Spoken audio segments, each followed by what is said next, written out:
Chapter 975, The Kiln Activated. On the second day, dust burners were in the process of activating the kiln. The wind in the inner part of Divine Essence Star Ocean became stronger. When hot waves surged into the sky, the wind had already spread through the entire area and were spreading to even farther places. Wherever it passed, all alien races and beasts fled as their expressions changed drastically in the face of the wind. All the beasts Ming had met on the way to the inner part of Divine Essence Star Ocean in the past were all fleeing. The threat of death and the deep brand left in their memories caused them to break and cross over the borders set by other races to mark their territories. All kinds of different ferocious beasts could be seen in any place where they could hide. Even if some creatures were mortal enemies, they gave up on any ideas of fighting in this wind and only hid in silence. On the third day, the wind from the inner part of Divine Essence Star Ocean had already disappeared. However, the wind between the inner part and the periphery had reached its strongest. A galactic wind had also stirred in the periphery of Divine Essence Star Ocean. On the ground where Ninth Tribe was located was Zhu You Cai, who was sitting there and exercising his breathing. However, his eyes flew open at that moment, and disbelief appeared on his face. He sensed the wind, and his tribe members fell silent. They had also sensed the scorching hot wind, and they too saw all the plants on the land turn black before floating away as ashes. The fifth kiln, Zhu You Cai said quickly. There was a valley at the edge of the periphery of Divine Essence Star Ocean, located rather far away from the continent of Ninth Tribe. There were a dozen-something black warships floating in midair at that place, and thousands of cultivators on the ground. They were 9 old frail darknesses and Ming's fearless warriors. When the galactic wind blew past them, they noticed it, but they did not pay any attention to it. Only the Catwoman's expression changed the instant she sensed the wind. This is the burning wind before the kiln is activated. There was quite a large number of cultivators who took the risk to come to the edge of the periphery of Divine Essence Star Ocean in hopes of obtaining a serendipity. They were cautious, but there were quite a few of them who turned tail and ran without any hesitation once they sensed the wind. A galaxy away was Black Ink Planet. At that moment, all the people there were looking towards a single direction. It was the direction of Divine Essence Star Ocean. Over there, they could see a weak red light. It covered a huge area. The fifth kiln has been activated. This was a sentence that echoed in the hearts of all those in Black Ink Planet. 3 days passed quickly. When the third day was over, the wind that filled the entire Divine Essence Star Ocean disappeared in the blink of an eye. It was like the calm before a storm. Those who did not know the details would not pay too much attention to it. They would not be able to sense the bizarre air that existed between the time the wind appeared and disappeared. The fog beyond Dust Burner's continent shrank swiftly. Once it enveloped all Dust Burners, even the land on which they lived disappeared from the galaxy.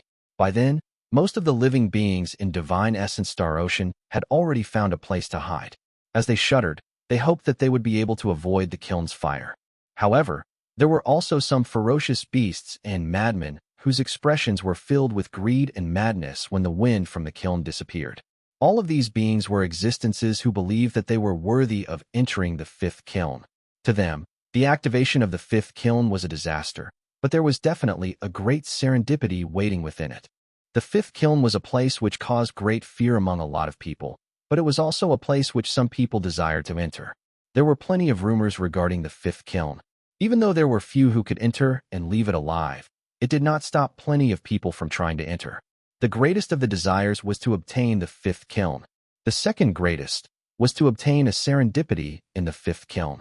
However, over the course of numerous years, no one managed to become the master of the fifth kiln, and slowly, this became a legend. A piercing light was spreading from the location of the fifth kiln. It was caught in a state of being an illusion and being something real. Once dust burners disappeared, a loud bang erupted from the kiln. A crimson-red flame swept outwards in all directions like a wave. The high temperature from flames was difficult to put to words. Wherever it went, the galaxy would look as if it was about to melt. Booms surged into the air, and the violent sounds rang through the inner part of Divine Essence Star Ocean. As they reverberated in space, a crimson sea of flame erupted violently. The loud booms did not stop then, but instead began to sound like the might of heaven. The sea of fire swept out, and as layers of fire tumbled about, they spilled in all directions. In the blink of an eye, they covered a boundless area. The place where dust burners lived was the closest to the flames and was the first to be affected. It was immediately enveloped by the crimson sea of fire. However, there were already no dust burners there. Once that place was covered by the sea of fire, the flames surged farther away. Their speed was indescribable. In the blink of an eye, a small region within the inner part of Divine Essence Star Ocean turned crimson. The sea of fire continued erupting with flames and spreading outwards until it enveloped the entire core of the inner part of Divine Essence Star Ocean. If it was compared to a circle, then anyone who looked from the distance would find that the center of this circle was where the sea of fire was. It continued spreading outwards and rumbling. Waves of flames continued bursting out from the fifth kiln, which was at the center of the sea of fire, as if there was no end to them. Planets were submerged and continents were enveloped. Planets shuddered and continents crumbled. All the living beings hidden within them needed to endure hot waves that would last nearly a month, or they would die. As the sea of fire tumbled about and spread through the galaxy, one void beast had still not been enveloped by the flames. It was howling in terror and charging backwards without regard for anything. It originally did not belong to this place and had only been tamed by Su Hui. It was the void beast that had brought Su Ming and his group to this place. However, at that moment, fear occupied its entire body. It charged forward madly, but it could not escape from death. The sea of fire was already behind it. The flames that enveloped the area there were difficult to describe. In the blink of an eye, they closed in. The hot waves caused the galaxy to distort, and the void beast let out a roar of despair. However, it did not receive any response. The sea of fire behind it did not pity it either. As booming sounds reverberated in space, the sea of fire stirred up a large wave as it tumbled forward. In fact, there were even a large number of struggling ferocious beasts contained in the sea of fire. Their bodies were being burnt to a crisp right before the crocodile beast's eyes, but their shrill screams of pain were drowned out by the loud booms from the sea of fire. When the void beast saw the sea of fire surging towards it, about to devour it, a figure appeared in the galaxy. This figure was incredibly tall. He pressed his palm on the void beast, and it instantly disappeared without a trace. This person turned around and cast a glance at the sea of fire crashing towards him, and, without any hesitation, left into the distance. This person was naturally the body of the supreme treasure Su Ming controlled. 3 days ago, he had been near the kiln, but he did stay there for long. Instead, he left. At the moment, the sea of fire was pressing on aggressively behind Su Ming, but his expression was incredibly calm. With a step forward, he charged into the distance. He wanted to go to the relocation vortex near Dustburner's territory. Right then, he possessed the body created by the supreme treasure and could bring forth a power he would never possessed before. He wanted to borrow this current power and tame the resentful Wei before the purple flames appeared within the sea of fire from the kiln. To Su Ming, that creature was the key to entering the fifth kiln. Based on Djo Mo Sha's words, he might still be able to enter, but it would be an extreme challenge. As for Dustburner's progenitor's words, it was not that Su Ming did not believe him, but he needed to weigh his words. It is clear that he managed to tell that I'm not a Dustburner, but he still activated the kiln for me. Does he want to have me remember the favor Dustburners did for me? But if the fifth kiln was so easy to enter, it wouldn't be one of the mysteries of Divine Essence Star Ocean. If I interpret it this way, then the kiln is a test. If I can enter it, then I will have to accept Dustburner's favor.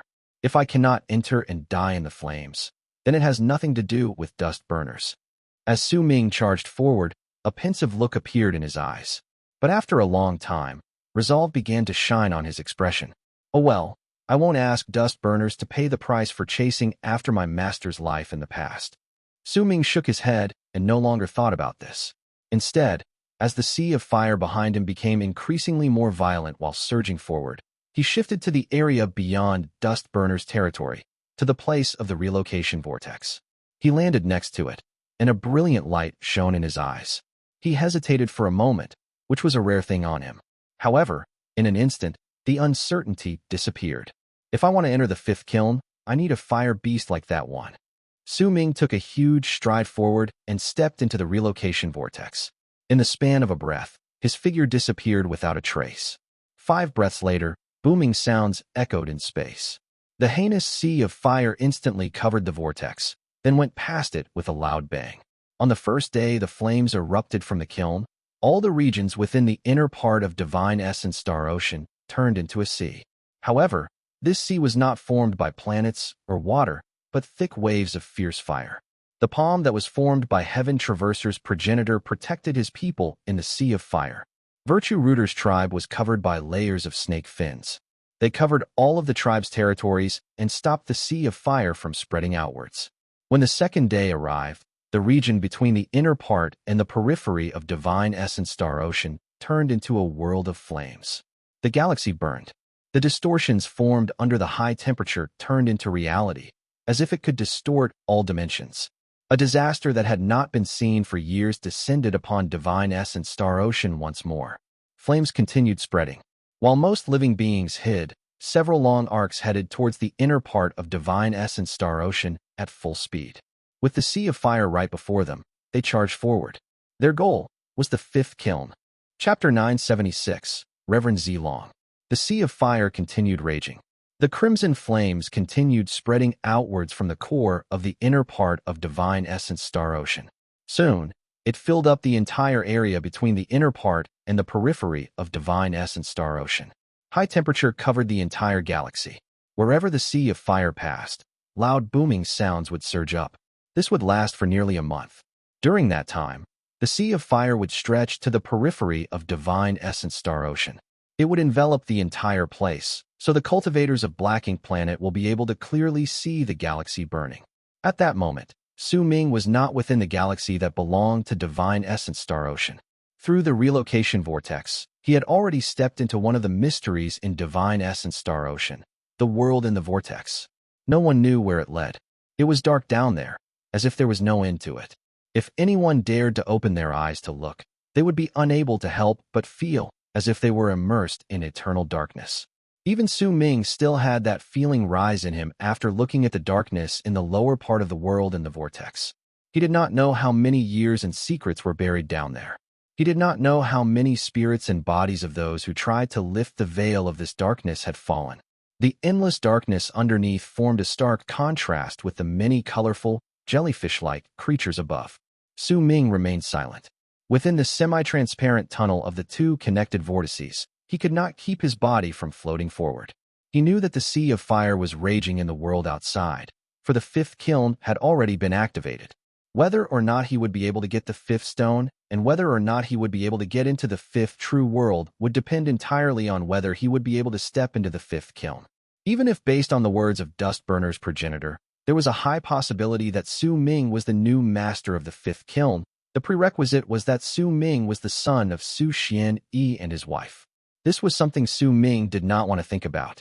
He looked at the semi-transparent tunnel beside him. At that moment, Xianshang and his group's hearts were incredibly shaken. In fact, Xianshang was already wondering whether he should forcefully revoke the fusion by the Supreme Treasure. However, right when this thought appeared in his head, Ming took a swift step forward. He did not move farther down the tunnel, but instead, with one step, he crashed into the wall of the tunnel. He even raised his hands as if he was seizing the wall and swiftly pulled it in two directions. With a bang, the tunnel was instantly torn. Once Ming opened it, he took a step forward and stepped out of the semi-transparent tunnel. If you want to dissolve the fusion of the Supreme Treasure, you can do so at any time. With Ming's experience, there was no way that he could not tell that there was a huge problem with the Supreme Treasure, and that it was in Xianshang's hands.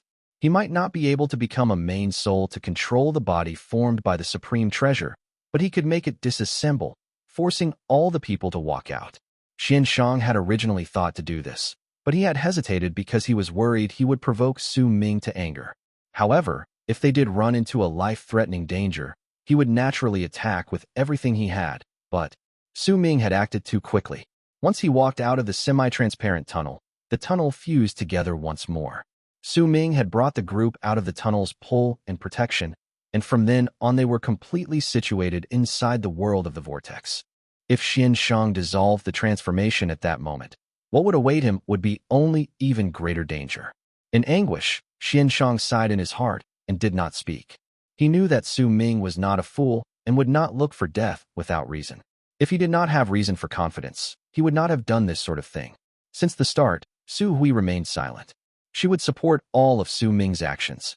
As for the bald crane, Once it stepped into the world in the vortex, it looked to be in a daze again. When Su Ming walked out of the tunnel, he raised his head and let out a long howl that shook the world. As he roared, the colorful, shining jellyfish-like creatures instantly withdrew. At the same time, another roar came from a place that was rather far away. Su Ming stood still as he activated a Kang's presence. It immediately spread from the body formed by the supreme treasure, resulting in the offensive power erupting from the body to rise by leaps and bounds again. At the same time, Su Ming summoned the projection of his Kang clone. A gigantic tree appeared in a flash before disappearing. However, the body Su Ming controlled now exuded an offensive power that was infinitesimally close to those at the peak of Solar Culpa realm. At the same time, a tunnel created with the projection creating a path and his soul acting as a lead was also swiftly forming. Once it was formed, Su Ming's Kang clone would descend. At that time, he could fight against an almighty in Mastery realm. Time passed breath by breath. Roars traveled forth ceaselessly from the darkness in the distance. From the voice, Su Ming could tell that the black Resentful Wei was using an indescribable speed to rush forth. Gradually, Su Ming saw 6 balls of bright flame shining in the darkness ahead of him. Those were the Resentful Wei's 6 eyes. Come, you are going to be mine. As days passed, due to the 5th kiln coughing up 4 days' worth of crimson flames, the entire region within the inner part and periphery of Divine Essence Star Ocean had been completely submerged in flames. Countless living beings let out shrill screams of pain as their bodies burned to ashes. Cultivation planets struggled in the sea of fire, all the plants on them long dead. There were continents that slowly reduced in size, crystals appearing on their edges. Even the living creatures who loved fire by nature shuddered in fear when the sea of fire reached them. They did not dare to touch it and could only hide from it. The sea of fire was still spreading. When the 7th day arrived, it finally reached the periphery of Divine Essence Star Ocean and completely enveloped the entire galaxy within it. The disaster of Divine Essence Star Ocean had arrived. The continent where 9th Tribe was located was empty at that moment. The sea of fire swept through its sky and burned the ground, crushed the mountains, and melted the living creatures. In the depths of the continent where the core of the land was located was a karst cave. At that moment, all the members of 9th Tribe were hiding there, and in terror, they waited quietly for the sea of fire to disappear. Dgomo Sha sat at the entrance of the tunnel, which was located closest to the ground. Over there, he could sense the great heat and bangs that resounded from the world outside. There was nervousness on his face, but he was also wondering whether the activation of the 5th kiln was related to Su Ming. At the periphery of Divine Essence Star Ocean were the 9 old frail darknesses and the others. They had stepped on the warships under the Catwoman's warnings to leave Divine Essence Star Ocean at the fastest speed they could muster. At that moment, their warships floated in the galaxy between Divine Essence Star Ocean and Black Ink Planet. They looked over from the distance and saw a shocking scene they would never forget in their lives. All of them had anxiety on their faces because their young master was still in Divine Essence Star Ocean. While the 9 old frail darknesses could fight against the high heat of the flames, searching for a person whose whereabouts were unknown in the vast galaxy was so difficult, it was akin to finding a needle in a haystack. That was why they could only wait. As they waited, the 9 old frail darknesses and the cultivators on the warships saw a person who caused their pupils to shrink and left their hearts in shock. He was a slender middle-aged man dressed in a long purple robe. He stood calmly in the galaxy and looked at Divine Essence Star Ocean from the distance. He looked incredibly normal, and there was nothing strange about him. But laying behind him was a ferocious beast that was several tens of thousands of feet tall. That beast was a dragon. It was an entirely crimson dragon with thick flames spreading out from its body. The temperature of the fire caused the galaxy to distort, as if it was slightly difficult for it to bear with it. By the looks of it, those flames from the dragon seemed to be even stronger than the crimson flames that covered the entire Divine Essence Star Ocean. The dragon's mighty pressure was even more shocking. The 9 old frail darknesses had only cast him a look from the distance, but they already felt an oppressive force pressing down on their bodies. This clearly meant that the dragon's power surpassed those who had attained great completion in World Plane Realm, but it was not in Lunar Culpa Realm. It was in Solar Culpa Realm. Even if they were very far away, the 9 old frail darknesses could still feel their skins cracking, and they could sense their cultivation bases becoming chaotic. Their hair turned a burnt yellow, and they were forced to make their warships retreat to a very far-off place. The man in the purple robe was incredibly close to the crimson fire dragon, but not a single change in expression could be detected on his face. By the looks of it, the crimson dragon was clearly incredibly respectful of the man. There was even a slight hint of fear within its eyes. Reverend Zilong. The 9 old frail darknesses' expressions changed. Once they looked at one another, they saw the shock in each other's eyes. This should be Reverend Zilong, from the 4th True World. That place has always been incredibly mysterious, and even we do not have much understanding towards it. We only know that the other 3 True Worlds send out a person to deliver a large amount of materials to the 4th True World once in a while. We might have never met Reverend Zilong before, but in Divine Essence Star Ocean, the only person wearing a purple robe who is a master of fate, lives, and death, and who has a crimson dragon by his side, can only be Reverend Zilong from the forces of power from the 4 great true worlds keeping a lookout over the barren lands of divine essence. No one else. The 5th kiln, huh? I didn't expect that the activation of the 5th kiln would actually bring Reverend Zilong to this place. As the 9 old frail darknesses sent their thoughts to each other, their expressions changed suddenly, and they looked towards the galaxy behind them simultaneously. There were intense, loud bangs surging forward from over there. Those sounds spread in all directions, and the hearts of people who heard them shook involuntarily. This trembling even caused their cultivation bases to begin changing and caused the strongest power to erupt from the 9 old frail darknesses because they were unable to control their bodies. It was as if only by doing so could they be able to make their power not spill out and leave their bodies. As for the fearless warriors and the Catwoman, their faces turned pale as their expressions changed. All of them immediately sat down cross-legged and fought back with great difficulty.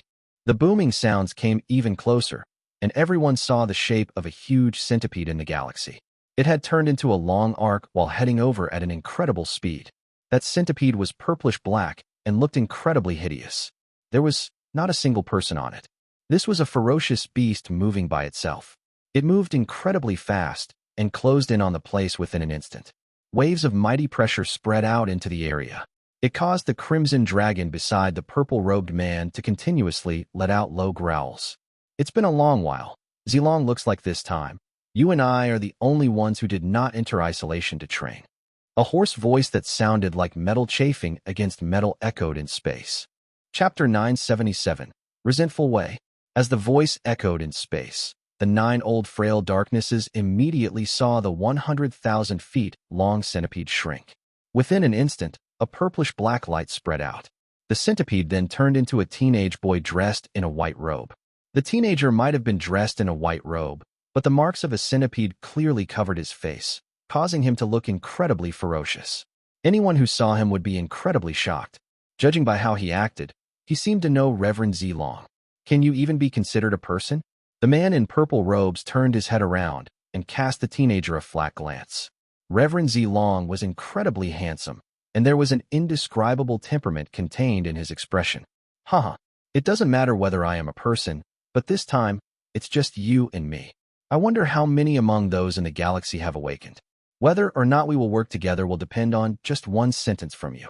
The teenager in white robes was completely unconcerned with Reverend Zilong's words and spoke with a laugh. Naturally, we'll be working together. The purple-robed man replied calmly. All right, let's meet just outside the 5th kiln. The teenager in white smiled faintly. However, that smile seemed like an illusion. His emotions could not be seen in it. He turned around, and when his gaze swept past the 9 old frail darknesses, a smile appeared once more at the corners of his lips, and he even licked them. The 9 old frail darknesses' hearts immediately trembled. Their bodies became limp under his gaze. They were not the only ones affected. The thousands of fearless warriors and the Catwoman around them felt the same way, and the numbness they felt was even stronger. That was due to a mighty pressure that was so strong that they could not resist descending on them. And all of this was due to a single gaze from the teenager in white. A master of fate, lives, and death. This is also an almighty. The 9 old frail darknesses felt their hearts let out a thump. They are servants of Culpa Lord Daochun. If you have the guts to eat them, then I am very willing to enjoy your performance, Sir Wu. The purple-robed man said faintly. Daochun, that old man who is constantly in isolation. The teenager in white smiled and averted his gaze from the 9 old frail darknesses.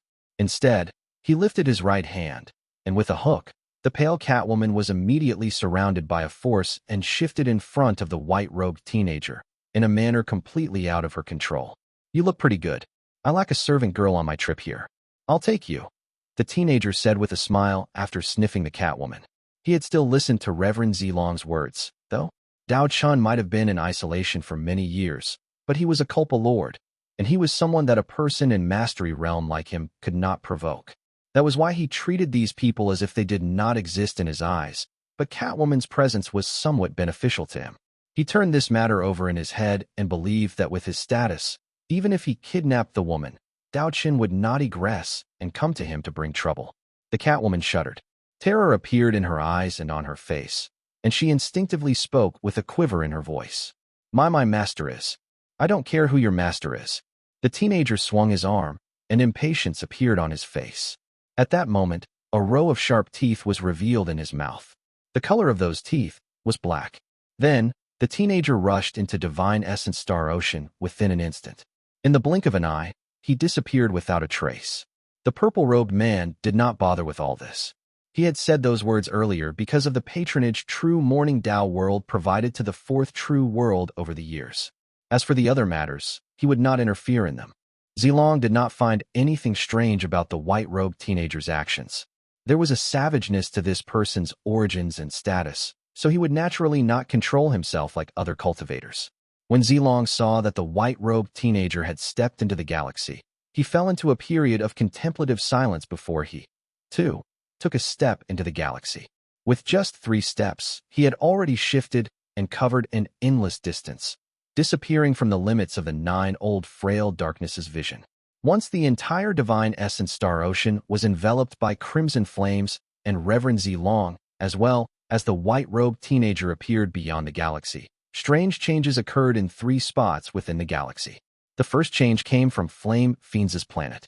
It was the spot where Xian Shang and his group had headed by seizing the opportunity caused by the chaos brought by the bald crane and obtained Flame Fiend's blood. At that moment, besides the rumbles of the flames in the planet covered by the sea of fire, not a single sound could be heard. All of the Flame Fiends were cowering underground. They were all kneeling while trembling in fear. Anyone who looked over would find they were in a gigantic karst cave. At the center was dried-up lava ash that had gathered in a lake and solidified. At the center of the lake were numerous Flame Fiends packed densely together and kowtowing on the ground. Complicated and difficult incantations spread out ceaselessly from the shivering Flame Fiends' mouths, and it sounded as if there was a certain level of cooperation with the booming sounds from the sea of fire in the world outside. As the incantations reverberated in the air and the sea of fire in the world outside let out loud bangs, the solidified lava ash lake surrounded by numerous Flame Fiends let out cracking sounds. Cracks appeared on its surface. They spread out and gradually grew denser, causing the solidified surface of the lake to look like a spider's web. The second place where a strange change occurred was on a gigantic meteor floating in the sea of fire in the region between the inner part and the periphery of Divine Essence Star Ocean. It was a meteor that was nearly 10,000 feet tall. It floated in the sea of fire, but if anyone looked closely at it, they would find that this was not a meteor, but a human head. More accurately speaking, it was a caved human head. If Su Ming was there, he would be able to recognize at first glance that this was a god's head he saw when he and Dijio and Mo Sha were flying past the place. At that moment, cracks appeared on the head in the sea of fire. They spread out, as if wanting to tear the head into pieces. There was also a third place where an abnormal change occurred. It was a mountain, a gigantic mountain that towered over the clouds and whose summit could not be seen. That mountain stood tall in the galaxy, and it was the one about which Su Ming had heard a beautiful legend who caused grief for the bald crane. Husband, Gazing Mountain. The legend spoke of a woman who stood eternally at the boundless summit. She looked at the galaxy as if she was watching her deceased husband. The abnormal change that occurred on this mountain did not happen at the distant summit. Instead, it came from a gigantic cave at the mountainside. Low growls were coming out from it. Those roars did not sound as if they came from a human, but from some type of ferocious beast. After a moment, a gigantic ferocious beast that was thousands of feet tall walked out. It was an entirely black boar. Its long fur hung down from its body at first, but once it walked out, All that first stood up to show off a light that was unparalleled in its sharpness. As the beast stood outside the cave, the sea of fire swept past it, but did not manage to hurt it even a single bit. The board stood quietly outside the cave, its head raised to look at the misty and barely discernible summit. When it looked over there, pain surfaced its eyes. It threw its head back and let out a loud roar. It reverberated in the galaxy and caused the sea of fire to tumble backwards, clearing the area around the mountain of flame. As the boar raised roared, several tears fell from the corners of its eyes. However, before the tears fell on the ground, they had already disappeared without a trace. Soon, the creature's body shrank down until it turned into an incredibly plump human. His eyes were crimson red, and he had a set of tusks in his mouth. With pain hidden in his expression, along with a great self-loathing, he charged towards the sea of fire. All of this happened on the 7th day since the 5th kiln started spewing fire. When the 8th day arrived, at the spot where the 5th kiln was in the core of the inner part of Divine Essence Star Ocean, the crimson flames disappeared, and blue flames erupted. The aggressiveness of the blue flames and the high temperature they stirred were several hundreds of times stronger than those of the crimson flames. Almost at the instant they appeared, they melted the galaxy. Layers upon layers of space fell backwards and turned into emptiness. At the same time, it looked as if the blue flames could devour the crimson flames. They spread out swiftly, and wherever the blue flames went, they replaced the red. The sea of fire tumbled about violently. Those who understood the 5th kiln knew that once the blue flames came, the second wave of flames had erupted from the 5th kiln. After that was the 3rd wave, the purple flames, and then would come the final wave, the destructive black flames. Time passed, and in the blink of an eye, 3 days were gone. The plump person continued onward in the face of the sea of fire. He was the first to come into contact with the blue flames among the few who had chosen to enter. Within them, even his speed slowed down by quite a considerable margin, but he still charged forward without care. On the 7th day after the blue flames had burst forth, all the flames within Divine Essence Star Ocean became blue.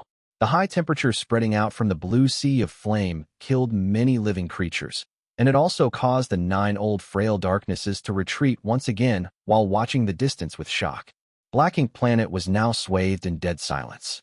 Almost all the cultivators there were looking in the same direction from a distance. The blue there was reflected in their eyes as indestructible flames. On the 7th day, the blue sea of fire spread out. The lava ash lake in the planet where the flame fiends had been worshipping for many days shattered with a bang. A dried-up arm stretched out from the depths, and slowly, a skeletal existence who was incredibly thin and shriveled up stood up from within. As its body floated up, a complete body was revealed. It was a cultivator's body. He was an old man with a hunched back and thin hair. He was entirely naked, and when he opened his eyes, dark light shone within them. Zealous shouts immediately erupted from the mouths of flame fiends around the area once the old man appeared. All of the flame fiends prostrated themselves on the ground in excitement and kowtowed continuously, causing the ground to shake. The old man lowered his head and looked at the numerous worshippers below him. There was a vacant expression on his face and a huge tear on his abdomen. It could be seen that there were only black bones within his body, without any organs to be seen. How many years have I slept? Who am I? The old man closed his eyes. After a moment, he opened them, and the vacant look in them was gone. Instead, a strange and enchanting light shone from within them, and the wound on the old man's stomach healed on its own. I am the Emperor of Flame Fiends. I am the Master of Flames. The old man threw his head back and roared. As he did so, he moved and disappeared within an instant. When he reappeared, he was already in the blue sea of fire in the world outside. The 5th kiln. The old man grinned, his expression incredibly hideous. With a sharp intake of breath, some of the blue flames from the blue sea of fire charged into his mouth, and he devoured them just like that. The old man's eyes sparkled. Then he turned into a long arc to charge into the depths of the galaxy. Wherever he passed, the blue flames would be reduced, and it was due to him devouring them as he moved past them. However, the blue sea of flame covered the entire Divine Essence Star Ocean.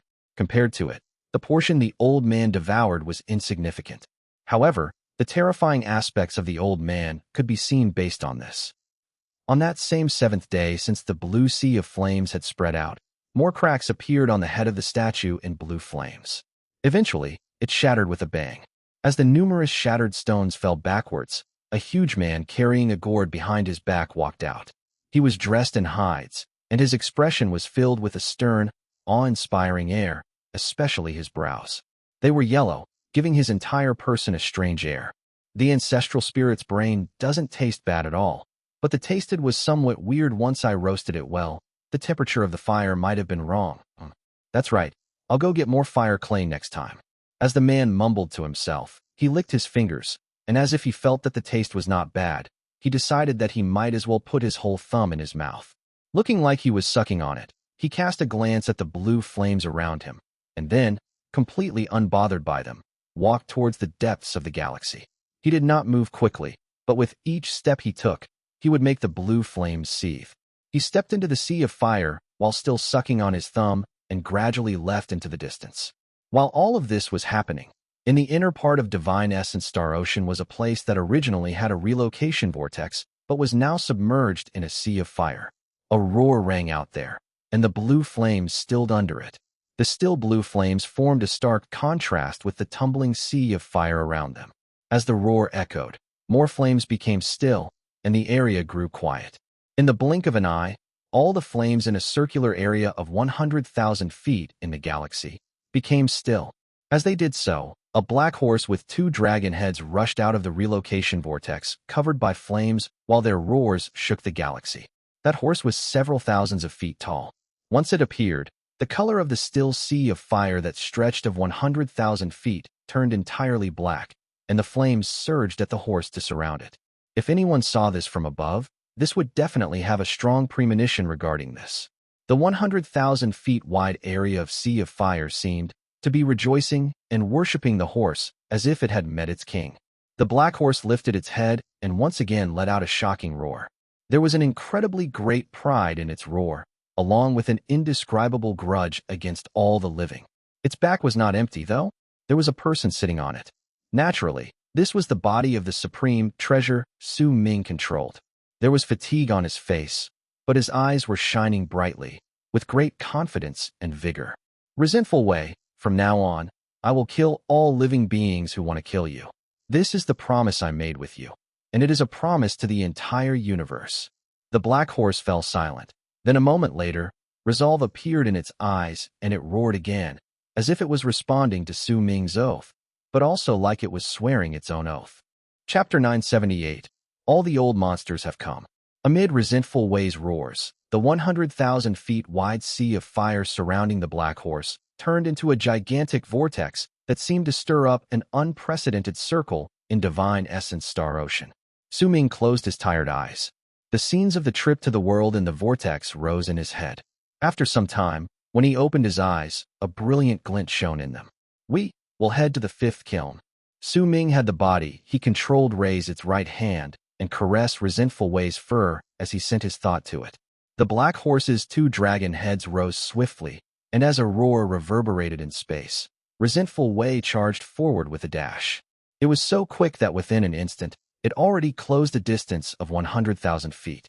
As the horse charged forward, the sea of black fire surrounding it was also pushed forward, as if the horse was traveling against the flow of the flames. At that moment, along with Ming, there were 6 living beings who were moving towards the 5th kiln in the entire Divine Essence Star Ocean. One of them was the handsome Reverend Zilong dressed in a purple robe. There was also the strange, wicked, and overbearing white-robed teenager who was actually a centipede, as well as the human who was the furred boar and had roared below husband-gazing mountain. There was also Flame Fiend's progenitor and the yellow-browed man who had devoured the brains of an ancestral spirit. These 6 people executed their divine abilities and turned into 6 long arcs which charged to the source of the sea of fire through the sea of fire. This was the 7th day since the 5th kiln had sent forth blue flames. Once this day went by, it marked the 15th day since the sea of fire had erupted in the galaxy. At that moment, a hint of purple finally appeared around the 5th kiln. Right when the purple flames appeared, they immediately made it seem like the sea of blue fire was shuddering and showing signs of dying out. It was as if the blue flames were sentient and did not dare to burn before the purple flames. After a moment, the purple flames erupted with a bang and swept out in all directions, intending to cover Divine Essence Star Ocean for the 3rd time. Once it did so, it would be followed by the final black flame of destruction. Only when 7 days after that past divine essence star ocean disaster dissipate. On the third day, since the purple sea of fire had spread out, a long arc charged past the area beyond the place where purple flames surrounded the fifth kiln with a whistle. Within that long arc was an old man. He was thin and shriveled, but there was a strange and bewitching light in his eyes. He was mostly naked, and there was a huge bump on his back. There was also little hair on his head. Only a few locks hung down and floated in the air as he moved forward. This old man was naturally Flame Fiend's progenitor. He was the closest to this place, which was why he was the first to arrive. On the way, he had devoured all flames around him, and had even tried to devour some of the purple ones. Greed appeared in his eyes as he arrived at his destination. He squatted down halfway to it, and stared at the fifth kiln, which was surrounded by flames.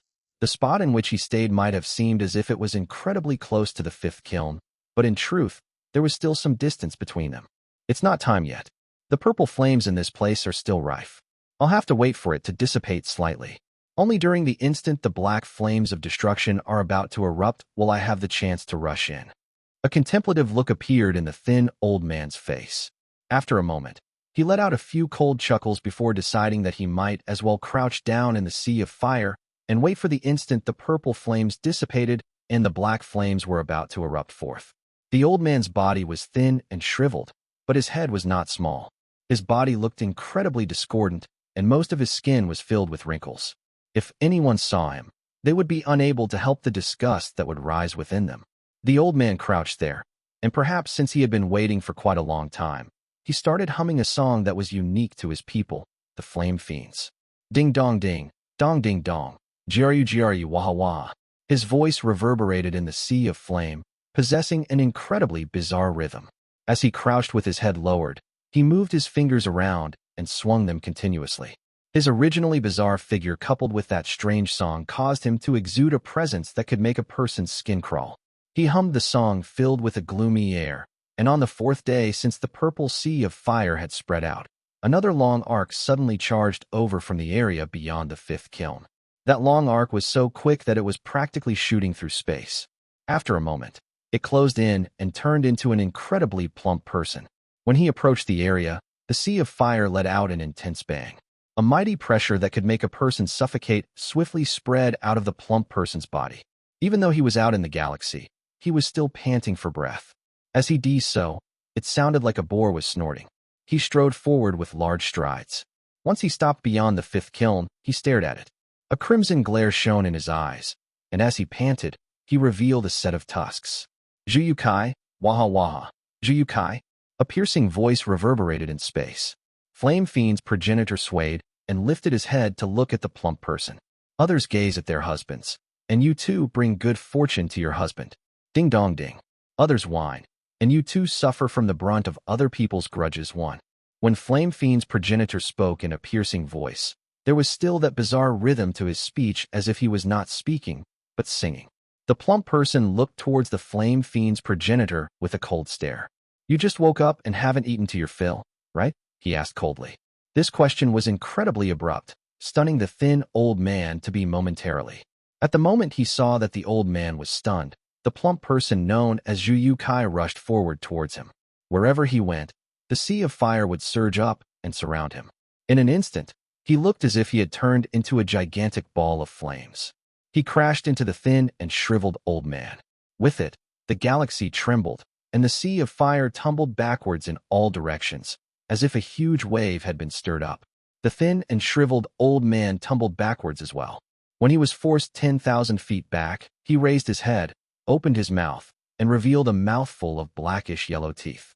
As for the plump person, he was also forced back as he stared at Flame Fiend's progenitor. The two of them stared at each other for a moment before killing intent appeared in their eyes. Yet at that moment, the two of them turned their heads at the same time and looked at the galaxy in the distance. Several breaths later, a man hobbled over. He held a gourd in his hand, and as he walked over, he drank from it, occasionally burping. His hair was black, but his brows were yellow. They were so long that they grew past his ears. On his body was a strange, sweet aroma, intoxicating anyone who took a whiff of it. Once he closed in, the yellow-browed man cast a sideways glance at Flame Fiend's progenitor and Zhu You Cai. A faint smile appeared on his face, and he chose to sit by the side. Once he drank a mouthful of wine from the gourd, he sighed and said, "The two of you can't fight." Right when he finished saying this sentence, he suddenly let out a faint gasp of surprise, then turned his head to look towards the galaxy behind him. Flame Fiend's progenitor and the plump person also looked over. Right before their eyes, the purple sea of fire began seething intensely.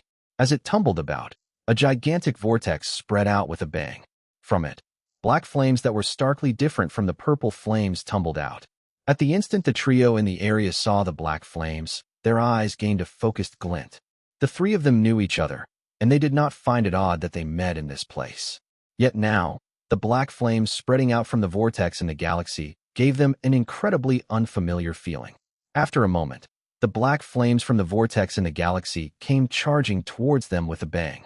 At the same time they closed in, the vortex shrank down. When it appeared in the area beyond the fifth kiln, it completely disappeared to reveal a two-dragon-headed, resentful Wei within it. Ming controlled the body formed by the supreme treasure which was sitting cross-legged on Resentful Wei's back. At that moment, he opened his eyes and cast a cold glance at the three people whose gazes had fallen on him. Resentful Wei also lifted its head and looked at the trio with an aloof and prideful expression. At the instant Ming saw the trio, his expression remained the same, but their wariness rose in his heart. The three people had strange appearances, but the mighty pressure spreading out from their bodies was nothing ordinary. They were clearly almighties who had become masters of fate, lives, and death. However, he did not know whether they were in Mastery Realm or Fate Realm. While Ming was sizing up the trio's power, the three of them were also measuring him up. They had been able to tell at first glance that the unfamiliar presence he exuded was slightly mixed. At its weakest, this mixed power reached Lunar Culpa Realm, but at its strongest, it surpassed Solar Culpa Realm and would allow him to fight against those in Mastery Realm.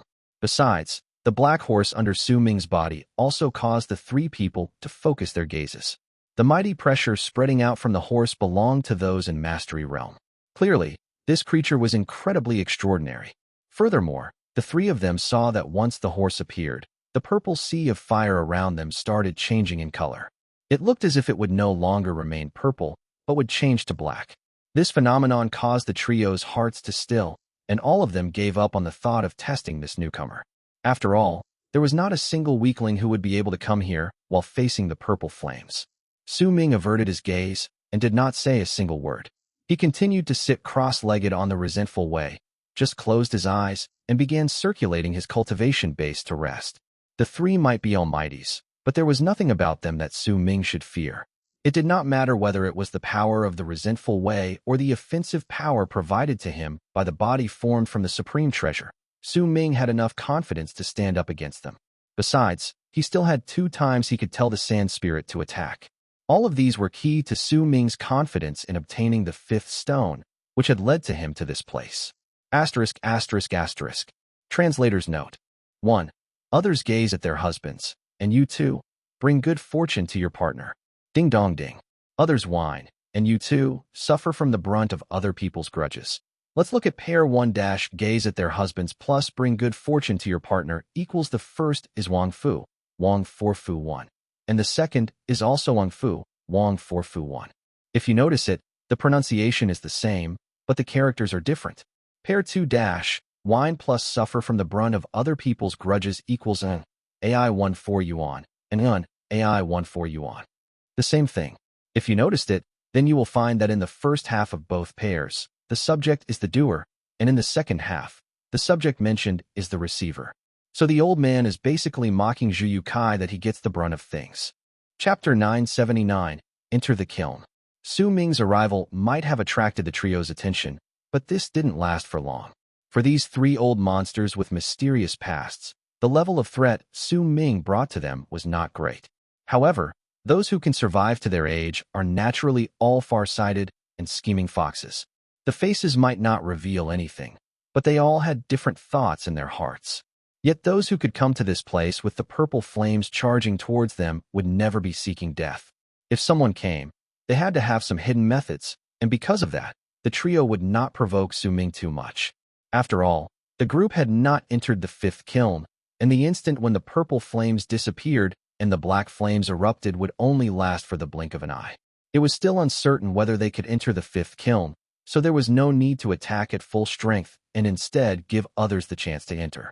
As for Flame Fiend's progenitor and the plump Zhu You Cai's fight, it had been just a warm-up. It was a form of greeting between the two of them. Based on principle, these two people's relationship shouldn't be too good, but in truth, they were sitting together at that moment. In fact, while the plump Zhu You Cai was sitting in the sea of fire, the thin and shriveled Flame Fiend's progenitor was crouching on his shoulder. He was also still humming that strange song of his. Zhu Yu had his eyes shut, as if he was listening to it. No one knew what sort of hidden emotions were stirring under that apathetic expression of his. The yellow-browed man, on the other hand, was lying not too far away, snoring. "These are three incredibly strange old monsters," Ming said quietly in his heart after sparing them a glance. He closed his eyes after that, but he did not know that if there was a fifth person in the area, then when looking at the four of them, that person would feel that Ming was also strange old monster. After all, Ming was sitting alone on a two-dragon-headed black horse within a sea of fire. This sight would also give a unique feeling to others. As time passed, the seventh day since the start of the purple flames came, and it marked the final day before they dissipated. The flames beyond the fifth kiln had already reached a certain degree of heat, and the booming from the flames became the only sound in the place. Suddenly, the yellow-browed man yawned and rubbed his eyes, then placed his right thumb into his mouth and began sucking on it. With a sideways glance, he looked at the galaxy in the distance. At the same time, the humming Flame Fiend's progenitor let his voice die in his throat. A sharp look flashed briefly in his eyes. When he focused his gaze at the distant galaxy, a ghastly, cold smile appeared on the corners of his lips. The plump Zhu You Cai opened his eyes slowly. A ferocious red glint appeared in them as he stared at the galaxy in the distance.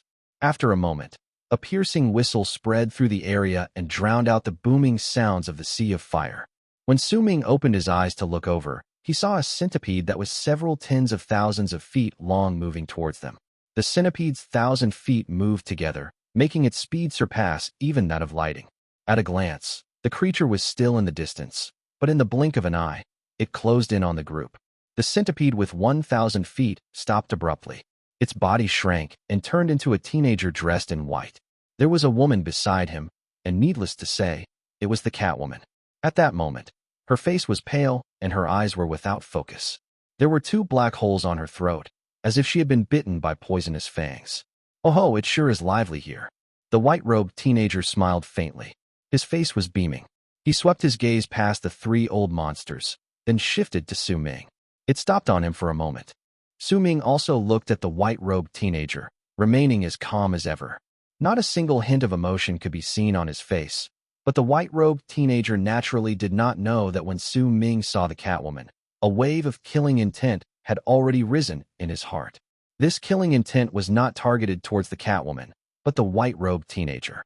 The Catwoman had stayed together with the 9 old frail darknesses. Now that she appeared here, there was a high possibility that a disaster had fallen on the 9 old frail darknesses' heads, and the instigator for all of this was naturally the white-robed teenager before him. Almost the moment the white-robed teenager appeared and spoke, another rumble came from the galaxy. That rumble was actually a ferocious beast's roar which belonged to a crimson dragon. It was swimming about in the sea of fire while between its horns a purple-robed man sat cross-legged. This man was incredibly handsome, but he was filled with an indifferent air. Clearly, he was not a person of many words. When the crimson dragon showed up, he reached the group in the span of a few breaths. His arrival caused the eyes of Flame Fiend's progenitor to become strangely bewitching. A frightful expression also appeared on Zhu You Cai's face as he remained seated.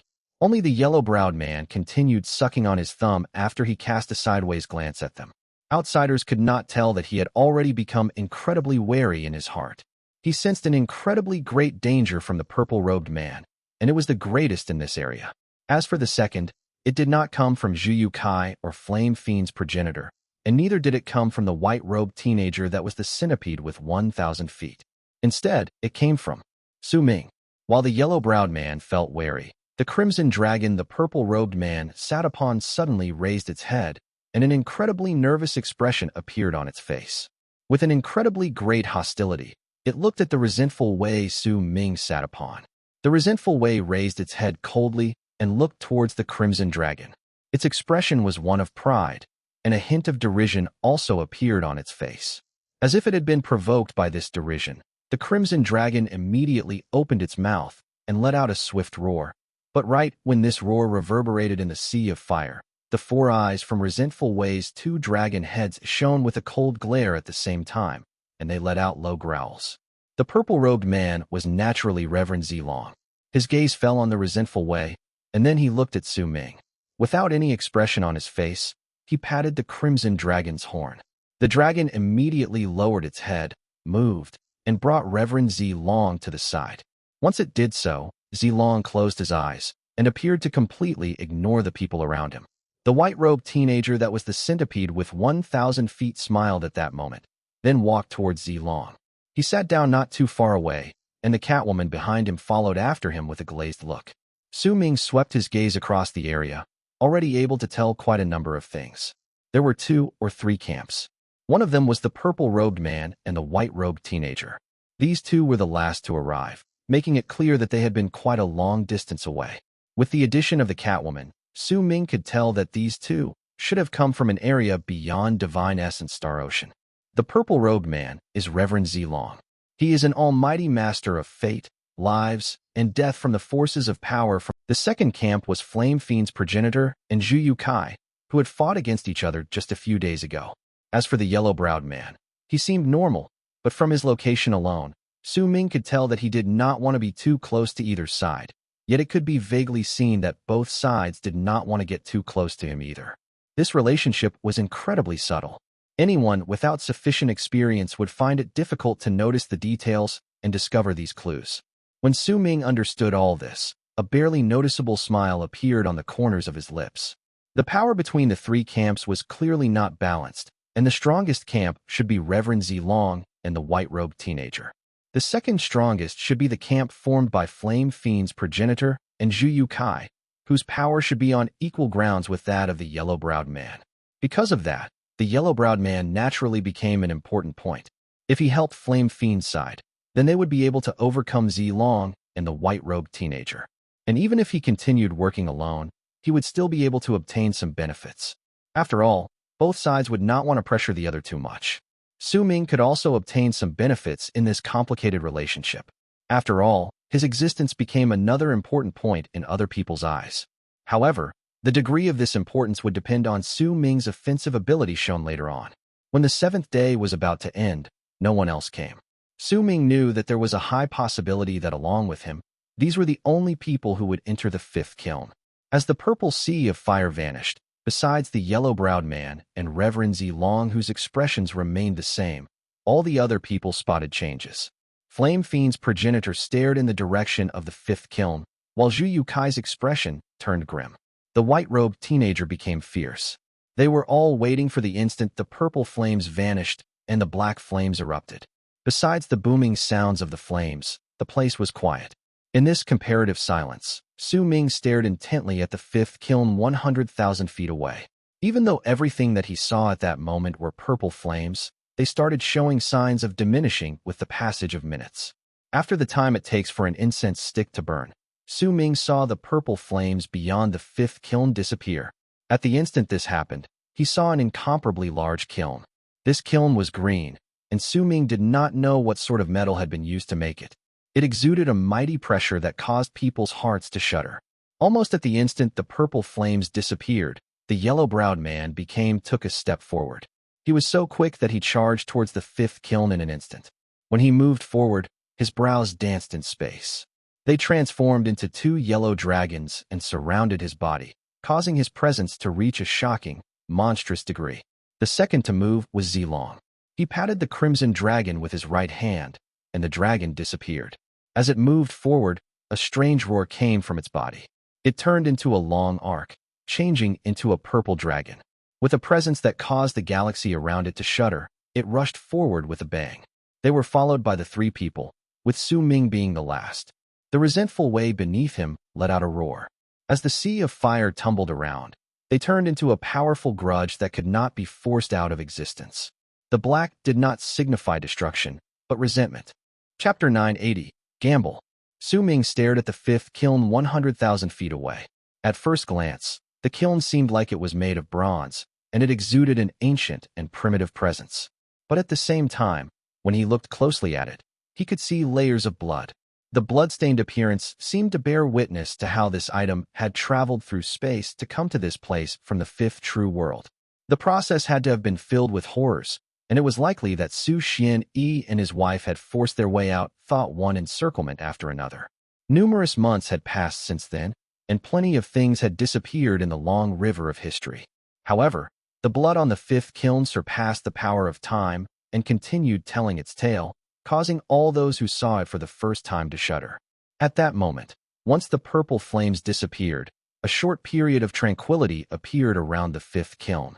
Ming did not know for how long this period of tranquility would last, but based on the others' actions, it would pass in the blink of an eye. The first to cross the 100,000 feet wide galaxy was the yellow-browed man. He was so fast that he closed in on the fifth kiln in the blink of an eye. As the two yellow dragons roared while surrounding him, he did not slow down in the slightest. With a bang, he came into contact with the fifth kiln. He stuck himself tightly onto it, and a rarely seen expression of pain appeared on his face. However, he kept his hands fixed tightly on the kiln, not loosening his grip in the slightest. The fifth kiln was so great that the yellow-browed man looked incredibly insignificant before it. As Ming charged forth and approached the kiln, it continued growing bigger and bigger in his field of vision. Right then, he saw that there was a faint crack near the yellow-browed man. The second to approach the kiln was Reverend Zilong. His body turned into a purple long arc, and when he closed in on the kiln with a bang like a purple dragon, he fixed his right hand on the kiln. The spot which he approached was also the edge of the crack. At the instant he touched the kiln, sizzling sounds could be heard. Clearly, the heat of the kiln made even Zilong frown. His expression of pain might not be as evident as that of the yellow-browed man, but it was clear that he was enduring something painful. He knew the level of difficulty in this, and so did the yellow-browed man. They were followed by the white-robed teenager, Zhu You Cai, and Flame Fiend's progenitor. The three of them approached the kiln almost at the same time. The place they approached was similarly part of the crack. When Ming looked over, he could see all of them fixing their hands tightly on the kiln, next to the crack, but they did not do much after that, as if waiting. Ming was the final person to approach the place. When he closed in on the fifth kiln, he lifted his right hand and seized the crack to the side of the kiln's walls. At the instant he did so, he sensed a powerful wave of heat surge through his right hand into his body with a bang. Once the black horse brought Ming to the fifth kiln, the two dragon heads immediately opened their mouths and bit down on the kiln with their teeth. Like human fingers, they took hold of the kiln. Almost at the instant Ming arrived, a powerful tremor shook the fifth kiln. Ming felt the heat of the kiln rise up.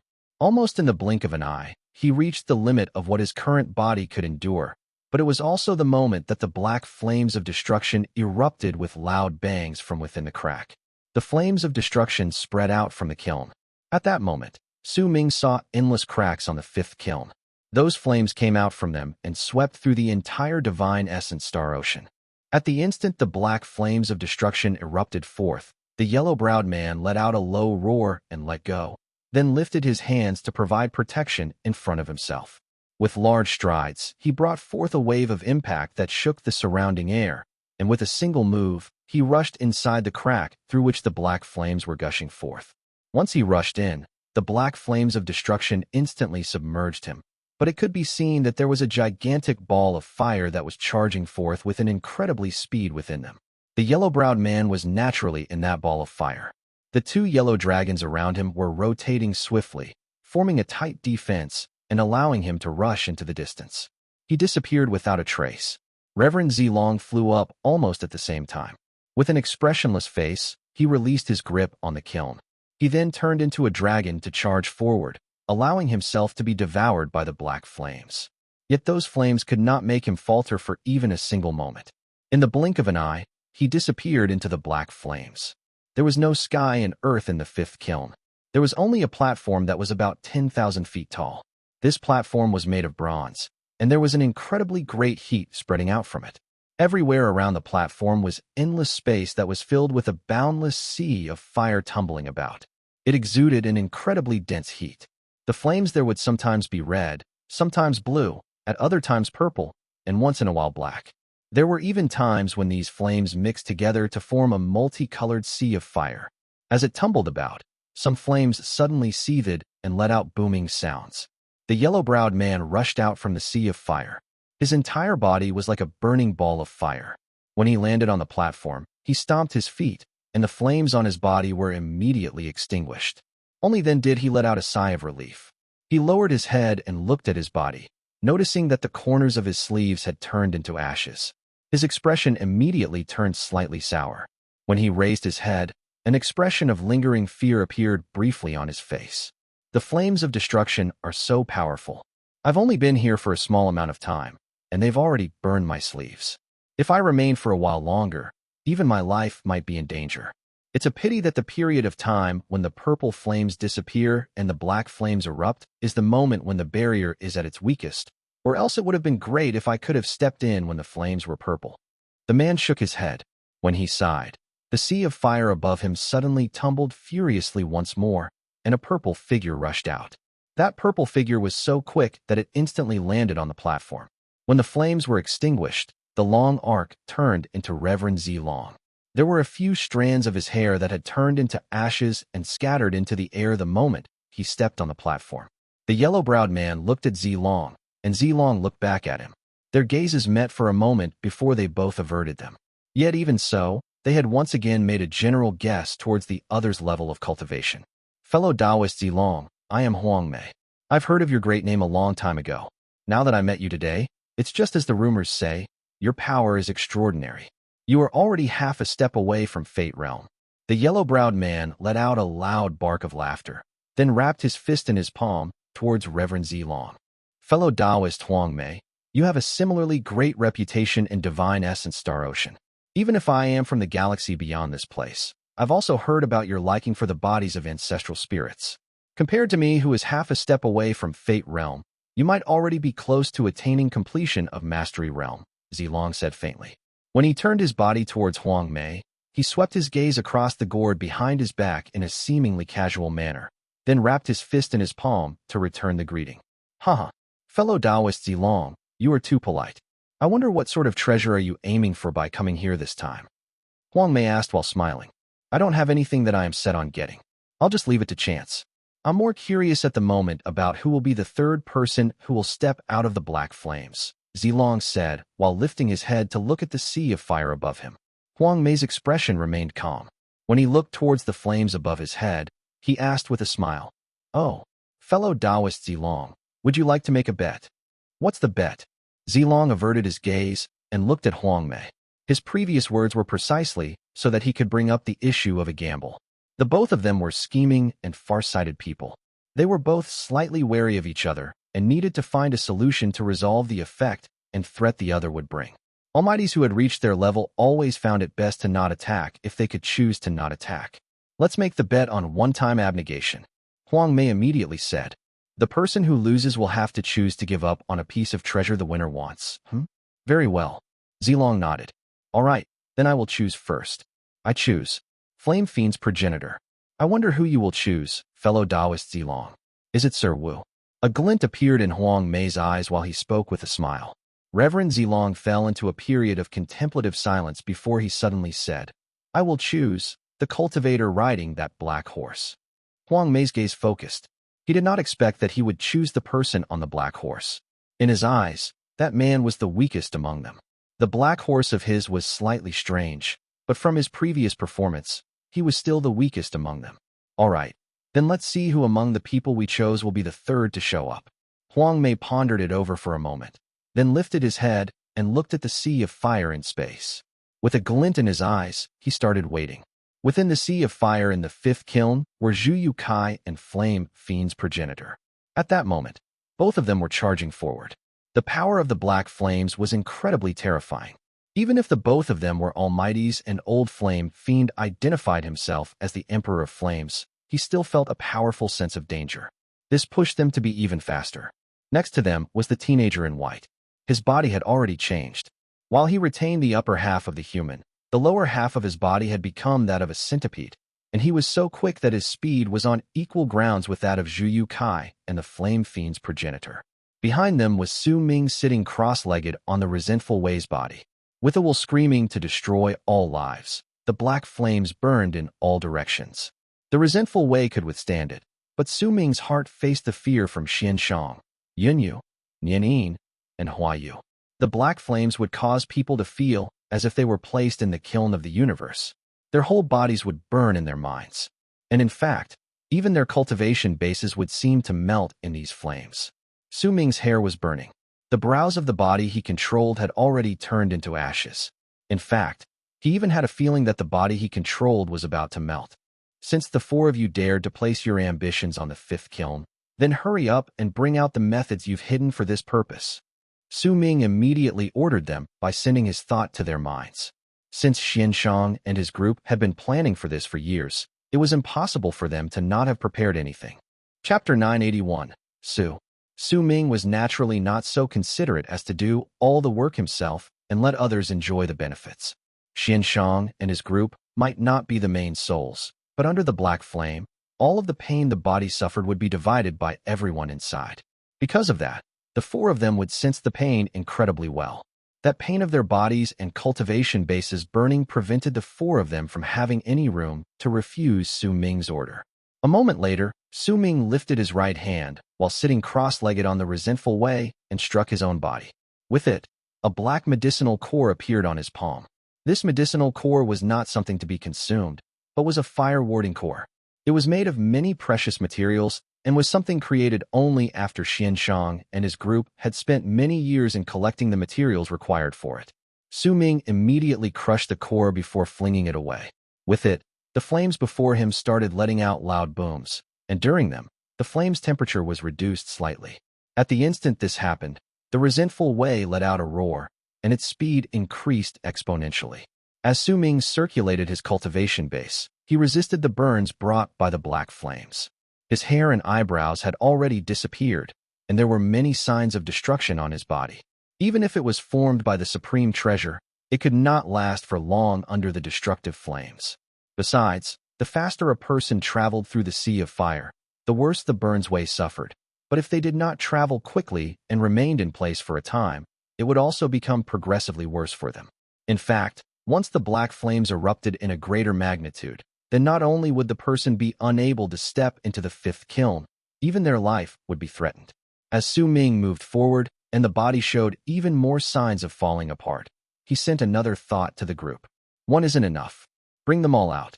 Xianshang hesitated for a moment before saying, But if we use up all of them, how are we supposed to rush out of the sea of fire when we want to go back? If we can't even get in, then why even mention returning? Su Ming did not slow down. Zhu You Cai, Flame Fiend's progenitor, and the white-robed teenager had already widened the distance between him and them. While speaking, Su Ming struck his body with his right hand again. This time, 5 fire-warding cores appeared. Once he crushed all of them and swung the powder forward, the temperature of the flames in front of him were instantly reduced for a moment. His speed increased endlessly, and in an instant, he covered a lot of ground. Within a moment, he was already side by side with the white-robed teenager, who was the last among the three.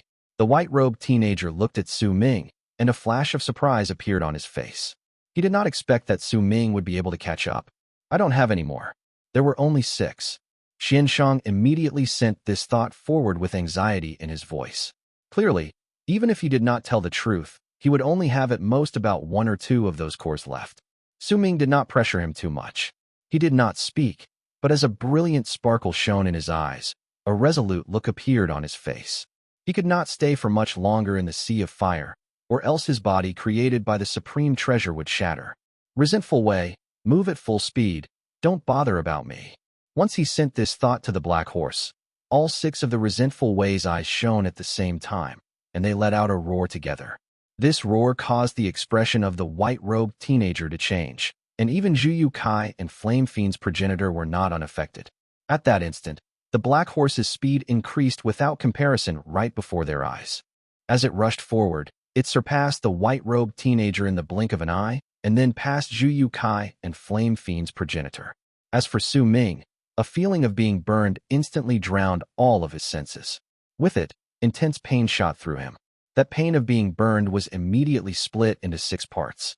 Once it was shared equally among all, the resentful Wei beneath Su Ming became faster again. Su Ming knew that the others could maintain the average speed to move forward through the black flames, But he could not, because the other people's bodies were real and were formed by their cultivation bases. But his body was formed by a supreme treasure. Since it was bound to be damaged, then between the injuries he would suffer by rushing out of the sea of fire at full strength and the injuries he would have to bear by moving forward at uniform speed, he would choose the former. As he was rushing out, his body burned and dried up, but the resentful Wei beneath him was like a bolt of lightning that surpassed the white-robed teenager, Zhu You Cai, and Flame Fiend's progenitor. Once it did so, the resentful Wei crashed straight into an invisible barrier hidden in the flames. With a bang, a powerful rebound shot out of the invisible barrier. That rebound attacked Su Ming's body and was immediately shared between him and the other 5.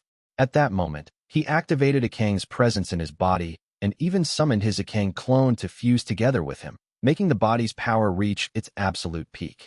Once the resentful Wei crashed into the barrier again, a loud bang that shook the sea of fire around them spread out, and the invisible barrier shattered swiftly. The resentful Wei rushed out. Right behind him was Zhu You Cai, Flame Fiend's progenitor, and the white-robed teenager, but they also had to face the invisible barrier. That barrier closed up incredibly quickly, and unless they acted at the same time, then in the span of a few breaths, it would close up and heal. Those behind would then still have to face the barrier's obstruction. As booming sounds echoed from the barrier, the resentful Wei jumped out, and Su Ming's body shot out of the sea of fire. He appeared in the area above the platform. He saw Huang Mei and Zilong and noticed that their gazes were focused completely on him at that moment. He also saw a vague smile at the corners of Zilong's lips, as well as the crease between Huang Mei's brows. Su Ming did not have time to think about it too much. Once he rushed out, he immediately descended on the platform. The resentful Wei looked the same as usual, but a large amount of burns had appeared on the body Su Ming controlled. He sucked in a deep breath, closed his eyes, and circulated his cultivation base. At the same time, Xin Shang, Yun Yu, Nian Yin, and Hua Yu sighed and relaxed from the highly strung state they were in previously. They started making the best use of their time by repairing their own bodies. Su Hui might not have said a single word since the start, but in truth, the worry in her heart was naturally much greater than that of Xin Shang and his group. When she saw that Su Ming was well, her mind was set at ease, and she started circulating her cultivation base to heal herself. Because of it, the body Su Ming controlled, which was originally in an incredibly pathetic state, started healing rapidly before Huang Mei and Zilong's eyes. The flames on the body disappeared, the burn marks faded away, and with just a few breaths, most of the body was already healed. However, Su Ming knew that this was just what was shown on the surface. In truth, the body formed by the supreme treasure had suffered some damage that could not be healed. He did not know for how long it could continue maintaining this form, but clearly, it would not be for too long. This item had been created by a sublime paragon. If it was not for this supreme treasure, even with his Akang clone, it would have been difficult for Su Ming to last for so long in the black flames. Besides, he was not fast enough, which would have made it difficult for him to enter the 5th kiln. Unless, of course, his Akang clone had become stronger. Then perhaps he would have been able to do it. He might have taken advantage of his current situation and added the resentful Wei's speed into the mix to be able to enter. But even if he was taking advantage of his circumstances, as long as he could enter the 5th kiln, it was all that mattered. When Su Ming opened his eyes, he saw Reverend Zilong nodding towards him with a faint smile. As for the yellow-browed man, he let out a cold snort, but did not say a single thing. A barely noticeable glint appeared in Su Ming's eyes. These two people's attitudes towards him had changed, and it was clearly different from how they regarded him when they were outside. There had to be reasons he did not know behind this. As he thought about it, intense bangs shot out from the sea of fire above him. They rang out one after another, and several bangs later, Flame Fiend's progenitor became the first to rush out. Behind him was Zhu You Cai, and the last was the white-robed teenager. When these 3 people landed on the platform, they lifted their heads to look at the sea of fire above them. There was lingering fear in their gazes. The 3 of them looked incredibly pathetic. Clearly, even with their levels of cultivation, the journey through the destructive flames had been incredibly strenuous. Once these 3 people looked at the sea of fire above them, all of them looked at Su Ming at the same time. There was a grave look on their faces, along with a hint of surprise. This was the first time they truly acknowledged Su Ming's existence. They had previously made a few vague guesses in their heads, but in truth, they did not pay too much attention to him. They only thought that all those who could come to this place would not be too weak. Yet once they experienced the trial, just then, Su Ming used his actions to show that he had the right to be regarded with importance by these three people. You are a flame fiend, but you didn't manage to arrive before us. Instead, you let a cultivator get ahead of you. Huang Mei cast Flame Fiend's progenitor a look before he sighed. Flame Fiend's progenitor rolled his eyes before narrowing them. A fierce glare shone in them, but he did not say anything. They were gambling just now. Su Ming's expression was calm, but a thought had formed in his mind. Yellow Eyebrows chose Flame Fiend's progenitor, and Reverend Zilong chose me. Su Ming swept his gaze across them. When he looked towards Reverend Zilong, a hint of surprise appeared in the man's eyes. However, it quickly turned into praise, and he nodded. Clearly, he had managed to tell what Su Ming was thinking based on his gaze, and he knew that Su Ming had managed to guess what had happened. Su Ming's heart stilled, and he once again felt that while these people's appearances varied, all of them were far-sighted and scheming people. The yellow-browed man's words might have made him seem as if he was grumbling just then, but in truth, it was a form of sowing discord between them. The white-robed teenager cast a profound look at Su Ming before walking next to Reverend Zilong. He lifted his right hand and swung it forward. Immediately, the space distorted, and the Catwoman's figure manifested from within. Her face was still as apathetic as ever. The white-robed teenager moved towards her and bit down on her neck to begin sucking her blood. Several breaths later, he lifted his head.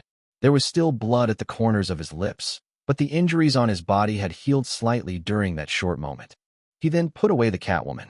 Once he sat down cross-legged, he closed his eyes and began meditating. Zhu You Cai chose to meditate a bit farther away as well. As for Flame Fiend's progenitor, he crouched down on Zhu You Cai's body. Occasionally, he would look towards Su Ming, and a ferocious smile would appear on his lips. All right, we'll rest here for several days. When the black flames in the world outside have finished erupting and the flames in the kiln disperse, we'll be able to enter the kiln. The yellow-browed man said calmly, sat down by the side, picked up his gourd, and began drinking. Reverend Zilong's expression became indifferent once again. When he sat down, he closed his eyes. The area instantly became quiet, and as the sea of fire tumbled beyond the platform, the lingering echoes of the booming sounds from the flames occasionally reached their ears. Su. At the instant Su Ming closed his eyes, he heard an indistinct voice hidden in the booms ringing in the space around him. That voice drifted about and echoed in the area. At the instant that voice spoke, all the people opened their eyes. Chapter 982. Enter the Kiln. What sound is that? The yellow-browed man frowned and stared at the tumbling sea of fire around him coldly. That sound had entered their minds and was reverberating non-stop at the moment. Su, the white-robed man that was the centipede with 1,000 feet, said faintly, and a barely noticeable glint shone in his eyes. Flame Fiend's progenitor narrowed his eyes while remaining crouched on Zhu You Cai's body. No one knew what sort of thoughts were in his mind. Zhu You Cai shuddered lightly. He lowered his head and hid away the hint of complicated emotions that appeared on his face when that voice spoke. It is rumored that the master of the fifth kiln is called Su Xianyi. This person came from the fifth true world, and it is said that he ventured out with his wife in the past. From then on, he has never been seen again. Could this voice be the kiln calling out to its master? The yellow-browed wondered aloud after contemplating it for a moment. When he spoke, he looked towards Reverend Zilong. Zilong remained as calm as ever. He looked at the sea of fire in space and did not say a single word. No one in the area noticed that Su Ming had also lowered his head at that moment. His eyes were shut, and he looked as if he was meditating, but in truth, he was hiding the hint of grief in his eyes. Even they know about Su Xianyi. Looks like the words of Dust Burner's progenitor were real. After a moment, the vague voice echoed in the area once more. That single word that the voice spoke lingered for a long time and did not disappear, as if it was truly calling out to its master. There was a deep, ancient air within it, causing those who heard it to be unable to help themselves, but to find their hearts growing heavy. Soon after, the people resumed immersing themselves in exercising their breathing and waited for the sea of fire and space to disperse. They simply allowed that indistinct voice to occasionally ring in their minds. Su Ming closed his eyes, but his right hand had moved to his storage bag. There was a jade slip on his palm, and its contents appeared in Su Ming's mind. The Resentful Wei stood proudly beside him and looked at the area and the people indifferently. It regarded all manner of lives with hostility, and even if Su Ming had already formed an agreement with it, it still found itself to not really be able to get used to it. However, it could sense that Su Ming truly valued it. Most importantly, it sensed a similar loneliness and grief within Su Ming. With the Resentful Wei around, Su Ming could be at ease and immerse himself within observing the map in his mind. It had been given to him by Dustburner's progenitor, and within it was a rather detailed description of the fifth kiln. Inside it, there were 99 balls of fire, and they were the reason why the fifth kiln was known as a kiln. Each ball of fire contained a supreme treasure, and when all 99 of them were gathered together, they would form the vast power possessed by the fifth kiln. Over the course of countless years of the fifth kiln being activated continuously and an endless stream of people entering it in hopes of obtaining a serendipity, some people managed to truly obtain a supreme treasure. They extinguished the fire and took away the treasure. Because of that, the fifth kiln gradually lost its power to move about and could only stay in a single spot in the galaxy. When all of its supreme treasures were taken away, it would dissolve and disappear. As of then, not even Dustburners knew how many balls of fire were still within the fifth kiln, how many supreme treasures were yet to be taken away. Su Ming knew that the Almighties beside him were aiming for the supreme treasures contained within the balls of fire that still remained. Besides these 99 balls of fire, there were 999 complementary treasures. They formed the structure connecting the 99 supreme treasures, and not even a single one could be missing. Over the years, these complementary treasures were the ones who were most commonly taken away. The 99 balls of fire formed 99 big dimensions within the kiln, while the 999 complementary treasures formed 999 small dimensions. Even if the balls of fire were extinguished and the supreme treasure within them taken away, their dimensions would still exist.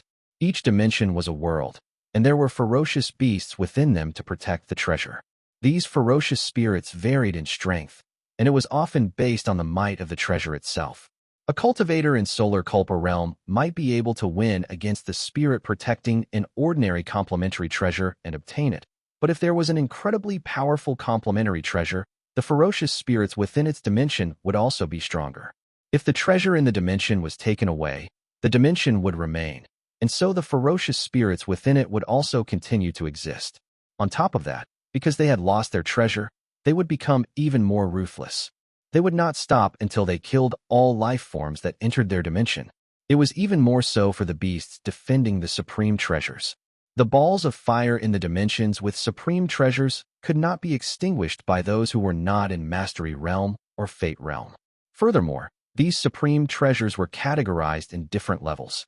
Based on the information Su Ming obtained from Dustburner's progenitor, 9 of the 99 supreme treasures were in the core of the fifth kiln. The level of difficulty in obtaining these 9 supreme treasures surpassed all of the others. It was related to a person's level of cultivation, chance, and also serendipity. Dustburners had a record of them, and they knew through a unique method of theirs that many years ago, when the kiln was activated, there were 9 people who had stepped into a dimension. It was difficult for people to take even an inch forward there, but they saw a sight which drove them mad. There was a prime flame in the sky of the dimension. This meant that this was one of the 99 dimensions with a supreme treasure, but this was just secondary in importance. The most important thing was that there was a blade contained within the ball of fire that the 9 people saw. At the instant they took note of this, the blade's voice reached their minds, telling them that its name was Life-Envying Blade. A supreme treasure that would tell its own name to others was one of the 9 treasures within the core of the fifth kiln, a supreme treasure which would come to them only by luck. It was that blade that caused all of the 9 people to die in the end, and among the 9, 7 of them were masters of fate, lives, and death. These 7 people had come from the forces of power from the 4 great true worlds stationed to keep watch over the barren lands of divine essence.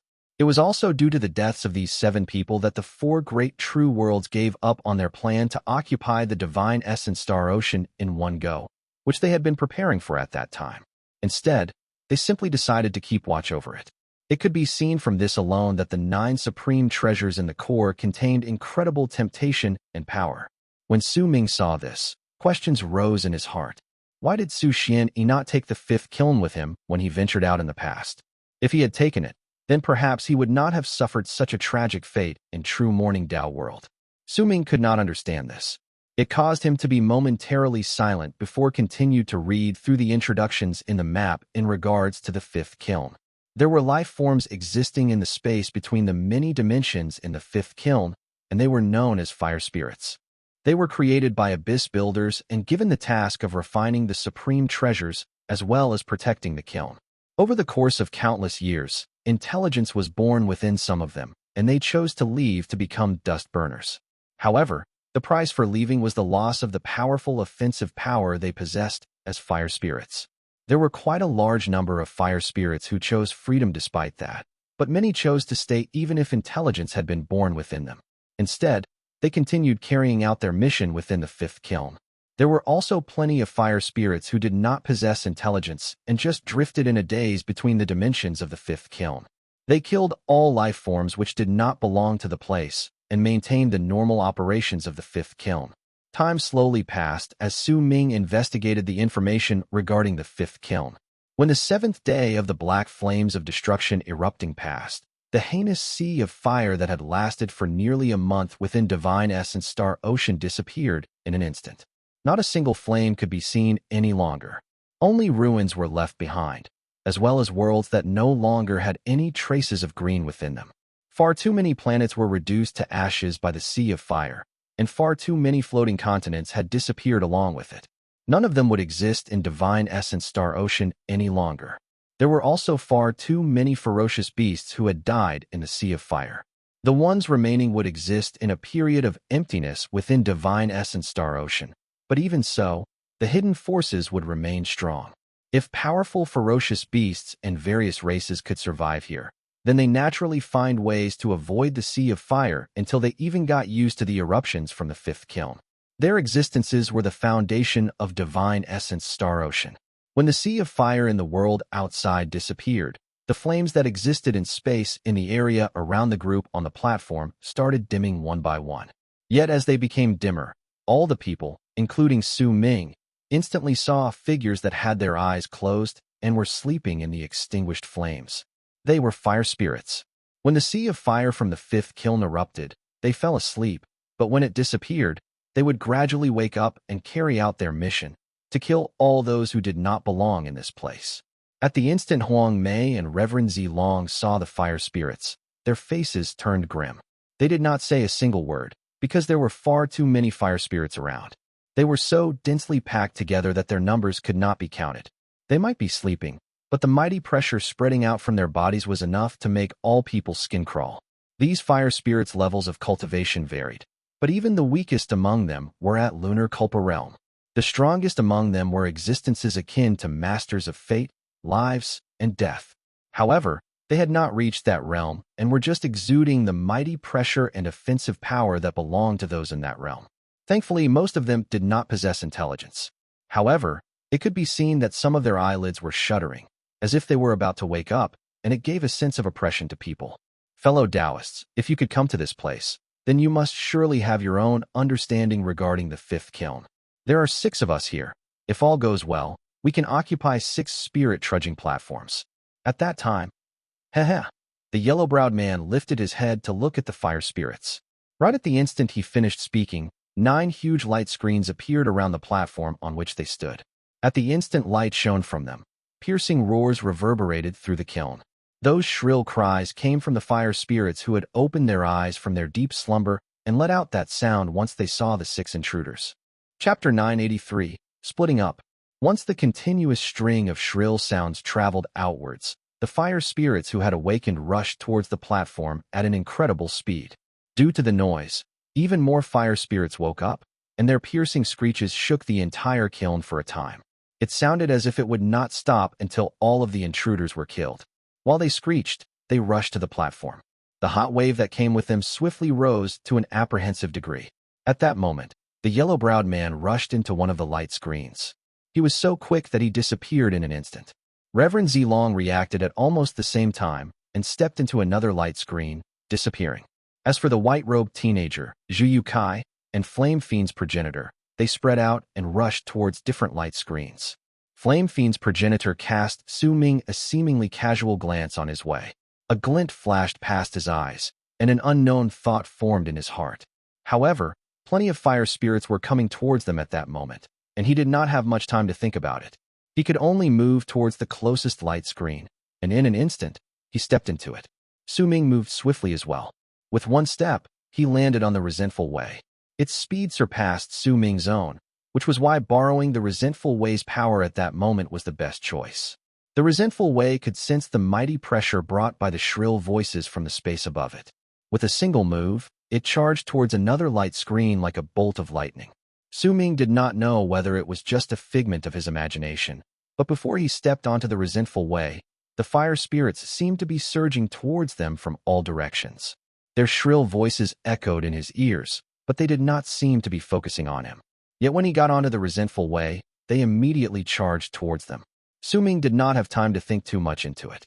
With its extreme speed, the Resentful Wei rushed into the light screen, and the two of them disappeared. On the platform, a large number of fire spirits rushed into all of the light screens that the intruders had entered. The moment they did so, the 9 light screens around the platform started revolving, and booming sounds rang out in the air. The light shining from them reached 100,000 feet. This sort of revolving motion made it seem as if the 5th kiln was in operation. The instant Zhu Ming walked out of the light screen, he had his Atman spread out to sweep the area. The Resentful Wei beneath him did not stop and immediately galloped forward. Above them was a blue sky. The ground was filled with green, and everything seemed to be at peace, as if there was nothing dangerous in the place. Even if Zhu Ming spread his Atman outwards, he did not notice any dangers. However, he did not relax his guard in the slightest bit. This was one of the many dimensions within the 5th kiln, so it was impossible for there to be no dangers in this place. As he rushed forward, a myriad of thoughts passed through his mind. Zhu Ming knew what was the spirit trudging platform that the yellow-browed man had mentioned. The platform the group stood upon before was one of those things. There was an introduction to these spirit trudging platforms in the jade slip that Dustburner's progenitor had given Zhu Ming. That item was originally not named as such, and it was only coined with this name by those who came to the kiln later on. Gradually, as time passed, most people came to know it by this name. Knowledge about its true use had long disappeared in the passage of history. Perhaps Dustburners knew about it, but it was not mentioned in the jade slip. As of then, the platforms were useful due to their locations, which was why they were incredibly important to all the people who challenged the 5th kiln. If anyone divided the myriad of dimensions in the 5th kiln into an inner and outer layer, then they could treat the kiln as a gigantic sphere. The countless dimensions were scattered all over the place. There were primary and complementary dimensions, and there were 3 borders dividing the inner and outer layers. These 3 borders were formed by many platforms that formed a ring, and it divided the entire 5th kiln into 4 regions. It did not mean that the dimension with the supreme treasures would definitely be located in the innermost layer, but the innermost regions would definitely have dimensions with supreme treasures.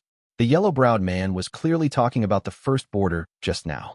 The meaning behind his words was that if all of them were successful in their journey, they would gather there and step into the dimensions of the 5th kiln between the 2nd and 3rd borders. The 5th stone which Zhu Ming wanted was located in the deepest depths of the kiln, which meant that it would only appear in the inner layer of the 3rd border. This 5th stone's role was to suppress certain things in the 5th kiln. It existed to suppress some powerful supreme treasures. Zhu Ming's eyes sparkled. As the Resentful Wei charged forward, he continued spreading his Atman outwards and searching for the exit. The world's area was not very big, so he could tell that this was one of the dimensions with a complementary treasure, but there was no light from a treasure in the sky.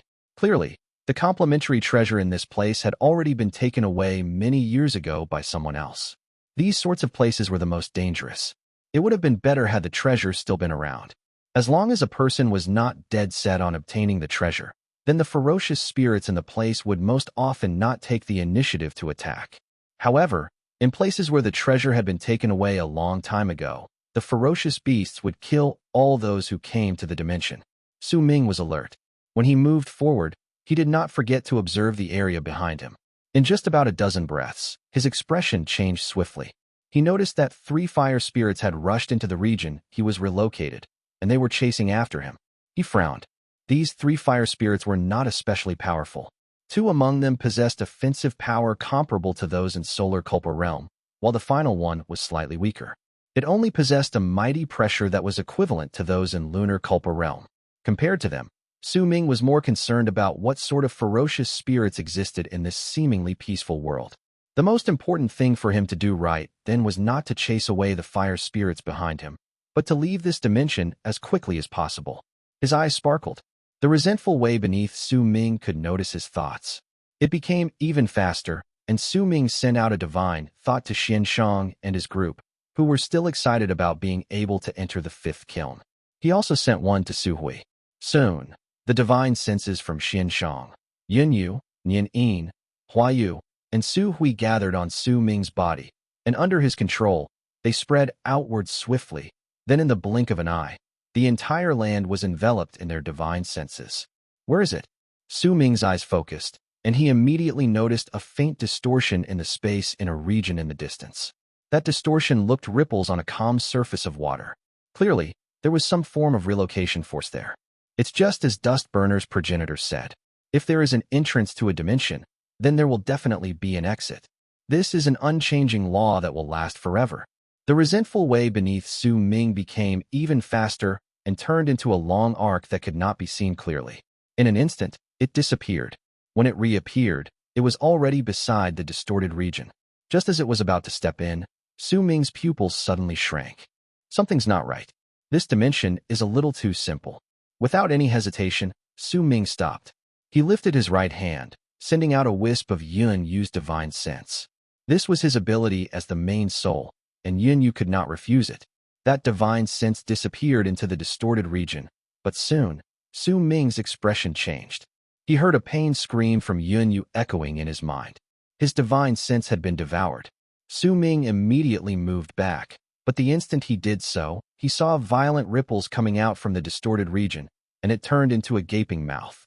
Ghastly black rays of light were revealed within, and the mouth opened wide to devour Su Ming in one gulp. At the same time, about a dozen distortions suddenly appeared in the originally empty space around him. A dozen something gaping mouths like the first one took shape, and with a foul gust of wind as well as low growls, they charged towards Su Ming. The blue sky became murky in an instant as well. A gigantic crack that was enough to terrify all appeared above. If anyone looked over, they would immediately see that this was not a crack, but an incomparably huge, ghastly, gaping mouth. With the resentful Wei's speed, it disappeared into the distance in an instant and avoided being devoured by the dozen something gaping mouths. However, the hose could not avoid the ghastly mouth formed in the sky. It charged towards them from above and below. When Su Ming looked over, it was as if the entire sky was descending on him. It looked as if the mouth wanted to gobble up the land. His expression turned dark. By then, he had already seen the ferocious spirit's appearance. These were semi-transparent ferocious beasts that looked like tadpoles. They were not big, but their skulls were several hundreds of times bigger than their bodies. When they opened their mouths, it was an alarming sight. There might only be around a dozen of them around, but each of them exuded the offensive power of those in Solar Culpa realm, and a wave of madness and resentment also came from them, especially the ferocious beast which replaced the sky. The mighty pressure spreading out from it was the presence that belonged to Almighties in Mastery Realm. The dozen-something ferocious spirits were in front of Su Ming, while above him was the gaping mouth that filled the sky. Behind him were the three fire spirits, charging swiftly towards him. These three fire spirits did not have intelligence. In their eyes were a great killing intent, so it seemed that only the ground was safe. Su Ming looked at the ground, and a cold sneer appeared on the corners of his lips. The safer a place appeared, the higher the possibility that it was the most dangerous. This was something that could be seen by what had happened moments ago. He stopped in midair, then closed his eyes and soon opened them again. Ikang's presence erupted from him. Once it filled the Supreme Treasure's body, a brilliant light shone in Su Ming's eyes. He did not retreat, but moved forward and took a step towards the dozen-something ferocious spirits in front of him. He lifted his right hand and swiftly struck the area in front of him. At the instant his palm landed, the sun, moon, and stars shone in Su Ming's eyes. His palm swiftly turned into a gigantic illusion in front of him. That illusion was enlarged rapidly and turned into a palm that was several thousands of feet big. With loud bangs, it collided with the ferocious spirits, and booming sounds surged up into the sky. From the distance, it could be seen that these ferocious spirits were swatted backwards, and a path for Su Ming was cleared. He moved. As the resentful Wei, Su Ming left its back and rushed towards the incoming gaping mouth, which brought up a torrential wave as it came from the sky. At the same moment, the Resentful Wei lifted its head, stared at the mouth in the sky, and let out a shocking roar.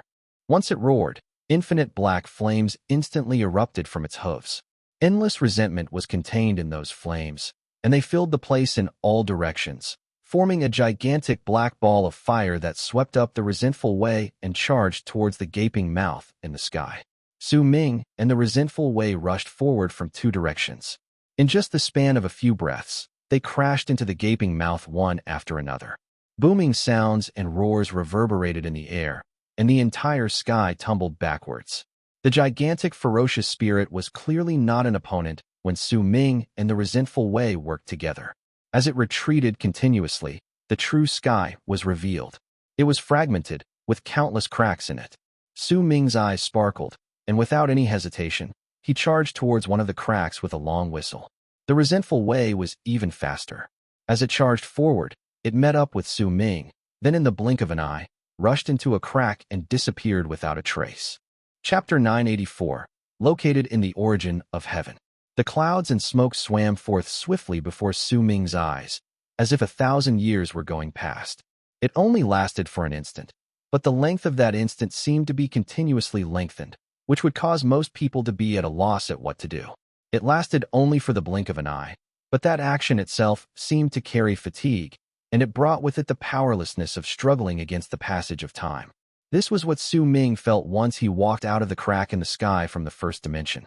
The body of the supreme treasure might seem to not have changed much, but within it, Su Ming, Xin Shang, Yun Yu, Nian Yin, Hua Yu, and even Su Hui found their minds in a state of chaos. Su Hui was in a slightly better condition, but Xin Shang and his group were hit by a clear, heavy fatigue.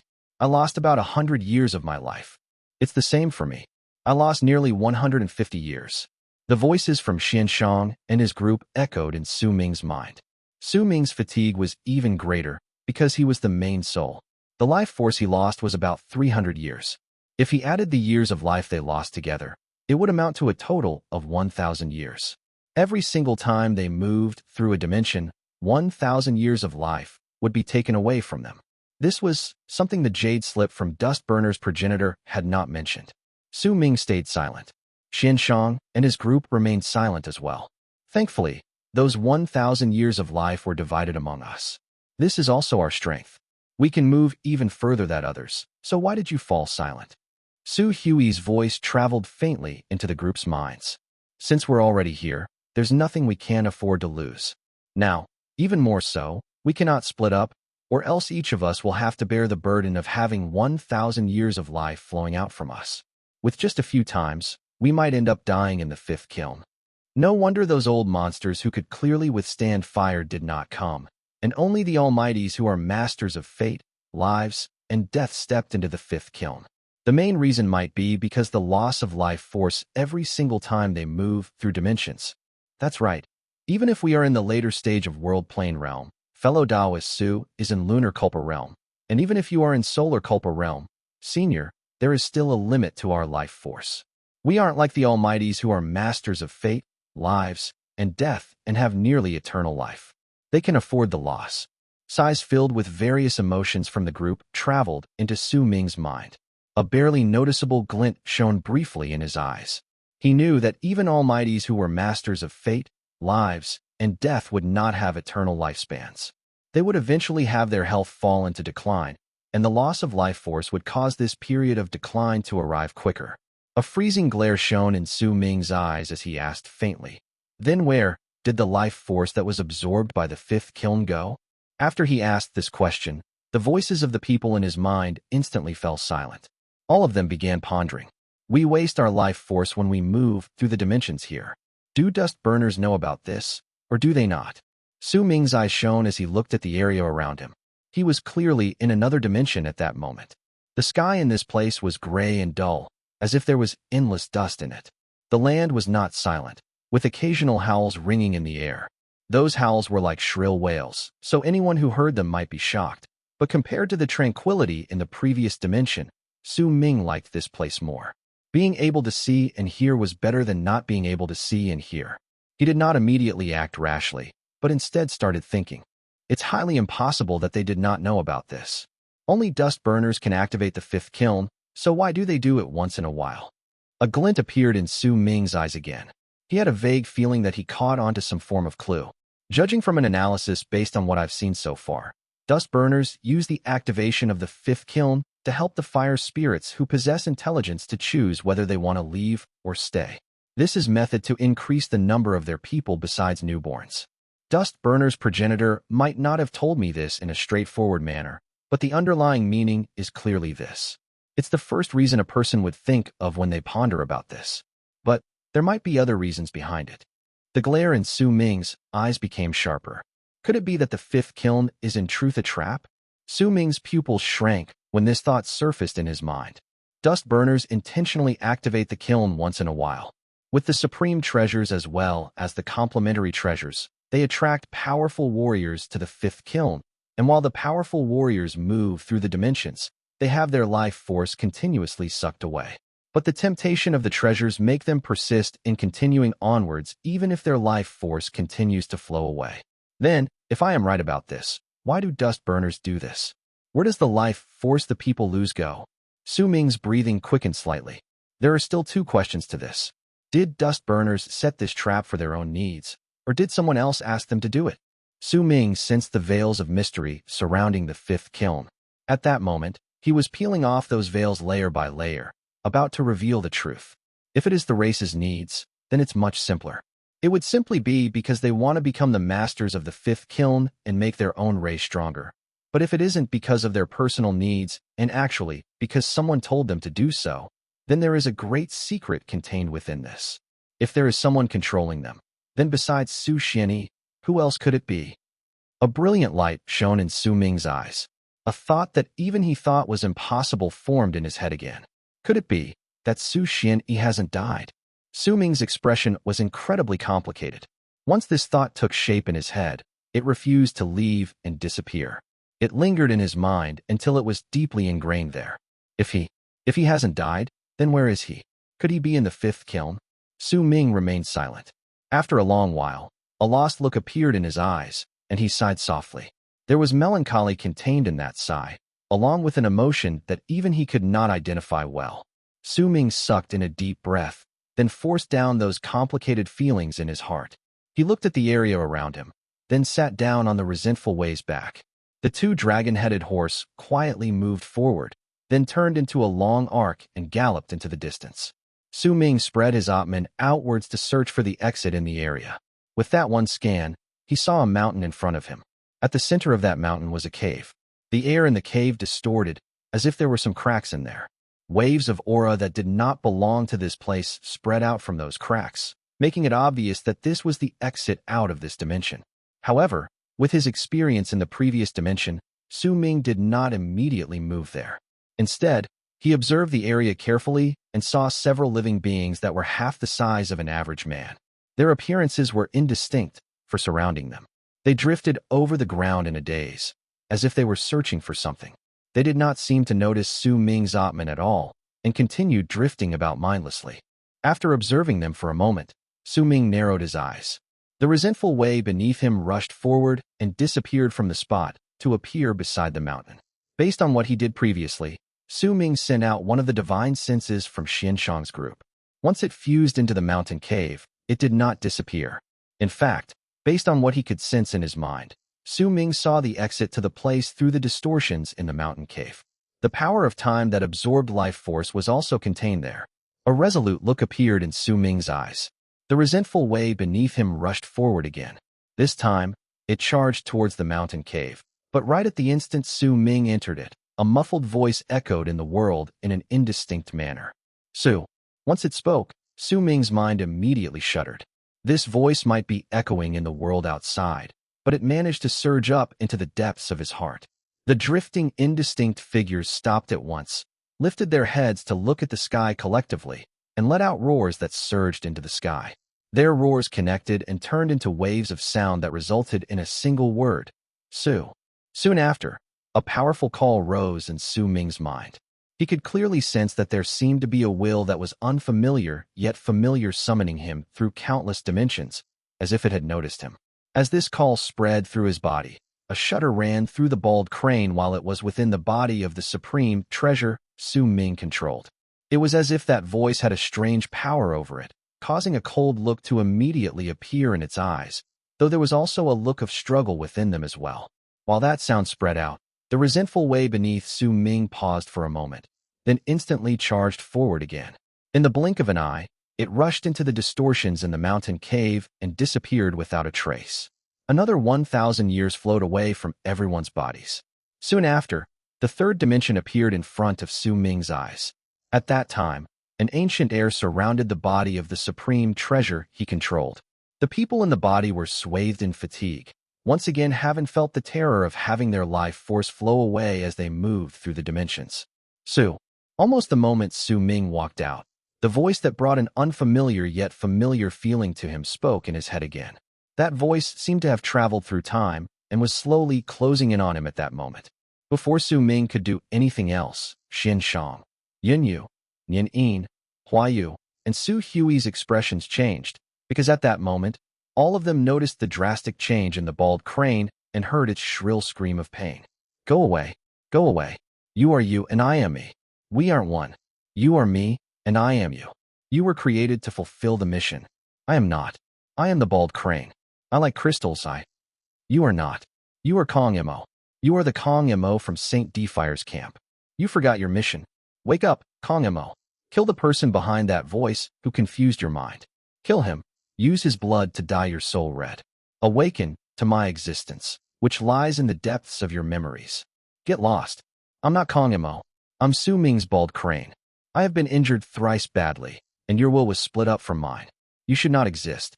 You, who exist in the origin of heaven and within Dark Dawn's ballad, will forever and ever belong to St. Defire's camp. Chapter 985, The Tree's Ancestor.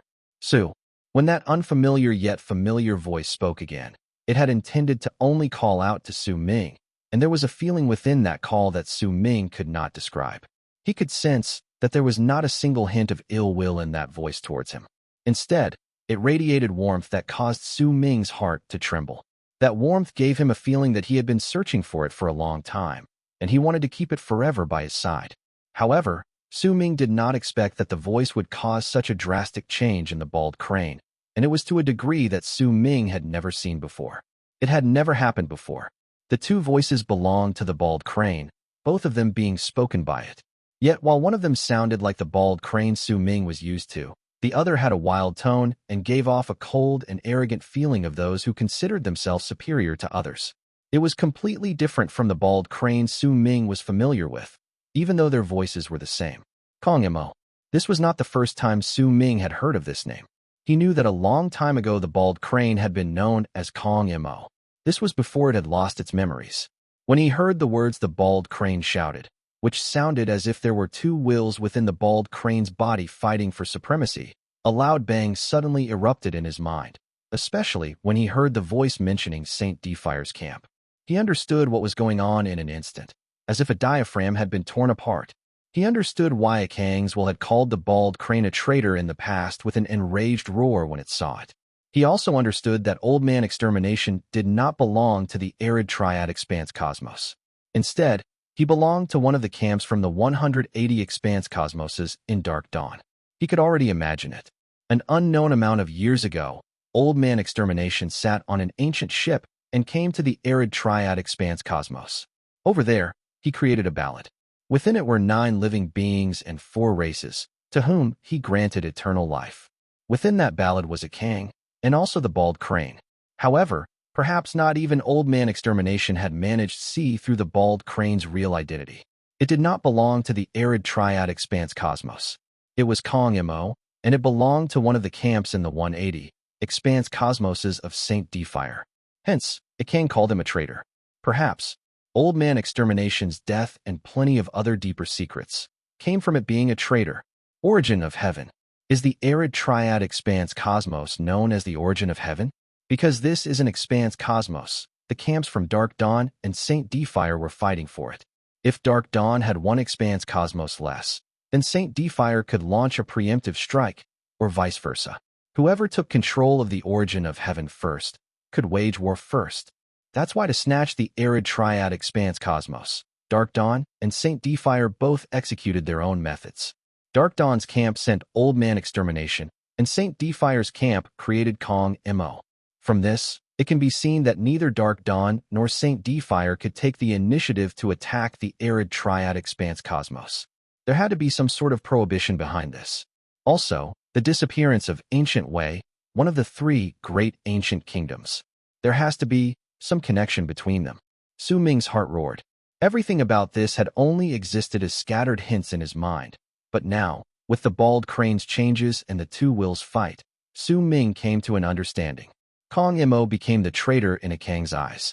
Over the course of countless years, Kong Mo was severely injured thrice, to the point it lost its physical body. Even its memories were scattered, but it did not die. It's just as Kong Mo said, the bald crane should not have appeared. It's just that Kong Mo's will had fallen into deep sleep, so the bald crane's will was born. The bald crane doesn't have a mission. It is obsessed over crystals. It is sleazy and shameless, but it's my companion. And I obtained a fragment from the seed of life extermination. I activated its legacy, and based on this, it can be seen that I am Old Man Extermination's substitute.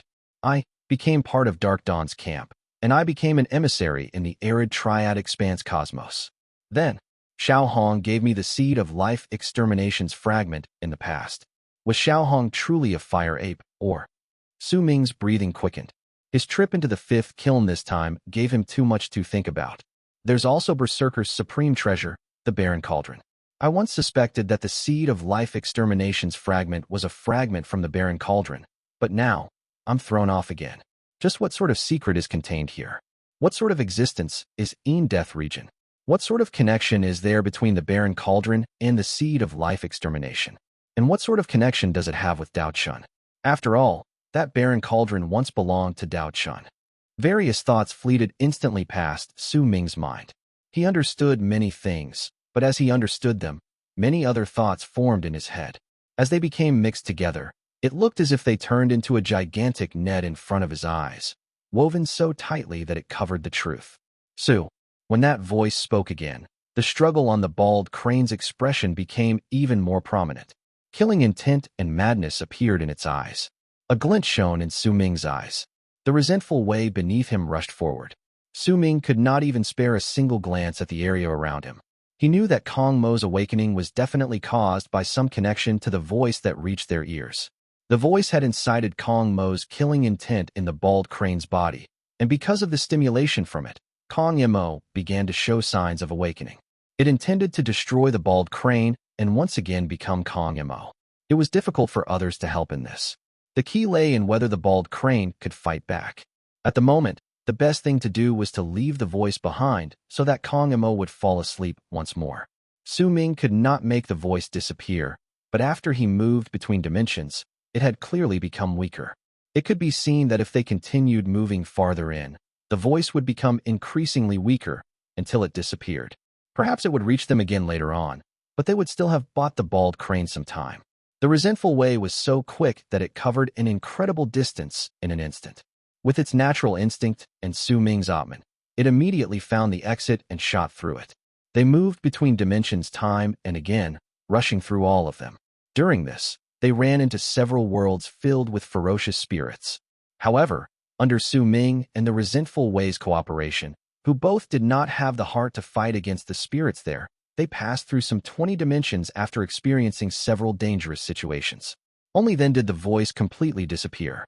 At that moment, the bald crane started to slowly calm down. Fatigue appeared on its face, and it fell into unconsciousness. Su Ming let out a sigh of relief in his heart. Not a single treasure could be found in the previous 20-something dimensions. All of them had already been taken away many years ago. Once the bald crane passed out, and Su Ming left the dimension to appear in another one, his pupils suddenly shrank. This was a world whose sky was filled with green light, and which was clearly a different world from the ones which possessed a blue sky. The ground was filled with plants, and it could be seen that there was a tree that was about several thousands of feet tall in the land in the distance. Above the crown of the tree, a blade of grass floated. It had 3 leaves. They shone with a green light, and because of that, the whole world was dyed green. Complementary treasure. Su Ming's eyes sparkled. This dimension was not big. Based on its area, It could be seen that this was not a land with a supreme treasure. This was still a normal dimension, but the treasure here had yet to be taken away. Xianshang and the others immediately saw the difference in this place and turned solemn. When they looked towards the floating green grass above the tree in the distance, greed appeared in their hearts. Even if it was just a complementary treasure, a treasure that could exist in the fifth kiln definitely had some aspects about it that were extraordinary. Based on the grass ability of changing the sky's color, it was definitely nothing ordinary. Su Ming observed his surroundings carefully and did not act recklessly. Dimensions with treasures would definitely have plenty of ferocious spirits to protect them, but when Su Ming scanned the entire area with his Atman, he did not notice a single shadow. He frowned, then sent a thought to the Resentful Wei. The black horse immediately approached the tree. As it continued getting closer to it, Su Ming's heart shuddered when they were around 1,000 feet away from the tree. Xianshang, Yinyu, Nianin, and Huayu's hearts shuddered as well. Even Su Hui immediately became stern and serious. Su Ming saw 4 people sitting cross-legged under the big tree. They were 4 cultivators, and those Su Ming had never seen before. These 4 people had not died. They sat there, and their chests rose and fell. In fact, their eyes were wide open as they stared at the tree, unmoving. There were dazed expressions on their faces, along with a look of struggle. There was also an indescribable, bizarre air about them. It was unknown how many years they had been sitting there. Their robes were in tatters, and their faces were pale. From the mighty pressure spreading out from their bodies, it was clear that the 3 cultivators were in Solar Culpa realm, while the other one was clearly a master of fate, lives, and death. It was because of this scene that Su Ming stopped moving. Progenitor Long Hai. There was a hint of disbelief contained in Su Hui's voice. That almighty master of fate, lives, and death is Progenitor Long Hai from true Morning Dao world. He was stationed to keep watch over the barren lands of divine essence. 10,000 years ago, he stepped into the 5th kiln and never returned. His soul point shattered, so he was verified to have died. But now, with how he looks, he's actually alive. Su Hui immediately sent her thought to the others, and her voice echoed in everyone's minds. Su Ming's eyes sparkled. When he observed the area again, he became certain that there were no ferocious spirits in the area, besides the tree that was 1,000 feet tall. If there were no ferocious spirits in this place, then based on the statement that there was definitely something protecting the treasures, the tree was the ferocious spirit here. It was also this tree that trapped the 3 old monsters in Solar Culpa realm and Progenitor Long Hai. A tree. The corners of Su Ming's lips suddenly curled up into a cold sneer. The Akang body I possess is also a big tree, and it is the ancestor of all trees. At the instant a brilliant light shone in Su Ming's eyes, he suddenly turned his head to look at the space behind him. Great distortions appeared in the spot from which Su Ming had stepped into the dimension. Finally, someone has stepped into the same dimension as me. Su Ming narrowed his eyes. He moved and landed on the ground. The body of the supreme treasure changed as well, and he had it fuse into the surroundings. When he hid himself, the space in the distance distorted, and a hunchbacked old man walked out. It was Flame Fiend's progenitor. Chapter 986, Waiting for a Chance. The old man was thin and shriveled. His head was slightly big, and he had several locks of hair trailing down from it. There was red in his eyes, and there was also a fierce glare shining in them. Once he appeared, he sprawled down on the ground and did not move. Only after a moment did he get up and look around himself carefully. He stared at the blade of grass with 3 leaves on the 1,000 feet tall tree, and a brilliant glint shone in his eyes. He moved, and in an instant, he appeared nearby. He lifted his right hand, then swiftly seized the ground. Immediately, his fingers sank into the earth. When he closed his eyes, Su Ming felt a light shudder traveling through the ground. Su Ming's eyes sparkled. The supreme body he controlled at that moment had blended with the area around him. He was confident that he would not be found so easily. After all, this treasure was created by a sublime paragon.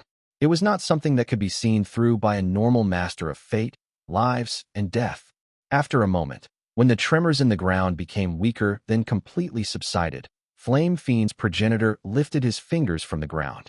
After licking his lips, he moved and instantly appeared beside the 1,000 feet tall tree.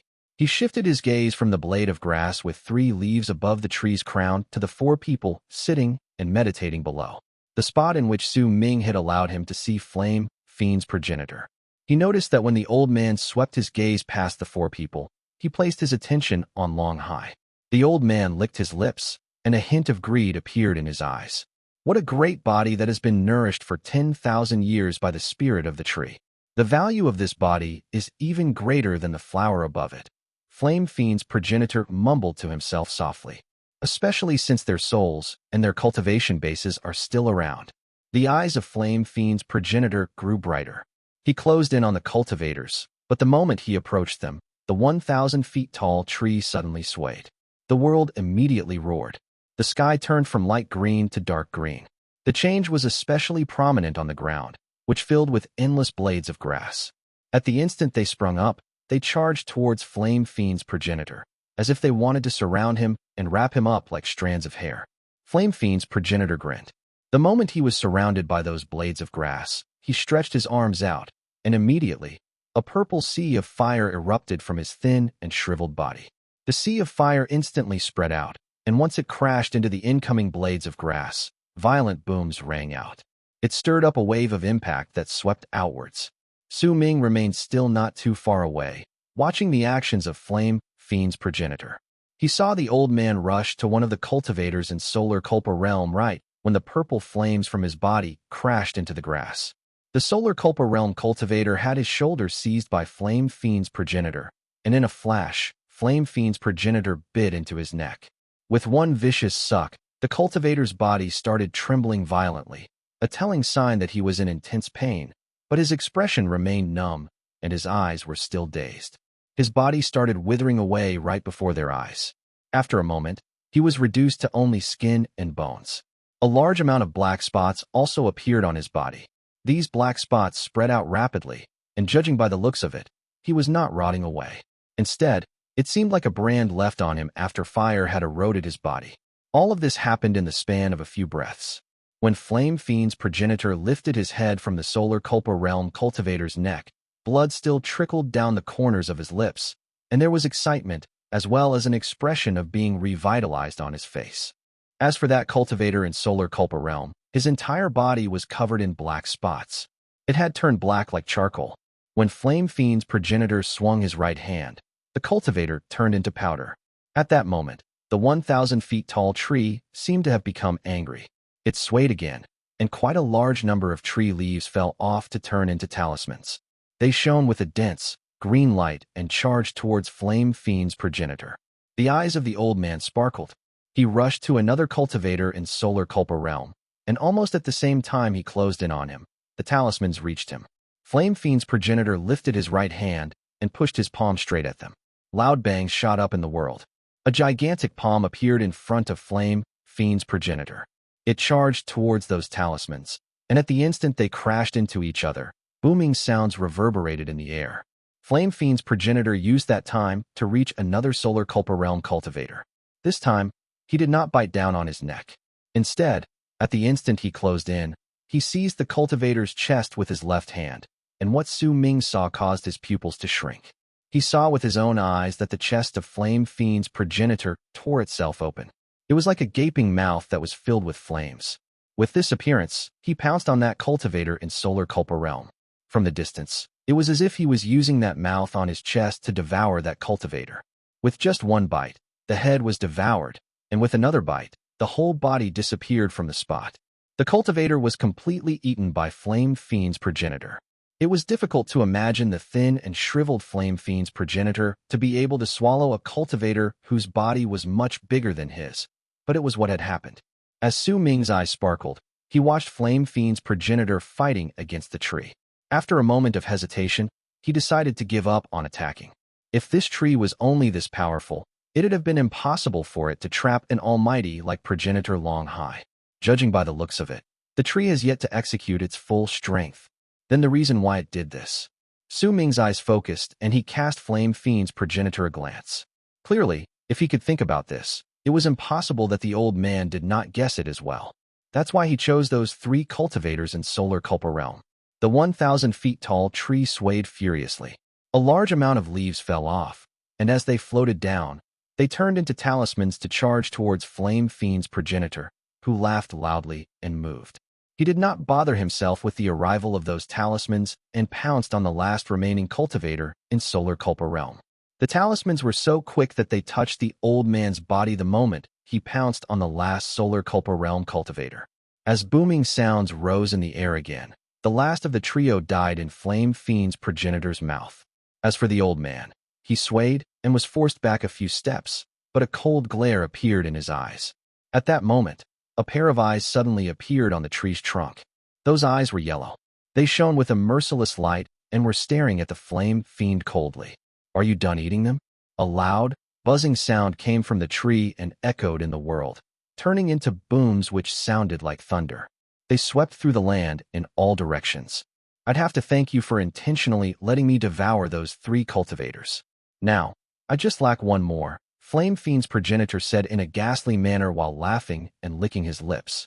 His body shook with his mirth, and it filled him with a bizarre air. When Ming heard this, he did not move. In fact, even his eyes remained still.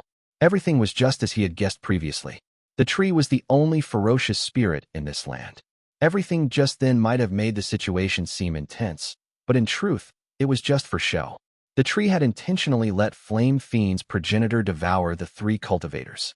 With it, it could make the blood and essence of Flame Fiend's progenitor become even more robust, and it could turn him into a puppet like Long Hai. "I lack a member of an alien race like you under me. Stay." As the tree spoke with a buzzing sound, progenitor Long Hai's eyes opened.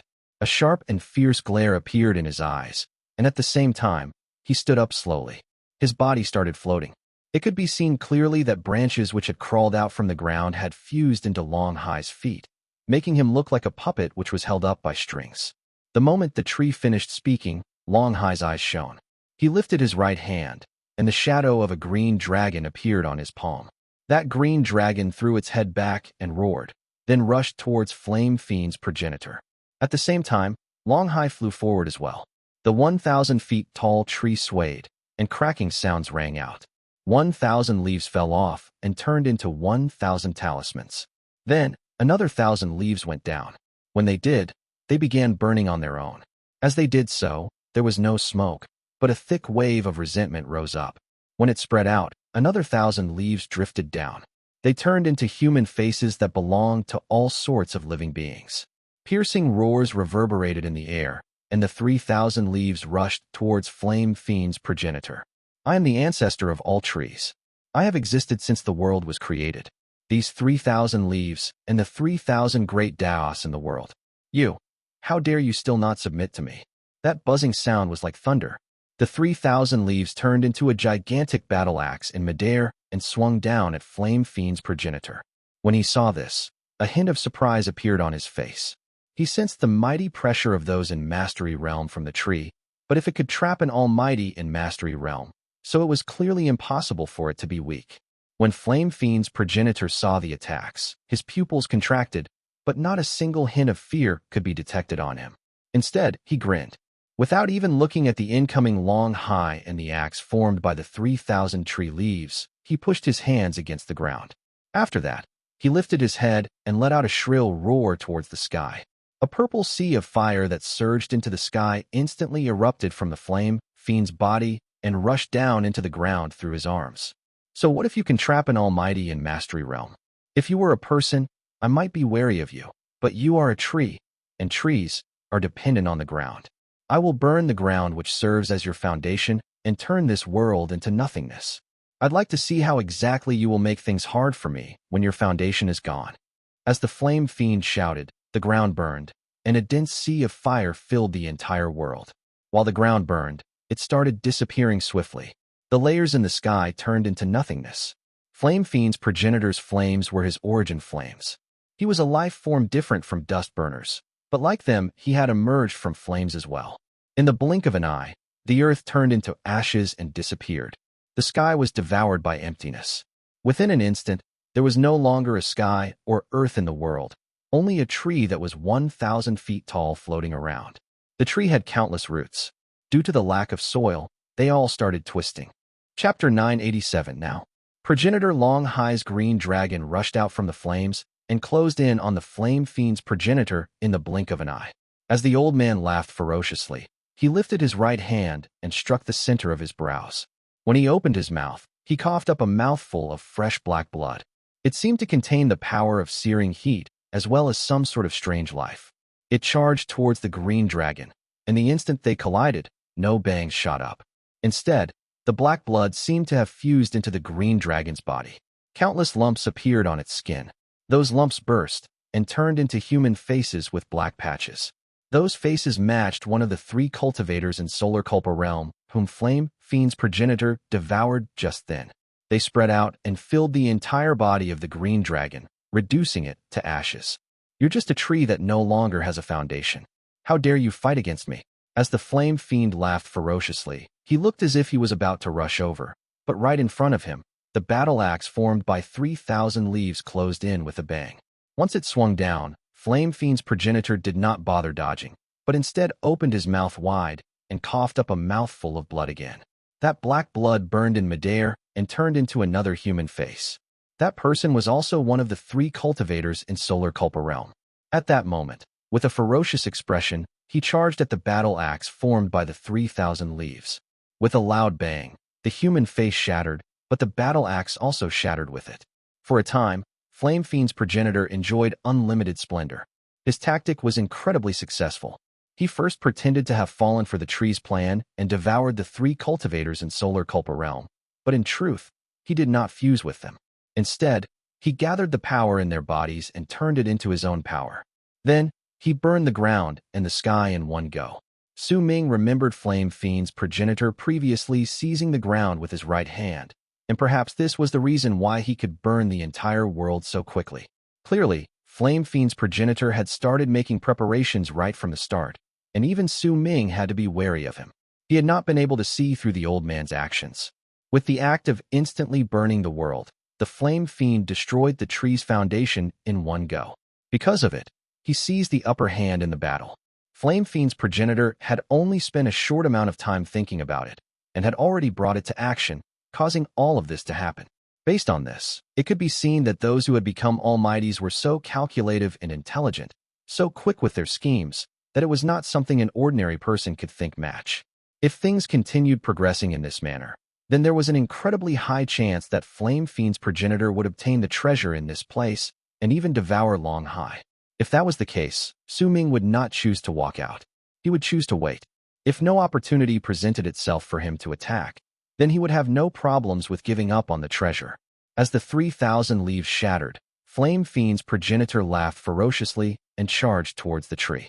He was so quick that he was just about to close in when his pupils suddenly shrank, because he saw no panic or anger in the eyes on the tree's trunk. Instead, there was scorn. It was the contempt of those who regarded others as below them, a derision mocking Flame Fiend's progenitor for overestimating himself. It was the omen that caused the old man's expression to change and his heart to let out a loud thump. You aren't the first person to do this. In the past, the cultivator named Long Hai also wanted to use this method to kill me. He nearly succeeded, but after him, no one can succeed. A buzzing sound reverberated in the air from within the tree. All lives possess fate. This fate is most intriguing and cannot be touched by all except those who have mastered fate. A voice filled with an ancient air came from the tree. At the instant its words echoed in the air, a strange power seemed to have entered the world. That power and the words immediately caused Flame Fiend's progenitor's eyes to go wide. An expression of disbelief appeared on his face, and a wave of terror that he could not hide revealed itself on his face. Fate Realm. You're in Fate Realm. Could this not be a dimension with a complementary treasure, but a dimension with a supreme treasure? The expression of Flame Fiend's progenitor changed drastically. Based on his understanding, even the strongest ferocious spirits in the dimensions with complementary treasures were only in Mastery Realm. Only the ferocious spirits in the dimensions with supreme treasures might be powerful beings in Fate Realm. But everything before his eyes at that moment was something that could not have been known beforehand. Just the difference of one single realm could make all his previous actions turn into a joke. Ming's heart also shuddered, but his eyes shone swiftly. The Almighty in Fate Realm, he understood the most, was Heaven Traverser's progenitor. That person relied on a treasure to move himself to half a step away from Fate Realm. As a barely noticeable glint shone in Ming's eyes, he cast a glance at the 3-leafed grass floating above the tree, and a strong hint of desire appeared on his face. Unless the tree itself reached Fate Realm, then it must be this treasure's effect. As for the tree's real level of cultivation, well, it'll all depend on whether I can cut it with the execution of 3 evils. If I can cut it, then it means that the treasure serves a critical role. Ming narrowed his eyes. His gaze landed on the currently rapidly fleeing Flame Fiend's progenitor, waiting for a chance that would benefit him the most if he attacked. Flame Fiend's progenitor retreated swiftly. He knew that he had no chance of striking back with his power when he compared himself to the Almighties in Fate Realm. With his heart in shock, he noticed the strange power contained in the world. This power surrounded him and had already interfered with his perception. From what he knew, this power could only come from one source: fate. The earth possesses fate, as do the heavens. When the ancient voice spoke again, the ground that had vanished due to being burned returned.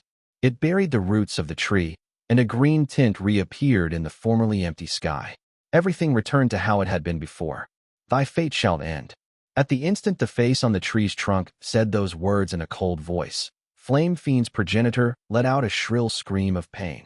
A large amount of fire suddenly erupted from his entire body. While purple flames surged and tumbled about in the area, the voice from the tree echoed once more. Fire is thine fate. This fate shall be thenceforth devoured. Once these words were spoken, the sea of fire immediately stopped spreading outwards. Instead, it tumbled backwards to burn the body of Flame Fiend's progenitor. An incredible expression of terror appeared on the progenitor's face. As he swiftly retreated, he formed a seal with his hands and struck a few parts of his body. With each strike, he would cough up a mouthful of black blood and become faster. Thou shalt be mine second child. So shalt be thine fate. When the voice from the tree reverberated in the air, Flame Fiend's progenitor let out a shrill scream of pain. His whole body shuddered. A power that he found difficult to resist surged at him from all directions in an invisible form. It crushed his body, causing him to be unable to move forward. Instead, his body was pulled backwards against his will. He moved closer to the tree, and a blood-red branch crawled out of the trunk. It closed in on the old Flame Fiend as if it wanted to crawl into his body and turn him into a puppet like Long Hai. The latter stood by the side with an apathetic expression. He had only released that green dragon and not done anything else. Clearly, the will of the tree believed that it needed to take action personally to deal with this Flame Fiend. Ming was still waiting. He did not believe that Flame Fiend's progenitor only had these methods at his disposal. If this was true, then even if Ming did not attack, he would definitely die. But if Flame Fiend's progenitor still had other methods at his disposal, then Ming would prepare to deal the finishing blow to him. After all, this person had already showed the intention to kill him due to the yellow-browed man's words.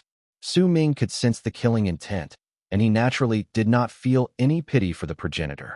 When the time came, Ming was quite confident about himself being able to escape. This confidence came from the 1,000 feet tall tree executing its power of controlling fate to create soil and bury its roots instead of killing the Flame Fiend.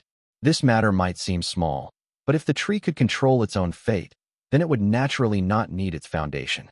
Just like Ikang, due to its existence as a superior life form, it could move about the galaxy without any need for soil to provide nourishment to it. When Flame Fiend's progenitor was oppressed by the invisible power around him, his body continuously approaching the tree, he saw the red branch close the distance to less than 1,000 feet away from him. A resolute look then appeared on his face. He gritted his teeth and lifted his right hand to strike the center of his brows again. This time, he did not cough up black blood, but a loud bang shot up from his body, and during that instant, he swelled up rapidly. This was not him self-destructing. Instead, once his body swelled up, countless runic symbols appeared on his skin. These runic symbols were like tadpoles. Once they appeared, they started swimming about his body as if they were alive. A powerful presence immediately erupted from the progenitor's body. At the same time, beyond the 5th kiln, and in the planet where Flame Fiends lived were an innumerable number of Flame Fiends shuddering. They coughed up blood as their bodies withered, and some of them immediately fell to the ground burning to ashes before leaving a puddle of blood. In a short while, most of the Flame Fiends died. This was Flame Fiend's progenitor activating the divine ability of his race. He had discreetly absorbed his people's lives in exchange for a moment when he could be at his strongest. Boom, boom, boom. Intense bangs shook the world. Even if there was someone several dimensions away from the place, they would still have been able to hear it. At that moment, black blood gushed out of the progenitor's body before everyone's eyes. That blood spread out ceaselessly and turned into a layer of black blood fog. It contained a powerful corrosive power that even corroded space. All forms of power, including the existence of fate, were halted in that blood fog before they were forcefully cut off. The 1,000 feet tall tree let out an enraged roar. The face on the trunk showed a refusal to accept what was going on, but the tree itself could not move. As the blood fog tumbled about, it blocked off its power of fate and even caused its connection with the puppet Long Hai to be cut off for a moment. The tree could only watch helplessly as the Flame Fiend escaped. Once Flame Fiend's progenitor swelled up several hundreds of times his original size, he managed to free himself of the binds created by the power of fate around him. With a shrill scream and a heinous amount of resentment, he rushed forward. His power was falling swiftly. This was the result of him having executed the previous divine ability. However, if he could escape from this place and find a spot where he could isolate himself to heal for a few days, he could recover. However, right at the instant he escaped, killing intent appeared in Su Ming's eyes. Now, Chapter 988, A Puny Shoot. Killing intent shone in Su Ming's eyes, and with one swift move, he came out of hiding. His appearance did not cause the 1,000 feet tall tree any surprise. Clearly, it had noticed his presence before. After all, when Su Ming entered the dimension earlier, he had not hidden himself. However, Flame Fiend's progenitor did not expect that Su Ming was hiding in this place. This was what it meant to get out of a frying pan and into the fire. Flame Fiend's progenitor might have escaped, but his power was swiftly falling. At the instant he sensed the killing intent behind him, he saw Su Ming swiftly rushing towards him. In just a flash, Su Ming caught up. This was not his own speed, but the Resentful Wei executing its extreme speed. At the instant they closed in, Su Ming lifted his right hand. The power of a Kang within him gathered, and he also took away Xin Shang, Yin Yu, Nian Yin, and Hua Yu's power, who could do nothing about it. All these forces of power gathered on his palm, and he pushed it in the direction of Flame Fiend's progenitor through the air. The world roared. Su Ming's strike turned into a whirlwind that charged towards the progenitor with a loud bang, and madness appeared in the old man's eyes. As he shouted, a fierce note manifested in his voice. When he saw that he was about to be swallowed up by the whirlwind, a look as if he was about to risk everything showed up on his face. He pressed his hands on his chest and tore it outwards. With it, he tore his body into half. Half of him continued running, and the other rushed to Su Ming, then chose to self-destruct. Flame Fiend's progenitor was an almighty in mastery realm, yet he was forced to an extent that he had to self-destruct. If this news went out, Su Ming's name would ring through the universe. In truth, this was not all of his own doing. The main reason behind it was the existence of the 1,000 feet tall tree. It had heavily injured the Flame Fiend beforehand, and with Su Ming's body formed by the Supreme Treasure as well as the Resentful Wei, he was able to do this. However, if he had hidden for so long only to destroy half of Flame Fiend's progenitor's body, then Su Ming would end up with a huge threat to his future. There was no way he would be willing to accept this. Since he had already attacked, he would do his best to kill the other. The self-destruction of half of the progenitor's body caused a loud bang to surge into the sky. At the instant the destructive ripples spread out, a glint appeared in the Resentful Wei's eyes. The two dragon heads roared and rushed towards the ripples brought by the progenitor's self-destruction. A black sea of fire formed by resentment swept out in all directions and instantly swallowed up the impact formed by the progenitor's self-destruction, making it so that it could not spread out. At the same time, Su Ming let out a long roar, and the full force of his power erupted from his body. He even called forth his Akang clone, causing his combat power to reach its peak during that instant. With one step, he disappeared from the spot.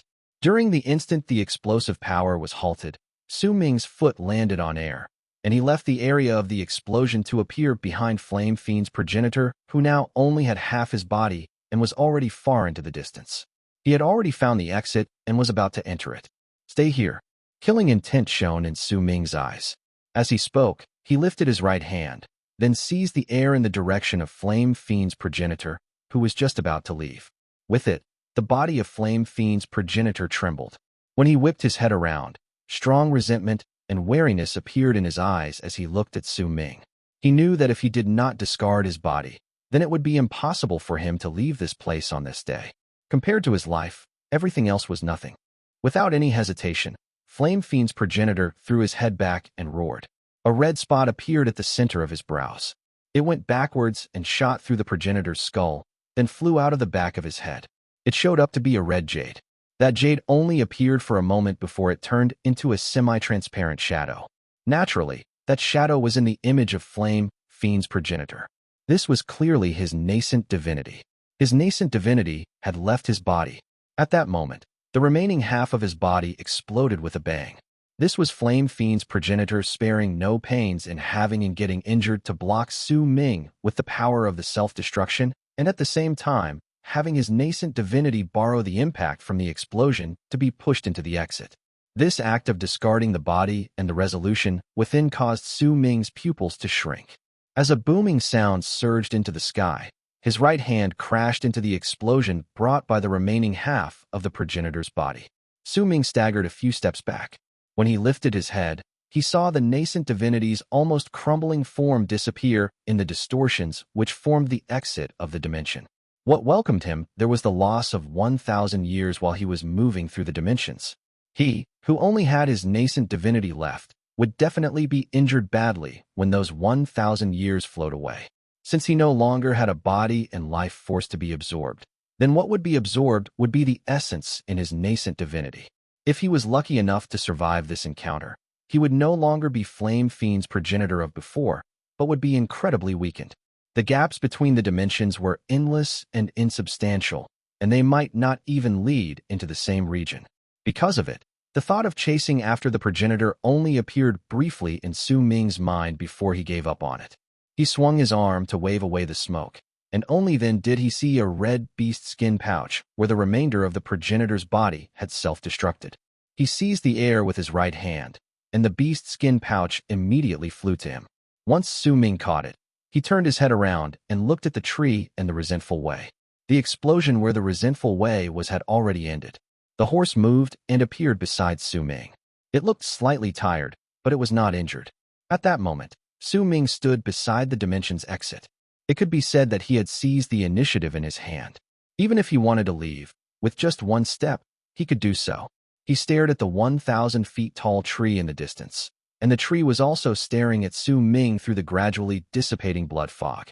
By its side was progenitor Long Hai.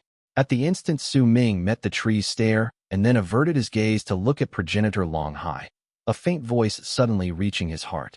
That voice drifted about, and there was anxiety as well as a strong wave of desire in it. Fellow Taoist, save me. I am Long Hai, and I come from true morning Tao world. My soul was seized by this devilish tree, and I lost myself. Now, with the blood fog Flame Fiend's progenitor brought forth, the connection between me and the tree has been cut off temporarily, and I was able to regain my mind. Save me. I, Long Hai, swear by my power as a master of fate, lives, and death that no matter whether you choose to save me or not, if I regain my freedom, then I will acknowledge you as my master. If I go against my oath, then my nascent divinity will scatter into the universe, and all generations of the Long family will die. As Long Hai said these words, a strange connection suddenly appeared in the depths of Su Ming's heart. This connection was faint and indistinct, and it drifted about just like the voice. An oath from a person in Mastery Realm. Su Hui immediately said swiftly. Long Hai's voice, which had traveled into Su Ming's mind, had also been heard by Su Hui, Xin Shang, Yun Yu, Nian Yin, and Hua Yu. Su Hui clearly became agitated. This oath cannot be made easily.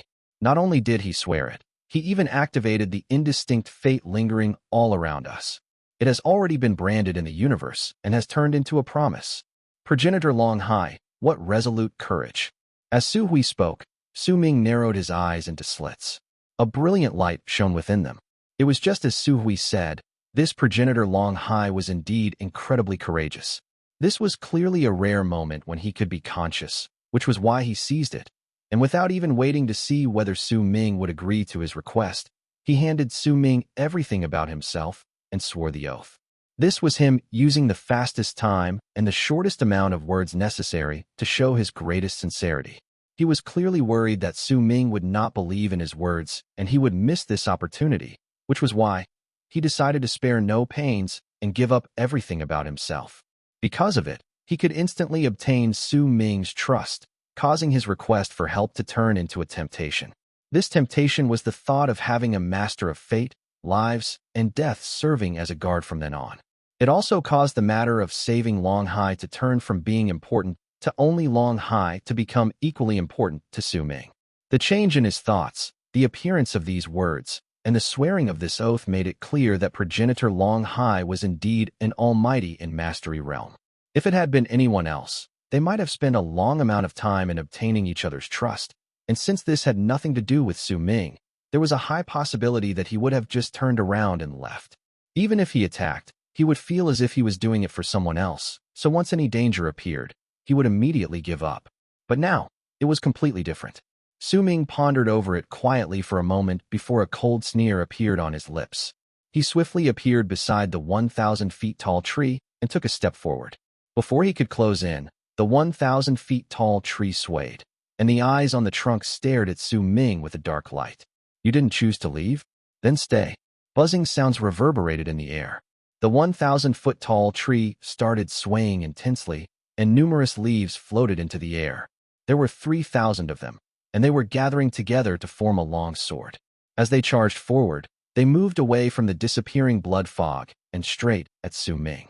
These 3,000 leaves signify the 3,000 great Daos. Within them are 3,000 fates.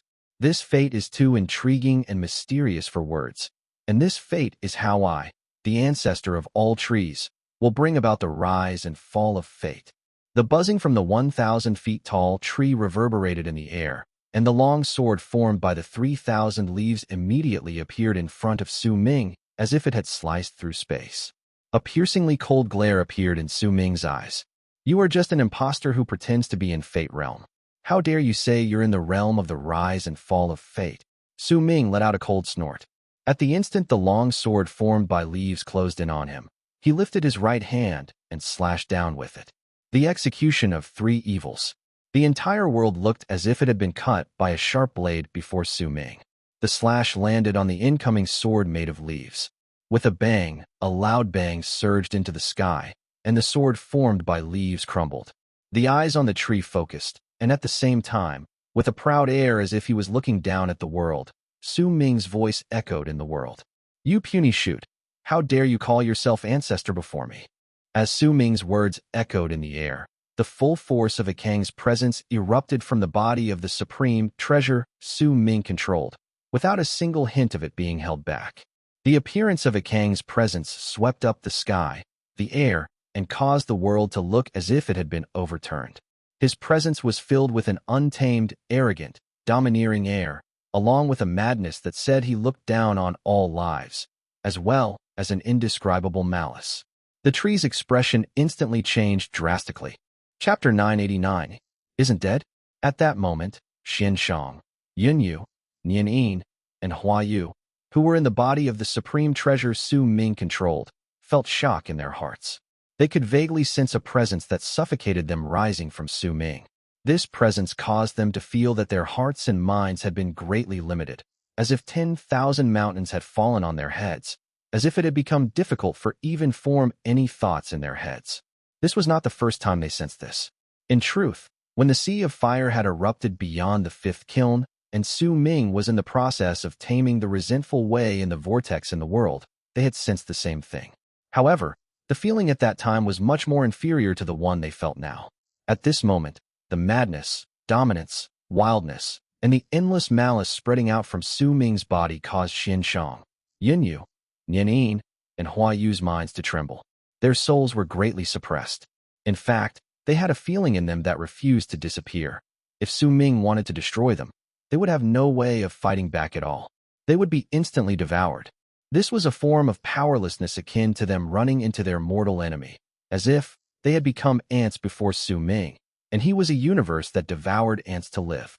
The feeling Su Hui had was slightly weaker than what Xian Shang, Yun Yu, Nian Yin, and Hua Yu felt, but she was similarly shocked, but terror did not appear in her heart. Instead, there was only great wave of submission within her. Submitting to a powerful warrior to the point that not a single desire to fight back could rise in her. This was the state of Su Hui's heart at that moment. However, only they, who were in the body of the supreme treasure Ming controlled, could sense it. If there was anyone else in the dimension at that moment, they would see that Ming's hair was dancing while he stood in space, the presence and mighty pressure spreading out from his body, forming endless distortions around him. Those distortions spread through the sky and earth, filling the entire dimension. When all of this landed in the tree's eyes, it saw a whole different thing. It experienced shock and disbelief that it had never felt before. In its eyes, in the endless distortions surrounding Ming, was a gigantic shadow. This shadow was like a tree that brought with it pride, arrogance, and a madness, as if it was proclaiming that it was above all in the universe. As for the malice that filled the dimension, in the tree's eyes, it was endless branches that had no end. And during that moment, it was shocked to see the entire world replaced by that vast tree. All of this caused the tree's body to shudder, all 100,000 feet of it. It swayed about violently. A monstrously huge wave rose in its heart, as if a storm raged there. It caused its mind to almost break down from disbelief. It had always believed that it was the ancestor of all trees in the universe.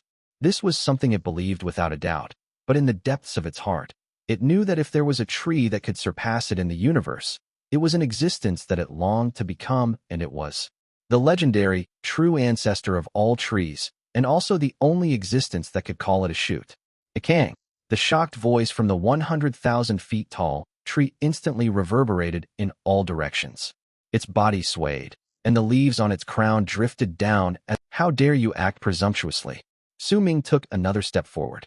When he raised his right hand, he slashed at the tree, and with it, the power of the execution of 3 evils filled the air. When he cut down at the tree, the ground beneath the tree crumbled and was disassembled while shuddering, turning into nothingness. This tree was formed by the tree's laws of fate, and if one slash from Ming's execution of 3 evils could cut the fate of Heaven Traverser's progenitor, there was no way the ground formed by the laws of fate by the small shoot would not crumble. His strike was the arch-nemesis for all forms of fate that did not originate from a person. "How dare you not worship me?" Ming took his 3rd step forward. When he did so, he executed the 3rd slash of the execution of 3 evils, and the area around the 100,000 feet tall shoot instantly turned into nothing. This was Ming cutting away all the laws of fate on the ground, causing it to be segregated from the dimension around it so that it could no longer use its ability that belonged to the fate realm. With a bang, the 100,000 feet tall tree shuddered, and almost all of its leaves fell.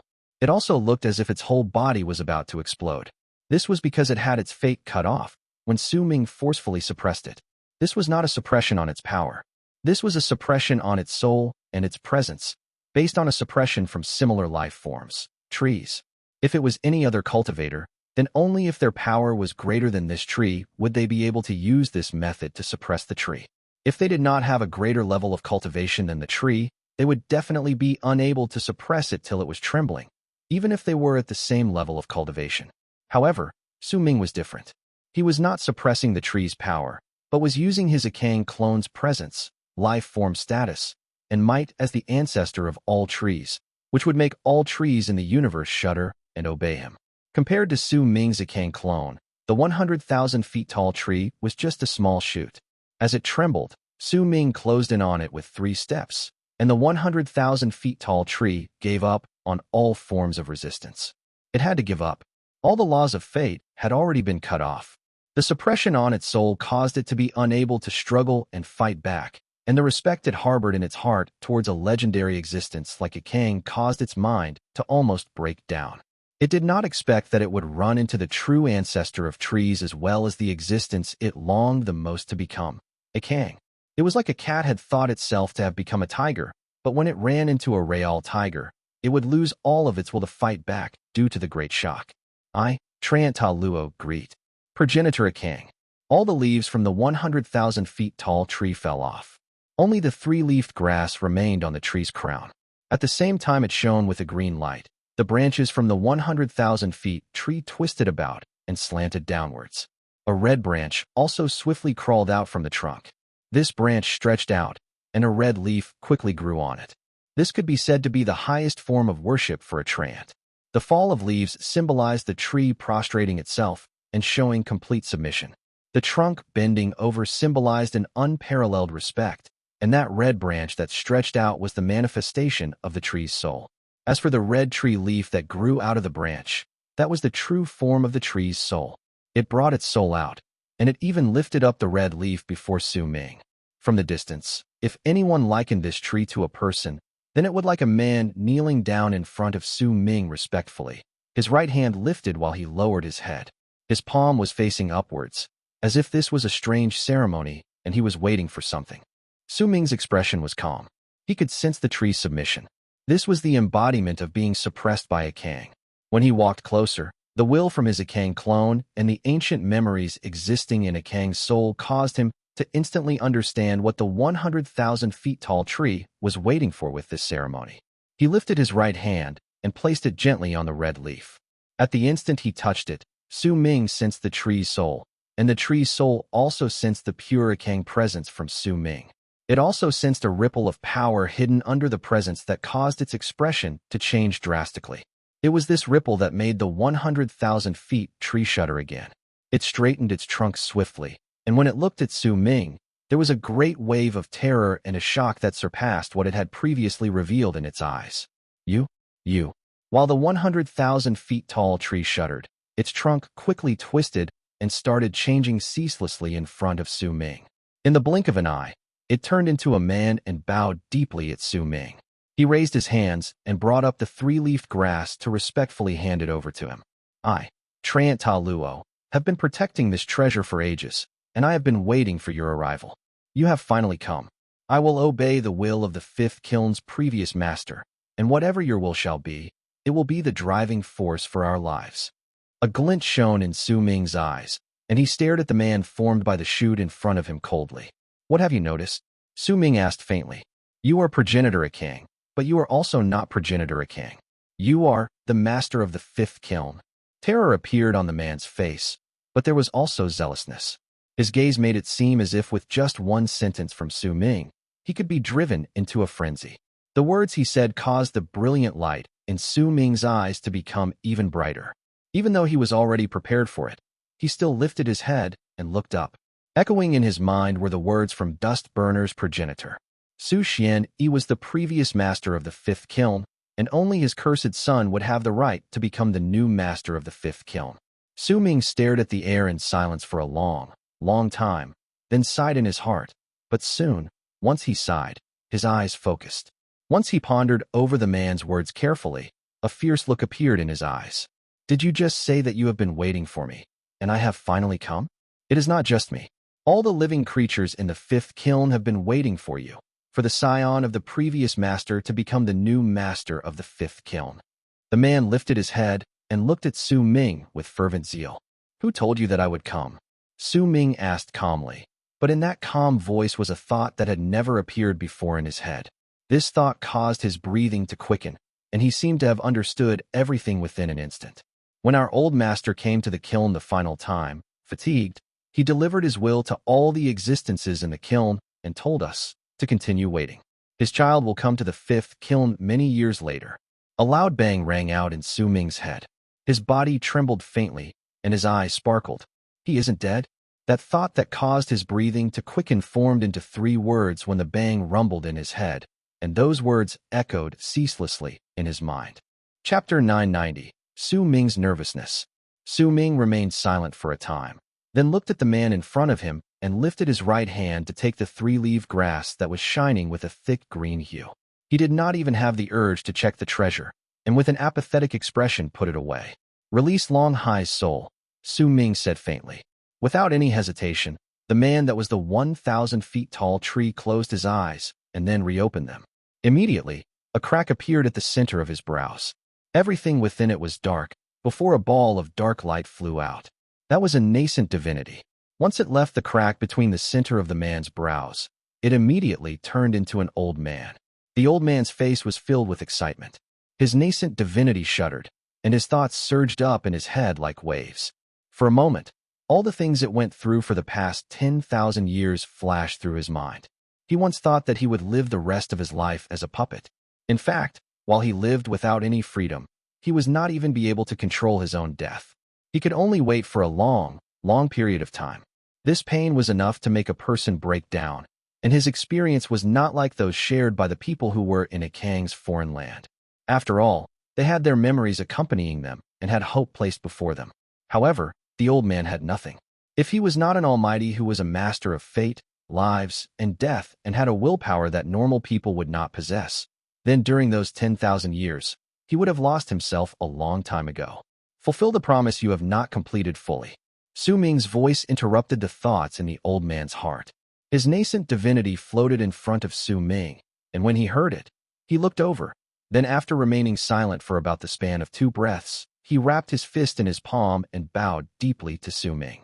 I, Long Hai, am willing to protect you for 10,000 years to repay you for saving my life.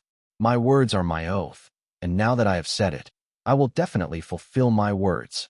As he bowed, the indistinct connection instantly became clear and fused into his heart. This connection might not allow Su Ming to control progenitor Long Hai, but it was an oath. If progenitor Long Hai did not fulfill it, he would be suppressed by the entire universe. After all, this oath was sworn with his cultivation base. In truth, the main point behind why Su Ming chose to save progenitor Long Hai was because he came from true Morning Dao world. After all, Su Ming had possessed Dao Kong and also indirectly received the Kismet from true Morning Dao world gathered on Dao Kong. Since he had also ruined the Kismet gathered on Yuan, he became the one and only person to have this Kismet on him. Because of it, while changes might occur in the oaths from the cultivators who hailed from other true worlds, but if those from true Morning Dao world swore to the person who was loved by the entire true world, then the oath would naturally not be so easily changed. Su Ming cast Long Hai a glance, then swung his arm. Immediately, progenitor Long Hai's nascent divinity charged over. Long Hai did not resist, but instead let himself be brought forward. At the instant he touched Su Ming's body, he fused into him, stepped into the supreme treasure, and turned into the 7th soul within it. Xian family's supreme treasure. As progenitor Long Hai's eyes began to shine, he immediately noticed the other souls around him. You know this item? Su Ming sent his thought to him. I went to the Xian family in the past, and am on rather familiar terms with their progenitor, which is why I know about this treasure. As progenitor Long Hai spoke, Su Ming controlled the body to cast his eyes at the man that was the 100,000 feet tall tree in front of him. The man remained kneeling in the air respectfully. The zealousness on his expression was as great as ever.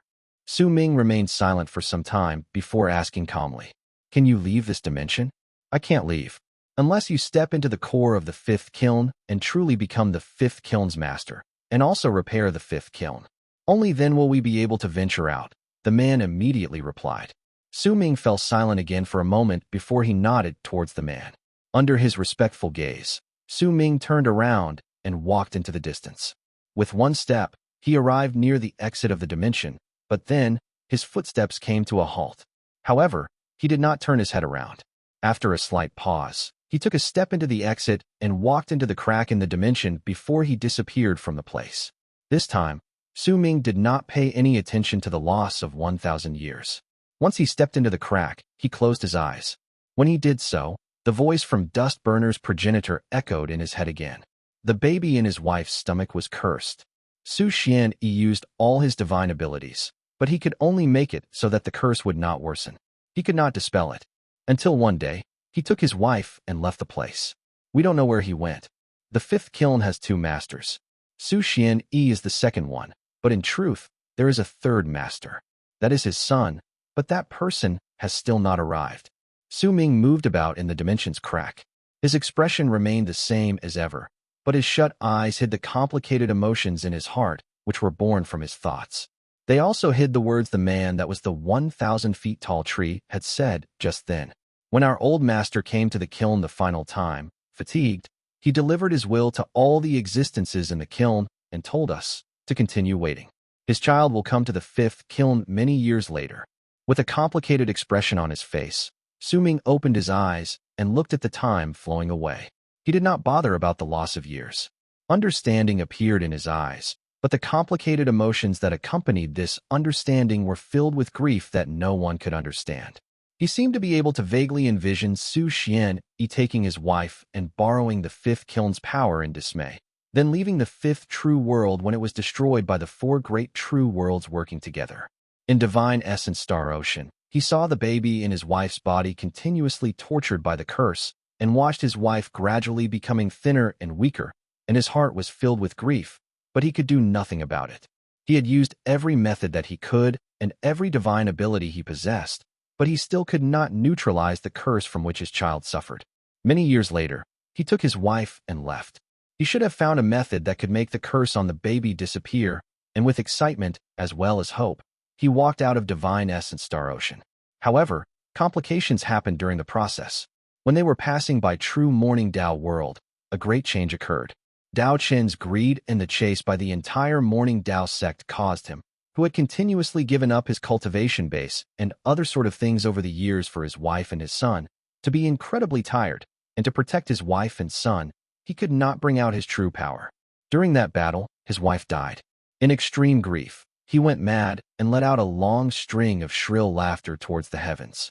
In that laughter were tears, along with a madness that longed to destroy the world and shatter the universe. Once he declared that Morning Dao World would be made for Abyss, he disappeared. Perhaps, at that time, he had also given up on the method that he originally wanted to use to get rid of the curse in the baby's body.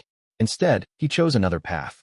He should have succeeded in his path, or else why would he have returned to the fifth kiln with fatigue in his bones and said such words to the living beings there? His sentence clearly showed that he had been separated from his son, but he was certain that he would someday come back to the fifth kiln and find traces of his whereabouts in this place. The grief on Su Ming's face was mixed with complicated emotions as well as confusion. He was unfamiliar with the term father. When he was young, he saw that all his companions had fathers when he was in the tribe, but he did not. He had been sad before and once asked his elder about it, but he never obtained his answer. He had always thought that he was a child that was picked up somewhere. This might have been a thought within him when he was a child, but it had accompanied him for thousands of years. When he thought back to it, he could still sense the envy and anguish in his heart at that time. He was envious that other people had mothers and fathers, but he did not. When he fought against Dao Chun in the past, his wife died, and he went mad, but he insisted on returning to the fifth kiln. Did he just come back to say these words? Or did he choose to come here to heal? Su Ming looked at the crack around him, then at the years of his life disappearing from him, and he fell silent. If he is healing here, then could it be that he is currently in the fifth kiln? A strange light rose in Su Ming's eyes. This thought caused him to be unable to control his own emotions. Or perhaps, Su Ming shuddered. He had another guess. This guess was based on the vitality and life force that was absorbed by the cracks in the dimensions. When he returned in the past, he was not alone. Instead, he held on to a corpse, a woman's corpse, which was his wife.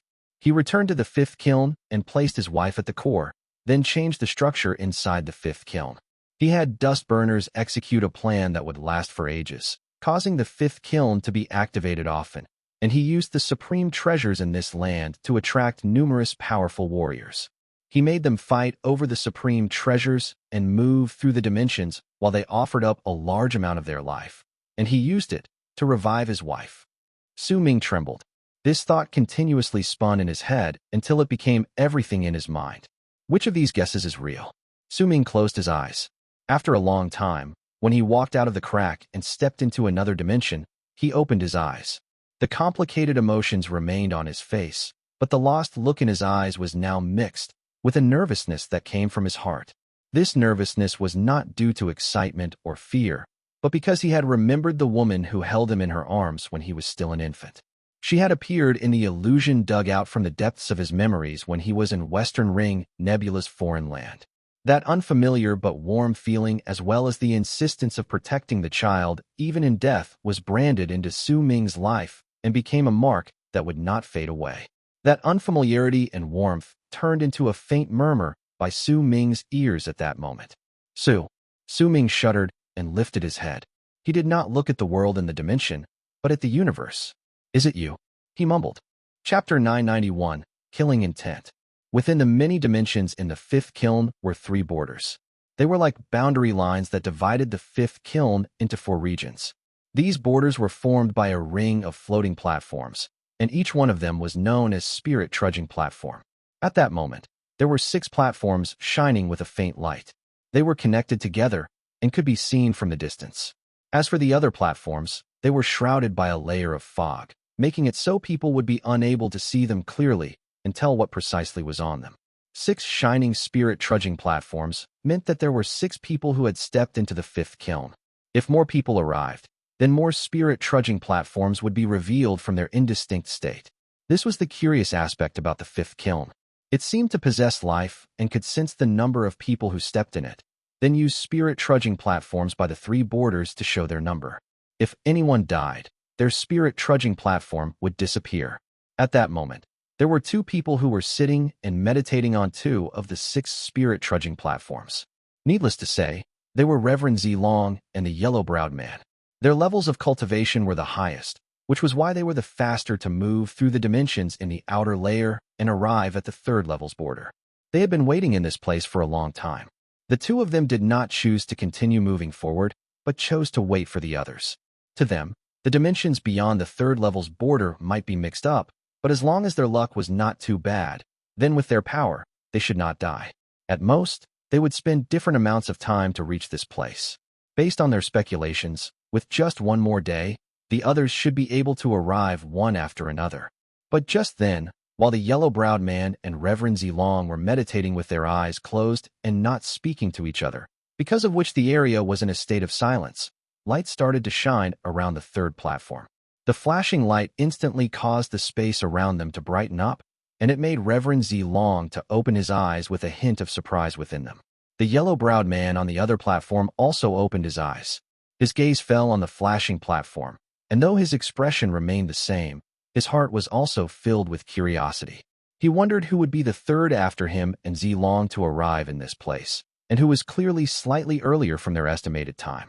When the both of them looked over, the flashing light from the 3rd platform instantly reached its brightest. As it flashed rapidly, it looked as if even the platform had descended into a state of chaos, continuously changing from a state of being an illusion to being something real. After a moment, an indistinct figure appeared out of thin air and slowly gained corporeal form. Based on the figure's outline, Zilong and the yellow-browed man could tell that this was not Zhu You Cai or Flame Fiend's progenitor. This could only be the white-robed teenager that was the centipede or Ming, who was the weakest among them in terms of their level of cultivation, but seemed to possess some sort of mystery. When that figure gained complete physical form several breaths later, Ming stood on the platform. His expression was apathetic, and there was not a hint of emotion about him. He looked around him in silence, then sat down cross-legged in silence. Ming's appearance immediately caused a sparkle to appear in the yellow-browed man's eyes. This was the 2nd time he paid attention to this person who did not speak much in front of him.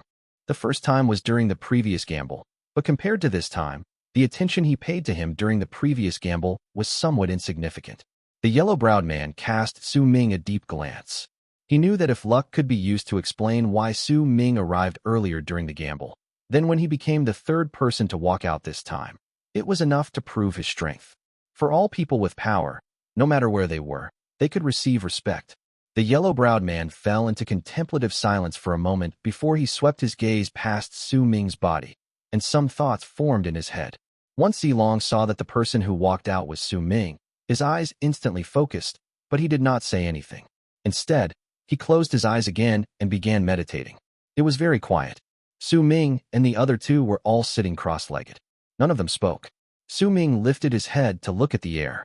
He watched the fog tumbling about, creating a cloudy look, and he recalled the 2 guesses he'd made. No matter which one was correct, to him, this time, his trip to the 5th kiln would no doubt become a brand that would not be destroyed in his life. Ming closed his eyes. He still had no answer to this matter, but he knew clearly that as he got closer to the core of the 5th kiln, more and more of his questions would be answered. It would continue becoming clearer until he saw everything distinctly, and he would see which of his 2 guesses were correct. As Ming meditated, time trickled by slowly. When about a day passed, light shone from the 4th platform. Just like when Ming appeared previously, when the light from the 4th platform reached its brightest, an indistinct figure appeared inside. Before that figure became clear, the 5th platform started shining as well, and an indistinct figure appeared there too. As the 2 platforms shone, the area was bathed in alternating shades of light and dark. Several breaths later, Zhu You Cai stepped onto the 4th platform. His body was incredibly large. When his foot landed on the platform, it shuddered. Once he appeared, He immediately looked towards the shining fifth platform, but surprise soon appeared in his eyes. On the fifth platform, the white-robed teenager who was the centipede took shape. When Zhu You Cai looked over, the white-robed teenager also met his gaze. Once the two of them exchanged glances, they did not speak, but looked around them at the same time. The yellow-browed man and Reverend Zilong's figures did not cause much changes in their expressions, but when they saw Su Ming, their pupils contracted. Su Ming was on the third platform and did not open his eyes because of the light flashing from the fourth and the fifth platform. However, when Zhu You Cai and the white-robed teenager looked over in his direction, he seemed to have noticed it and opened his eyes, then looked back in a brusque manner. There was an aloof and indifferent look contained in his eyes. Zhu You Cai's eyes shone, and he chose to avoid his gaze. He did not look at Su Ming for too long and sat down cross-legged before he trained his eyes towards the empty sixth platform. He was slightly puzzled in his heart. What exactly had happened to Flame Fiend's progenitor that prevented him from rushing over here for so long? As for the white-robed teenager, he flashed Su Ming a well-intentioned smile before wrapping his fist in his palm as a greeting to him. Once he did so, he sat down and seized the air with his right hand. The Catwoman immediately appeared. She looked thin and haggard, and the bite marks on her neck had already turned pitch black, but her eyes remained apathetic, as if she had lost her soul. The white-robed teenager bit down on her neck again. Su Ming watched this scene with a cold gaze. Though his expression did not change, the people in the body formed by the supreme treasure all sensed a killing intent coming from Su Ming's soul. This killing intent caused their souls to chill. Only progenitor Long Hai thought of something when he saw the Catwoman. In truth, when he fused into the body formed by the supreme treasure earlier, he noticed Su Hui, and once he did so, a number of guesses had already formed in his heart. Progenitor Long Hai might not have seen Su Hui before, but her presence and the unique cultivation method that belonged to Phoenix Sect could naturally not be hidden from him.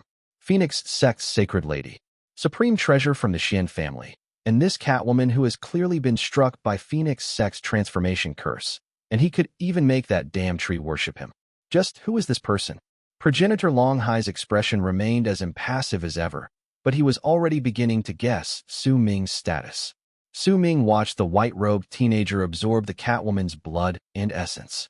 Even though this woman did not have too much of a connection to him, she had called him her master. Since he replaced everything about Dao Kong, then with how protective Su Ming was of his friends and family, this was enough for his killing intent to rise. If it was not because the white-robed teenager was clearly with Reverend Zilong, and Su Ming would not only not be able to achieve his goal, but even be in danger if he attacked, he would have struck a long time ago. At that moment, he swept his gaze past the white-robed teenager. His expression remained the same, and no one else could tell that he had the desire to kill him. Since he could scheme against Flame Fiend's progenitor, who clearly harbored malicious intent towards him, he could naturally use a similar method to kill another person. So what if he was a master of fate, lives, and death? If Su Ming brought out his full power and had progenitor Long Hai attack at full force, then this would no longer be just the power of masters of fate, lives, and death. Instead, he would truly possess power that belonged to a master of fate, lives, and death. This was also part of the reason why Su Ming had saved progenitor Long Hai. When Su Ming averted his gaze, he closed his eyes and hid away the killing intent that no one could detect under his calm gaze. However, at the instant he closed his eyes, he suddenly opened them again. His gaze landed on the Catwoman, and after a long while, when he closed his eyes to meditate again, a huge wave stirred in his heart.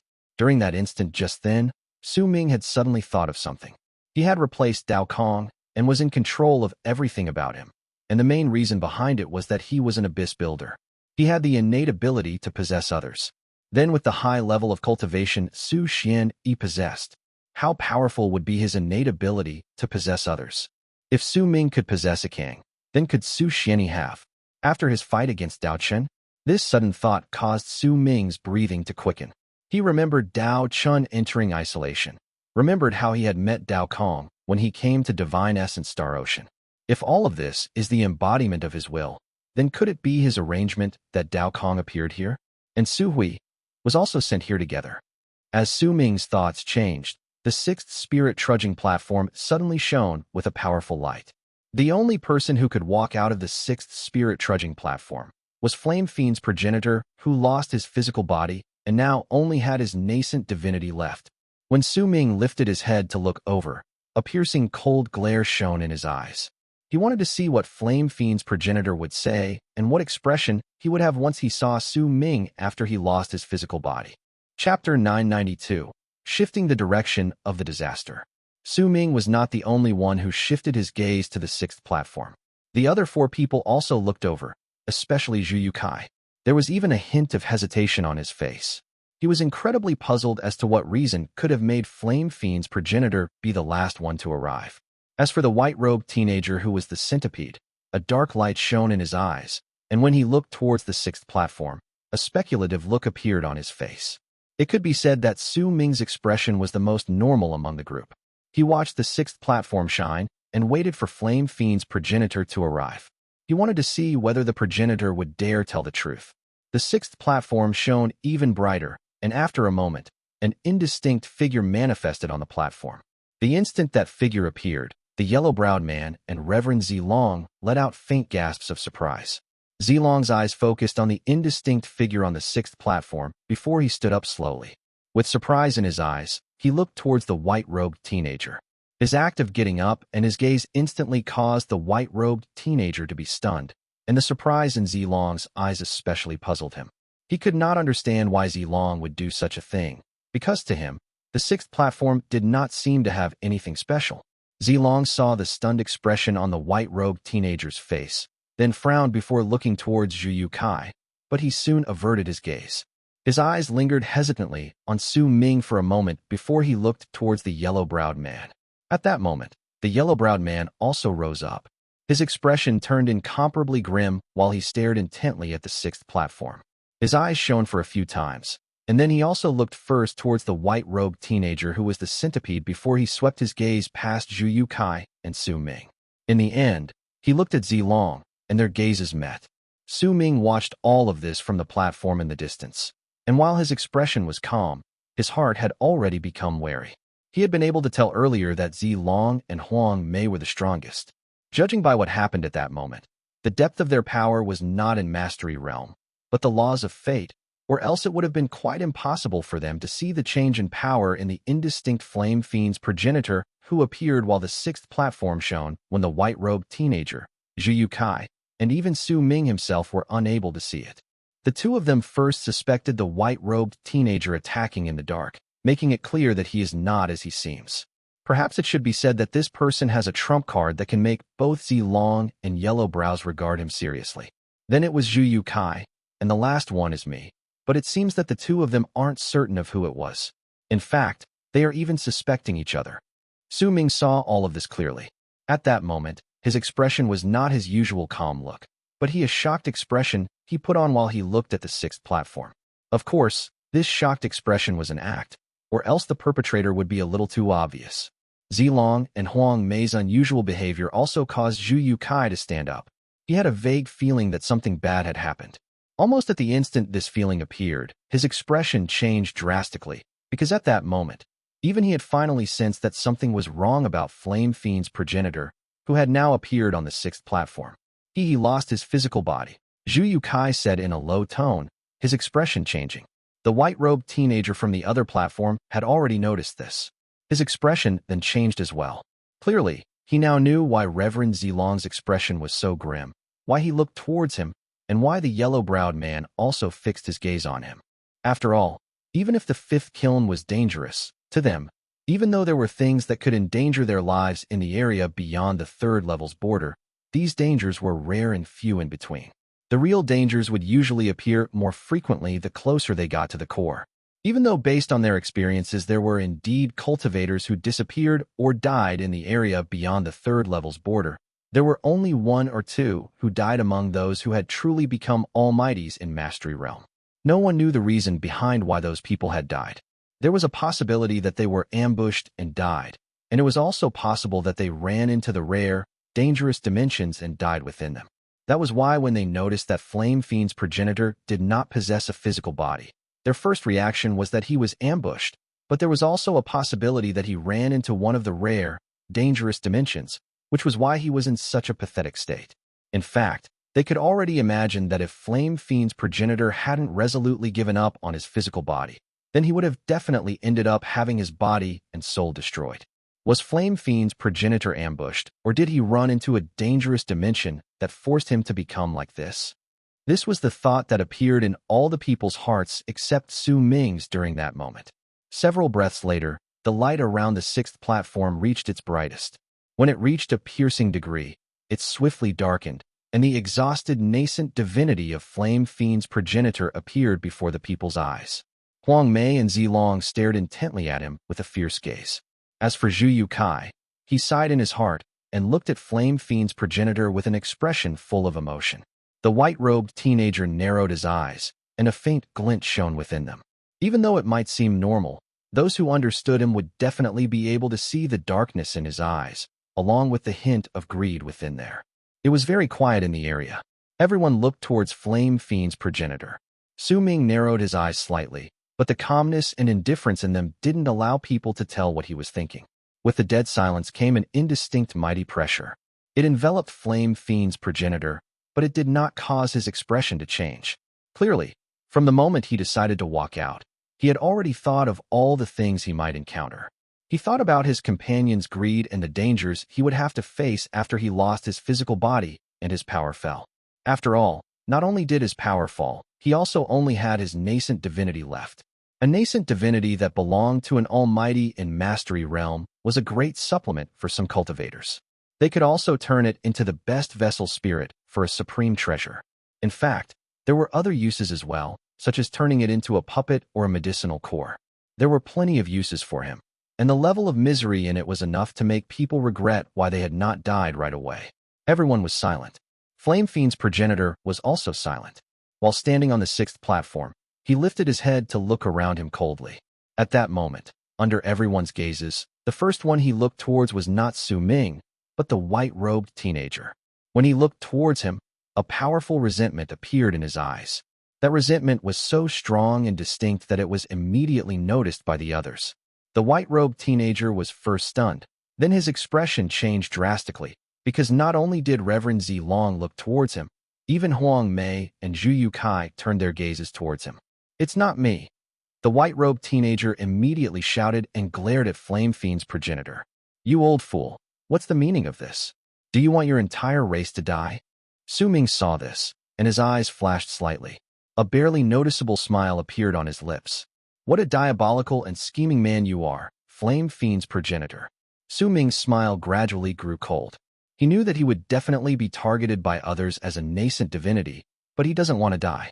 If he told the others that he was injured by me, it would bring no benefit to him. It would just make the others wary. After all, it's unlikely for anyone who is wary of me to stand up for him and make things troublesome for me. Besides, he is of the same value as a supreme treasure right now. That's why he forced down his resentment against me and chose not to say it because he's waiting for others to end up in the same state as he is. He directed the target to the white-robed teenager, making the others suspect him. This should be a part of his plan. If I were him, then my next step would be.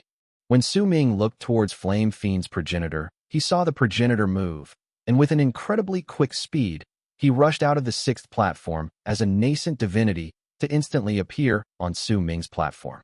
This scene drew all the others' attention.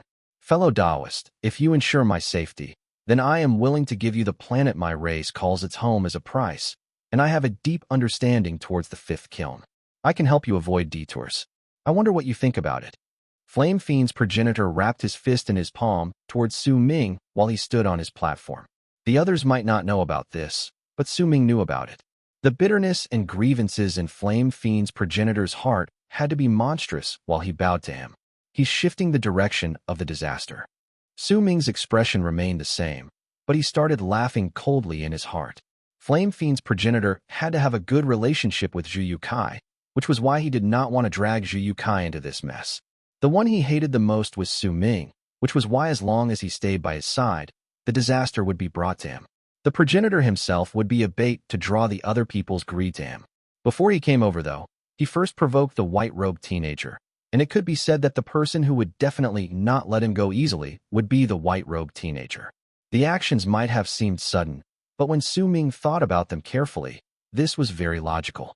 After all, Su Ming's power was the lowest among the group, and at that moment, the weakened Flame Fiend's progenitor looked as if he was choosing Su Ming as an equal, and it was something that was fitting in other people's eyes. If he chose other people to protect him, then there was a high possibility that he would be walking straight into his own death. Flame Fiend's progenitor lifted his head. When he looked at Su Ming, there was a madness within them that only Su Ming could notice, and this madness was very easy to understand. If Su Ming refused, then Flame Fiend's progenitor would do everything that he could, even willingly become a vessel spirit for the person who agreed to kill Su Ming. This was him using his death to drag Su Ming down to hell with him. However, he didn't really want to die, so his intentions were very clear. He was betting that Su Ming was unable to kill him instantly, and betting that the others would follow after them after they stepped into the next dimension. Chapter 993. Put up an act. The progenitor was also betting that he could live through this chaos. Besides, there was nothing left for him to lose. Even if he misjudged the situation and no one would follow him into the next dimension he stepped into, causing him to die in Su Ming's hands. Then once he disappeared, everyone would know that Su Ming obtained his nascent divinity, and because of that, he would truly be able to shift the disaster in another direction. This situation made it seem as if no matter what Flame Fiend's progenitor did, Su Ming would still find it hard to not be chased down. If Su Ming could seal him so quickly that Zhu You Cai could not save him in time and cause others to be unable to take action, then he could be considered to have destroyed this trap. But the prerequisite was that he gave the nascent divinity of Flame Fiend's progenitor to someone else. However, Su Ming did not choose to destroy the trap this way, even if he was confident he could do so if he had progenitor Long Hai bring forth all his power and Su Ming fused it with his Akane clone. A faint smile appeared on his lips. Very well, he said. Once he said these words, he instantly drew all the people's attention. Under the old monster's gazes, Su Ming sat calmly, without a single change in his expression. His words made even Flame Fiend's progenitor narrow his eyes. The madness in them disappeared, replaced by a hint of uncertainty, but it was soon hidden when he bowed. Thank you, fellow Taoist. Flame Fiend's progenitor forced down the resentment in his heart and was compelled to say these words. Zhu You Cai frowned and scrutinized the Flame Fiend, then looked at Su Ming before looking away, occupied with his thoughts. As for the others, no one knew what they thought about, but based on their expressions, nothing much seemed to have changed. Only the white-robed teenager who was the centipede cast Flame Fiend's progenitor a sinister look, then frowned and swept his gaze past Su Ming. Words are all empty promises. If you attack me while I am not on guard, it's difficult for me to make my decision. It'll be best if you swear an oath. Su Ming turned his head around and looked towards Flame Fiend's progenitor. There was a ghost of a smile on his face, along with a calmness within his eyes that no one else could understand. Only Flame Fiend's progenitor did. The Flame Fiend hesitated for a moment, then looked at Su Ming, and their gazes met. I, Zhu You Cai, swear by my nascent divinity, and the universe bears as my witness. If you are truly willing to ensure my safety, then in the fifth kiln, I will definitely not attack you. Similarly, only Su Ming could understand his words. This was him telling Su Ming that he only wanted to survive, and if Su Ming truly wanted to help him, then he would put all their previous enmity in the fifth kiln completely behind him. As Flame Fiend's progenitor swore his oath, an indistinct connection formed in Su Ming's heart, signaling that the oath had taken effect. Su Ming nodded calmly. There were no other words exchanged between them. When he began meditating, not a single hint of what he felt could be seen on his face. Even though he knew giving his promise to Flame Fiend's progenitor was a trap, Su Ming still stepped into it, because he had his own judgments. If Flame Fiend's progenitor had not chosen to provoke the white-robed teenager, he would not have bothered, but he had chosen the person Su Ming wanted to kill the most, and because of it, he could be considered to have fulfilled Su Ming's intentions. Alright, everyone's here now. Then let's move to the subsequent dimensions. The dimensions in this level will be much more dangerous than before. I hope that all of us will appear on the spirit trudging platforms on the second border and not be buried eternally in this place. The yellow-browed man said coldly. When he spoke, he lifted his right hand and pushed down swiftly on the spirit trudging platform beneath him. Immediately, light shone, and a vortex appeared under his feet. It looked like a relocation rune. The others followed his actions, and as the vortexes appeared, light blossomed under Su Ming's feet. Once booming sounds came from the runes on all platforms, large, tumbling waves immediately rose in the space in the distance. They were the fire spirits rushing over when they heard the noise. Zilong cast a profound look at Su Ming before he disappeared into the rune beneath him. Then, the yellow-browed man looked as if he hesitated for a moment before he disappeared without a trace as well. As for Zhu You Cai, he remained silent for several breaths. When he saw that the space around him was tumbling about even more and shrill roars were coming closer, he cast a glance at Flame Fiend's progenitor before he moved and disappeared into the rune beneath him. At that moment, only Su Ming, Flame Fiend's progenitor, and the white-robed teenager remained on their platforms and did not move. Su Ming's expression remained the same while he looked to his right. The white-robed teenager stared back. After some time, when he saw that the shadows of the fire spirits had already appeared in the space around them, he let out a cold harumph and disappeared without a trace. Once he was gone, Su Ming also stepped into the rune beneath him. Flame Fiend's progenitor's eyes flashed, and while he hesitated, he gritted his teeth and stepped into the rune as well. At the instant the two of them disappeared, the light-on platform in which the white-robed teenager had stayed suddenly flowed in reverse, and the youth appeared again. My skills with runes are above those of other people, but how could you peasants know about it? The white-robed teenager took a step forward and charged towards the platform Su Ming had disappeared into, and when he landed, he entered the rune there. Once the people disappeared, a large swarm of fire spirits reached the platforms. In the blink of an eye, they filled the space. Shrill screams rose into the air and traveled faintly into the rune before dissipating. Su Ming appeared in a land filled with flames. The sky was burning, the earth was roaring, and when he looked over, volcanoes were erupting madly on the ground. Black smoke went up to the sky in billows, as if it could cover the sky, but it could not cover the sea of fire above, burning everything in all directions continuously. There were rivers on the ground, but the water within them was red. It was not blood, but lava. Not a single hint of green could be seen on the ground. This was a world of fire. Once Su Ming appeared, Flame Fiend's progenitor also manifested behind him. Almost at the instant he appeared, he moved back and maintained a set amount of distance between himself and Su Ming. There was no one else in this place, and he no longer hid the resentment in his eyes while he glared over. If you kill me, then everyone will know that you have my nascent divinity in your control, and it'll be difficult for you to escape from everyone. Flame Fiend's progenitor said in a dark voice. Why would I want to kill you? Su Ming asked flatly, and looked at the wary Flame Fiend's progenitor. How would I know why you ambushed me and forced me to explore my physical body explode? It's because of you that I'm stuck in this predicament. The resentment in Flame Fiend's progenitor swiftly erupted on his face. His hatred towards Su Ming had already reached a heinous extent. I attacked you because you harbored the intent to kill me. If you didn't direct your enmity towards me, then I would have naturally not attacked you. Destroying your physical body was just a warning. I'm warning you again now. Don't provoke me, Su Ming said calmly. As he spoke, a domineering presence spread out from his body. That presence spread in all directions, stirring up the sea of fire to tumble about even more furiously than before. Flame Fiend's progenitor stayed silent and did not speak. Since I already warned you and you chose me to protect you, then I will naturally not kill you. But do you want another physical body? Su Ming asked faintly.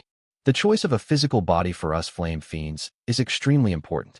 Unless it's a physical body in Mastery Realm, then the effect will be less than us with just our nascent divinities. That physical body of mine you destroyed was one I obtained after much effort in the past. Now, I have several physical bodies among my people acting as backups, but they are all just in Solar Culpa Realm. They aren't in Mastery Realm. He began explaining in detail when he seemed to have vaguely come to understand Su Ming's thoughts. A glint shone in his eyes. And I am on rather friendly terms with Zhu You Cai, Flame Fiend's progenitor said again. The meaning behind his words might have seemed indistinct, but in truth, it was already very clear.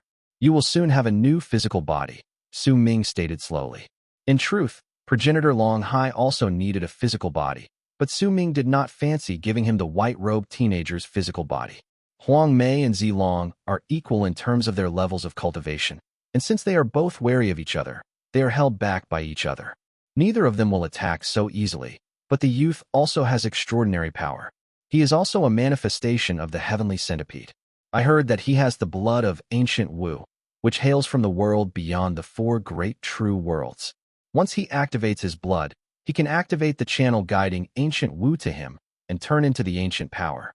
Once Flame Fiend's progenitor finished saying these words, a powerful, resentful aura instantly rose up with a bang in the originally empty spot beside Su Ming. That resentful aura swept through the entire area and caused the flames in the place to spread outwards. As the resentful aura gathered together, the Resentful Wei manifested. The eyes of the two dragon heads shone with an eerie light as they stared at Flame Fiend's progenitor, who instinctively took a few steps back. If you're added into the mix, will it be enough? Su Ming asked flatly. He is so fast that he can break the universe, Flame Fiend's progenitor said immediately. His eyes had already brightened up. Then let's put up an act so he won't want to run away. As he said these words languidly, killing intent shone in Su Ming's eyes, and he charged towards Flame Fiend's progenitor. The Resentful Wei moved, and the black, resentful fire under its hooves tumbled outwards in all directions, instantly filling the entire area around Flame Fiend's progenitor. Su Ming had already closed in during that time. When he lifted his right hand, he seized the air in the direction of Flame Fiend's progenitor. With it, a myriad of thoughts appeared in the head of the Flame Fiend. He instinctively moved back, then opened his mouth to let out a shrill screech. As he did so, the power of his nascent divinity shone, and an arm bone flew out of his body. It was illusory, but it crashed swiftly against Su Ming's incoming palm. Booming sounds rose into the air, and Su Ming took a few steps back. Flame Fiend's progenitor also shuddered and staggered a few steps back, but he let out a big sigh of relief in his heart. Su Ming might have looked as if he had used his full strength in that strike just then, but in truth, since Flame Fiend's progenitor had a marginal understanding of Su Ming's true power, he knew that he had not used his full strength. Flame Fiend's progenitor took a step forward, and when he attacked again, he sent a divine thought to Su Ming. How long are we putting up this act? Until he takes action. What if he doesn't attack? Then we'll act until no one can tell whether this is true or fake. At the instant Su Ming sent this thought outwards, he lifted his right hand. The weather changed. The sea of fire tumbled about, and a gigantic palm manifested in front of him. It charged towards Flame Fiend's progenitor with a bang. Chapter 994 Real? Fake. The battle caused the weather to change, and the world to roar.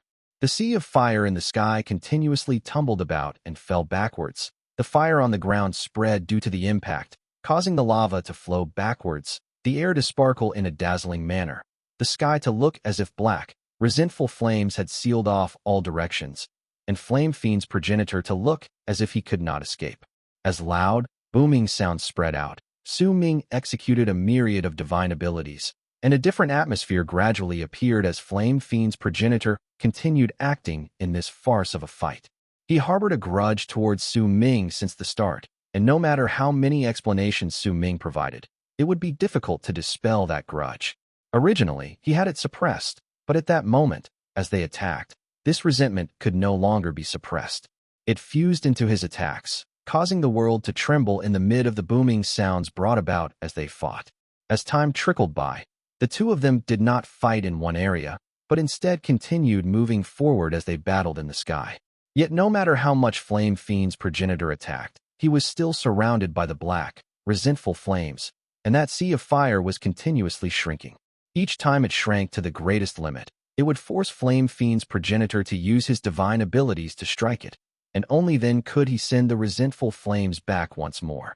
The white-robed teenager still did not appear, but in truth, there was a figure hiding in lava on the ground since a long time ago.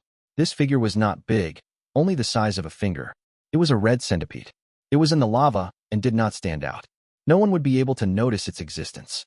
Through the lava, it saw Su Ming and Flame Fiend's progenitor fighting in the sky. Its eyes shone, but it did not choose to show itself or attack. It wanted to first judge whether this was an act trying to lure him out. It might have chased after them, but it always thought that there was some form of connection that it did not know between Su Ming and Flame Fiend's progenitor. While it waited, the battle between Su Ming and Flame Fiend's progenitor became even fiercer.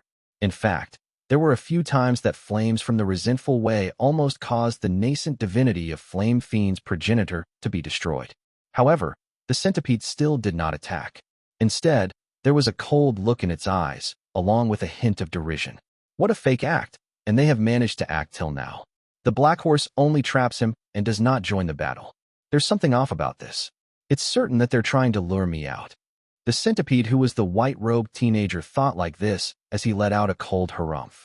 3 days later, Ming and Flame Fiend's progenitor were on a volcano. The divine abilities they used as they fought against each other were endless. Booming sounds spread all around. The nascent divinity of Flame Fiend's progenitor was incredibly exhausted. In fact, there were several times when he wanted to escape, but he was swept up by the black, resentful flames, forcing him back. He also noticed that Ming's attacks were getting fiercer. His power was no longer like it was a few days ago, and was continuously increasing. This caused Flame Fiend's progenitor to immediately have endless thoughts spring in his mind. Could it be that he wants to kill me, and this isn't an act? Flame Fiend's progenitor could not decide. In fact, he could not tell clearly whether Ming truly wanted to lure the white-robed teenager or whether he wanted to kill him. But if he wanted to kill me, he could have done so easily when he attacked at the start. Why drag on until now? Flame Fiend's progenitor became uncertain again. Just as he thought that, Ming took a step forward. He lifted his right hand, and a huge mountain manifested in the air. That mountain was naturally Dao Avenue Mountain, and it charged towards Flame Fiend's progenitor. When it was about to close in on him, the Flame Fiend let out a low growl, then formed a seal with both his hands. His nascent divinity immediately changed and turned into a soaring bird that swiftly flew into the sky. However, at the instant he flew up, a dark light shone in Ming's eyes. He formed a seal with his left hand, and the shadow of the sun, moon, and stars shone in his eyes. Immediately, the entire sky above Flame Fiend's progenitor darkened as the world rumbled. The sea of fire spread out. A huge face appeared swiftly in the sky. It was an illusion, Ming's illusion of stars, sun, and moon. It was the power which would exist if someone believed in it. That face belonged to the body of the supreme treasure Ming controlled.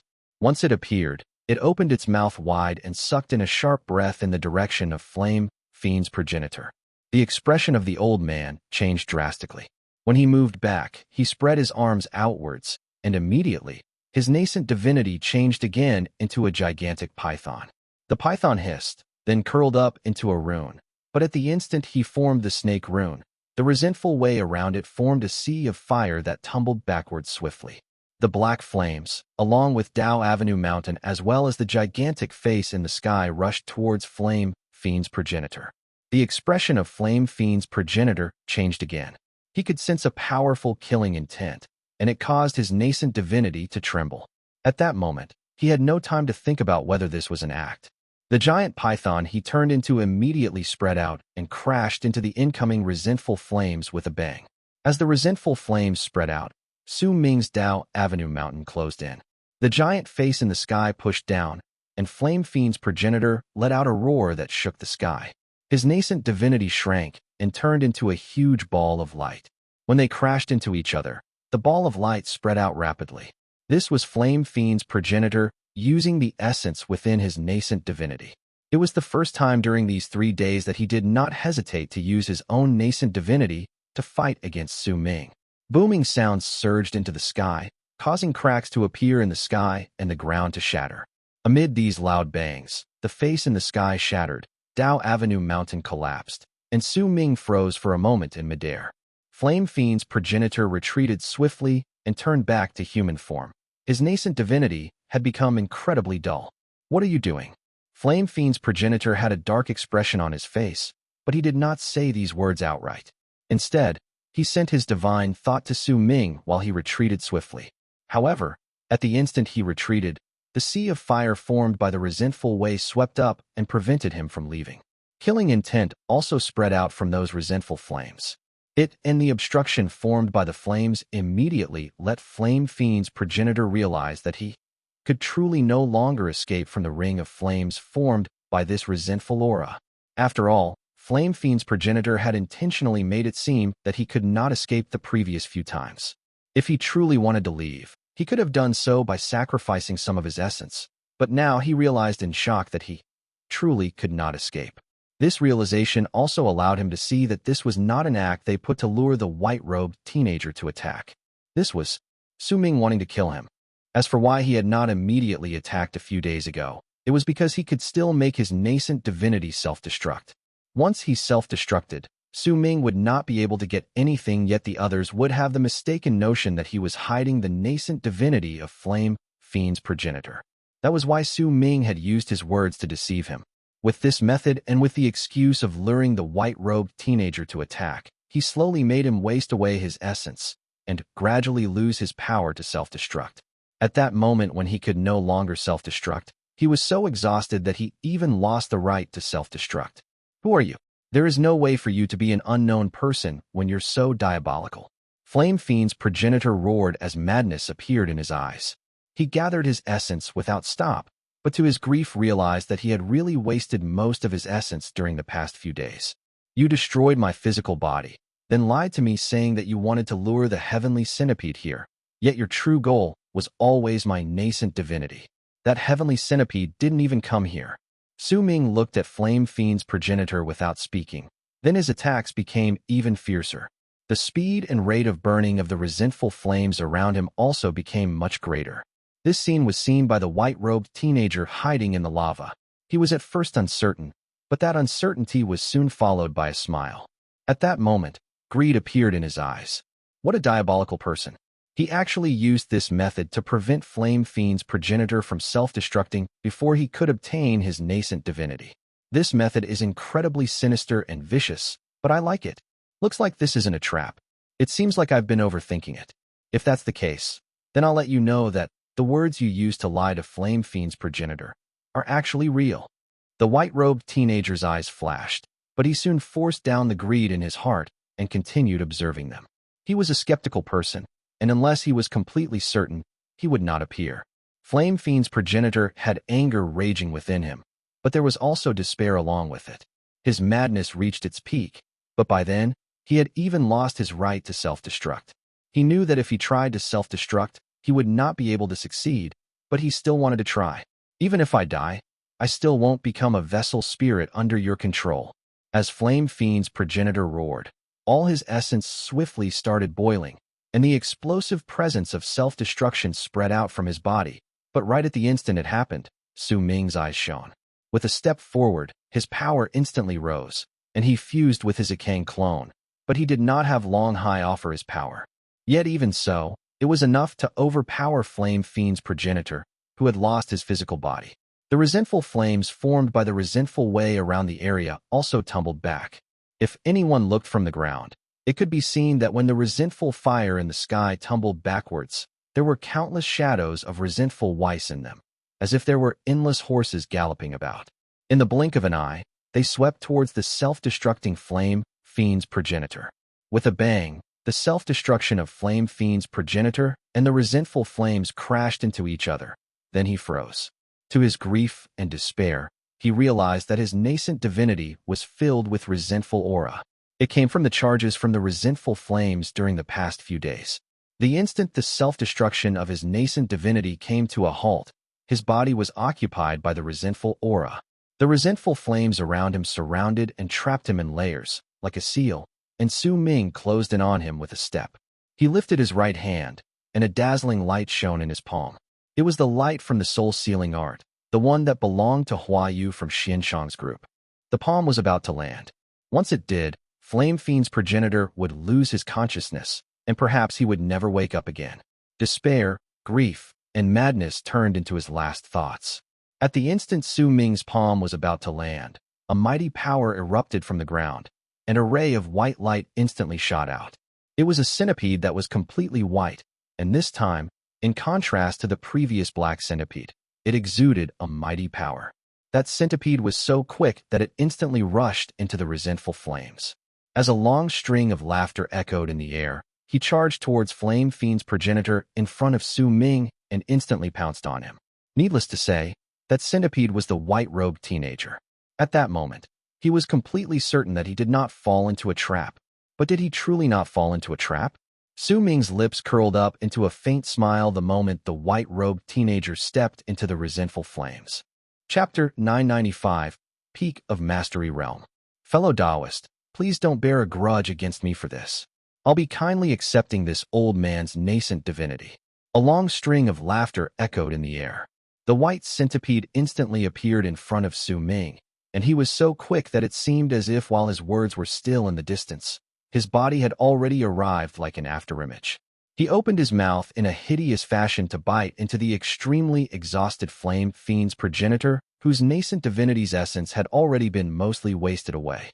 When Su Ming saw that the white centipede wanted to devour the nascent divinity of flame fiend's progenitor, a fierce look instantly appeared in his eyes. He had been waiting for this chance for a long, long time, and this cautious as well as cunning centipede had finally fallen into his trap.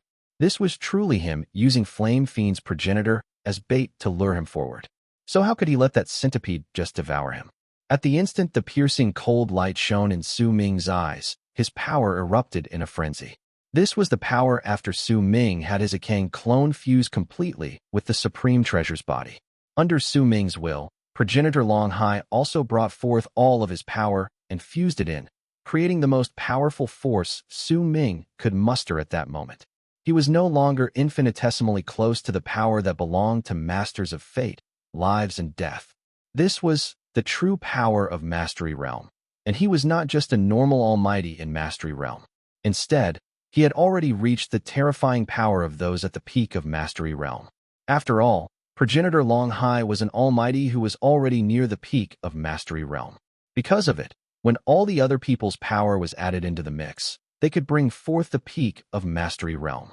It was difficult to call this level of cultivation as being in Mastery Realm. This was already half a step into Fate Realm. If Su Ming could understand fate, then he would reach the Fate Realm. He would be the same as Heaven Traverser's progenitor, but his true power could far surpass that of that person.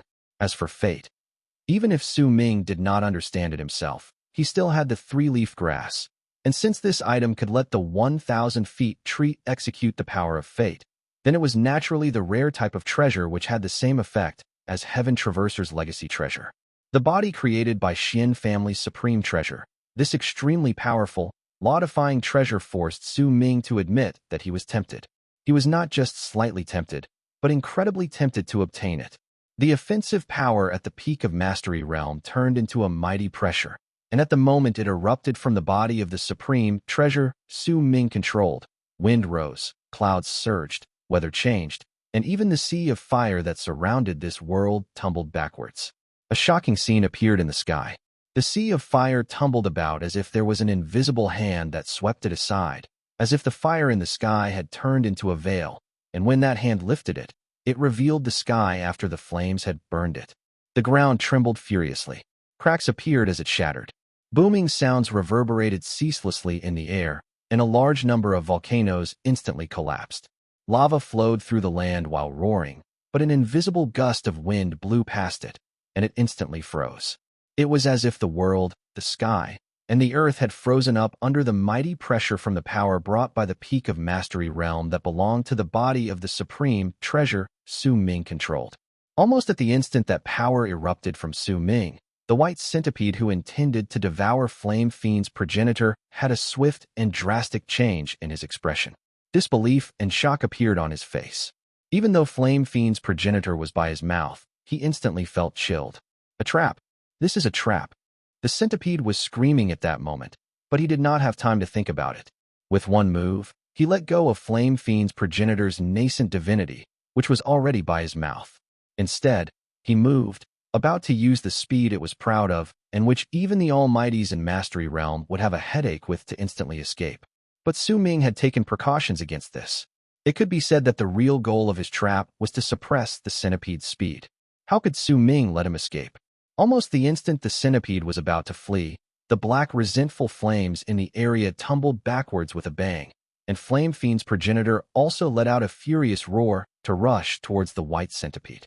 The reason why he chose to rush out even though he was in a horrible condition was because Su Ming had said a few words to him at that moment. Do you want to make this act real, or make this real thing happening right now into an act? The white centipede let out a piercing roar. With one move, he was about to rush out of the resentful fire, but at the instant he touched it, the resentful fire at the spot he touched manifested into the Resentful Wei. It charged straight into the centipede. Booming sounds surged into the sky. The Resentful Wei let out a loud roar. As it moved back, a powerful hatred appeared in its eyes. The resentment in the two dragon heads was incredibly great, and a great amount of resentful fire burst out. Wei, you are the manifestation of ancient Wei's soul. The white centipede was also forced back by the impact and instantly turned into the white-robed teenager. Disbelief appeared on his face, and there was even a distorted tone in his piercing voice. His expression changed drastically. He had harbored incredible hate towards Su Ming's Black Horse earlier, but was unable to find the source of that hate. Yet during the clash, just then, both of their presences were forced out of their bodies. Because of that, he immediately found the source of his hatred. This was Ancient Wei's presence. It was an ancient arch-nemesis that had hidden since the beginning of time in the white-robed teenager's blood. The three ancient kingdoms had waged constant war. Their hatred towards each other was branded into their people's souls, and as it was transferred through generation after generation, their descendants fought and killed each other generation after generation. If they did not destroy the other's country, they would definitely not stop. You are a resentful Wei. The white-robed teenager's expression was incredibly sour. There was also madness on his face. He could not see any flaws in this situation. It had been his greed that tempted him to step into this trap. In truth, even though the resentful Wei was also in Mastery Realm, it was an inferior life form compared to the white-robed teenager. After all, the white-robed teenager could take human form, while the resentful Wei could not. After all, the teenager possessed the blood of ancient Wu, while the resentful Wei was a life form formed by ancient Wei's resentment. However, during the battle Su Ming had waged for the past few days, the resentful Wei had executed its power continuously. It had already changed the laws in this place. As they changed and the resentful Wei burned the area, it could be said that a powerful prison had been formed in the place. It would have been fine if that jail had been left alone, but once it started shrinking, then even with the white-robed teenager's speed, he would not be able to rush out within a short amount of time. At the instant he moved back, Flame Fiend's progenitor pounced on him. The madness on his face was no less than that on the white-robed teenager. When he rushed out, there was a look on him that made it seem as if he wanted to die together with him. Su Ming had made his point very clear with his words just then. If he did not take action, then he would make the conclusion to make the act real. After such words, how would the old man not use his full strength? Even if he was already extremely exhausted, he still rushed out as if he had gone mad. There was also bitterness in his heart. He knew that he had completely outclassed by Su Ming this time. If the white-robed teenager had insisted on not coming out, then he would have ended up truly dead. Even if the white-robed teenager appeared and he obtained his physical body, since he had already used up too much essence of his nascent divinity, he wouldn't be able to have his full power erupt for a short period of time. At the very least, while he was in the fifth kiln, he would only be able to bring out power that was little different from his nascent divinity. It could be said that Su Ming had not suffered any losses in this battle, but had obtained a great amount, and due to the situation that he had planned, he seized the upper hand. No matter how things developed, he would definitely not suffer any losses. These sorts of schemes, these kinds of diabolical plans. This person doesn't even bother with principles, and he's not a kind and merciful person. He's one of the fiendish, demonic, heartless people who are temperamental and suddenly turn hostile. Why did I think about provoking him? Damn it, I'll definitely not provoke this person again.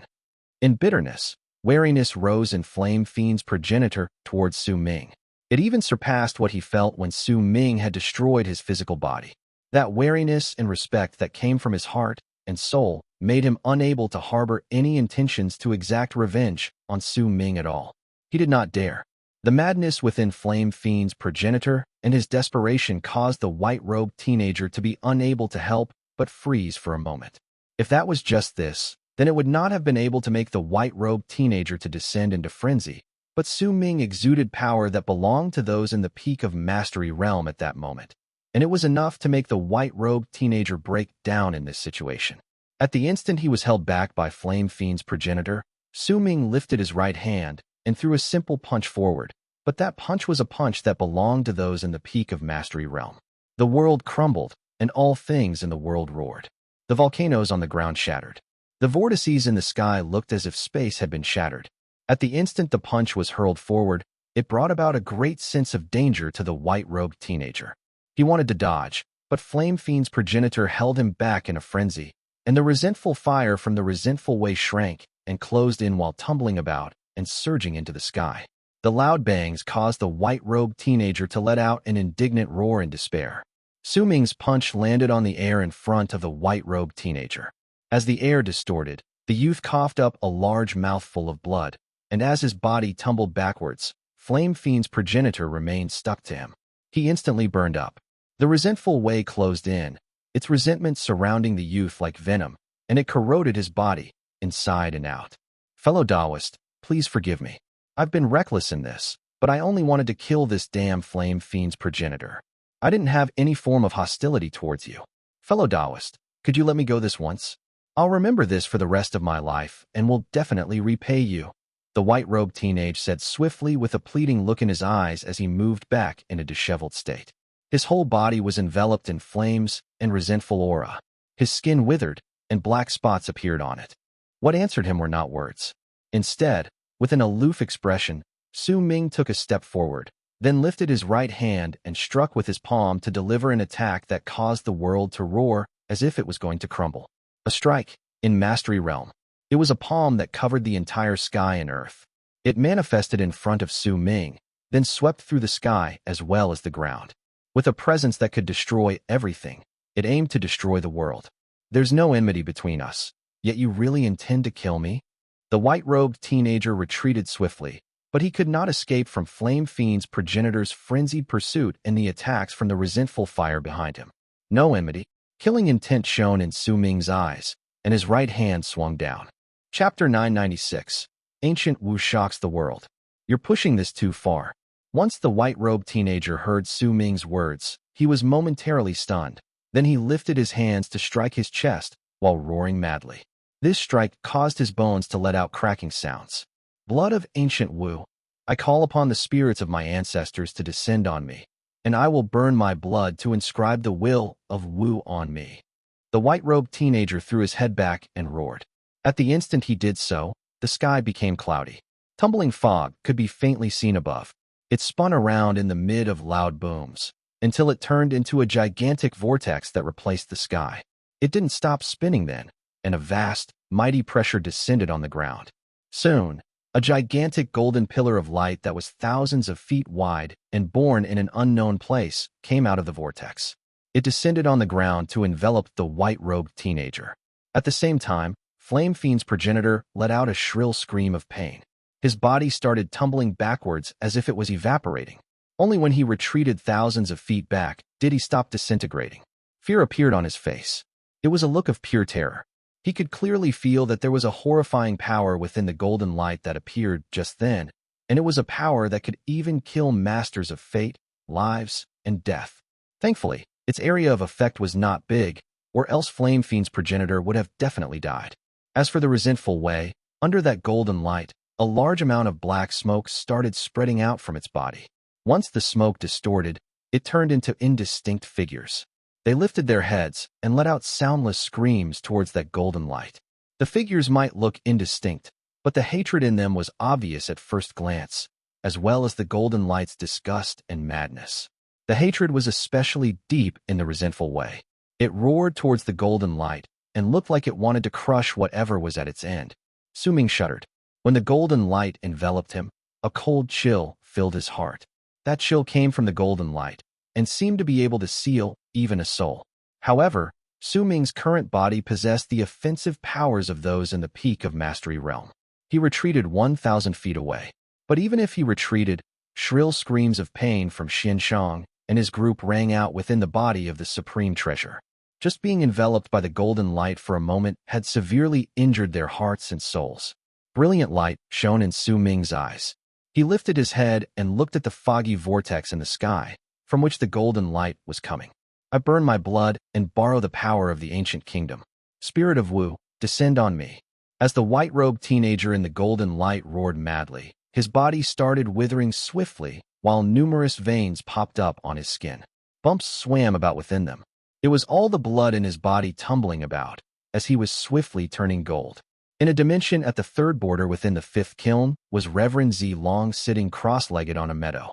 There were endless weeds swaying around him.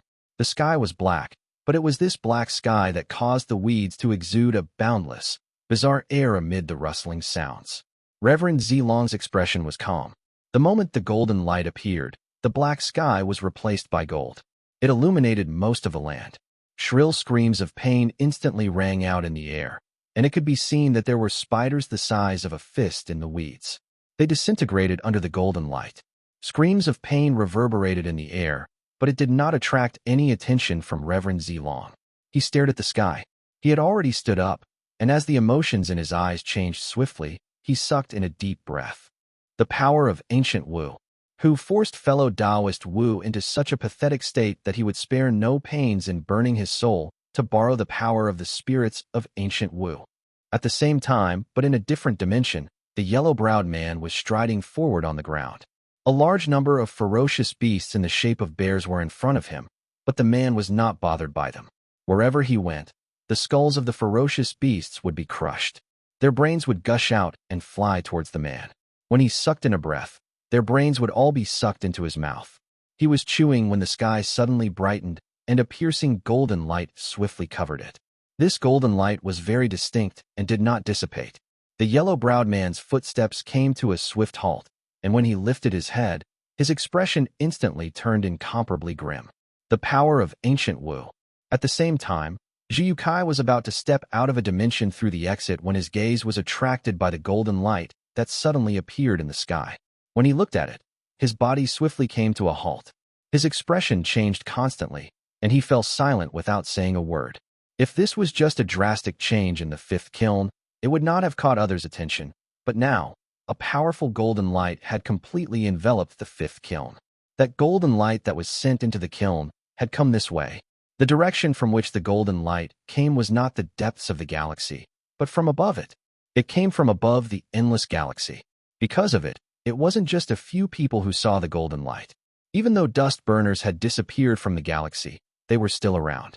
Thus, they saw the golden light descending from above the galaxy. They also sensed a powerful, mighty pressure coming from within it. Dust burners, virtue rooters, and even Rongwu race saw that golden light.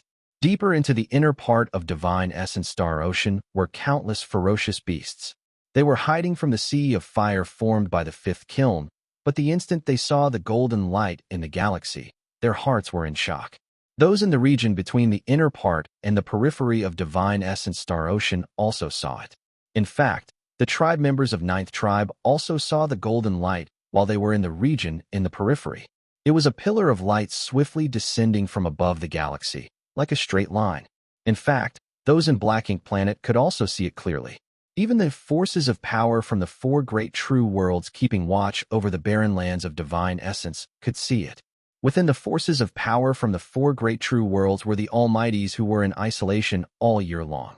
At that moment, they walked out of their training grounds, and when they looked at the golden light, different expressions appeared on their faces. This is the power of ancient Wu from fellow Taoist Wu. What sort of danger did he run into that he brought the ancient Wu's spirit here? Based on what I know, when he uses this power, he is unable to handle it. His blood is too thin. Farther away was the territory beyond the barren lands of divine essence. The people there could not see the golden light, but if there were those who had sent their divine senses into the barren lands of divine essence and pushed them continuously upwards, then based on different levels of cultivation, perhaps there would be some who could see the end point. The spot where the golden light came from was the end of the area above the galaxy. Over there was a foggy vortex. It was the exact same as the one seen in the fifth kiln. If there was anyone who had enough power, then perhaps their divine sense would allow them to see through the end of the vortex above the galaxy. And a new galaxy there. That was the galaxy that belonged to the three ancient kingdoms. The golden light came from the galaxy that belonged to ancient Wu. The source was a planet in the shape of a pentagram located at the edge. At the center of this planet was a gigantic blade that was pushed into the planet. Golden light shone through the entire blade. Under it was a centipede's carcass that was the size of 3 fingers' breadth. It had long withered away and was now lying there without moving. It was the blade's light that shone through the endless space and descended on the fifth kiln. In the world where Ming was at that moment, he saw with his own eyes the white-robed teenager's body turn golden under the light. A fathomless, mighty pressure continuously grew stronger within him. The power of ancient Wu. Ming's eyes shrank. His expression was calm as he frowned when looking at the ground. He had noticed faintly that there seemed to be a presence waking up down below. In the depths of the endless volcanoes was a world that was rarely ventured into. and was one that Su Ming hadn't noticed even after he'd been fighting against Zhu You Cai for several days. It was an underground maze formed by countless tunnels densely packed together. In the depths of it was an incredibly spacious cave. This place was completely dark, but if there had been light there, then it could be seen that fire spirits were sleeping there while a weak wave of heat exuded from their bodies. But there was no light coming from them. They overlapped one another. There was no end to them, possibly tens of thousands of them packed together. There were big ones and small ones among them, and there were even those who exuded the presence akin to those who were masters of fate. This was clearly a fire spirit's nest. In the depths of this underground cave where tens of thousands of fire spirits slept was a skeleton that laid at the end of the cave. This skeleton leaned against the wall, and no one could tell how many years it had been since its owner had died. His robes had decayed, leaving only his bones. But not even the skeleton remained whole. Only his upper half was left. In one of the hands was a long, purple spear. Even if this person had died, they still held the spear tightly in their hand. This bizarre cave, peculiar skeleton, and the spear in the skeleton's hand were hidden in the depths of the ground. No one could say how many years they had gone unnoticed by others, since no one ever came to this place. Yet at that moment, as the golden light descended on the ground, the originally dark underground cave was lit up by a golden light. It shone through the ceiling above, immediately illuminating the whole cave. To the living creatures who were used to darkness, the light was incredibly piercing to the eyes. Almost at the instant it appeared, the countless fire spirits in the underground cave swiftly began roaring. When they opened their eyes, there was ruthlessness within them. Gradually, the roars became louder and stronger, and when all the fire spirits had opened their eyes, their roars reverberated through the whole underground cave. What Su Ming noticed was the presence of the fire spirits waking up.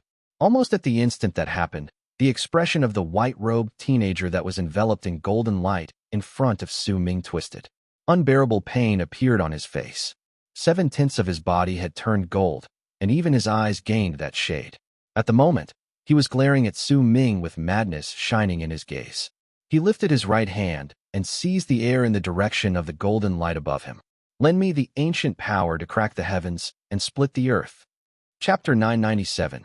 I promised. As the white-robed teenager seized the golden light, it started distorting. At the same time, endless ripples stirred up. Immediately, the shadow of the golden blade appeared clearly in the white-robed teenager's hands. When Su Ming looked over, it looked like the white-robed teenager had extracted the shadow of the golden blade straight from the golden light. Once it took shape, a great mighty pressure so powerful it was impossible to put to words descended on the ground with a bang. A loud bang rang out in Flame Fiend's progenitor's body, and his nascent divinity plummeted to the ground as if it had been pushed to the ground by the mighty pressure that seemed to have gained corporeal form. He could not move an inch. His nascent divinity also started showing signs of disintegrating, which caused his expression to change to one of shock. The body of the supreme treasure Su Ming controlled also shuddered under the mighty pressure. He began descending slowly, as if the entire universe was collapsing and its weight was pressed on his body. It pushed him to the ground until his feet sank into the earth. All forms of life had to bow down and worship before this mighty pressure. If they did not, their bodies and souls would be destroyed. Su Ming remained standing with strenuous effort, his head raised to stare at the white-robed teenager in the sky. A cold glare appeared in his eyes. The only being who was mostly unaffected by the mighty pressure was the Resentful Wei. This two-dragon-headed black horse let out a roar filled with a sinister tone the moment the power of ancient Wu from the white-robed teenager descended. This roar echoed in the air and turned into thick, black smoke around the black horse. As it distorted, it turned into indistinct figures. The shapes of these figures could not be seen clearly, but based on their outlines, it could be guessed that they were men and women, the elderly and the young. As if they had gone mad, they roared at the golden light around the white-robed teenager and the golden blade in his hands. A hatred that even mortals could sense gushed out of the resentful ways without restraint, and it seemed to want to fight against the golden light. Crack the heavens. The white-robed teenager had now mostly turned gold.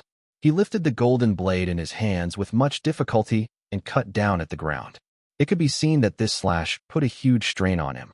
His body instantly turned incomparably thin, as if all his flesh, blood, essence, and even his soul had turned into the source to execute this one slash from the blade. As he swung the blade down, The ground beneath Su Ming's feet immediately roared, and cracks appeared on it. His feet sank in deeper because of the mighty pressure, so only half his body remained above the ground. That mighty pressure caused all of Su Ming's blood to freeze, and this was when he possessed the body of the supreme treasure. If he did not have it, and the mighty pressure was not divided among the people in the body, then even his Zhang clone would have almost shattered under the mighty pressure. After all, Su Ming's Zhang was incomplete. This slash was not aimed at Su Ming, but the roaring, resentful Wei beside him, and Su Ming could see clearly that since the color of the white-robed teenager was replaced by gold, he showed a spark of consciousness that did not seem to belong to him. Instead, it was a gaze of someone who regarded themselves superior to all, who looked down on the universe as if it was an ant. Filthy ants of lower realm, thou dost dare fight against the mighty Wu? The voice tumbling out of the white-robed teenager's mouth had a strange rhythm to it, along with a cold, merciless gaze that made him seem as if he was standing above the 9 heavens and looking down at the universe. It did not matter whether he was looking at Hua Kuei or Su Ming, he regarded them the same. Only when he looked at the resentful Wei did a grim look appear on his face, as if this resentful Wei was the only thing worthy of his attention and could be regarded as an equal. An immortal from the higher kingdoms. Flame Fiend's progenitor shuddered. There was also a quiver in his voice. His words might have been faint, but Su Ming could still hear them.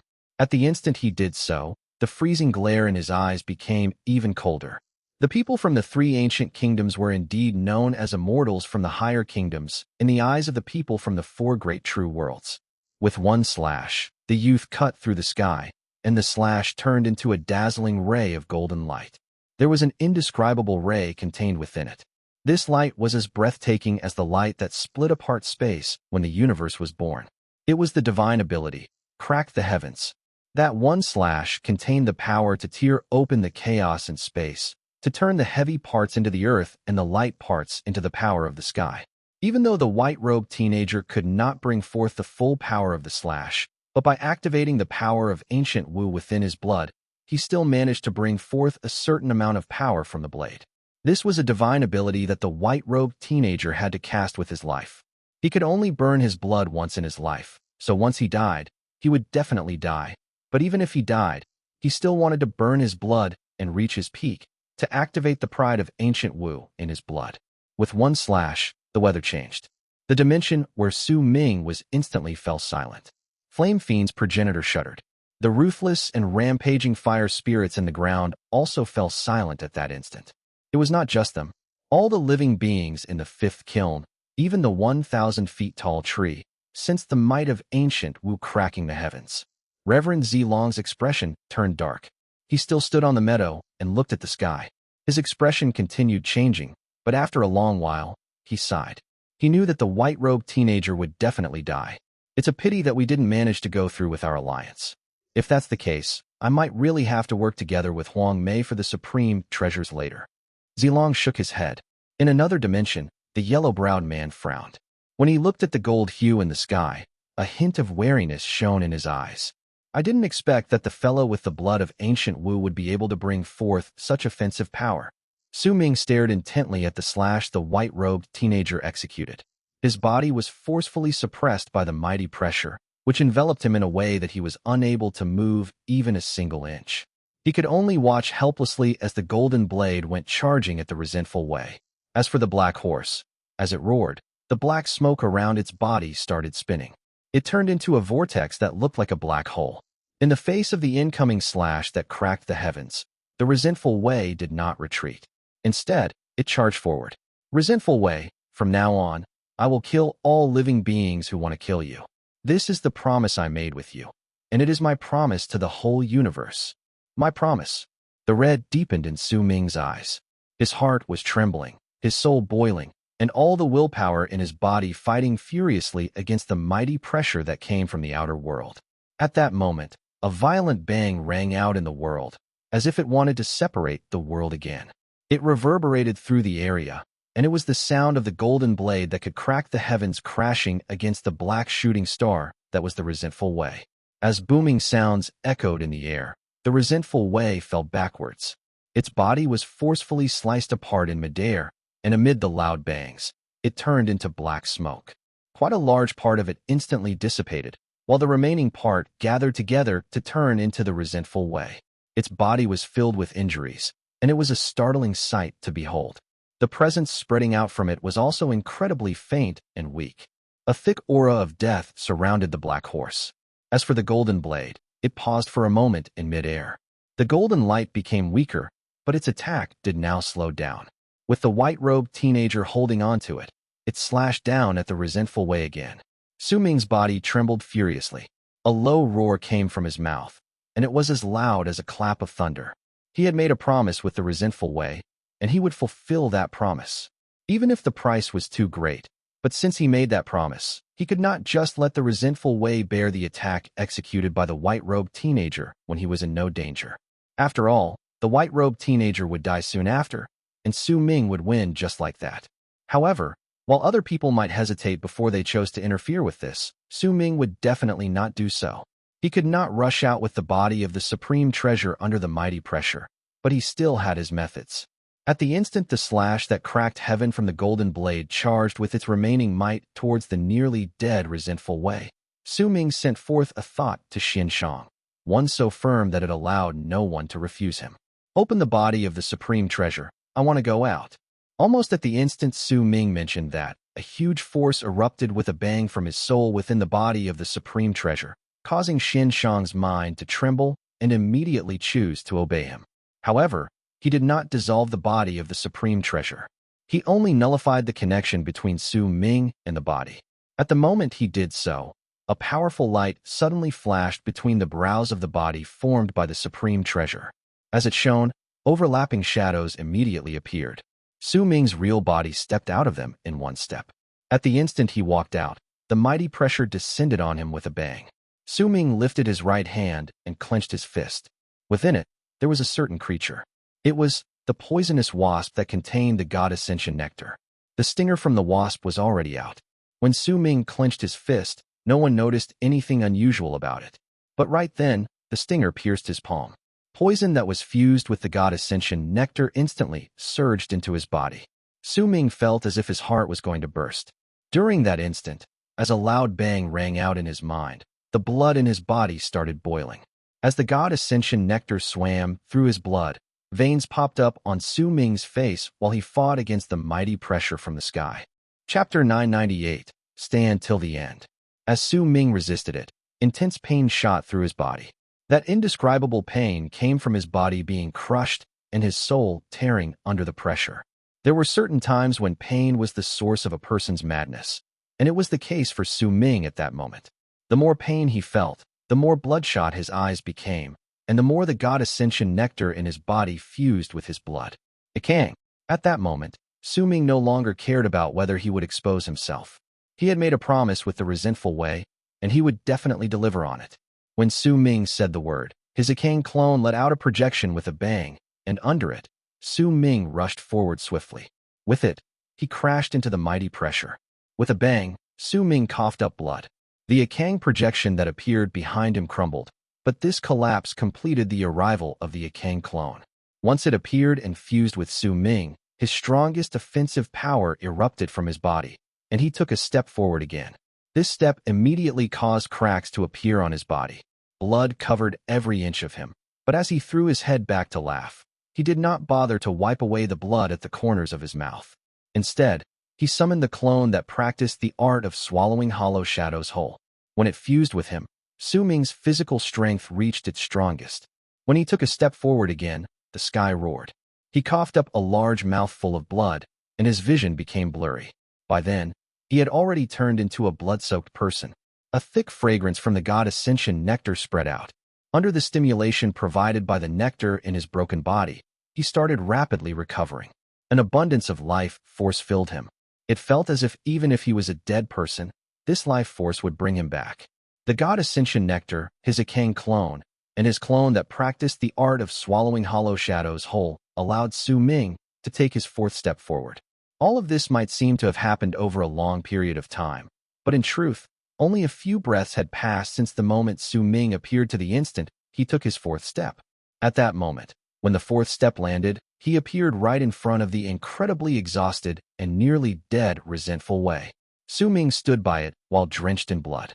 At that moment, He looked as if he had turned into a blazing sun, causing everyone's gazes to be unconsciously attracted to him. Flame Fiend's progenitor was already struck dumb. His mind was blank. As he looked at Su Ming and his unfamiliar face, he instinctively looked at the body of the supreme treasure, and soon seemed to come to a vague understanding. The moment he grasped it, his body was stimulated by a Kang's presence spreading out of Su Ming's body and the God Ascension nectar. It caused his breathing to quicken, and disbelief appeared on his face. The sight of Su Ming fighting back head-on against the mighty pressure caused a storm in his heart. The people in the body formed by the supreme treasure were also in shock. Su Hui was relatively calm, but Xin Shang, Yun Yu, Nian Yin, and Hua Yu's expressions had turned into a mess. They originally thought Su Ming was very powerful, but when they looked over at him at the moment, all of their previous impressions of him were overturned. It was especially so for progenitor Long Hai. His eyes sparkled brightly. He might have been able to tell that this body was formed by the Xian family's supreme treasure, but he did not manage to tell that there were so many secrets contained in Su Ming's body. As for that God Ascension nectar, even he desired it. While standing in front of the Resentful Wei, Su Ming lifted his head to look at the golden blade the white-robed teenager had swung down with much difficulty. He did not know that the Resentful Wei was looking at his back quietly at that moment. Just then, when it cast that one glance, Su Ming had remembered his promise. As the Resentful Wei stared at Su Ming, he also remembered the promise he was given. At the moment, Su Ming was using his actions to fulfill that promise, even if the price for it was incredibly great. Su Ming's appearance caused the now golden-eyed white-robed teenager's pupils to shrink, but the golden blade slicing down did not stop. It charged towards Su Ming, who threw his head back and roared. Even if his body was about to shatter, he still lifted his left hand, then formed a seal and pointed at the incoming blade. With it came Su Ming's greatest origin divine ability: winter, autumn, summer, spring. The art of his life matrix. The flames of summer brought forth a thick sea of fire that instantly erupted from the blood of Su Ming's body. They fused into his left index finger, which then turned into a fire finger that pointed at the incoming golden blade. This finger contained Su Ming's determination, his promise, and the explosive charge of his willpower. At the instant it crashed into the golden blade, the world roared. Loud booms shook the sky and earth and turned into an impact that swept through all directions. Su Ming coughed up blood and retreated, but forced himself to stop in front of the Resentful Wei. His face was pale and he trembled, but the light from the golden blade had grown weaker again. However, it still continued drawing closer. At that moment, Su Ming was already severely injured. If he did not have the God Ascension nectar with him, even if he had not died from the slash just then, he would have definitely been unable to stand up. However, he had the God Ascension nectar, which allowed him to stand up. Its domineering power was a force that would allow a person to possess life force no matter what condition their bodies were in. In fact, it could even be seen that the God Ascension nectar had formed thin threads in Su Ming's body and connected it together. If anyone could within it, they would realize that there were countless injuries to his organs and even his soul, but they were all connected by the power of the God Ascension nectar. This was the God Ascension nectar. Su Ming could not retreat. Behind him was the Resentful Wei, whom he had promised to protect no matter what. At the instant the golden blade came forth, Su Ming closed his eyes, then lifted his right hand to point at the sky, and pushed his left hand at the ground. That which exists between the past and the future is destiny. This was a divine ability that he had not used for a long time. A purple-haired man immediately appeared above him, and beneath his left hand was an infant with his eyes closed. Once these two figures overlapped with Su Ming's body, a ripple of power erupted with a bang from his body, causing his hair to fly. When Su Ming moved back, blood capillaries filled his eyes, and a hint of madness appeared about him. His transformation into destiny did not have any effect. Then what would happen if he went through another transformation while he was destiny? Su Ming had thought about this before, but he had never tried it. However, he wanted to try it right then. As he moved back, he stopped once again in front of the Resentful Wei. Then, Su Ming lifted his head and closed his eyes. With his right hand lifted towards the sky while his left hand was lowered to the ground, he once again executed the transformation into destiny. That which exists between the past and the future is the present. Su Ming's voice was hoarse when he spoke.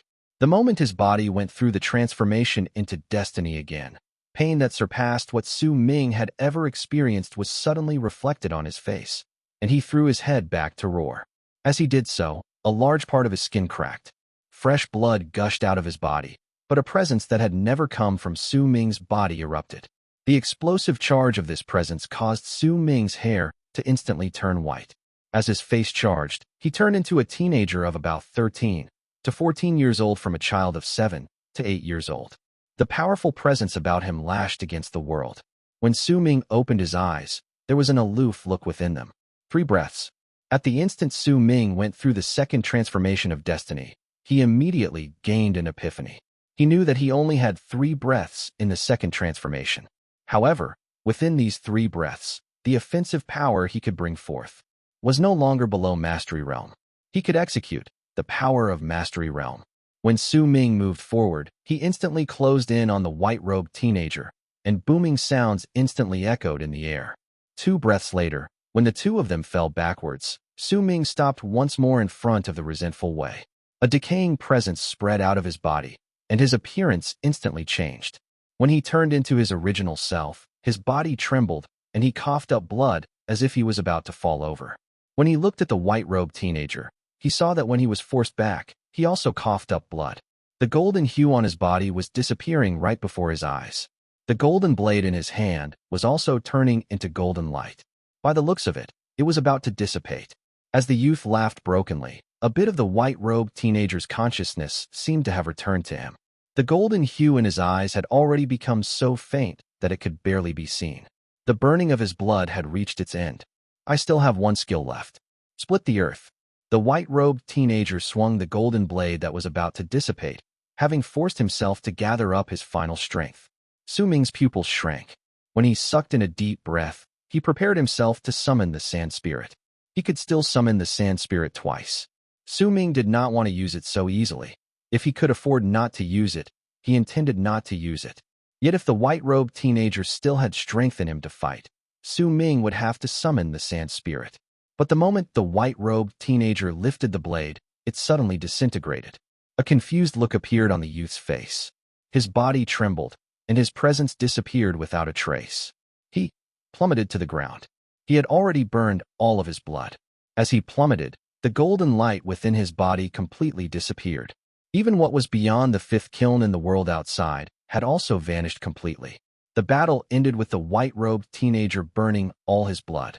Su Ming won, but his victory did not mean that he was stronger than the white-robed teenager. Instead, due to the existence of the God Ascension Nectar, he could last longer, and this fight was one where the one who could last till the end would win. But at the instant the white-robed teenager plummeted to the ground, before Su Ming could relax, the ground roared. A huge crack tore through the earth. Countless fire spirits that seemed to have been suppressed for a long time surged out from the crack. In the blink of an eye, they filled the entire area. Chapter 999, A Chessboard. The appearance of the fire spirits instantly caused the world to turn fire red. The seething sea of fire, the high temperature, the ruthless expressions on the fire spirits, and the mighty pressure coming from their sheer numbers instantly caused the hearts of all people to tremble. The corpse of the white-robed teenager with the blood of ancient Wu fell in the region where the crack had formed on the ground. Almost at the instant the fire spirits surged up and their roars reverberated in the air in a shocking manner. His corpse vanished without a trace deep in the crevice. No one dared to chase after him to search for him.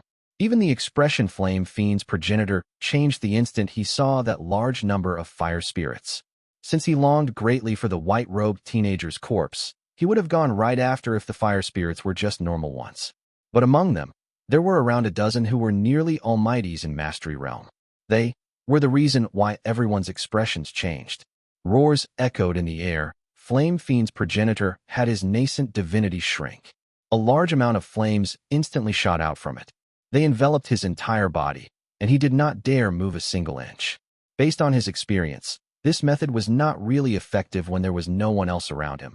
But if there had been someone, he might escape death. After all, the element spreading out from his body was also fire. Su Ming's eyes shrank. At that moment, he was already like the last embers of a dying flame. There was no way he could hide. The only thing he could do was to use his fastest speed to take a few steps backwards. He swung his arm, and put away the severely injured Resentful Wei into his storage bag. Almost at the instant he finished doing this, the large number of fire spirits that had surged out split into two parts. One of them charged towards the body of the supreme treasure, while the other came roaring after Su Ming. Before the ruthless expressions, ferocious gazes, and endless sea of fire spreading out of their bodies closed in, the ground looked as if it was about to melt from the heat. This was a fire that could burn a world.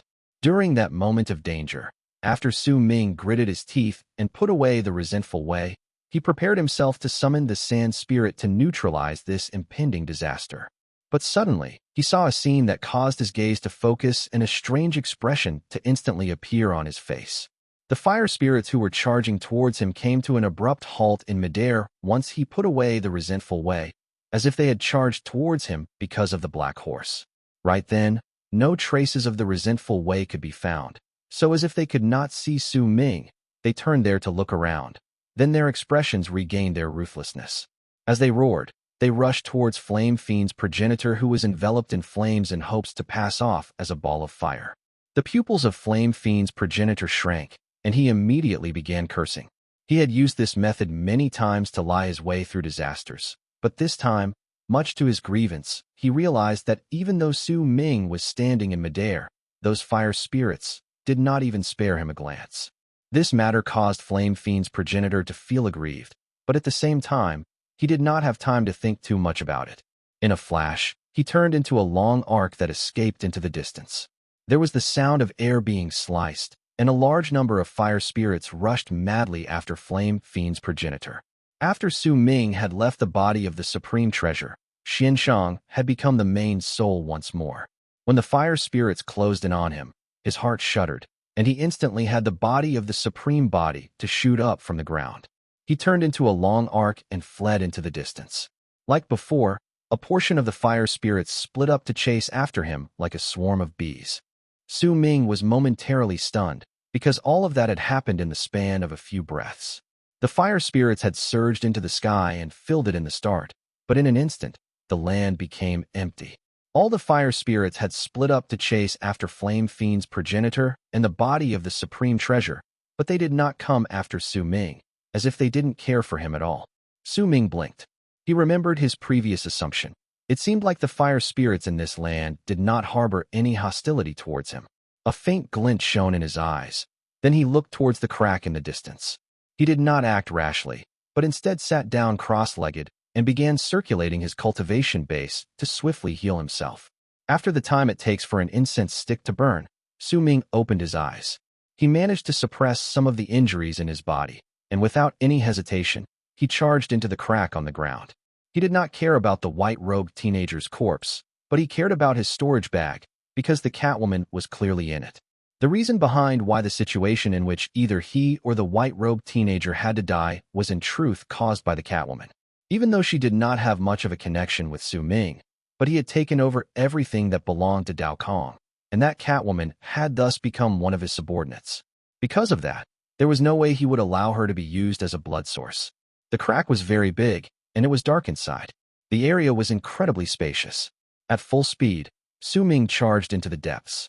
Before long, when he stepped into the bottom-most layer of the crack, his pupils constricted, and he began observing the area around him carefully. This was a secret tunnel, but the crack above it had allowed the fire spirits to rush out. When he looked around him, his gaze landed in the distance, where the white-robed teenager's corpse lay unmoving. While walking closer, Su Ming stared at the white-robed teenager, whose eyes were still open, but had long become dull and lifeless, and who had died without peace. A cold sneer curled up on his lips. "You are the first Almighty I killed, but you definitely won't be the last." Su Ming swung his right hand, and the white-robed teenager's storage bag flew out to him. Once he caught it, he scanned it with his Atman. Due to the white-robed teenager's death, his storage bag had become an item without an owner.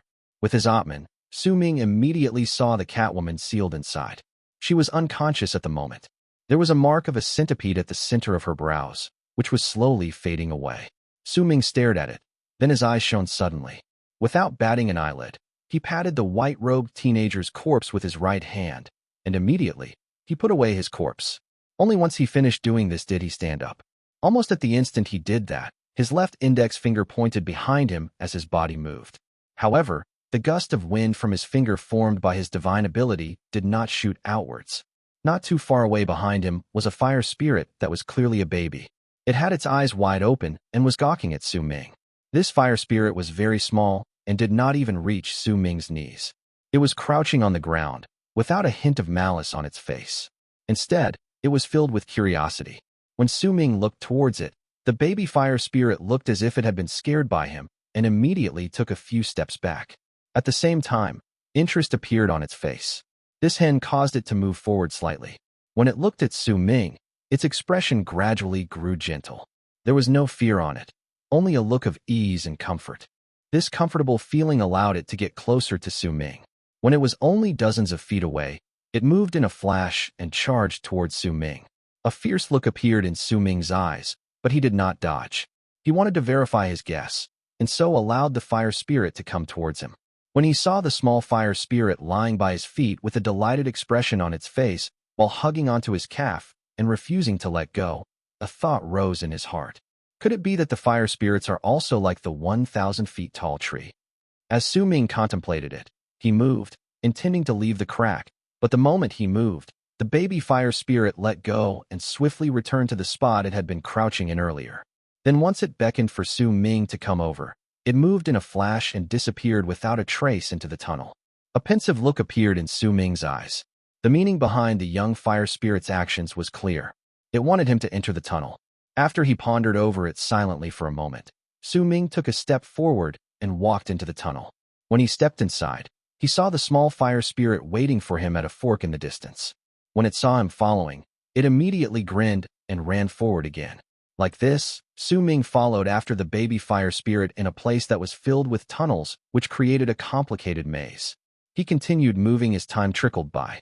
After about an hour, when the fire spirit had allowed Su Ming to approach it, he saw an incredibly large and spacious underground cave. This was a place that was several tens of thousands of feet tall. It was dark in the area. Su Ming could clearly see hollowed pits all over the ground. There were countless caves on the walls.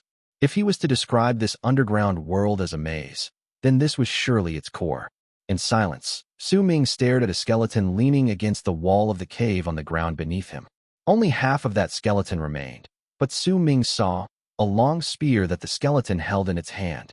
The spear was purple at first, but when he took a few closer looks, he saw it turn black, as if it was occasionally changing between black and purple. Near the skeleton were two old fire spirits. They were clearly very old and were sitting cross-legged like cultivators. Between them was a chessboard with a couple chess pieces on it. The two fire spirits were clearly playing chess. The baby fire spirit was crouching beside the chessboard and beckoning Su Ming to come to its side. Su Ming focused. As he pondered over it, he moved. Since he had already come to this place, then he might as well get to the bottom of it. When he approached the chessboard between the two old fire spirits, his gaze first swept past the creatures, but they did not seem to have noticed his arrival. They did not even lift their heads, but continued moving the chess pieces about the chessboard while contemplating their next moves. This scene was incredibly bizarre. In silence, Su Ming looked over the chessboard. This was a board game he had never seen before. There were only 10 chess pieces scattered over it. 5 of them were gray, and 4 of them were white. There was only one that was black. No matter how he looked at it, that black chess piece looked as if it had appeared out of nowhere and gave off an incredibly discordant feeling.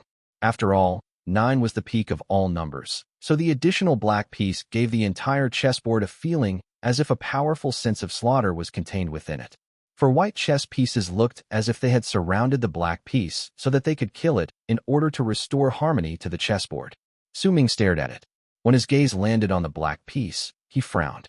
Time trickled by slowly, and after a long moment, the old fire spirit on the right side of the chessboard let out a sigh, filled with an ancient air. Chapter 1000. Then let's fight. The old fire spirit who had sighed shook his head and mumbled under his breath. Why is it like this? That's right, why is it this way? The fire spirit sitting by the left side of the chessboard revealed anguish. You are Su Xinyi's son and an abyss builder. So could you tell me why this game turned out like this? The fire spirit on the right of the chessboard lifted his head and for the first time cast his gaze on Su Ming. At the instant he looked over, Su Ming's heart shuddered. This old fire spirit's eyes might seem clouded, but there was an indescribably fierce look in his eyes. In fact, there was even a type of mighty pressure in that gaze. That mighty pressure was even more powerful than that of Dustburner's progenitor. Ming could sense that faint, indistinct cracks had immediately started appearing in the space around the area when the fire spirit looked over. This was an art governing the laws of fate. What is this game? Ming asked. He was not surprised by the fact that he was recognized. He could tell that these two old fire spirits were the ones that Dustburner's progenitor had said possessed intelligence and incredibly great power, but who did not wish to leave the fifth kiln to become part of Dustburner's. They obeyed the ancient promise and acted as guardians in the fifth kiln. Since the 1,000 feet tall tree could recognize him, and the fire spirits completely ignored him when they saw him, it was not surprising that the two powerful fire spirits who possessed intelligence could recognize him. It is a game Abyss Builder's progenitor played with Xuan in the fifth kiln when the fifth true world was surrounded and attacked by the four great true worlds. He then left the fifth kiln and fought against the enemies in the world outside. Before he left, he let out a long string of laughter and shook his head. Ming's expression was calm. He had experienced far too many things. At that moment, he stared in silence at the chessboard, especially that black piece. Time trickled by slowly, and it continued flowing away until a long had time passed. Even you don't understand it. The old fire spirit to the right of the chessboard shook his head and sighed. Ming did not speak. He only stared at the chessboard. Gradually, the fire spirits returned to the underground cave from the world outside. They were roaring when they returned, but once they entered the spacious underground cave, they fell silent and crouched down in the area around. More of them came back as time passed. When all the fire spirits returned, they were once more densely packed in the place, illuminating the area by the faint light coming from the fire around their bodies. Two of them were very tall, and they possessed power that was nearly that of almighties in Mastery Realm. The nascent divinity of Flame Fiend's progenitor was captured in their hands. He was shuddering with fear on his face, but when he saw Ming in the distance, he was stunned. Ming lifted his head and said softly, "This game is very easy to understand." His words immediately attracted the gazes of the two fire spirits. Have the both of you never left the fifth kiln? And did you gain your power not because of any form of training in the path of cultivation, but because you naturally gained it as time passed after you gained intelligence? Ming swept his gaze past the two old fire spirits. What do you mean? The fire spirit to the left of the chessboard spoke hoarsely after remaining silent for a moment. There are 9 worlds in this universe, so it's clear that 9 is the peak of all numbers. But there are not just 9 worlds on the chessboard. Instead, a black piece was added to it, causing this game to no longer be in harmony. The signs of chaos had appeared within it. The additional black piece should be the Abyss Builder's. More accurately speaking, it was once the Abyss Builder's progenitor, Ming said calmly. There was a sentimental tone in his voice that no one could detect. He lifted his right hand and lifted the black piece from the chessboard. Once it was taken away, a harmonious air immediately radiated off the layout of the chessboard. 5 gray and 4 white pieces. Albeit filled with a fragmented and incomplete air, it still gave off a feeling of a complete universe. These should be the 9 worlds in the universe. These 4 white pieces are the 4 great true worlds, and the 5 gray pieces are the 5 great true worlds that were once destroyed and are now in the void. Ming shook his head, then put down the black piece in his hand back to its original spot. The 5th true world is not one of the 9 worlds in this universe, Ming said softly after lowering his head. In truth, he had come to understand this earlier, but only then was he certain of his guess.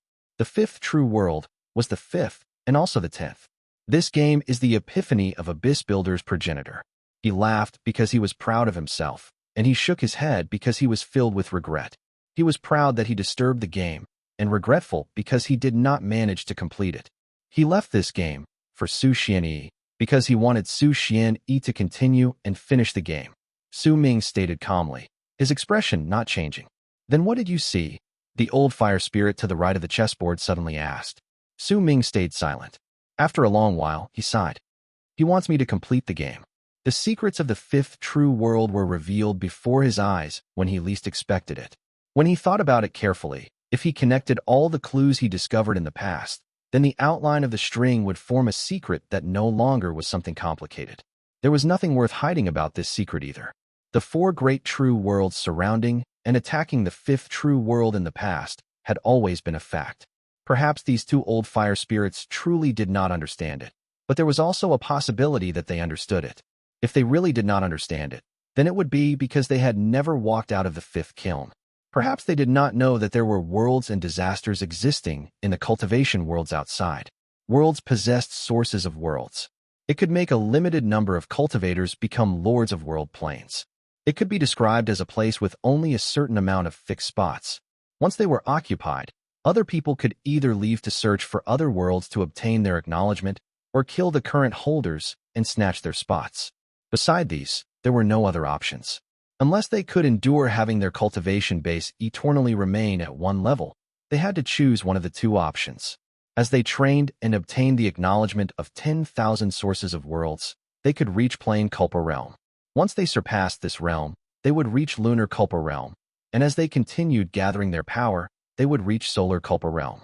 This was the law of the universe. All lives could only practice cultivation if they obeyed this law. Ming had been uncertain about the fifth true world previously, after he gained his understanding about his inborn ability of an abyss builder. This inborn ability was blatant robbery. It was a domineering, malicious ability, a madness that ignored laws and stood above them. He did not need sources of worlds, and neither did he need to fuse with 10,000 worlds to reach Plane Culpa Realm, because his ability to possess others could surpass everything. It was due to the uncertainty towards this inborn ability that Ming had formed guesses towards the fifth true world in the bottom of his heart. He could already imagine that Abyss Builder's progenitor was the prodigy of his generation. With his inborn divine ability, he could possess all living beings, overturn the universe, ignore rules, and reach an incredibly terrifying state. Because of that, he would naturally attract the other powerful warriors' attention and bring about the disaster of death on himself. It seemed to make sense if that was the case. However, there was always a question in Ming's heart. If he could solve it, he would be able to understand what had happened. The stronger Abyss Builder's progenitor became, the more of a threat he posed to others. However, this was not enough for the four great true worlds to work together to surround and destroy all living beings in the fifth true world. They also nearly killed all the Abyss Builders, with even Ming not escaping from being cursed when he was just a baby in his mother's womb. This was slightly illogical. Unless Abyss Builder's progenitor did something that angered the heavens and all lives in the universe, forcing the other four great true worlds to attack. But with the power and wisdom Abyss Builder's progenitor possessed, how could it have been possible for him not to see the end result of his actions? How could it be possible that he would do something that would incite such wrath in the four great true worlds that it could not be resolved? There's another possibility. Ming lifted his head. He looked at the walls of the cave above him. There was a hint of deep emotion in his eyes. He remembered the Duke of Crimson Flame once mentioning that Abyss Builder's progenitor was only half a step away from becoming the supreme, unparalleled existence in the world. He might have been half a step away, but his offensive power back then had already been sufficient for him to fight against two supreme existences. The Duke of Crimson Flame might only have been in Lunar Culpa Realm, but during that generation, cultivators in Lunar Culpa Realm could see far ahead down the path of cultivation. The supreme existence he mentioned was a master of fate, lives, and death, but once Ming came to understand the masters of fate, lives, and death, he understood that those in Mastery Realm were masters of fate, lives, and death, and those in Death Realm were also the same. In fact, even sublime paragons could be said to have been born from masters of fate, lives, and death, but different realms meant a difference between heaven and earth. If that was the case, then it would mean that there was a high possibility that that supreme existence was a sublime paragon, which would also mean that Abyss Builder's progenitor had only been half a step away from becoming a sublime paragon. However, his offensive power had already been great enough for him to fight against two sublime paragons. This possibility is, no matter what path of cultivation we practice, there will always be a checkpoint. Breaking through this checkpoint is the same as the sources of worlds all lives in the world practice. It is in a fixed position. Every single world out of the 9 worlds in the universe can only have one sublime paragon. This is the law, which is why there are only 4 sublime paragons in the 4 great true worlds. They stand above Culpa lords like Dao Chun. If the 5th true world is one of the 9 worlds in the universe, then the matter of it being destroyed would not have happened. But the fifth true world was not one of the 9 worlds in the universe. Because of it, once Abyss Builder's progenitor became a sublime paragon, one of the 4 sublime paragons in the 4 great true worlds would definitely die. There were only 4 spots, and they had already been occupied, but then came a person who became a great threat to the 4 Abyss Builder's progenitor. Ming stayed silent. This was his guess, but he was quite certain that it was the real reason behind why the 5th true world was destroyed. He sighed softly, then lowered his head. He looked at the black piece on the chessboard. Then after he remained silent for a moment, a bright spark appeared in his eyes. He lifted his right hand and picked up the black piece once again. Ming did not want to take this path at first, but he knew that it did not matter whether it was Xuan or he himself. As long as they took that one step, they would definitely fall to the same fate as Abyss Builder's progenitor. If that was the case, then let's fight. A freezing glare shone in Ming's eyes. He clenched his right fist, and the black piece disappeared from his palm. Chapter 1001, Zhu You Cai. At the instant the black piece disappeared from Ming's palm, the 2 old fire spirits sitting on the left and right of the chessboard exchanged glances before lowering their heads. Their eyelids fell shut. At the same time, the other fire spirits around the area also crouched down and looked like they were falling into sleep again. There was not a hint of aversion in them towards Ming standing there, and neither did they pay any attention to him. Ming swept his gaze across the area, until eventually his eyes landed on the half of the skeleton lying against the wall not too far away. He also stared at the long spear it held in its hands, and his eyes flashed with light. This person came ages ago. He killed 7 powerful warriors in succession, and even the 2 of us were not his opponent. In the end, we had to have our people offer up their lives to activate 3/10 of the fire in the 5th kiln to refine him alive. But this person was so strong that this was only enough to melt half of his body and seal his soul in this place. And this happened just because he already harbored the desire to die in his heart, or else, if he had wanted to leave, we would not have been able to make him stay. The long spear in his hands is dyed with a large amount of fire spirit's life force. If you're not worried that this person will one day be resurrected and rush out of this place, you can take away the spear. The old fire spirit's voice echoed in the cave. Ming stared at the remaining half of the skeleton, and after a period of pensive silence, he walked over. When he came beside the skeleton, he cast a few scrutinizing glances at it, and eventually became certain that this person was not Lishan Xiao. In truth, when he saw this skeleton, an assumption had formed in his heart. After all, Lishan Xiao had a spear named Undertaker of Evil Spear. Ming had received an imitation OT it in the past, but he then remembered that the real Undertaker of Evil Spear was under the Imperial City in the land of Berserkers. It was used to suppress evil, so Lishan Xiao should not have taken it away. At the Ming observed the skeleton carefully, his assumption disappeared from his mind. His gaze landed on the long spear that alternated between black and purple. He lifted his right hand to grab it. The instant Ming touched it, a thick murderous aura spread out from the spear with a bang. It traveled up Ming's right hand and charged into his body. Within an instant, it filled him up. The murderous aura was so strong that as it traveled through him, it turned into a wave of impact that went surging to his brain. Under this impact, an absent-minded look appeared in Ming's eyes. Blurry pictures flashed through his mind.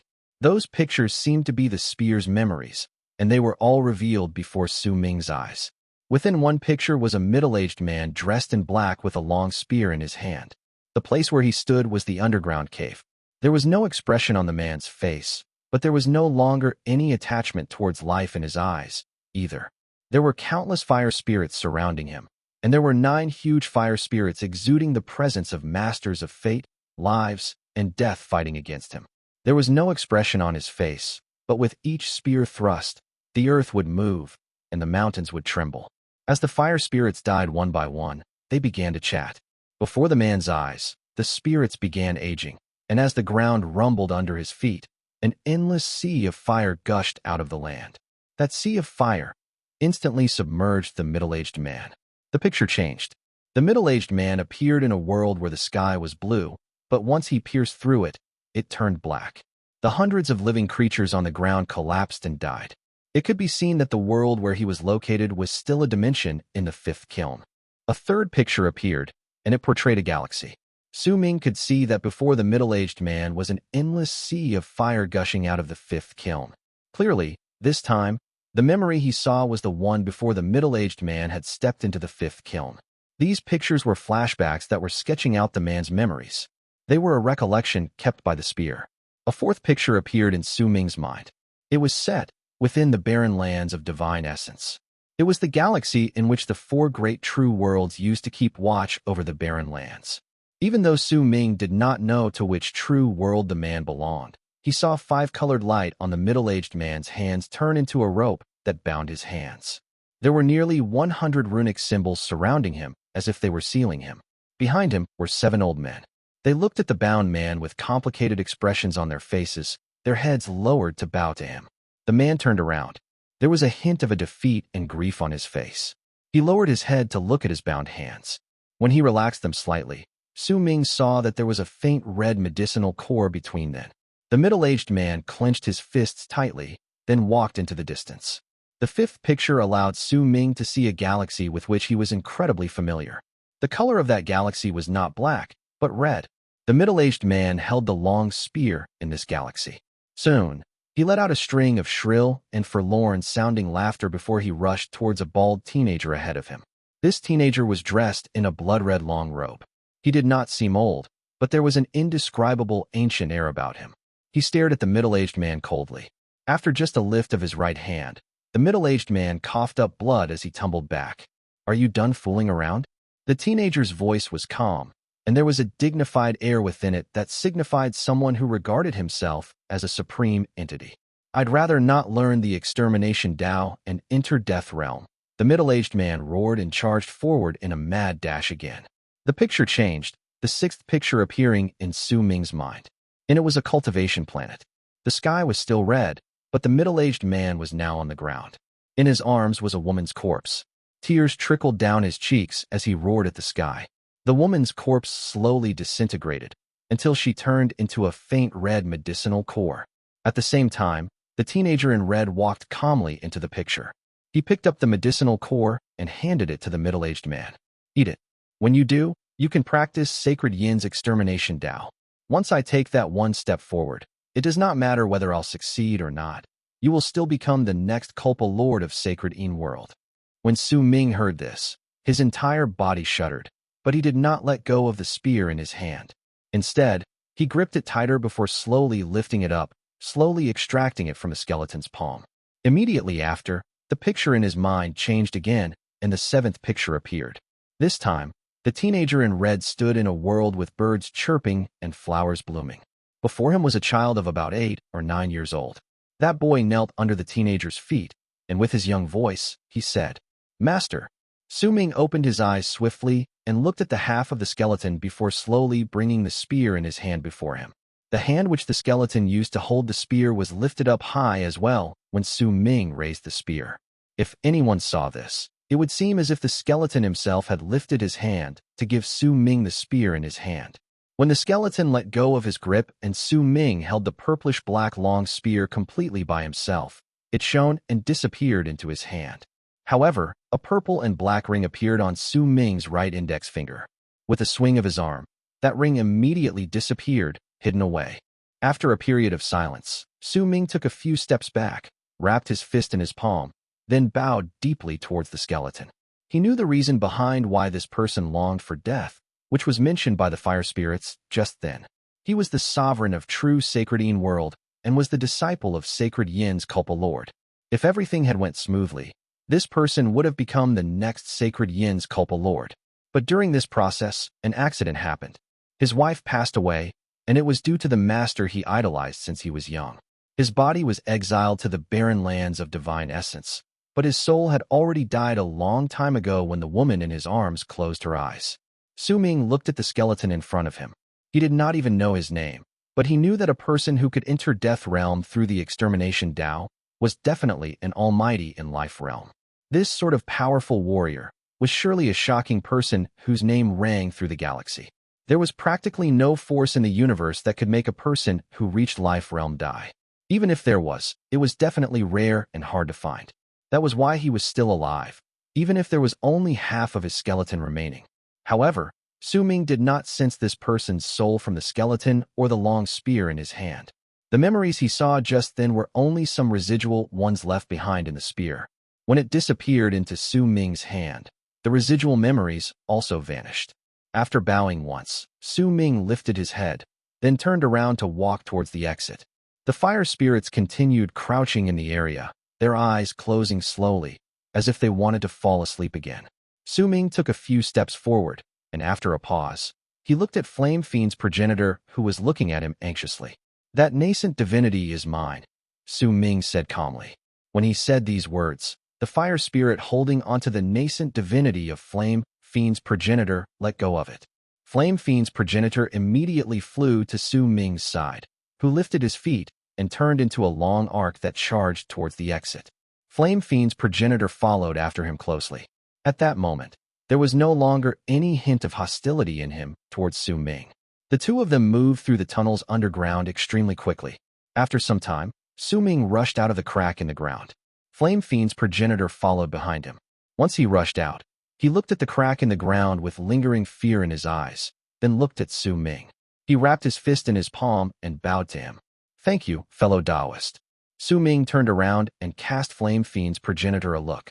He did not speak, but instead lifted his head to look at the sky.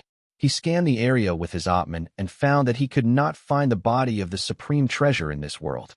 Clearly, they had already escaped from Fire Spirit's pursuit and went into another dimension. However, with the bald crane, Su Hui, and progenitor Long Hai around, Su Ming would be able to immediately notice them the moment they both entered the same dimension. Flame Fiend's progenitor hesitated for a moment, but did not dare to mention the matter about them agreeing that he would have the white-robed teenager's physical body. He was incredibly weakened at the moment, and he was worried that if he brought this up, he would displease Su Ming. "Let's go." Su Ming had already found the exit with his Atman, and with one move, he charged towards it. Flame Fiend's progenitor quickly followed behind him, and after some time, they arrived at the distorted region, which was the exit. They stepped in and disappeared from the world. What the two of them did not know was that at the instant Su Ming took the purple-black spear from the skeleton's hands, the big and ferocious-looking Zhu You Cai shuddered in another dimension. He slowly lifted his head and looked into the distance, his face filled with complicated emotions. Chapter 1002, Life Inclination Spear. "Have I been freed?" Zhu You Cai lowered his head and sat down quietly on the floor. The world where he was located was formed by lakes. At that moment, there was one beside him, and the blue sky reflected off it. Zhu You Cai looked at his thick palm, and after a long while a faint red medicinal core appeared on it. He looked at the medicinal core, and his expression slowly became gentle, but there was also anguish on his face. "No matter who did it, I am free," Zhu You Cai mumbled, and stood up before casting a glance at the lake beside him. In silence, he walked over and lowered his head to look at the surface. When he did so, he saw his reflection in the water. A body as plump as that of a boar met his eyes. He had a hideous look formed by layers of thick fat on his face. Bloodshot eyes, messy hair. After Zhu You Cai took a good look at himself, he closed his eyes. When he opened them again, he was still Zhu You Cai. He moved and turned into a long arc that charged into the distance. The abyss builders of the fifth true world have an art that can resurrect the dead. As long as they have a fragment of a soul, they can make the dead come back to life. Even though the fifth true world has disappeared, and it is said that the abyss builders have been wiped out, as long as there is a fragment of hope, I must go to the fifth true world. I must find an abyss builder and resurrect you. As Su Ming and Flame Fiend's progenitor moved through the passages of time and had their life force flow out from their bodies time and again, Su Ming began to feel exhausted, and he could not help but remember the promise of 1,000 years to the cultivators in Western Ring Nebula's foreign lands. That promise was related to time. Originally, it was for everyone, but once Su Ming possessed a Kang, it disappeared, but the prerequisite was that he had to have his Akang clone devour the other Akangs so that he would continue growing stronger until he occupied the entire Western Ring Nebula and turned it into his personal abode. This was Su Ming's goal. At that moment, such a goal was still a little far away, but there was no doubt that at that moment, his Akang clone was already stronger than the other Akangs. However, he was still not strong enough to devour the other souls in one go. As Su Ming traveled forward, he moved through one dimension after another. He did not stop in any of them for long. Usually, after he came to a dimension, he would scan it with his Atman, and upon not discovering the body of the supreme treasure, he would immediately leave. Because of it, things were hard for Flame Fiend's progenitor. He was a nascent divinity. Each time he moved through another dimension, he would become even more tired, but he did not dare say a word because he was worried that he would stir up Su Ming's desire to kill him. As he followed after him, he sighed continuously in his heart. When he came to the 5th kiln, he did not expect that he would end up like this, and it was not the first time he regretted his decision in his heart. Why did he show hostility towards Su Ming in the beginning? This person is ruthless and cunning. I absolutely can't provoke him again. Flame Fiend's progenitor cast a wary glance at Su Ming in front of him. He might not have forced the progenitor to follow him, but he could already imagine that if he did anything abnormal, it would be the same as giving the other an excuse to attack. After moving past the spirit trudging platforms on the 2nd border, the dimensions will reduce in number, and the chances of dimensions with supreme treasures appearing will increase. How much do you know about this? Su Ming suddenly asked while rushing forward. The 3rd border in the 5th kiln isn't really that dangerous, in comparison. After all, the chance of everyone running into each other isn't that high. When Flame Fiend's progenitor said this much, he stopped talking, and he sighed in his heart again. It's the similar between the 3rd and 2nd borders. The chances of us running into each other are higher, but if we're careful, huge accidents won't happen. However, the dimensions in front of the spirit trudging platforms of the 2nd border, before the 1st border, will be incredibly intense.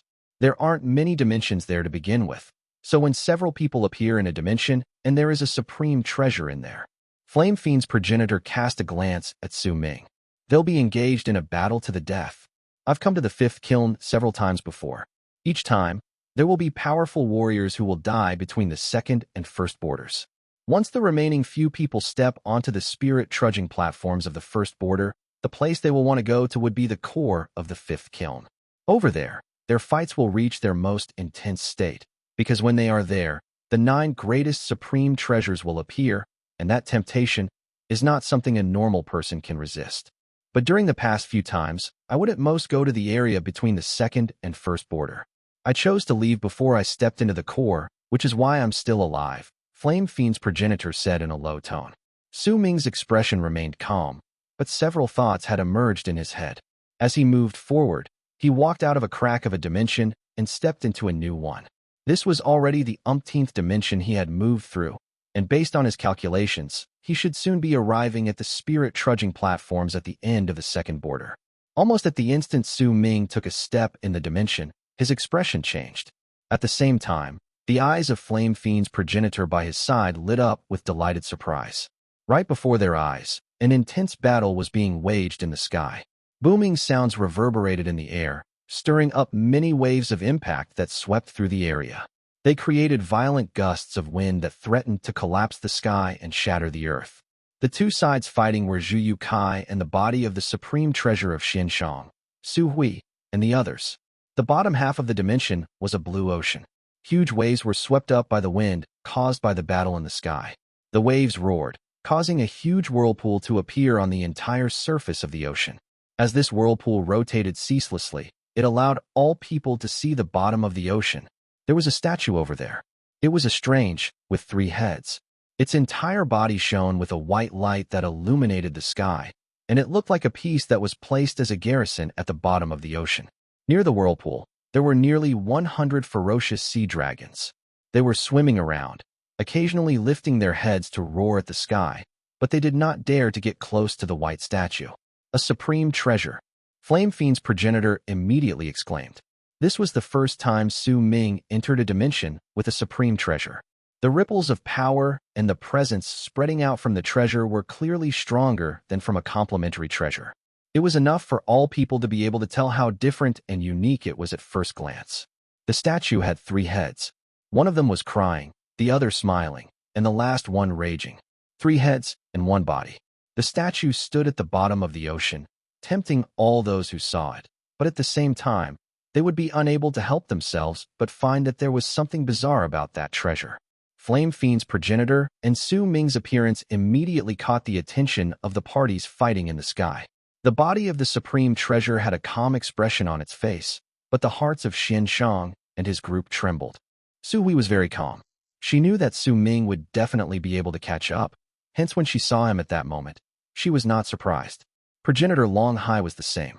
With his age, his farsightedness, and his cunning, he naturally knew that with the draw and the connection provided by the promise between him and Su Ming, this person would definitely be able to find him. He might have the body of the supreme treasure around, but this person was previously its main soul. Progenitor Long Hai would obviously not believe that Su Ming did not have any backup plans around. In truth, besides the bald crane, Su Hui, and Progenitor Long Hai drawing Su Ming to this place, there was also a hint of a trace that belonged to Su Ming on the body of the supreme treasure, which Su Ming had left on it previously. The trace was not within the body, but outside. Doing something like this was not difficult for him, since he had previously been the main soul of that body. When Zhu You Cai saw Su Ming, his pupils constricted. Su Ming's face was incredibly unfamiliar to him, but when he saw Flame Fiend's progenitor by Su Ming's side, he turned his head to cast a deep glance at the body of the supreme treasure. Xian family's supreme treasure. A fierce look instantly appeared in Zhu You Cai's eyes. If it was anyone else, perhaps they would not be able to see through it so quickly, but he could do it. The body of the supreme treasure was the first to arrive in this dimension, and Zhu You Cai arrived after it, which was why the battle had occurred. When he saw Su Ming's unfamiliar face and Flame Fiend's progenitor by his side, a glint had appeared in Zhu You Cai's eyes. He instantly knew the reason why there was an unfamiliar feeling in him when he fought against the body of the supreme treasure just then. Clearly, the one who previously controlled the body of the supreme treasure was the cultivator next to Flame Fiend's progenitor, and he could easily tell who had the priority in controlling the body when he saw that Flame Fiend's progenitor was following this person. A barely noticeable glint shone in Zhu You Cai's eyes.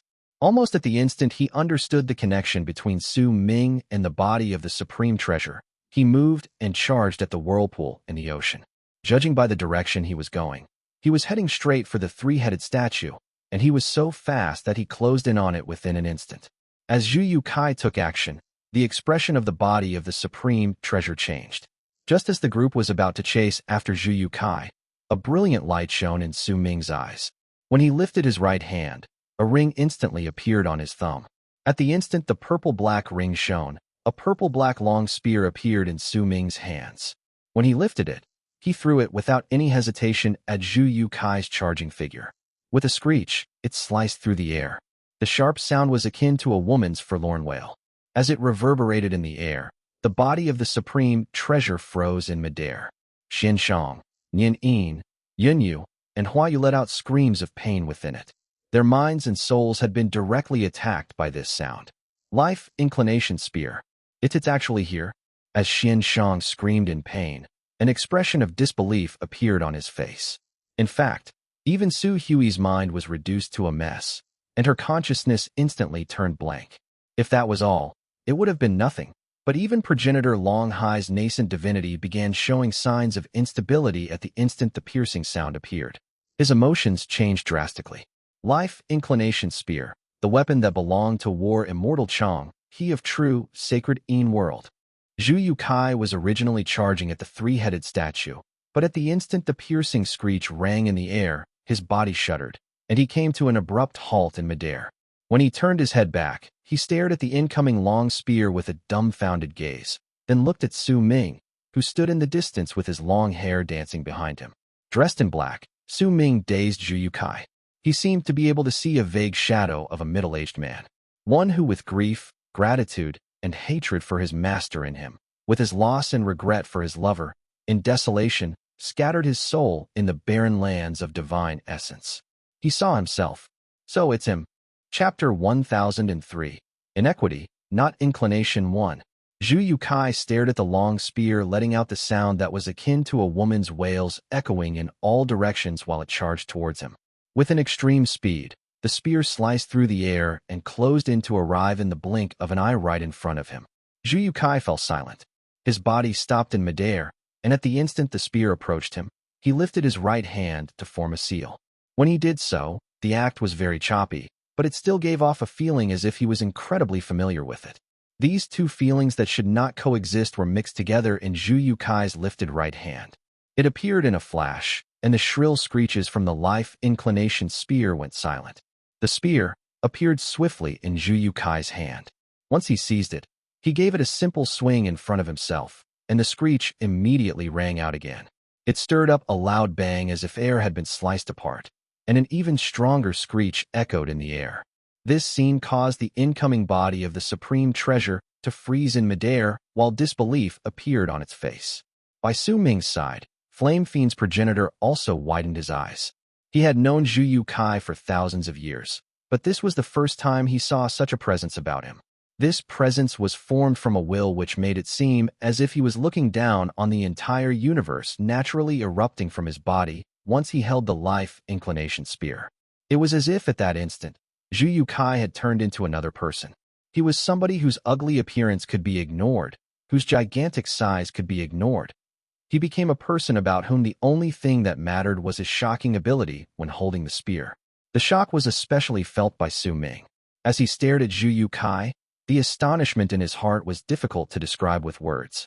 He remembered the seal Zhu You Cai had formed just then, and it was this seal that allowed him to snatch the long spear out of thin air. In fact, the spear had not shown a hint of resistance, and Su Ming had even seen the spear trembling when Zhu You Cai held it. But it was not trembling in fear. It was trembling in surprised delight. Su Ming did not know whether this was just a figment of his imagination, but this surprised delight made it seem as if the spear had finally been reunited with its master after a long, long time. As a myriad of thoughts spun in Su Ming's head, Zhu You Cai lowered his head and stared at the long spear in his hand quietly. Complicated emotions and anguish appeared in his eyes. After a long while, he averted his gaze, lifted his head, and looked at Su Ming. "Is this yours?" Su Ming stared at Zhu You Cai and nodded slowly. Only at this moment did he realize that Zhu You Cai, who was originally the weakest among the old monsters, was clearly a person with secrets, and he definitely did not merely possess the power he showed to others. Su Ming remembered the half of the skeleton that had held the purple-black long spear. He also remembered the fire spirits mentioning that the skeleton's soul was still around. The name of this spear is Life Inclination. This is what it was once called, but it also has another name, and it is Life Inequity. This has an absolutely different meaning from inclination. Do you understand? Su Ming frowned. He did not speak, and Xianshang was momentarily stunned while in the body of the supreme treasure, which he had made to stop in midair. He could understand what Zhu You Cai said on the surface level, but if he had to think about them more in depth, he would not understand them. And he wasn't the only one. The other people were also at a loss. Only progenitor Long Hai seemed to be deep in thought. The eyes of Flame Fiend's progenitor focused, and he fell into a pensive silence. "If you don't understand, then it's better if you don't have this spear." Zhu You Cai sighed softly. He lowered his head to look at the spear in his hand again, and a hint of grief as well as regret appeared in his eyes. At the instant Su Ming saw the grief and regret in Zhu You Cai's eyes, a thought suddenly formed in his head. He remembered the pictures that had flashed before him the first time he held that spear. When holding the corpse of your lover, your sadness and the sense of injustice will become the rulers of your life. So what if you reach the great realm of life? You will just waste away, Su Ming said calmly. When his words landed in Zhu You Cai's ears, he lifted his head and looked at Su Ming for a long, long time before suddenly beginning to laugh. He laughed long and hard. At that moment, the presence he exuded and that ugly as well as huge body of his formed a great contrast. As he laughed, he hid away a grief that no one else could see. Zhu You Cai swung his hand, and the Life Inequity spear turned into a purple-black light that charged at Su Ming. It stopped before him and did not move, but there was a buzzing coming from within it. After listening to that noise, Su Ming seemed to have come to understand something. "This spear is yours." Zhu You Cai laughed loudly. When he turned around, he took a huge stride forward. He did not even cast a glance at the three-headed statue at the bottom of the ocean in the whirlpool, which was already not too far away from him. It was as if even if this item was a supreme treasure, it could not catch his attention. He left into the distance. "The statue of the sea god has not completed the fate realm. Don't touch it. If you do, you will bring a great disaster upon your own heads. Take care." Zhu You Cai strode into the distance until he stepped into the exit of the dimension. He fused into the distortions in the air and disappeared without a trace. Su Ming watched him for a time. When he disappeared, understanding appeared on Su Ming's face. He lifted his right hand and seized the floating long spear in front of him, then swung his right arm. The Life Inequity spear disappeared, turning into a ring that appeared on Su Ming's thumb. "Well, aren't you coming here?" Su Ming lifted his head and looked at the hesitant body of the supreme treasure. At that moment, Xianshang was the one in control, and his heart was in incredible conflict. He had become the main soul after much difficulty, and if Su Ming fused into the body again, he would immediately become an existence akin to an auxiliary soul. This inevitably caused him to be hesitant. "You aren't willing for me to fuse with you?" When Su Ming said this faintly, he sent his thought forward. At the instant he did so, a powerful light shone on the body of the supreme treasure. As it sparkled, several overlapping shadows instantly stepped out. The first to appear was Su Hui. She pulled back a lock of her hair when she took a step forward. With a single move, she appeared right next to Su Ming. She smiled while looking at him. "I still prefer you with this appearance," she said with a soft chuckle. The second overlapping shadow that appeared on the body of the supreme treasure was the bald crane. It was still unconscious, but with Su Ming drawing it out through the connection between them, it was separated from the body of the supreme treasure and charged towards him. With a swing of his arm, it was put away into his storage bag. The third to appear was progenitor Long Hai, who was a nascent divinity, the same existence as Flame Fiend's progenitor. That old man moved and immediately left the body of the supreme treasure. When he appeared beside Su Ming, he looked at Flame Fiend's progenitor. Long Hai. The expression of Flame Fiend's progenitor changed swiftly, and he instinctively took a few steps back. Needless to say, he knew Long Hai. Forget how the both of them knew each other previously. Just the fact that Flame Fiend's progenitor had once wanted to devour his physical body when they were at the 1,000 feet tall tree alone was enough for them to have formed a relationship. Fellow Taoist Zhu You Cai, it's been a long while. Long Hai stared at Flame Fiend's progenitor with the ghost of a smile on his lips. There was a strange look in his eyes. The two of them were both nascent divinities, but it was precisely because of this that it would be easy for them to devour each other. As Su Hui, the bald crane, and progenitor Long Hai left, the presence of the body within the supreme treasure weakened swiftly. At that moment, its offensive power was only equivalent to those in Solar Culpa realm. Even if Xianshang, Yinyu, Huayu, and Nianyin had skills they had yet to execute, at most, they would only be capable of fighting against someone who had fully completed Solar Culpa realm. This power could perhaps allow them to run amok in the world outside, but in the fifth kiln, this power was insufficient for them to even move an inch forward. Su Ming, on the other hand, could already fight against a normal cultivator in Mastery realm on his own.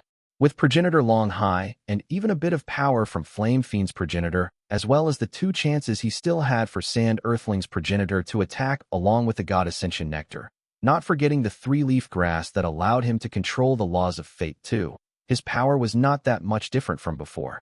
He was not worried about what sort of thoughts or schemes Huang Mei or Zilong would have once they noticed it.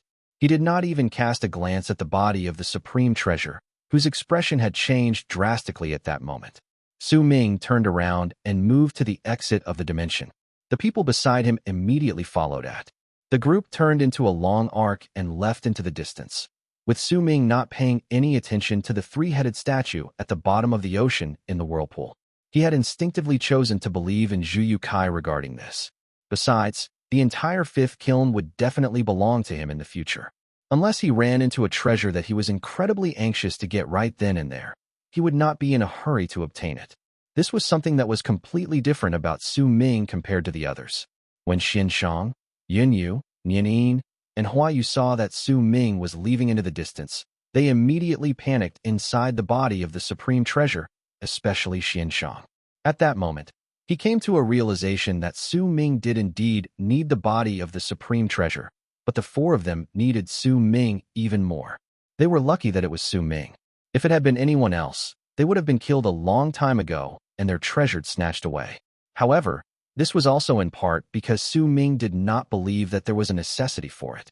If he truly believed that he absolutely needed the supreme treasure, then even if that treasure was created by the sublime paragon who was the master of the life inequity spear's owner, as well as the teenager in red Su Ming saw in the pictures, it would not have mattered to him. "Senior, please wait." Xianshang's heart was immediately filled with the other 3's anxious complaints. At that moment, he quickly chased after Su Ming. "I understand my wrongs. Please forgive me, Senior, and please give me another chance. I will absolutely not harbor any other thoughts in my head. I swear with the soul of my family's ancestor in heaven." This was where Xianshang's intelligence came into play. He did not try to argue or hide his hesitation just then. Instead, he said it directly and lowered his stance to an extremely low degree to admit his wrongdoings. Because of it, he could avoid causing Su Ming to be displeased again when he tried to argue or hide. While rushing after, Xianshang immediately scattered his soul.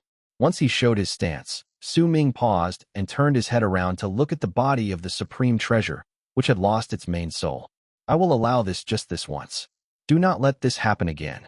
As he spoke, Su Ming moved. He swung his arm and swept up Flame Fiend's progenitor, who had come to understand what was going on a long time ago and was laughing bitterly at that moment.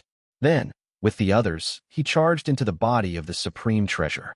They fused into it instantly, and Su Ming became the main soul, while Flame Fiend's progenitor was added to the auxiliary souls.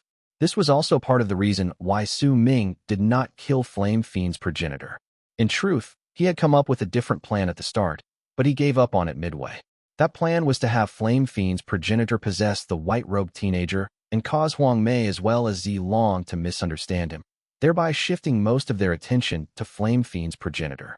But after thinking carefully about it, he gave up on that course of action. *****. Translator's notes. 1. Inequity, not inclination. I tried, honestly, but this was the best I could come up with. The original is Zhuang, Fei Wang, CI 3 Wang 3, Fei 1 Wang 3. If you look at it, the word Wang sound the same. Wang means to perform injustice or waste, and Wang is look forward to something. They sound the same, but are very different from each other. The original translation is supposed to be, this Wang is not Wang dash, this injustice is not aspiration, which made no sense in English, so I had to make some tweaks. Also, there was a part where Xianshang said he could not understand Zhu You Cai's words. It's supposed to be, if he could read it, since homophone, he could understand, but if he was only to hear it, he could not. But when translated to English, the meaning is pretty clear, so I decided to make it seem as if Zhu You Cai had an underlying meaning to his words, which is what happened as well in the Ross anyway. Chapter 1004. This art is named Mountain Shifter. When Su Ming moved out of the dimension, it was just as he had predicted. He appeared on the spirit trudging platform on the second border. The platforms had reduced from 6 to 5. The white-robed teenager's death was reflected on the 5 spirit trudging platforms floating in space, and at that moment, it exuded a brutal air. While in control of the body of the supreme treasure, Su Ming walked out calmly and sat down cross-legged on his platform. There were 3 platforms that were empty at the moment. Zhu You Cai was the only one who had arrived before Su Ming. He sat quietly with his eyes closed. Su Ming scanned the area and frowned slightly. The yellow-browed man and Reverend Zi Long had not yet come. It'll be even more brutal from the second border onwards due to the appearance of dimensions with supreme treasures, and because there will be less dimensions the further we go. That's why it'll become a common sight for many people to appear in one dimension at the same time. Because of that, the fight over the treasures will become very intense. Su Ming pondered over this. His goal was not the supreme treasures, but the core of the 5th kiln. He wanted to see whether Su Xianyi was there. If he was, then everything would become clear, but if he was not, Su Ming wanted to know whether his other guess would be true. In fact, when he thought of this, his heart clenched in pain, because his second guess was that there was a corpse in the core of the 5th kiln. It would be of a woman who held on to her child before death and wanted to protect her baby even after she had died. That person was a mother, one who was unfamiliar but somehow vaguely familiar to Su Ming. In truth, in the depths of his heart, the memories of his mother far surpassed those about his father. After all, the illusion of the memory he saw in Western Ring Nebula's foreign ring had shocked his soul and caused him to be unable to forget even a single bit of it. In silence, Su Ming quietly waited for the yellow-browed man and Reverend Zi Long's arrival. Time trickled by slowly. About 2 days later, 2 out of the remaining 3 spirit trudging platforms suddenly shone brilliantly at the same time. This light attracted Su Ming's gaze. He saw 2 figures appear almost at the same time on the 2 spirit trudging platforms. These 2 figures swiftly gained corporeal form, and several breaths later, when the light dissipated, Huang Mei and Zi Long came into view. The yellow-browed man coughed up a mouthful of blood when he appeared. He staggered a few steps back and nearly stepped off his spirit trudging platform. As for Zi Long, his face was also pale, but the killing intent in his eyes was incredibly strong. When he appeared, he staggered back a few steps before he forced himself to stop. Then he lifted his head and glared at the yellow-browed man. When Su Ming saw this, he immediately came to an understanding. Clearly, these two had come to blows for a treasure, but Su Ming did not know who had come out with the treasure. However, based on Reverend Zilong's expression, an answer didn't seem that hard to guess. Despicable, Zilong said slowly, his voice filled with frost. So what if I'm despicable? The yellow-browed man wiped off the blood at the corners of his lips before laughing. That laughter was incredibly boisterous, and it looked like he found everything logical and as it was supposed to happen. As long as I get the treasure, it doesn't matter if I'm injured by you.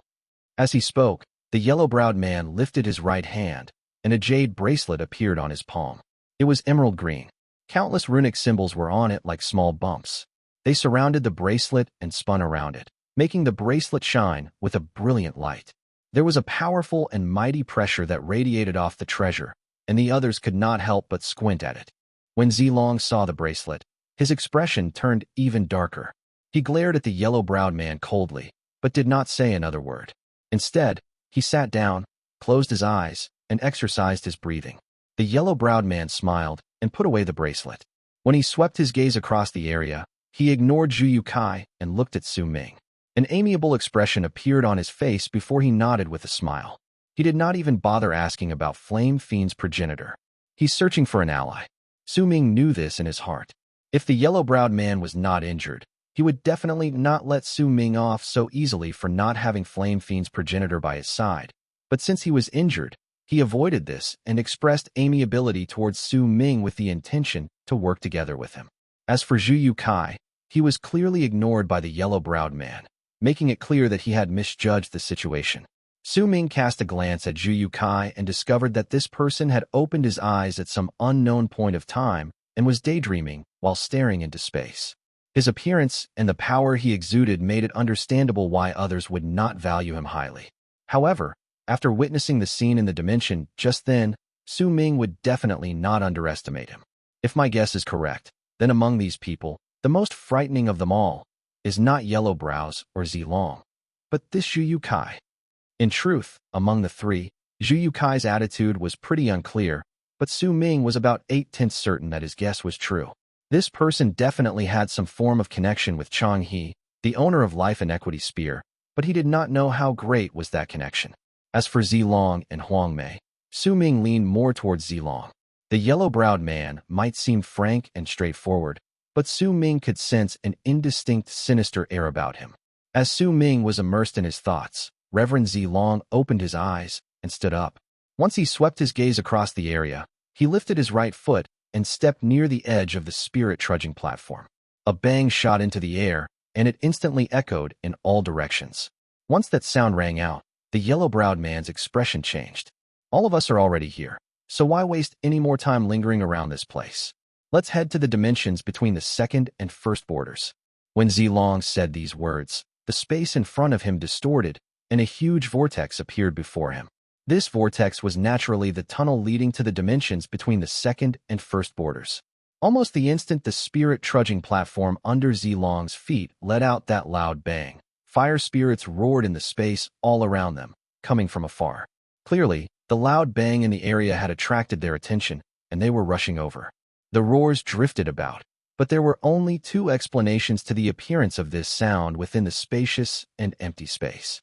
One, there were few fire spirits that were coming forth, which was why the voice was so faint.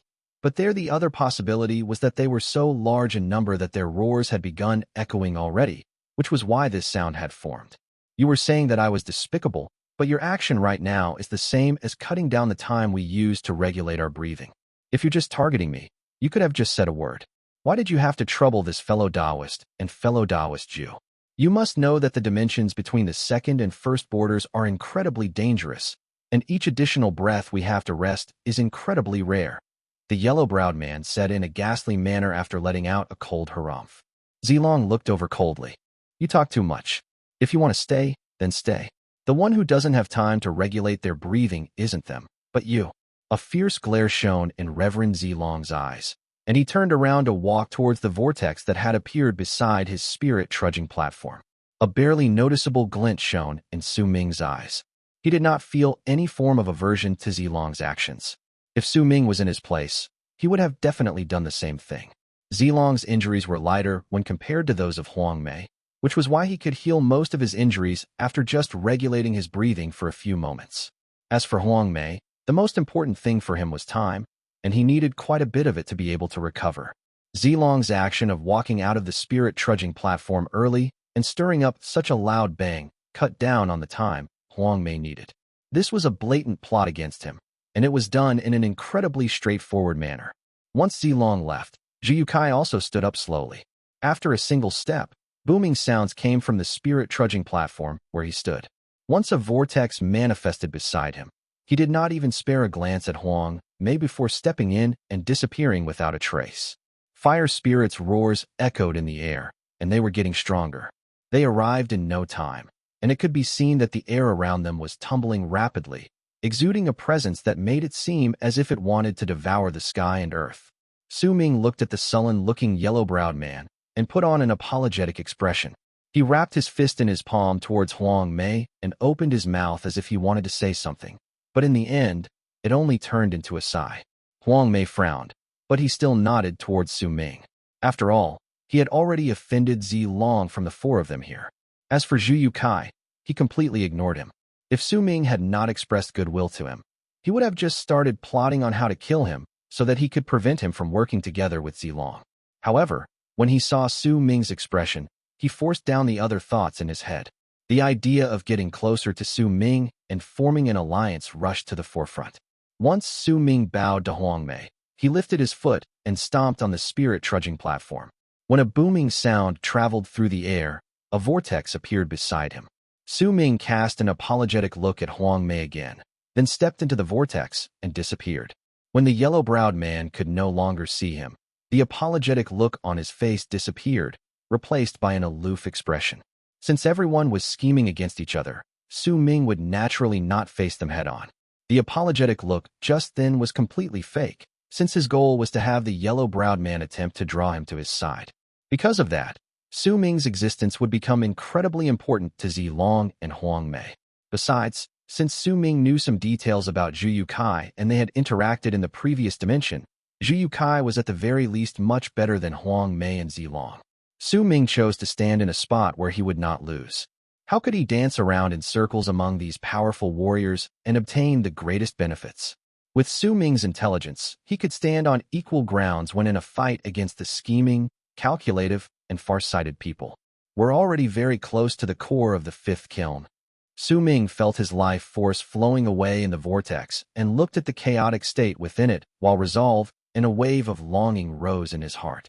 He wanted to use the fastest speed he could muster to reach the core of the fifth kiln and see whether the mother he saw in his memories was there. The complicated feelings, those of anxiety and longing, caused Su Ming's heart to be slightly unable to calm down.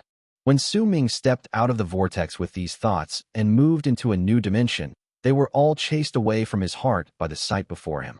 A fierce glare instantly appeared in his eyes. In the dimension, he saw Zilong and Zhu You Cai. These two people were the same as Su Ming at that moment, staring at the ground. Their expressions changed, and a solemn look that had never appeared before showed up. There was a mountain that towered into the clouds on the ground. It was blue from an endless blue light that enveloped it.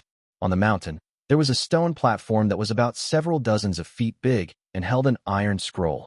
In this book is an art, the name of which is Mountain Shifter. An ancient voice said from the top of the mountain, its words echoing throughout the whole dimension. Chapter 1005, 12 People. At the instant the voice reverberated in the world, Su Ming's pupils shrank. He saw that a figure had appeared beside the stone platform, as if he had forced his way into his field of vision. That figure was originally within Su Ming's field of vision, but it seemed to have appeared out of nowhere. It turned into a white-haired old man whose body was so faded away that he gave off a feeling that he was not real. The sky was behind him. Amid the blue sky and the white clouds, the old man was filled with an insubstantial air as well as an endless mysterious aura. Since the mountain was very tall and fog and clouds surrounded it, a veil was added to the mysterious air that existed around the old man. Needless to say, the echoing voice came from the old man's mouth. He lowered his head to look at the iron scroll on the stone platform, then lifted his right hand to stroke it gently. For a long while, Zilong and Zhu You Cai remained quiet. In this comparative silence, the old man's ancient voice echoed in the air again. You are all very fortunate. The old man's voice was deep. As he spoke, the clouds and fog around him swiftly tumbled about and moved, as if the time and the space around him had started flowing hundreds and thousands of times faster. When Ming saw this, he wasn't impacted much, but Reverend Zilong's expression changed swiftly, as if he had seen a clue from this. He instinctively took a few steps back, and his originally cold eyes were instantly lit with a fervent look that had never appeared on him before.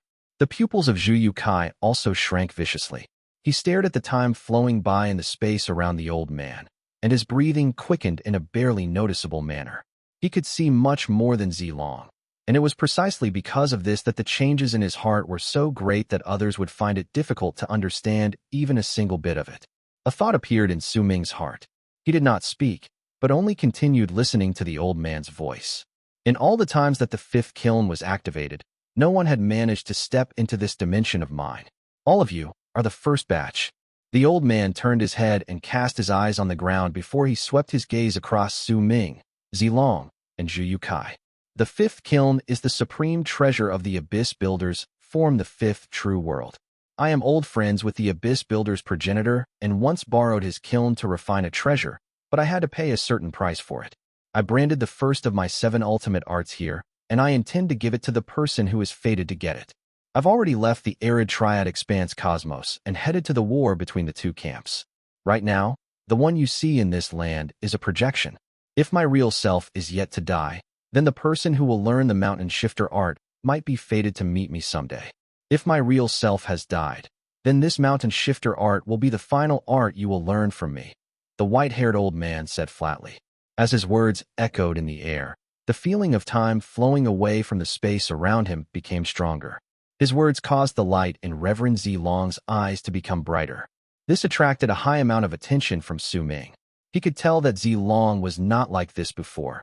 His expression had only changed when the time and the space around the old man had started flowing. It was as if he had not paid too much attention to it, but in an instant, incredible desire appeared in him.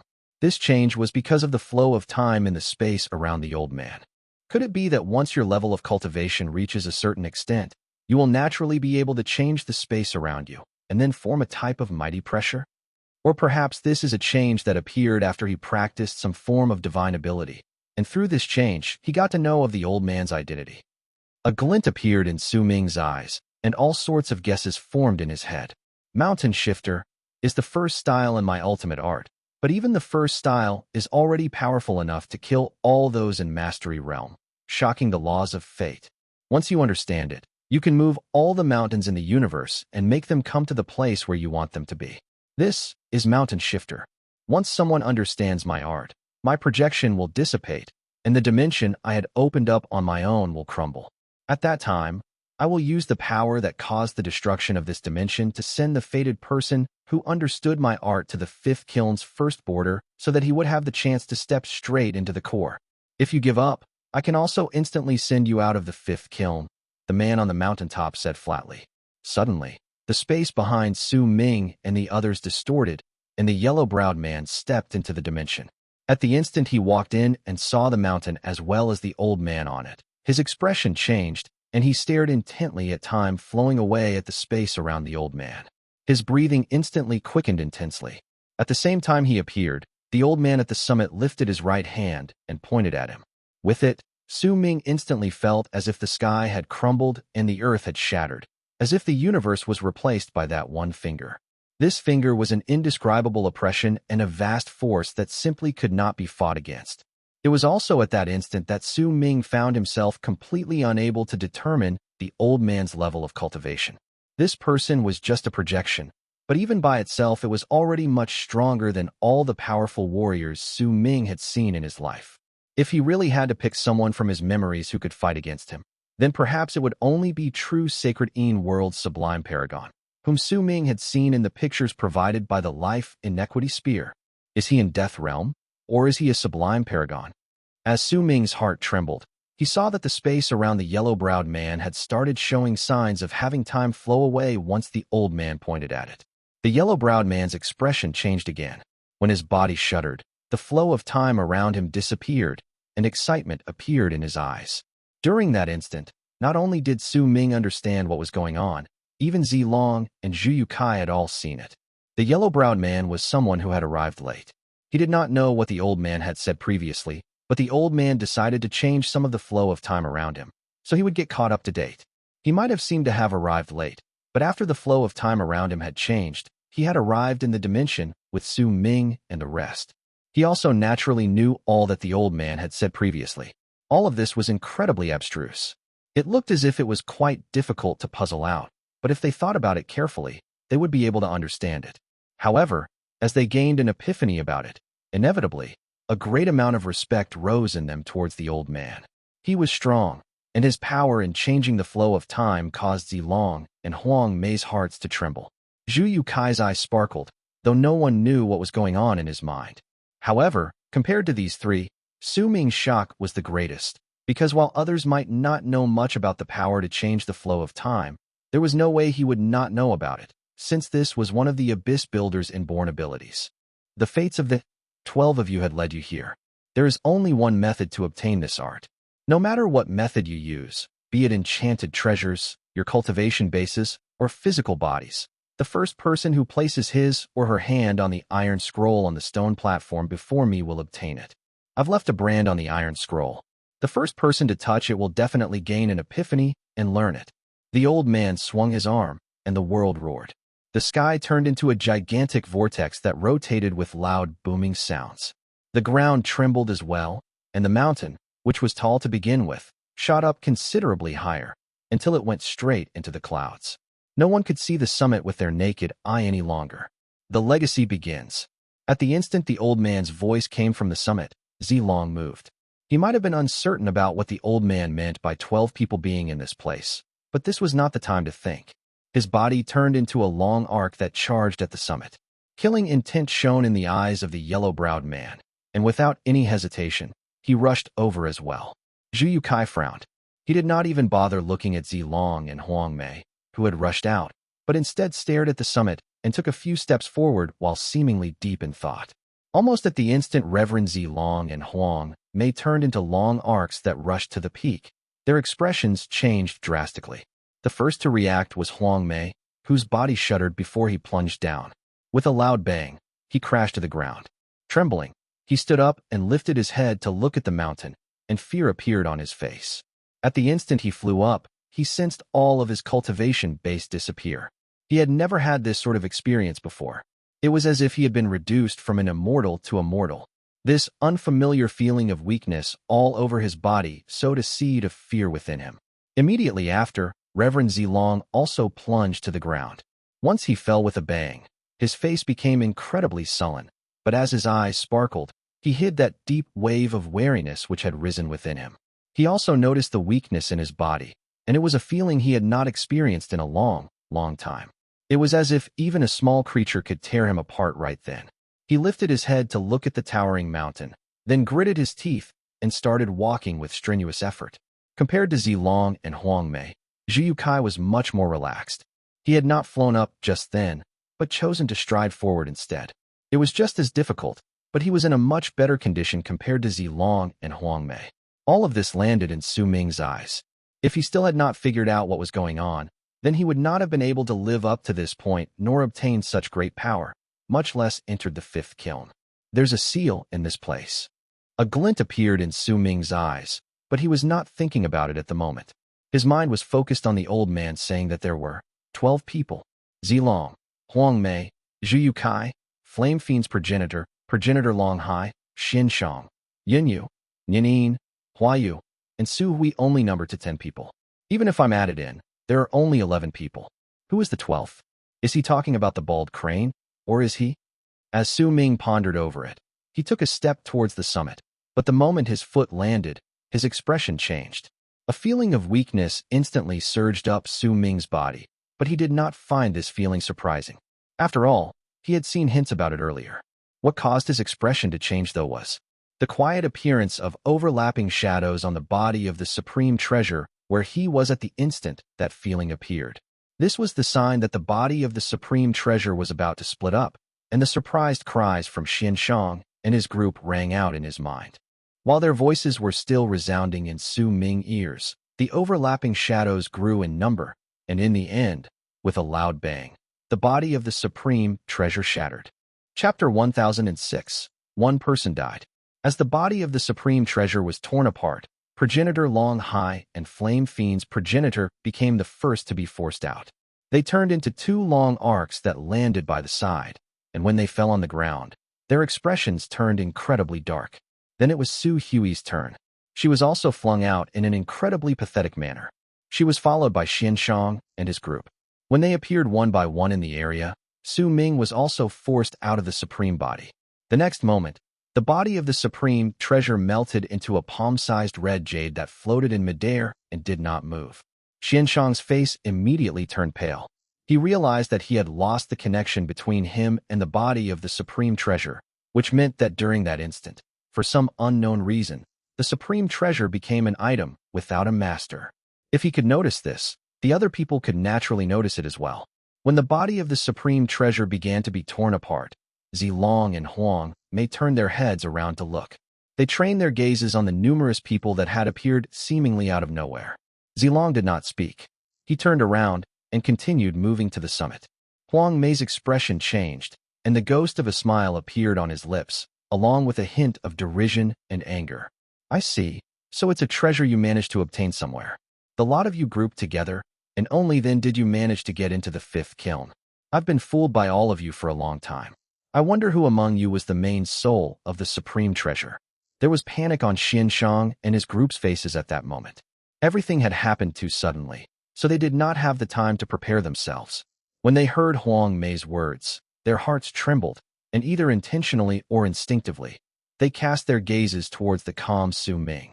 Due to their actions, Huang Mei's gaze fell on Su Ming. He cast him a few scrutinizing looks before letting out a cold snort. Derision flashed briefly in his eyes, before a freezing glare replaced it. He was an almighty, but he had been deceived by a bunch of puny cultivators. When he remembered how he had lost the bet and had been prepared to pay a certain price to draw them to his side, he felt that this was a form of humiliation. It would have been better if you could have lied your way till the end, but you just had to have the bad luck of coming here and your body being torn apart. Useless pieces of trash. Huang Mei laughed coldly, then turned around and refused to spare another glance for Su Ming. He then continued climbing up towards the peak of the mountain with great difficulty. By then, Zhu You Cai was in the lead. Zilong and Huang Mei were behind him, but all three of them were still incredibly far away from the summit. They were also far apart from each other, because they were not walking on the same path. Zhu You Cai was moving forward in a straight path. As for Zilong and Huang Mei, due to them plunging down just then when they tried to fly, they were in different places and were walking on different paths. You've heard the old man's words. Since the body of the supreme treasure has been torn, there's no need for us to fuse together again. It'll depend on our own luck from now on, Su Ming said, calmly enunciating his words. He then turned his head around to cast a glance at Su Hui. She smiled at him, showing that he did not need to worry about her. Su Ming nodded. He no longer paid any attention to the group and moved forward. The others longed for mountain shifter art, and Su Ming desired it as well. He had already noticed that as his level of cultivation increased, he lacked enchanted treasures, but he lacked divine abilities even more. While he could fight against those who were weaker than him, if he ran into those who were as strong as he was, or the old monsters who were stronger, then he would find himself without powerful divine abilities that he could bring to the table. Those that he had learned previously were either not powerful enough or were abnormally abstruse and not effective within a short period of time. At that moment, he yearned to obtain this one style, this mountain shifter, which the old man said could shock even almighties. Besides, Su Ming had also recounted the number of people in the area again, and he still found that one person was missing. Who was missing? Just where was he? Su Ming believed that he was not the only one thinking about it. The others must surely be wondering about it as well. Since he could not figure it out, he decided to bury this matter in his heart. He lifted his head to look at the summit and walked towards it. As he continued moving, the mighty pressure from the peak of the mountain became increasingly stronger. It was not the type of power that would make a person break down and collapse, but a power that could disintegrate cultivation bases and turn powerful warriors into mortals. And it was clearly hard mortals to walk up this mountain. As time trickled by, The other people behind Ming also chose to climb up the mountain. Shang and his group stuck close to each other and moved forward with great difficulty. Hui was panting while moving forward with gritted teeth as well. Since Long Hai and Huokue were both nascent divinities, they had it much easier compared to the others when they moved forward. In fact, the mighty pressure from the mountain was much less to the both of them compared to everyone else. Because of that, the two of them were much faster than everyone else. Even though they were the last to move, they were already moving side by side with Ming and were only hundreds of feet away from Zhu You Cai. As time continued passing and the group climbed up the mountainside, Huokue and progenitor Long Hai surpassed Zhu You Cai and became the people closest to the summit. Their expressions were different, but both had excitement in their hearts. They continued climbing upwards as if they could see the iron scroll on the stone platform waiting for their arrival. Zilong's expression was dark, but he persevered with gritted teeth. Zhu You Cai frowned for a moment, but after a bit of hesitation, he shook his head and chose not to speak. As for Huang Mei, a cold sneer appeared at the corners of his lips. He did not believe that there would be such a loophole in this place that would allow nascent divinities to move with greater ease. At that moment, the mountain shuddered. It looked as if the whole place had started swaying, and a powerful rebound spread out. Ming's body swayed. At that moment, he had a strong feeling that the mountain he was climbing was not in fact a mountain, but a living, ferocious beast. When it moved, he felt as if he was about to be flung off. His expression changing, Ming gripped tightly onto a mountain rock. His fingers had already turned white, but his grip was very steady. Even though he had lost his cultivation base and become similar to a mortal, Ming was not unfamiliar with climbing mountains. He grew up in Dark Mountain Tribe when he was young, and before he practiced the ways of the berserkers, the mountains in that place were his playground, which was why his reaction was incredibly quick. Once he seized the rock, he pressed his body tightly against the mountain wall and simply allowed that mountain to move about while remaining still. If he could do this, then the others could do the same. But the expressions of Long Hai and Huokue at the forefront changed drastically. They noticed that when the mountain began swaying, their nascent divinities began swiftly withering away. This discovery immediately made them let go of the rocks they were gripping onto, and their bodies plummeted to the ground. In an instant, they became the last. Only when the mountain stopped swaying did they continue climbing upwards with a touch of hesitation. However, this was just the first wave of tremors. After about the time it takes for an incense stick to burn, the second wave of tremors arrived. They were several times stronger than before. The mountain swayed, and muffled booming sounds echoed in the air. All those climbing instantly stopped. With ashen complexions, they gripped onto rocks and only continued climbing when the swaying stopped after several breaths. If this was all there was and they continued like this, the mountain would not be that hard to climb. However, when the group managed to conquer about 3/10 of the mountain's height, the ground below them suddenly changed. It disappeared. Booming sounds echoed in the air, causing all the people to lower their heads and fix their gazes at the spot below them. Their pupils shrank at the same time, and it was especially so for Xianshang and his group.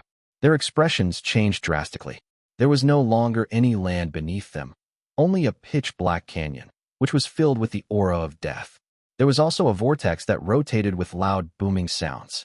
It looked incredibly terrifying. If they still possessed their cultivation bases, they would not be bothered, but right then, their cultivation bases were gone, leaving them no different from mortals. If they slipped, as the crowd fell into pensive silence, the third wave of tremors arrived. They were much stronger than the previous 2 times, and they did not last for just several breaths, but nearly 20. Within Xianshang's group, Nian Yin was the one who suffered the worst luck. The mountain rock he held on to shattered, and he plunged into the vortex below. His face was pale. When shrill screams escaped from his mouth, his body sank into the pitch-black vortex. The sound of chewing and screams of pain came from within, and then they abruptly became silent. This scene not only caused Ming to feel a chill down his spine, even Zilong and Huang Mei immediately felt their skins crawl as they stared at the canyon below them. 11 left. An ancient voice stated from the distant summit, filled with endless indifference. Senior, you previously mentioned that no one managed to come here before, so it's only obvious that coming to this dimension requires luck and chance. If we die here in the canyon, then who will learn your mountain shifter art? You'll also need to wait for another eternity. Huang Mei immediately shouted. Did I say that? Then I must have remembered incorrectly.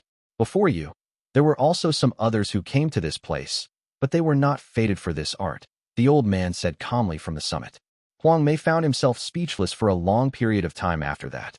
He was not the only one, the others also fell silent.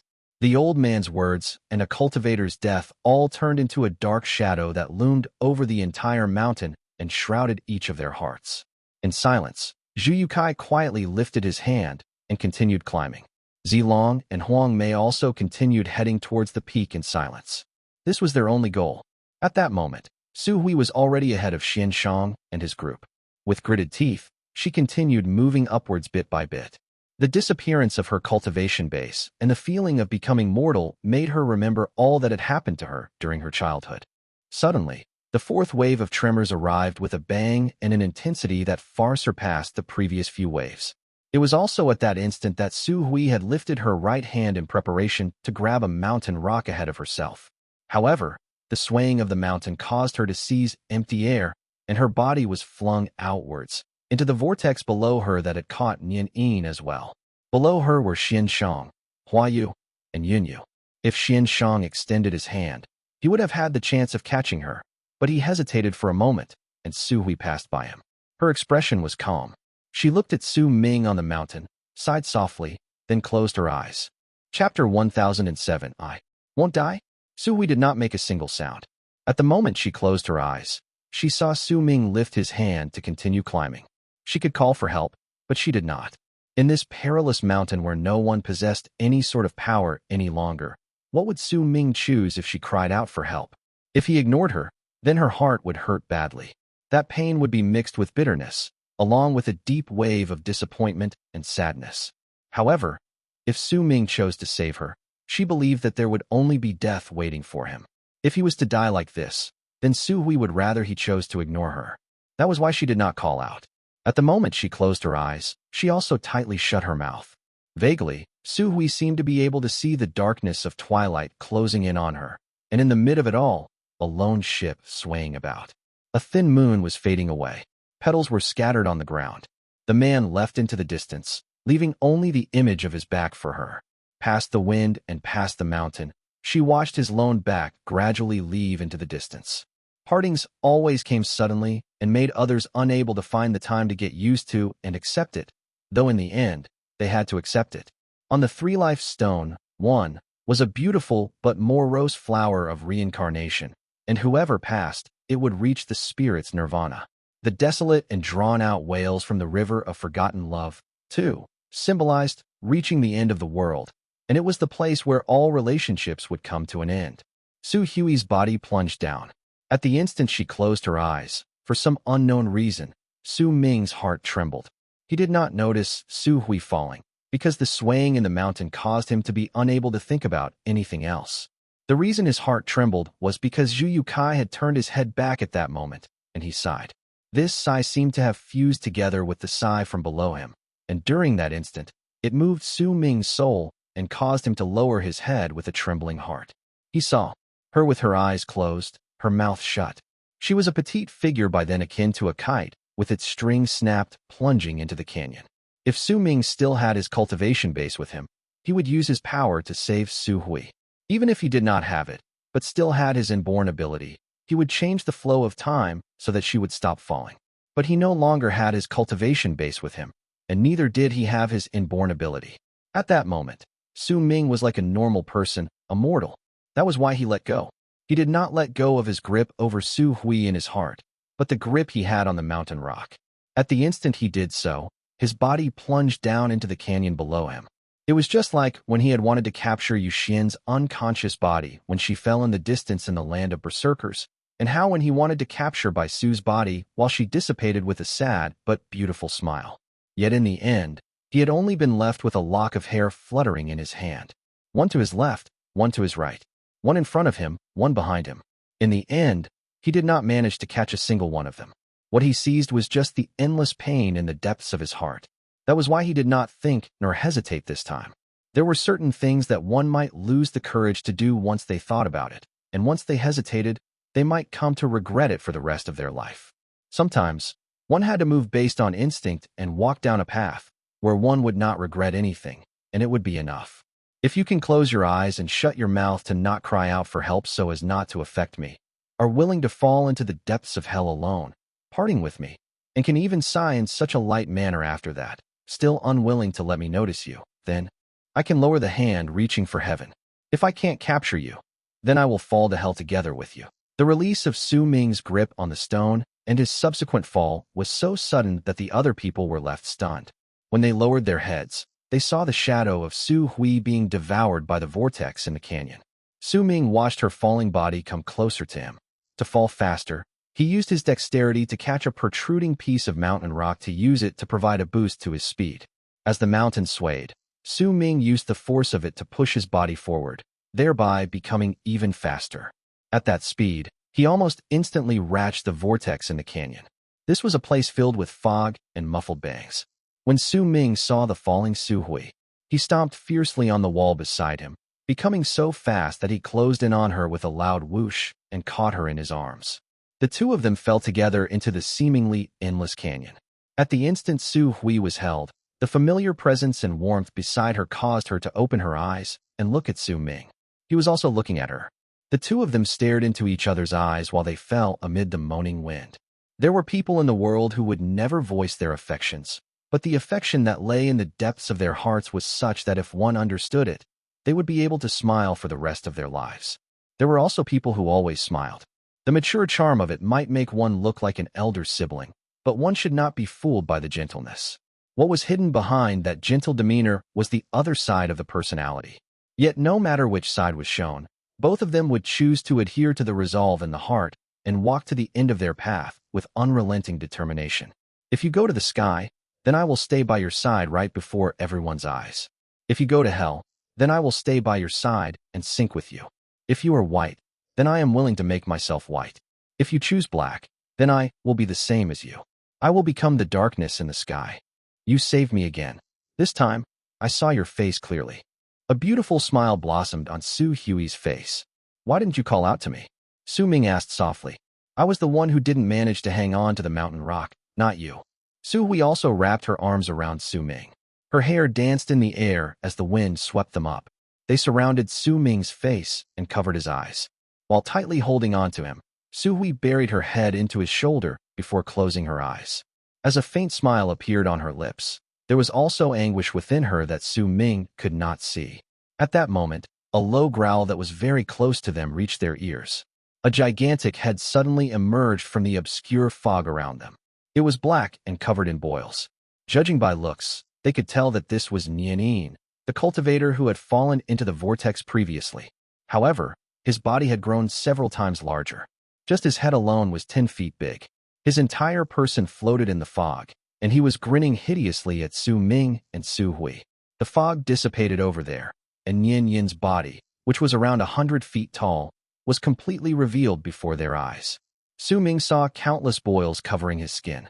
Xu Ming's heart trembled, but he had lost all his power, and there was simply no way he could fight back. When he saw that the ferocious beast in which Nian Yin had turned was closing in on him, a huge hand similarly covered in boils shot out from the fog to seize Nian Yin's body, and it yanked him back.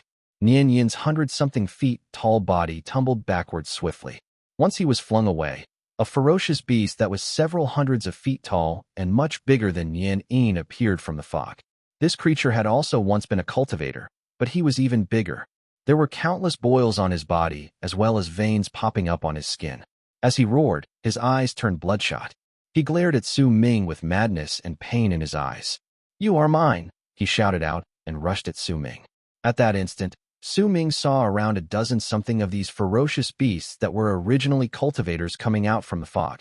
Clearly, these people were all those who had fallen into the vortex when they came to the mountain in the past. For some unknown reason, after they died, they became existences that were neither human nor monsters. If Xu Ming still had his cultivation base with him, he would not be bothered by these ferocious spirits that might or might not be dead. However, he was as feeble as a mortal at that moment. It was the same for his physical body. Forget a dozen-something of them. He did not have hope of fighting against even one of them. The ferocious beast that just shouted out his claim rushed towards Xu Ming with a roar. The dozen-something ferocious spirits by the side along, with Nian Yin, who had been pushed aside just then, also roared and charged over. Su Ming sighed and looked at Su Hui. She also looked at him before closing her eyes. Yet at the moment she did so, a low roar suddenly came from above the abyss. Catch this. After those words, a gigantic chain shot into the canyon, straight towards Su Ming. It closed in on them in an instant, and Su Ming lifted his right hand to grab it. At the moment he caught it, a huge force came through the chain from above and pulled Su Ming and Su Hui upwards. While roaring even louder, the dozen-something ferocious spirits rushed forward together.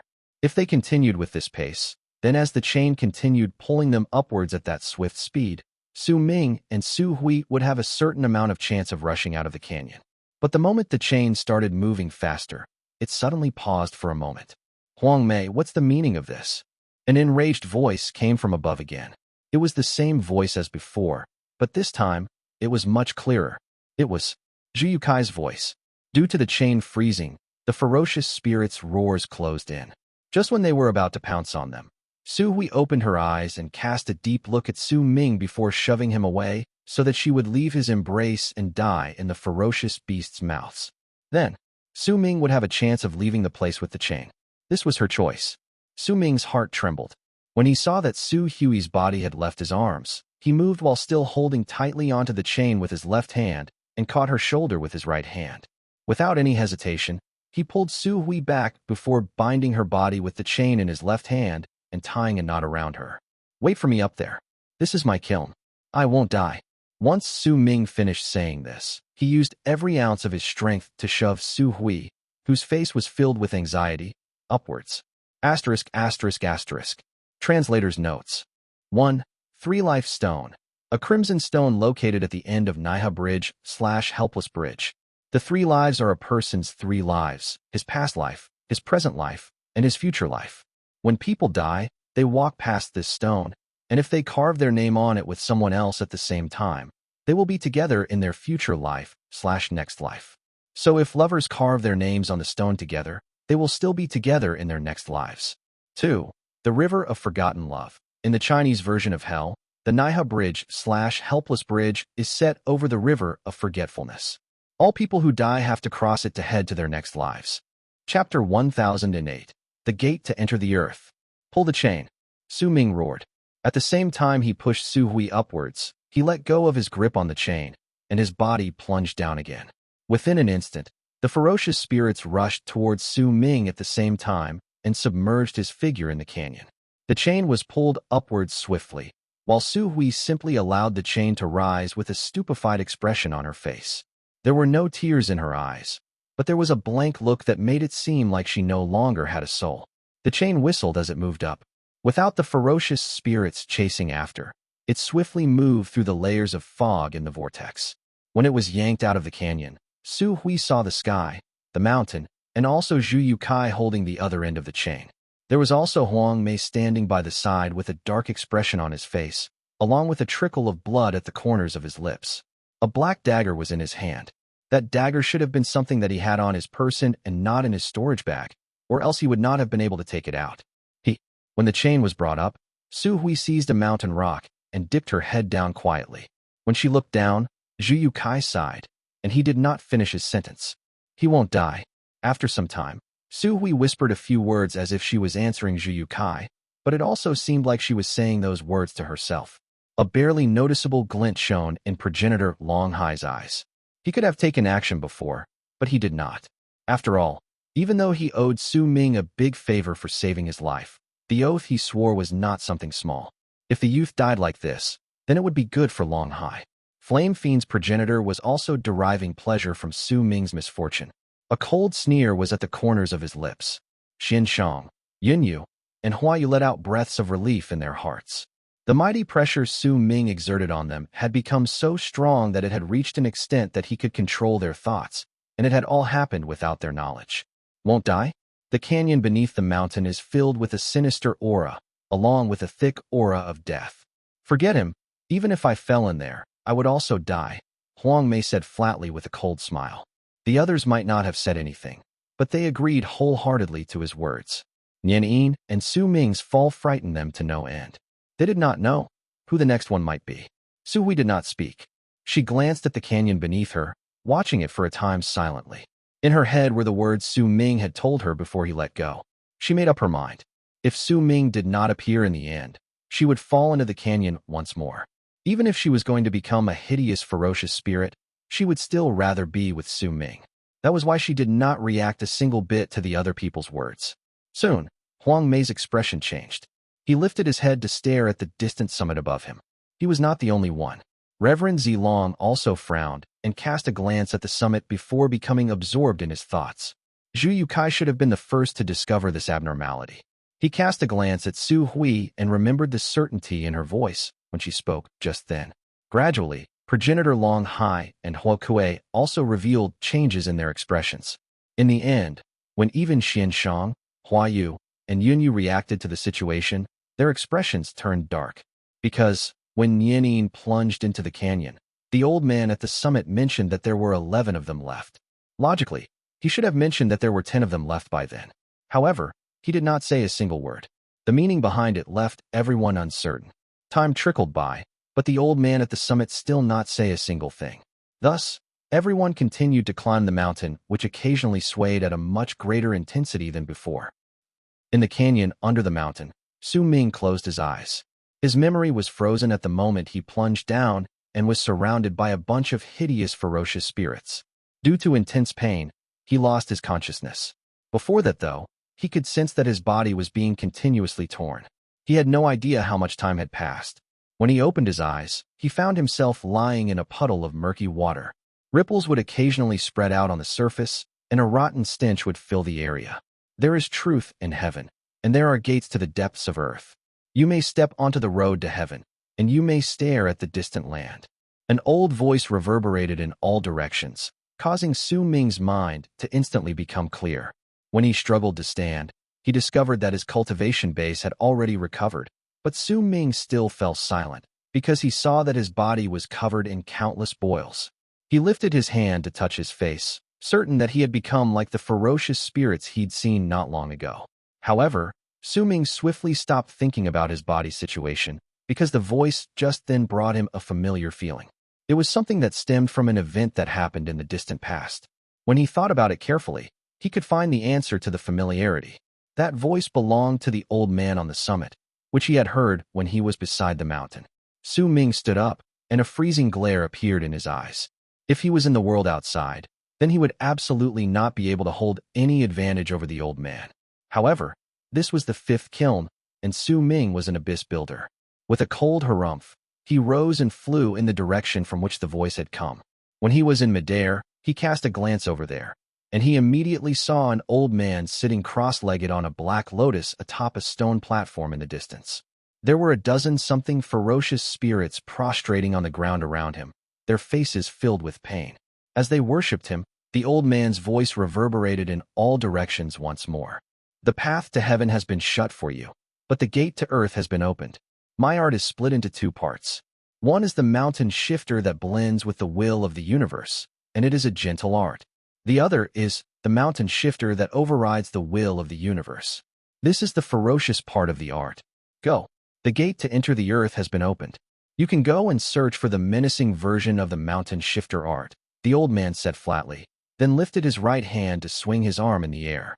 Immediately, fog started tumbling about in the air behind him. The ground rumbled faintly, and Su Ming saw the ground gained a murky look because it had been entirely filled with fog. A gigantic mountain appeared under the ground. This was an inverted mountain that stood upside down beneath the ground. It made one feel as if the ground was not the ground, but was formed by fog. If a person looked at this upside-down scene, they would be able to see the inverted summit in the fog. A mirror. Su Ming's heart trembled. This was the first time he had such a direct perception of the theory of the mirror he'd heard mentioned when he was in the world of Nine. If he described this fog as a mirror, then the mountain in which Su Ming stayed previously was the area beyond the mirror, and the inverted mountain in the fog was the area within the mirror. Or perhaps it was the opposite. The mountain where he was previously was actually the area inside the mirror, and the one Su Ming saw at that moment was the true mountain beyond the mirror. He could not see through it. He could not differentiate it. Perhaps everything would change endlessly with just the span of one thought. Su Ming stared at the old man in midair and frowned before shifting his gaze to the mountain under the fog. A contemplative expression appeared on his face. At the same time, the ferocious spirits prostrating themselves around the old man stood up. As they roared, they rushed to the inverted mountain under the fog.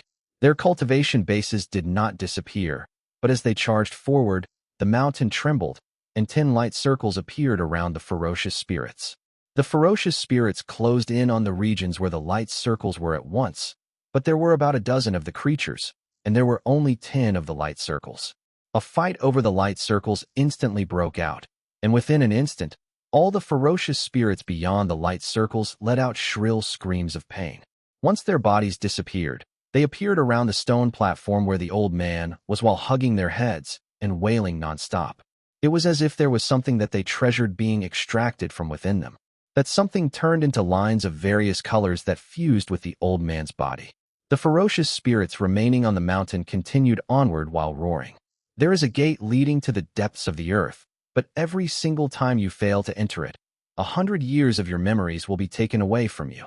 When you no longer have any memories, the 7 emotions and 6 desires within you will be extracted. When you no longer have even your 7 emotions and 6 desires, your lives will be extracted, the old man said flatly, and no longer looked at the wailing ferocious spirits. Instead, he lifted his head and cast his eyes on Ming, who still remained in midair. Welcome, current master of the 5th kiln. I am Muya. The old man smiled faintly. Ming stared at the old man and did not speak. Do you want to join this game? If you don't want to, leave behind 1,000 years of your memories. I will also extract 3 out of your 7 emotions and 6 desires. Then, on behalf of your father, I will let you leave this place. The old man smiled, but in Ming's eyes, that smile was filled with a strange, wicked air. The indifference in his eyes was a disregard for all forms of life in the universe. Why would I not want to? Ming stared at the old man. After a long time, a smile appeared on his face. That smile was also filled with a strange, wicked air. Fine veins appeared on his body. They might seem normal at first glance, but in truth, they were a Kang's Venus pathways. When a Kang appeared, the wicked air about Ming's body immediately turned sinister. It spread out in all directions and swept up the fog in the area before turning it into a rotating vortex around Ming. The old man was originally smiling, his expression calm, but when he saw Ming smile and the sinister air about him, his eyes brightened swiftly. He even stood up and stared at Ming. His eyes sparkled several times before bellowed. Very good. I've only ever admired one person in my life, but I also greatly despised his thick-head stubbornness and that pitiful, ridiculous, foolish loyalty of his. That person is your ancestor. He held the same rank as Liu Ya and me, and he is Abyss Builder's progenitor, one of the 3 sublime paragons of the 5th true world. I didn't expect that someone like you would appear among his descendants. You managed to possess a being like a Kang who obeys the evils in the universe. With one step further, you will be able to become a unique, nightmarish existence. Has your father never told you that Abyss Builders are to never possess the 9 great lives in Old Man Extermination's ballad? The old man laughed. The delight on his face did not seem to be fake. He swung his arm, and the fog beneath the area in front of Ming tumbled about before spreading out to reveal an entrance to a tunnel. The gate to the earth has been opened. I look forward to you becoming my scion. If you succeed, then not only will I give you the mountain shifter art, I will also grant you a great serendipity. Chapter 1009, Your Rules. Ming stared at the fog beneath him spreading outwards to reveal that so-called gate to enter the earth. With a sparkle in his eyes, he asked flatly, what's serendipity? A great serendipity that will let this clone of yours enter Mastery Realm. A strange light shone in the old man's eyes. As he laughed long and hard, his words resulted in a loud bang. A brilliant light shone in Ming's eyes when he heard it. He did not continue asking about it. With one step, he walked into the entrance of the fog, and his body entered the gate to the earth. Once he entered it, the world turned upside down. A powerful light covered his eyes. A loud bang reverberated beside him, and he had the feeling as if he was moving through water. After a moment, when this feeling disappeared along with the powerful light in front of Ming's eyes, he saw everything around him clearly. He found himself standing on an inverted mountain, but he was standing at the highest part of the mountain, where the foot of the mountain was located. Right away, he could see the ferocious spirits formed by the 10 cultivators at the mountain beneath him. They were charging forward. their goal being the summit at the lowest part of the mountain. A freezing glare shone in Su Ming's eyes. At that moment, he might look hideous, but his cultivation base had been completely restored. With one move, he charged downwards, and he was so fast that even though he was the last one, he was closed in on everyone in no time. In the span of around a dozen breaths, the mountain suddenly began swaying violently. The intensity of these tremors was one that would bother Su Ming if his cultivation base had disappeared, but at that moment, they were completely insignificant. With a leap, he charged forward, as if he was plunging downwards. But after the tremors lasted for several breaths, circles of light appeared in 9 spots on the mountain. There were 9 spots, but there were 11 ferocious spirits formed by cultivators that were on the mountain. Su Ming was the last among them. He immediately saw the 10 ferocious beasts beneath him acting as if they had gone mad at the instant the circles of light appeared. They charged towards the 9 circles right away, and some of the more powerful ferocious spirits could completely occupy one in an instant. However, the slightly weaker ones began fighting among themselves in a frenzy. Booming sounds echoed in all directions. While Su Ming continued charging down, he saw Yin Yin fighting against another cultivator for a circle of light. At the same time, a powerful sense of danger rose swiftly in Su Ming's heart. It was as if the mountain on which he stood was sending a divine thought signaling danger to all the living creatures on it at that moment. With this divine thought around, the light from all 9 circles of light swiftly began to fade. At that moment, Su Ming had a powerful epiphany that when the light from those circles faded away completely, those who did not manage to enter them would have their right to be in the mountain this time cancelled. Their memories would be extracted to become the price for desiring the legacy. The moment Su Ming approached the circle of light, the ferocious spirit that was Yin Yin let out a shrill scream of pain. His head had been gobbled up by another ferocious spirit. While chewing his head, that person stood in the circle of light and began howling. When Su Ming saw that the 9 circles of light were swiftly fading away, the sense of danger in his heart grew even stronger. He did not have much time to think about it. With one step, he charged at the circle of light that was the closest to him. There was a ferocious spirit that was about 100 feet tall in that circle of light. Many of the boils on his body had burst, and some of them had already dried up. His eyes were bloodshot, and there was confusion and madness in them. Clearly, he had failed several times before, and an unknown amount of years' worth of memories had been extracted from him. However, no matter how little memories remained in him, a faint will from his soul still existed. He knew that he could not have someone else snatch the circle of light in which he was standing, and that he could not be forced out of his circle of light, or else the pain of having his memories extracted, as well as his 7 emotions and 6 desires taken away from him, would come upon him again. That pain was an unimaginable nightmare to all people, no matter who they were.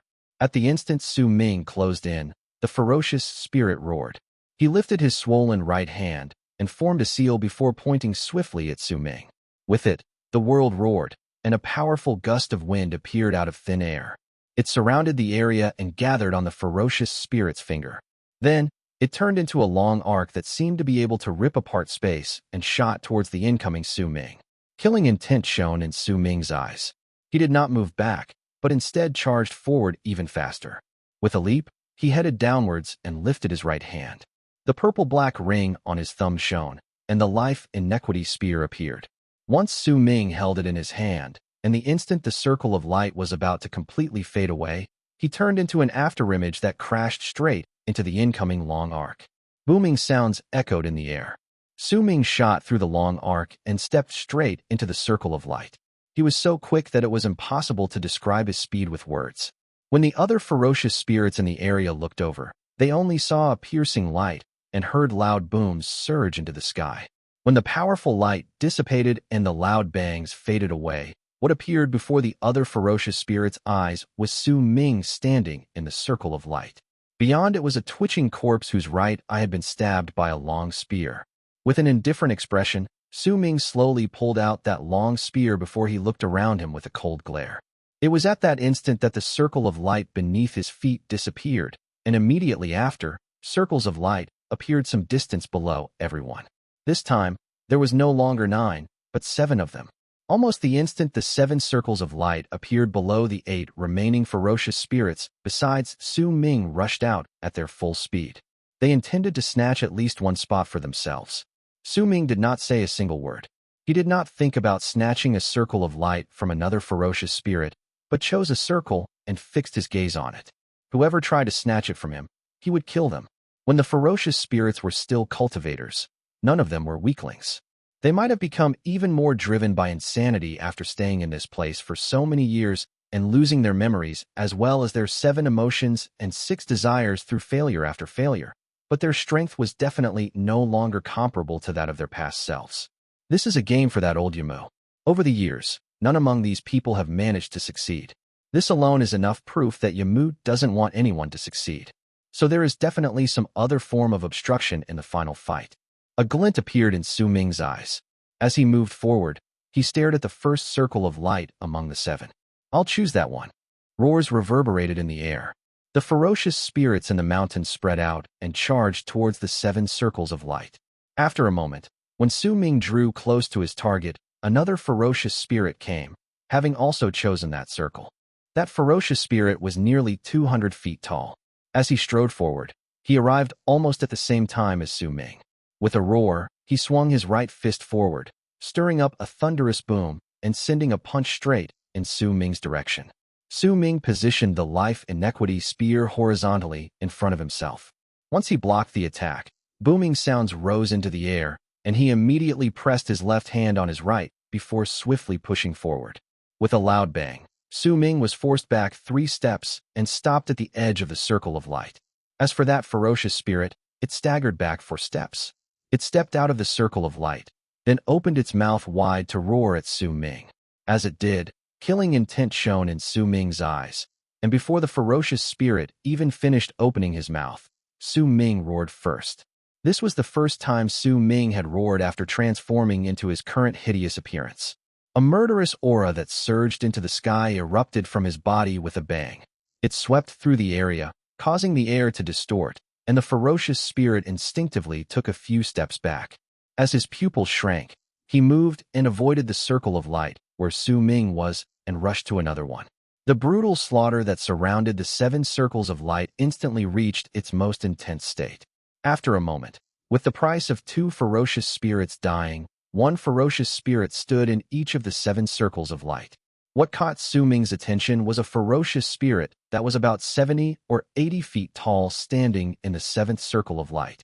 All the boils on his body had dried up. His eyes were drooping, and there was a tuft of white fur on his forehead. An ancient air would occasionally appear about his body. His eyes might have seemed bloodshot, but Su Ming noticed that there was a clear look hidden beneath it. This was a ferocious spirit that possessed intelligence. What interested Su Ming was that once he occupied a circle of light, no other ferocious spirits would try fighting for it. While he mulled over this, he figured out what was going on. The creature seemed to have noticed his gaze and turned his head to cast Su Ming a glance. Above the fog beyond the mountain was the old Yamu watching the scene with a smile. A bright light shone in his eyes. Not bad at all. The murderous aura around him is very thick. He's not the type that has never gone through hardships before. If this lad can obtain my legacy, then I will definitely not hold back in providing him with his serendipity. An abyss builder who possessed a Kang. Interesting, how very interesting. But I'll have to make this fight even more intense. Only then will I be able to see more. The old man licked his lips. Coupled with his smile, his expression made that strange, wicked air on him become even stronger. There was even an endless wave of wicked air coming from his body. He lifted his right hand and pointed at the mountain beneath the fog. At that instant, the circles of light on the mountain immediately faded away.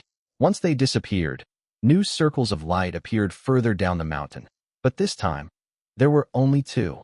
7 circles of light were instantly reduced to only 2, and it almost immediately caused this competition over the legacy to reach a frenzy. You'll choose 2 among the 7, and then you'll have them fight in a manner that will please you. Whether or not the person who eventually emerges victorious will obtain your legacy will depend on your mood. If you are not willing, then you will make him fail, or perhaps you will not extract his memories as a reward. I believe that's what you have been doing over the years. But those are your rules, not mine. Su Ming turned his head around and looked at the 6 charging ferocious spirits before closing his eyes. Chapter 1010. Su, Xianyi.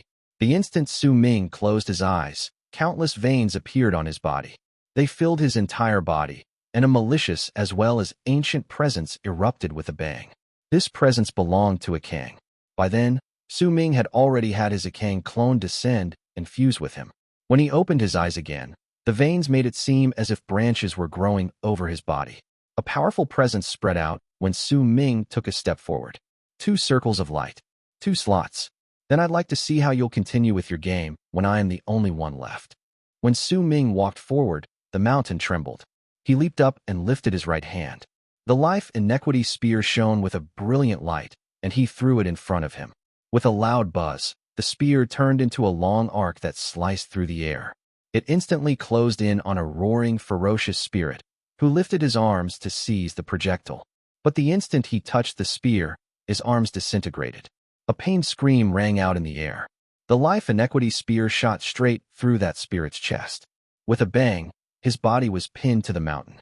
As the life Inequity spear let out a loud buzz, the ferocious spirit's pained screams grew even shriller before fading away. 5 more. Ming rushed forward like a purple shadow that charged towards the other ferocious spirits who were fighting against each other. To them, someone dying was not something they needed to pay attention to. In the mid of the battles for the 2 circles of light, Ming saw something again. Within one of the circles of light was the ferocious spirit with that tuft of white fur on his forehead, but there was no other competitors around him. He calmly stood in that circle of light, while the ferocious spirits around him did not even spare a glance at him. It was as if, wherever he was, that place would turn into a forbidden ground for the other ferocious spirits. His expression was calm. It was as if there was nothing around him that could catch his attention. Even Ming was worthy, for he had only met his gaze for a moment before ignoring him. He left behind a powerful image to the people who had their memories continuously extracted from them, and that effect was so strong that it even affected their actions. It was to such an extent that they no longer remembered him in a normal manner, but remembered him as if his existence had been branded into their souls. There was only one possible way for him to do this. This person has always been the one who succeeds in reaching the end of Yamu's game in this dimension.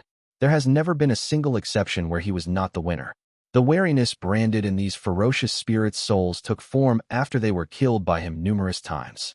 That's why he can retain his intelligence, because the reward for winning every single time is for his memories to not be taken away. Ming's pupils constricted, and he cast a deep glance at the ferocious spirit with the tuft of white fur before rushing towards the spot where the 4 ferocious spirits were fighting against each other. As if they had sensed a great threat coming from Ming, they turned around simultaneously. Once they saw Ming, they rushed at him in unison. In the face of the 4 ferocious spirits who were clearly ready to work together, Ming let out a cold harumph. Before both parties even closed in on each other, he lifted his left hand and patted his storage bag. Immediately, a longbow appeared in his left hand. This treasure Ming had obtained when he fought against the Sand Earthlings. Upon taking it into his hands, Ming drew the bowstring with his right hand. With a loud buzz, 3 sand arrows gathered out of thin air before shooting out. The 3 arrows let out the same whooshing sound that was piercing to the ears. A sound as if the air had been sliced apart reverberated through the area as the arrows charged towards 3 out of the 4 ferocious spirits. Booming sounds echoed in the air. The 3 ferocious spirits looked as if they were about to dodge when the 3 arrows exploded simultaneously. The impact of that caused the 3 incoming ferocious spirits to freeze for a moment. Because of that, the final ferocious spirit stood out like a sore thumb. He was forced to have a face-off against Ming alone. Ming was not unfamiliar with this ferocious spirit. He was the one who flung off Nian when they were in the fog, and was also the one who had shouted out those words. Both parties closed in on each other instantly. Booming sounds shook the sky and earth.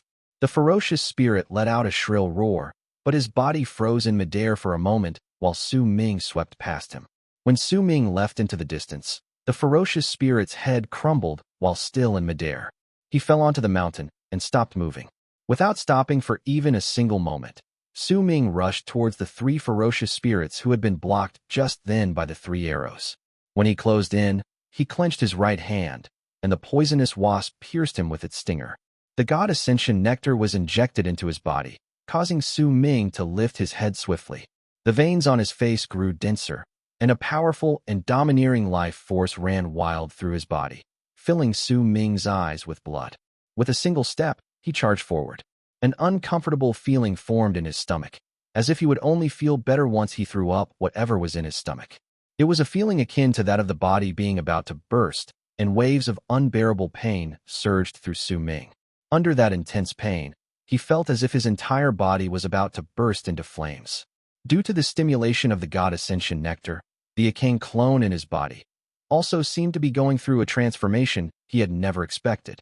The source of that change was at the origin of a cracking sound coming from Su Ming's body, one that only he could hear. This change made Su Ming immediately choose to give up on the illusion of stars, sun, and moon he was prepared to execute in order to kill the 3 ferocious spirits. He initially intended to kill one of them with a divine ability, this way making it easier to handle the remaining 2.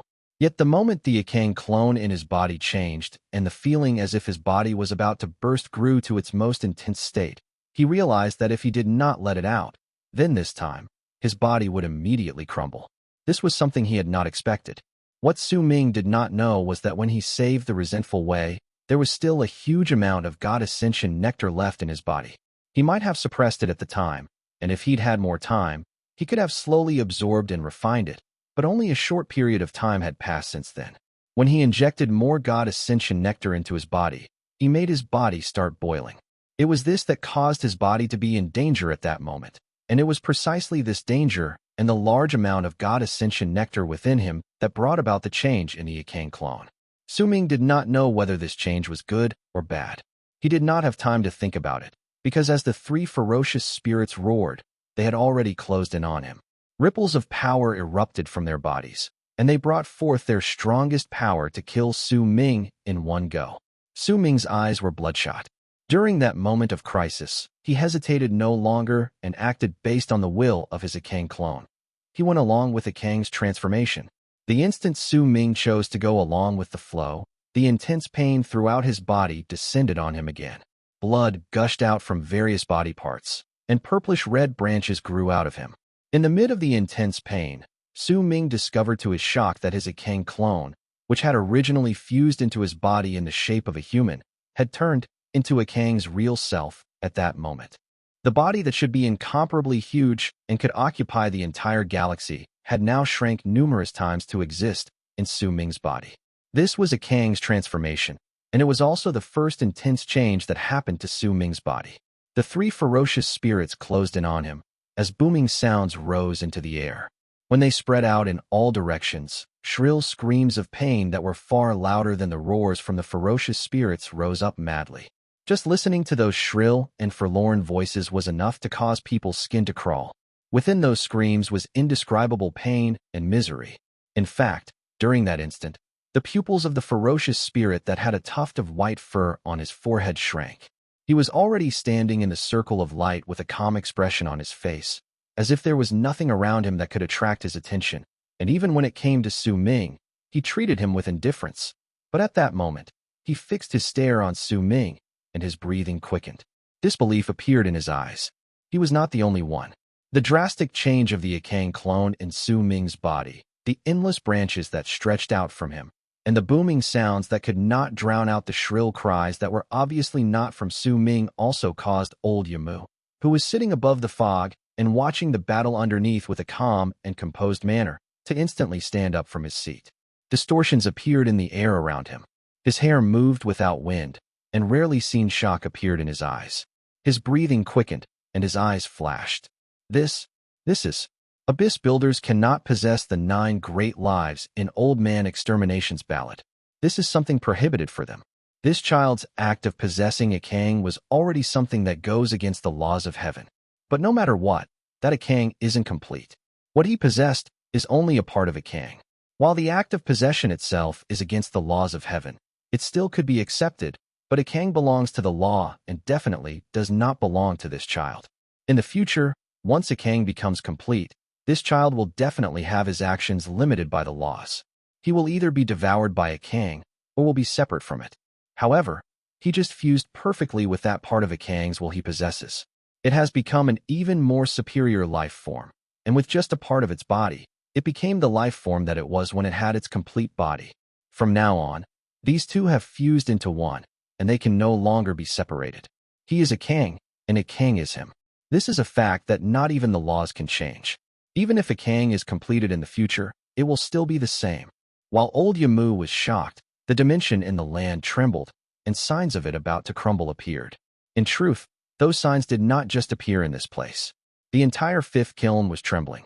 With the old man's divine ability, he could sense that the galaxy beyond the fifth kiln and the entire arid triad expanse cosmos was trembling together at that instant. This trembling caused the four great true worlds and the entire arid triad expanse cosmos to instantly burst into an uproar. Ripples appeared in the galaxy, planets shuddered, and the universe looked as if it was about to fade away and disappear. It was especially so for the foreign lands within the barren lands of Divine Essence's Western Ring Nebula. The remaining Akang souls roared together, and in their roars was endless fear and shock. Su Xianyi, what did you do for your son? The old man's heart shook furiously. He instinctively wanted to raise his hand, as fierce killing intent appeared in his eyes. As one of the inspectors from Arid Triad Expanse Cosmos, I have the duty to kill all lives who interfere with the laws. This child's existence is a change that interferes with the laws. But the instant the old man wanted to attack, his expression changed drastically again. He lifted his head and stared at the sky. An incredibly wary expression appeared on his face, and at the same time, he spat out 3 words. Su Xianyi. A will that shook the sky and the earth as well as caused an endless sea of fire to burst forth from the entire fifth kiln descended into the area. Chapter 10:11. The third clone. Wind stirred and clouds surged in the sky. As the world roared, fog tumbled about in all directions. A gigantic shadow appeared as if he had walked out of thin air to stand in the sky. This figure was several hundreds of feet tall and dressed entirely in golden armor. He looked like a warring immortal. As his long hair danced in the air, a golden face was revealed. There was not a shred of emotion on that face, for it was as cold as a piece of gold. However, there was a long chain wrapped around that figure's shoulder. This was a chain that stretched into the depths of space and the sky. But the thing that caused old Yamu's pupils to shrink was not the person. His gaze did not rest on him even for a moment. Instead, he fixed his eyes on the depths of space from where the chain came. That person was not Su Xianyi. At that moment, an incredibly powerful will descended on the ground with a bang. Fog tumbled about beside the golden figure, and golden light stretched out to 100,000 feet. Then, another golden figure walked out from space. He was as tall, as dignified, and as emotionless as the other figure. There was also a chain wrapped around his shoulder. Almost at the instant the second golden figure appeared, golden light surrounded him as well. When it reached a piercing degree, the third golden figure appeared. 3 golden-armored giants. 3 golden figures with chains wrapped around their shoulders. Once they appeared one after another, they roared before bending their backs. Then, as if they were pulling the chains, they started moving forward. Booming sounds shook the sky and earth, but Su Ming could not hear a single thing as he remained under the fog. In fact, he did not even have time to pay attention to the fog tumbling about above him. At that moment, his entire body was filled with intense pain as the god Ascension nectar spilled out from high. The burst of force had erupted from him in a frenzy once he conformed to the drastic change within his Akang clone. As that force erupted from him, and the 3 ferocious spirits let out shrill screams of pain around him, Su Ming's mind became clear again. With a single glance, he could see that the 3 ferocious spirits beside him were floating up. Numerous branches had pierced their bodies, and those branches grew from Su Ming's body. Shrill wails tumbled out continuously from the 3 ferocious spirits. Pained expressions were on their faces, and their bodies were swiftly withering away, as if those branches that pierced through their bodies were rapidly devouring all their blood, flesh, essence, cultivation base, and spirits. In fact, Su Ming could see veins having popped up on the 3 ferocious spirits' bodies. They wriggled about, but that was not because of the blood in them, nor were they wriggling about due to spasms. They were the branches spreading throughout the 3 ferocious spirits' bodies. In Su Ming's senses, those branches were a part of his body. They were dense and could not be told apart. He could clearly sense them moving, and in fact, he could even control them slightly. With that feeling, Su Ming's heart trembled furiously, because he saw that those branches which had stretched from his body were devouring the 3 ferocious spirits' blood, flesh, and cultivation base, while they screamed in shrill voices. The branches were not simply devouring them, however. Instead, They were swiftly disassembling the three ferocious spirits. It was as if the branches were rapidly looking for flaws within the creatures' bodies, searching for the parts that were lacking in their lives to use it to their advantage and disassembling them in one go. This scene was similar to how Ming had searched for the Waves of Tears flaws once he turned into Old Man Extermination after going through endless years of research, which had happened after Ming had run into the Waves of Tears in Divine Essence Star Ocean. Ming's heart trembled, and a scene appeared in his mind. It was the one that he once saw in the Seed of Life Extermination. Within that scene was a gigantic ancient ship. With the various lives offered to him, Old Man Extermination only needed to swing his arm to instantly know what flaws lay in their lives. This scene had initially shocked Ming, and he once desired this, but also knew that this was incredibly far away from him. But right then, a powerful light shone in Ming's eyes. He noticed that he was not that far away from reaching the state of Old Man Extermination in that scene.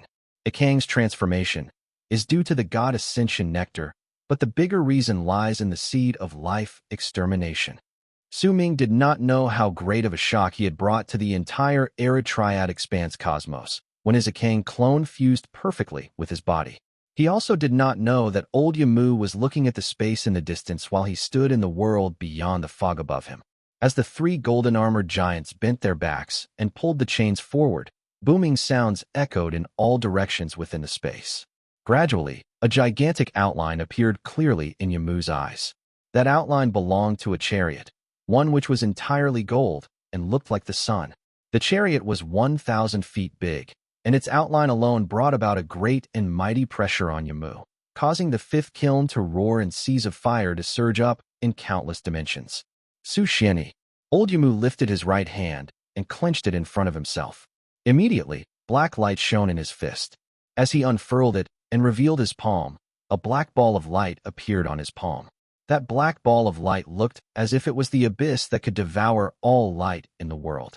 Endless illusory figures shone non-stop within it. Each time this happened, a different mountain would manifest in it, and in just several breaths, more than 10 million mountains appeared. Yamu stared at the space. The wariness in his eyes was replaced by a powerful fighting spirit, as if he was waiting for the indistinct outline to gain corporeal form and reveal the second most powerful person among the abyss builders in the fifth true world, Xiani. This person was the prodigy the abyss builders' progenitor had predicted to be their chosen that would someday surpass him. As Yamu stared at the space, the booming sounds reached their strongest. Under the loud noise, the three golden-armored giants let out a roar at the same time. They took a swift forward to yank the chain forward, and the indistinct chariot seemed to be pulled out of space, entering the real world. The world instantly turned golden. Within the gold sky, gold earth, gold fog, and the gold space, a golden chariot was revealed. Standing on the chariot was a figure dressed in a golden robe, whose fluttering white hair also seemed to be dyed in gold. This was a man, an incredibly handsome middle-aged man filled with an ancient air. His gaze was icy cold, and his face was like metal. There was a merciless and aloof air about him, as if there was not a single shred of emotion that belonged to a person within that body. Yamu stared at the aloof man on the golden chariot and asked in a low voice, "Which clone of Xiani are you?" "The third clone," the middle-aged man said flatly and lifted his right hand. Immediately, endless golden light converged there and turned into a long sword that was around 10 feet tall. Its edge was so sharp that with just a light wave, the sound of space tearing apart could be heard. "Are you the one who wants to harm my Ming heir?" The icy look in the middle-aged man's eyes gained an even more freezing edge. He did not speak much, but when his sentence was spoken, the entire world seemed to have been submerged in boundless ice. As cracking sounds came from the space around him, signs of it being frozen manifested. The world looked to be covered in a spiderweb that's spreading swiftly. The sky instantly looked like a giant ice flower. Old Yamu's expression changed. Just as he was about to open his eyes and speak, the middle-aged man who was at the center of the ice flower while standing on the chariot in the sky lifted the long sword in his hand and slashed at the ground with a simple swing. That slash froze the world. The ice flower instantly covered the ground, freezing all of it. The sword cut through the law in the world, causing it to roar, as if it had been cut in half. Fighting spirit sparked in old Yamu's eyes. The black ball of light in his right hand instantly erupted with black light. It spread along the ice flower, as if it wanted to dye it black. When he lifted his right hand, he swung his arm at the incoming slash. Immediately, the black ball of light charged at the sky and crashed against the middle-aged man's slash in midair. Mountain Shifter, old Yamu formed a seal with his hands. Once he formed the mark of a mountain above his head, he spread his arms wide open. An even darker light erupted from the black ball in the sky. The tens of millions of mountains in it seemed to appear in the sky at the same time. This scene might seem incredibly bizarre in words, but during that moment, the sky was filled with mountains. Booming sounds echoed furiously in the air. They came from the mountains collapsing, which caused old Yamu's face to turn increasingly paler. Once he spread his arms wide open, he gathered them in front of himself and pressed his palms together to form the shape of a summit before he stabbed the air in the direction of the sky. A loud bang that shook the sky rang out once more. The tens of millions of mountains in the air shuddered simultaneously. An array of golden light swept through the area. It cut through the mountains one after another as easy as a hot knife cuts through butter. When the mountains crumbled layer by layer, the golden longsword turned into a ray of golden light that instantly went through. Old Yamu's face was pale. He coughed up a mouthful of blood, and when he staggered backwards, the mountains in the sky crumbled, and the golden light slashing down came to 3 inches above old Yamu's head. Then, it stopped moving. However, the freezing will coming from it froze old Yamu's entire body. The glare from the tip of the sword also caused a crack to appear at the center of his brows. I respect you as someone older than me. Go and fulfill your promise. Let Ming inherit that mountain shifter art of yours, then deliver a serendipity for him. The aloof voice said from the sky, and the ice flower around Yamu became even colder. If my real body was not in arid trade expanse cosmos, then with this abyss sword style of yours, which hasn't even reached the 5th heaven, you wouldn't be able to fight against my mountain shifter art. Old Yamu lifted his head and did not even spare a glance at the golden sword above his head. Instead, he stared at the indistinct golden chariot as the mountains crumbled around him. This is the 5th kiln, and I am only the 3rd clone, the middle-aged man on the chariot said flatly.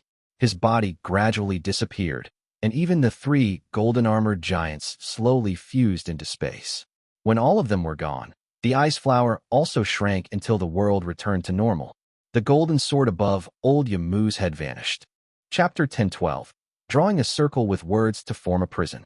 When the golden chariot disappeared, the world returned to normal, and the old man fell silent. After a long time, he let out a soft sigh, then lowered his head and looked at the area beneath him. He saw Su Ming in deep thought, while the screams of the 3 ferocious spirits beside him became incredibly faint. Their bodies, which were 100 feet tall, were already so withered that their original form was impossible to tell. With a complicated expression, old Yamu sighed. Oh well, even though I am an inspector, Abyss Builder's progenitor was a friend of mine.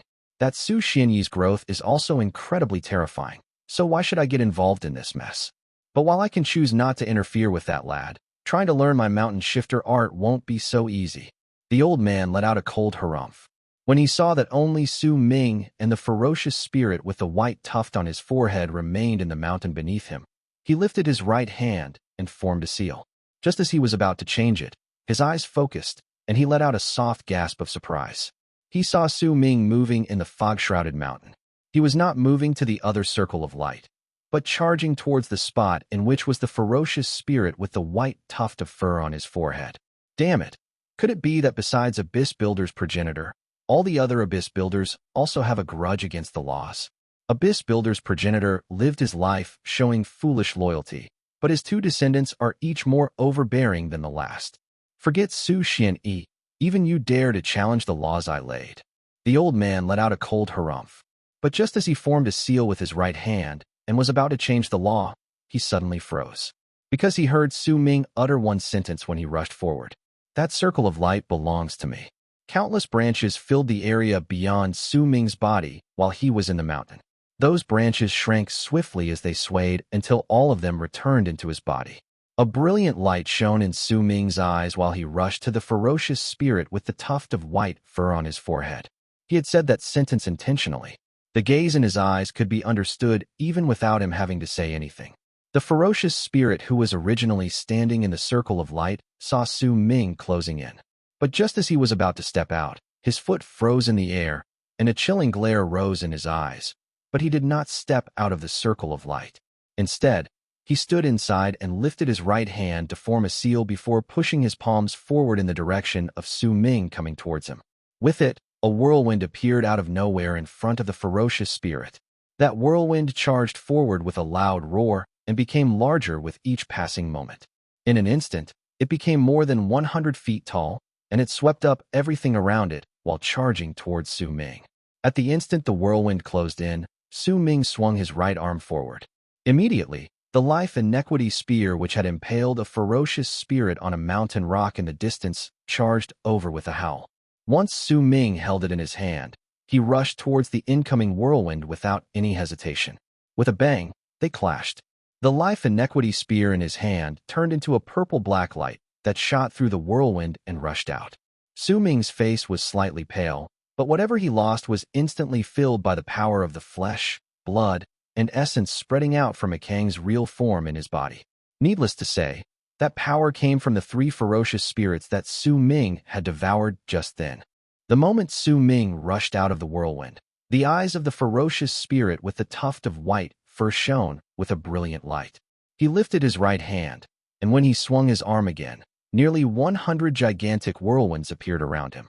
Those whirlwinds took over all the area with a roar, and in the blink of an eye, they turned several hundreds of feet tall. Faces then manifested within them. Those faces belonged to an old man. His face was pale, but there was an awe-inspiring air to him. He existed in all the whirlwinds, which numbered to nearly 100, and he charged to Ming with them. As the whirlwinds closed in, mumbles tumbled out of all the nearly 100 mouths that belonged to the same face. The voices fused together and turned into a buzzing sound that echoed throughout the area. If anyone listened to it for a prolonged period of time, they would find the world spinning in a manner that they could not endure, as if their chi and blood were flowing in reverse, and as if their souls were about to be torn apart. Ming came to an abrupt halt. A strange light flashed in his eyes. The shadow of the sun appeared in his left eye, and the shape of the moon appeared in his right eye. Once they replaced his pupils, they overlapped with them and gained the light of stars. The illusion of stars, sun, and moon. At the instant Ming used this art, he formed a seal with his hands and moved forward. Immediately, the pupils of the ferocious spirit in the circle of light shrank. A grim expression appeared on his face. When he looked over, Ming had turned into hundreds of people that were rushing towards him from all directions, and he could not tell which was real one. Perhaps all of them were real. The key to this change lay in whether the ferocious spirit with the white tuft of fur would believe in what he saw. If he did not believe in it, then all of them would be fake. If he believed in it, then all of them could be real. The profound aspect of this art lay in the heart. An amazing illusory art. I see. It's one where illusions lie in reality and can turn real. The ferocious spirit with the white tuft of hair spoke for the first time. His voice was hoarse and ancient. After speaking, he lifted his right hand, bent his back, and pushed his palms against the ground beneath his feet. At the instant his right hand touched the ground, the near 100 whirlwinds exploded at the same time. It formed a powerful impact that rushed towards the hundreds of Mings in his eyes. At the same time, the mountain trembled, and mountain rocks appeared on all the Mings before his eyes. The hundreds of mountain rocks appeared at the same time and looked as if they were suppressing him to stop him in his tracks. The impact brought by the explosion of the whirlwinds was also coming for him, which formed a net that allowed no escape. Booming sounds echoed in all directions, but in the eyes of the ferocious spirit with the white tuft of fur, the hundreds of Mings who were suppressed moved at the same time, and then there were no longer just hundreds of Mings around him, but thousands. I see. So that's how it is, the old man with white fur said flatly. He shut his eyes swiftly. At the instant he did so, he had his left hand cut his right palm, opening up a gash. When blood poured out, he flung his right arm outwards, and a blood-red mountain appeared. Mountain blood, the old man said calmly. When he flung his arm forward, the ground instantly turned red. The sky also turned crimson to welcome the blood-red mountain in the world. When it descended from the sky and the ground turned red, it did not matter whether it was the mountain rocks, the exploded whirlwinds, or the thousands of Mings. All of them turned red. Only one.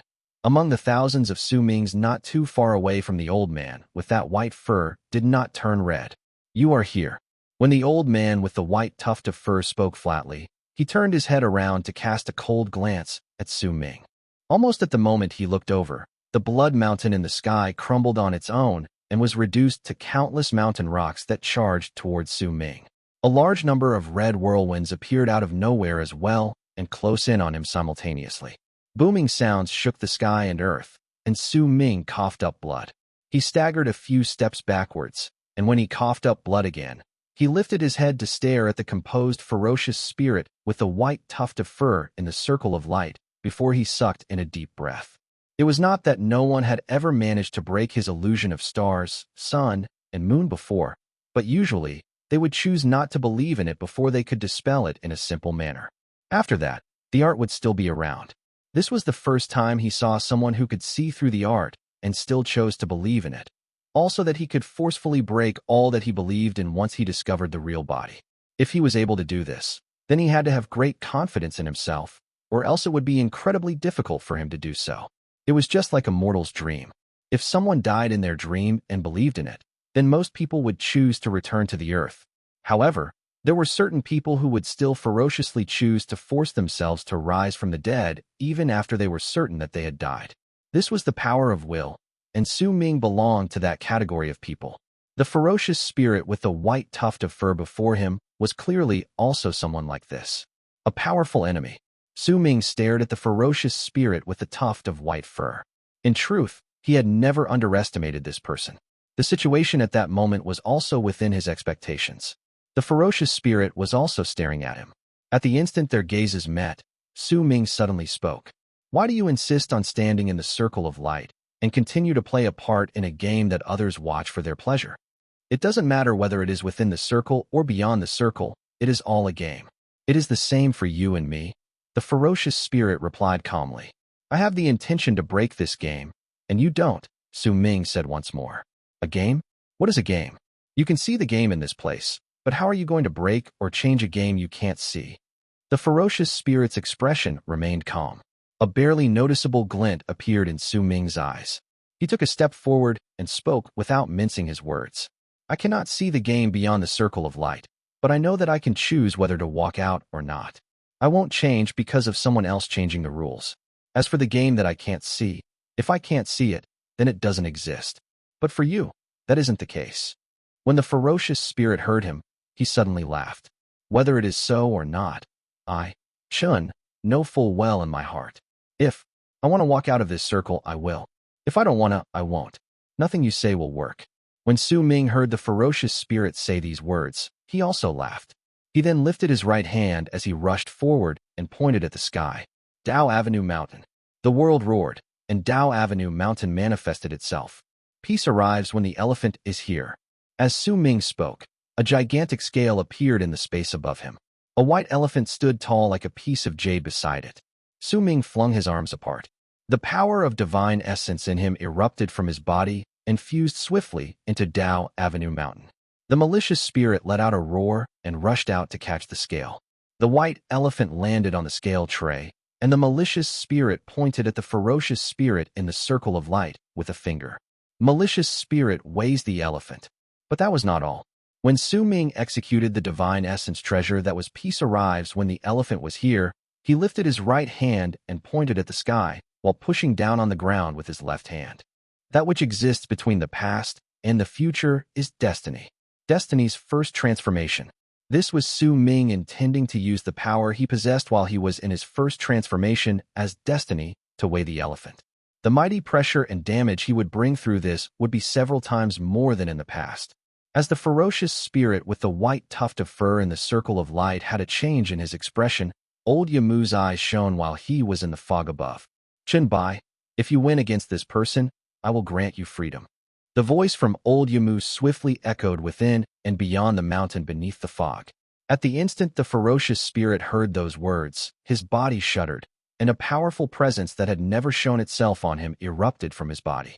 At the same time, the ferocious spirit called Chun Bai lifted his foot and stepped out of the circle of light. Yet the moment he did so, his face turned pale, as if he had thought of something. When he whipped his head around to look at Su Ming, a complicated look appeared on his face. You, who would not change your mind because of other people changing the rules, Why did you step out now? In the end, you are still a part of someone else's game. You will never obtain this so-called freedom. Just a single sentence from someone else is sufficient to make you give up on your beliefs. Your heart is no longer firm. Are you confident that you can win against me? Su Ming's eyes sparkled as he asked calmly. To destroy a powerful enemy, the first thing that must be destroyed in him was his will, then his beliefs, and in the end, his physical body. This was the strategy that Su Ming had prepared beforehand. He did not underestimate this person. On the contrary, he placed him on a very high pedestal. The reason why he said those words previously was so that he would think that Su Ming wanted to snatch his circle and make old Yamu share the same belief. Then Su Ming would use his will to land the first blow. This was him drawing a circle with words to form a prison. Chapter 10:13, 7 Seals Rune. Su Ming's words were sharp and landed in the ferocious spirit's ears, causing his expression to swiftly change several times. In his path of cultivation, he placed emphasis on cultivating his mind and heart. With a powerful will, he managed to continue down his path without any hesitation.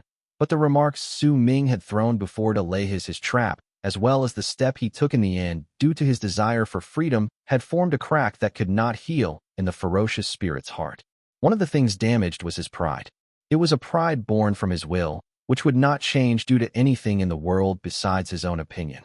This will was not something that could be suppressed by a mighty power, because if he did not want to, then he could choose not to obey Yamu's words.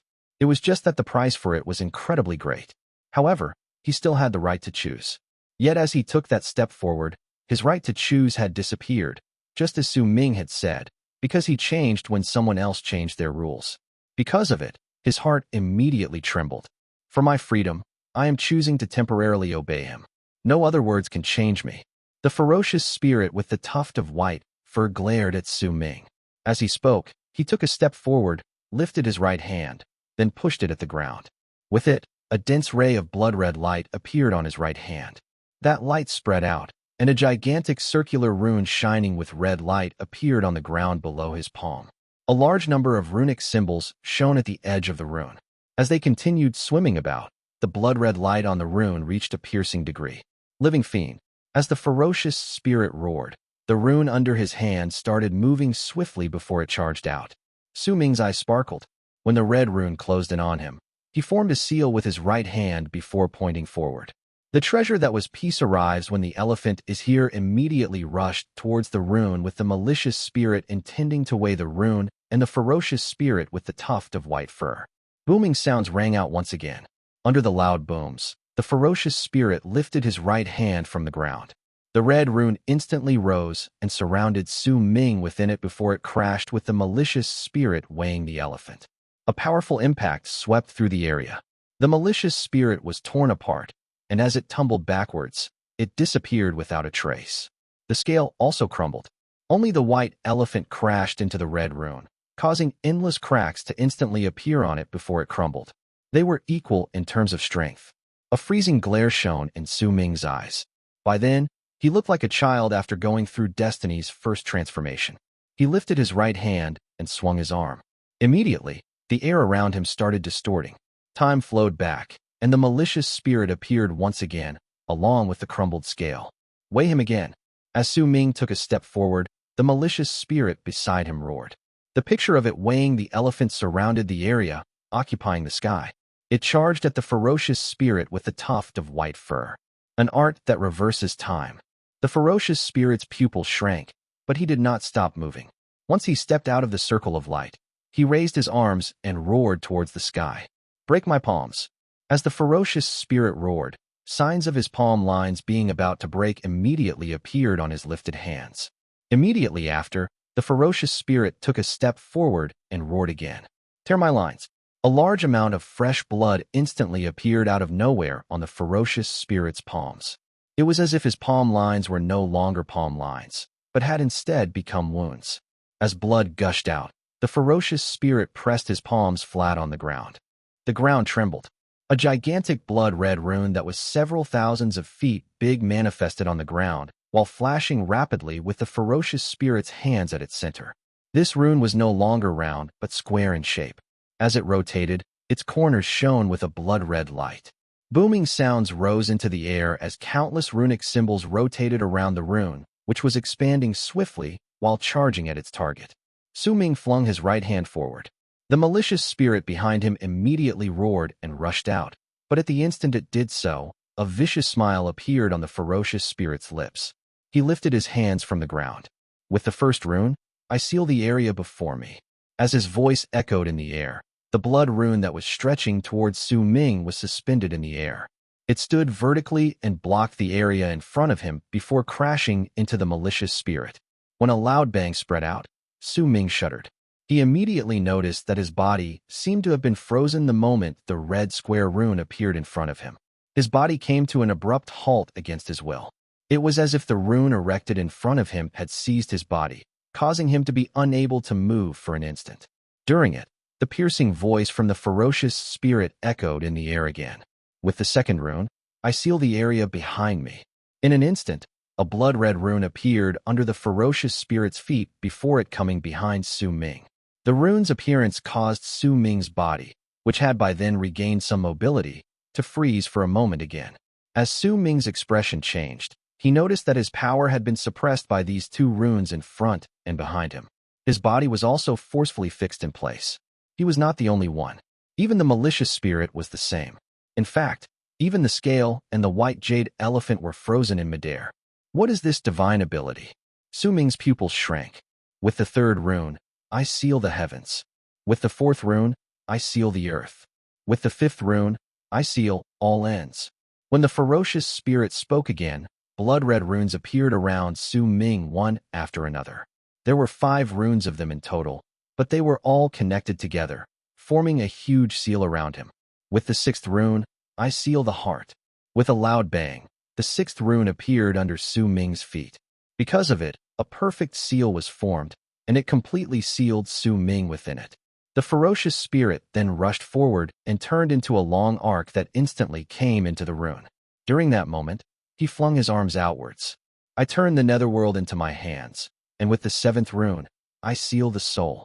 At the instant he said those words, the ferocious spirit's body let out a loud bang and distorted before disappearing from midair. However, he appeared beside Su Ming, who was sealed by the red runes.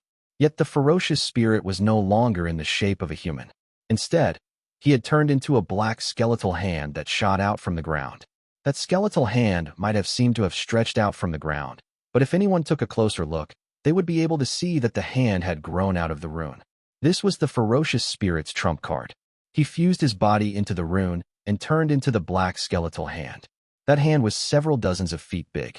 When it seized Su Ming, the ferocious spirit's crazed roars immediately echoed beside his ears. With my body, I activate the 7 seals rune, and I will seal you, and seal you, and seal you again.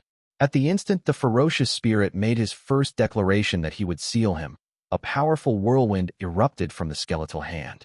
Since it was the center, it could be said that Su Ming was at the center of a whirlwind. As he was swept up violently, an intense pain surged through his entire body. His flesh and blood were swiftly torn apart, his cultivation base dissipated non-stop, and his soul suffered the pain of being torn apart. When the second declaration to seal him was said, a loud bang rose up with it. Su Ming felt as if his entire body was about to collapse. The sealing power from the rune turned into an impact that was equivalent to self-destruction, and it was raining down continuous blows on his body. At the instant the third declaration was uttered, Su Ming, who was unable to move, was seized by the skeletal hand. His body, torn by the whirlwind, had blood pouring out from the eyes, ears, nose, and mouth. A powerful sense of danger swiftly rose from the bottom of his heart, screaming at him that the shadow of death was looming over him. This is my strongest divine ability. Do you think it'll be unable to kill you? I'll seal you. The ferocious spirit's voice appeared again, and a bang rang out in Su Ming's body. A large amount of fresh blood gushed out from all over him. Under the destructive impact of the sealing power and the whirlwind tearing at him, his body began breaking down. His arms were torn away. His legs were ripped off. His chest was also split, as if he was being cut to pieces like paper. However, he did not break completely. As he was torn, a large number of thin branches appeared between Su Ming's limbs. Those branches were like veins. They forcefully connected his body, preventing the tearing from completing, but the more it was so, the greater Su Ming's pain became. Under it, He gritted his teeth and did not shout, but a crazed killing intent appeared in his eyes. The more painful it was, the greater his killing intent would grow. The longer in pain he was, the harder he would struggle to continue living. Die? Be sealed. The fifth declaration from the ferocious spirit to seal Su Ming rang out. A large number of the branches connecting Su Ming's limbs were broken. As it happened, the indescribable pain caused Su Ming to grit his teeth and turn it into a burst of his life. Su Ming lifted his head and roared under the intense pain and outburst of life. As he did so, it was as if all the pain he felt was let out of his body. A hint of his cultivation base then seemed to be restored due to it. You're the one dying. At the instant that hint of cultivation base was restored, Su Ming turned his head around with a ferocious growl. A strange light appeared in his eyes. Possession. When Su Ming said this word, a dark light shone in his eyes before instantly turning dull. But at the instant this happened, his soul spread out and rushed out of the center of his brows to charge towards the skeletal hand that was the ferocious spirit under him. When his soul touched that skeletal hand, he heard the ferocious spirit immediately making his sixth declaration to seal Su Ming. Booming sounds surged into the sky from where Su Ming was held. His body turned into a blood fog, for he had been torn apart. He fused into the rune, and booming sounds echoed ceaselessly. A powerful wave of impact stirred up from the ground. It distorted the air until even old Yamu above the fog found himself unable to tell what was going on, and his pupils narrowed. But he could sense that Su Ming had not yet died. Chapter 1014, Treasured Gourd, please. The loud bang that lasted for about 20 breaths slowly faded away. The distortions formed in the air due to the impact also gradually dissipated. The mountain remained as the mountain. Not a single part of it was damaged. The two circles of light were still around, and they were shining with a brilliant light. Su Ming disappeared, or rather, his body had disappeared, but there was a lot of blood on the ground. The blood-red rune was also still around. The cube formed by the 6 square runes shone with a crimson light.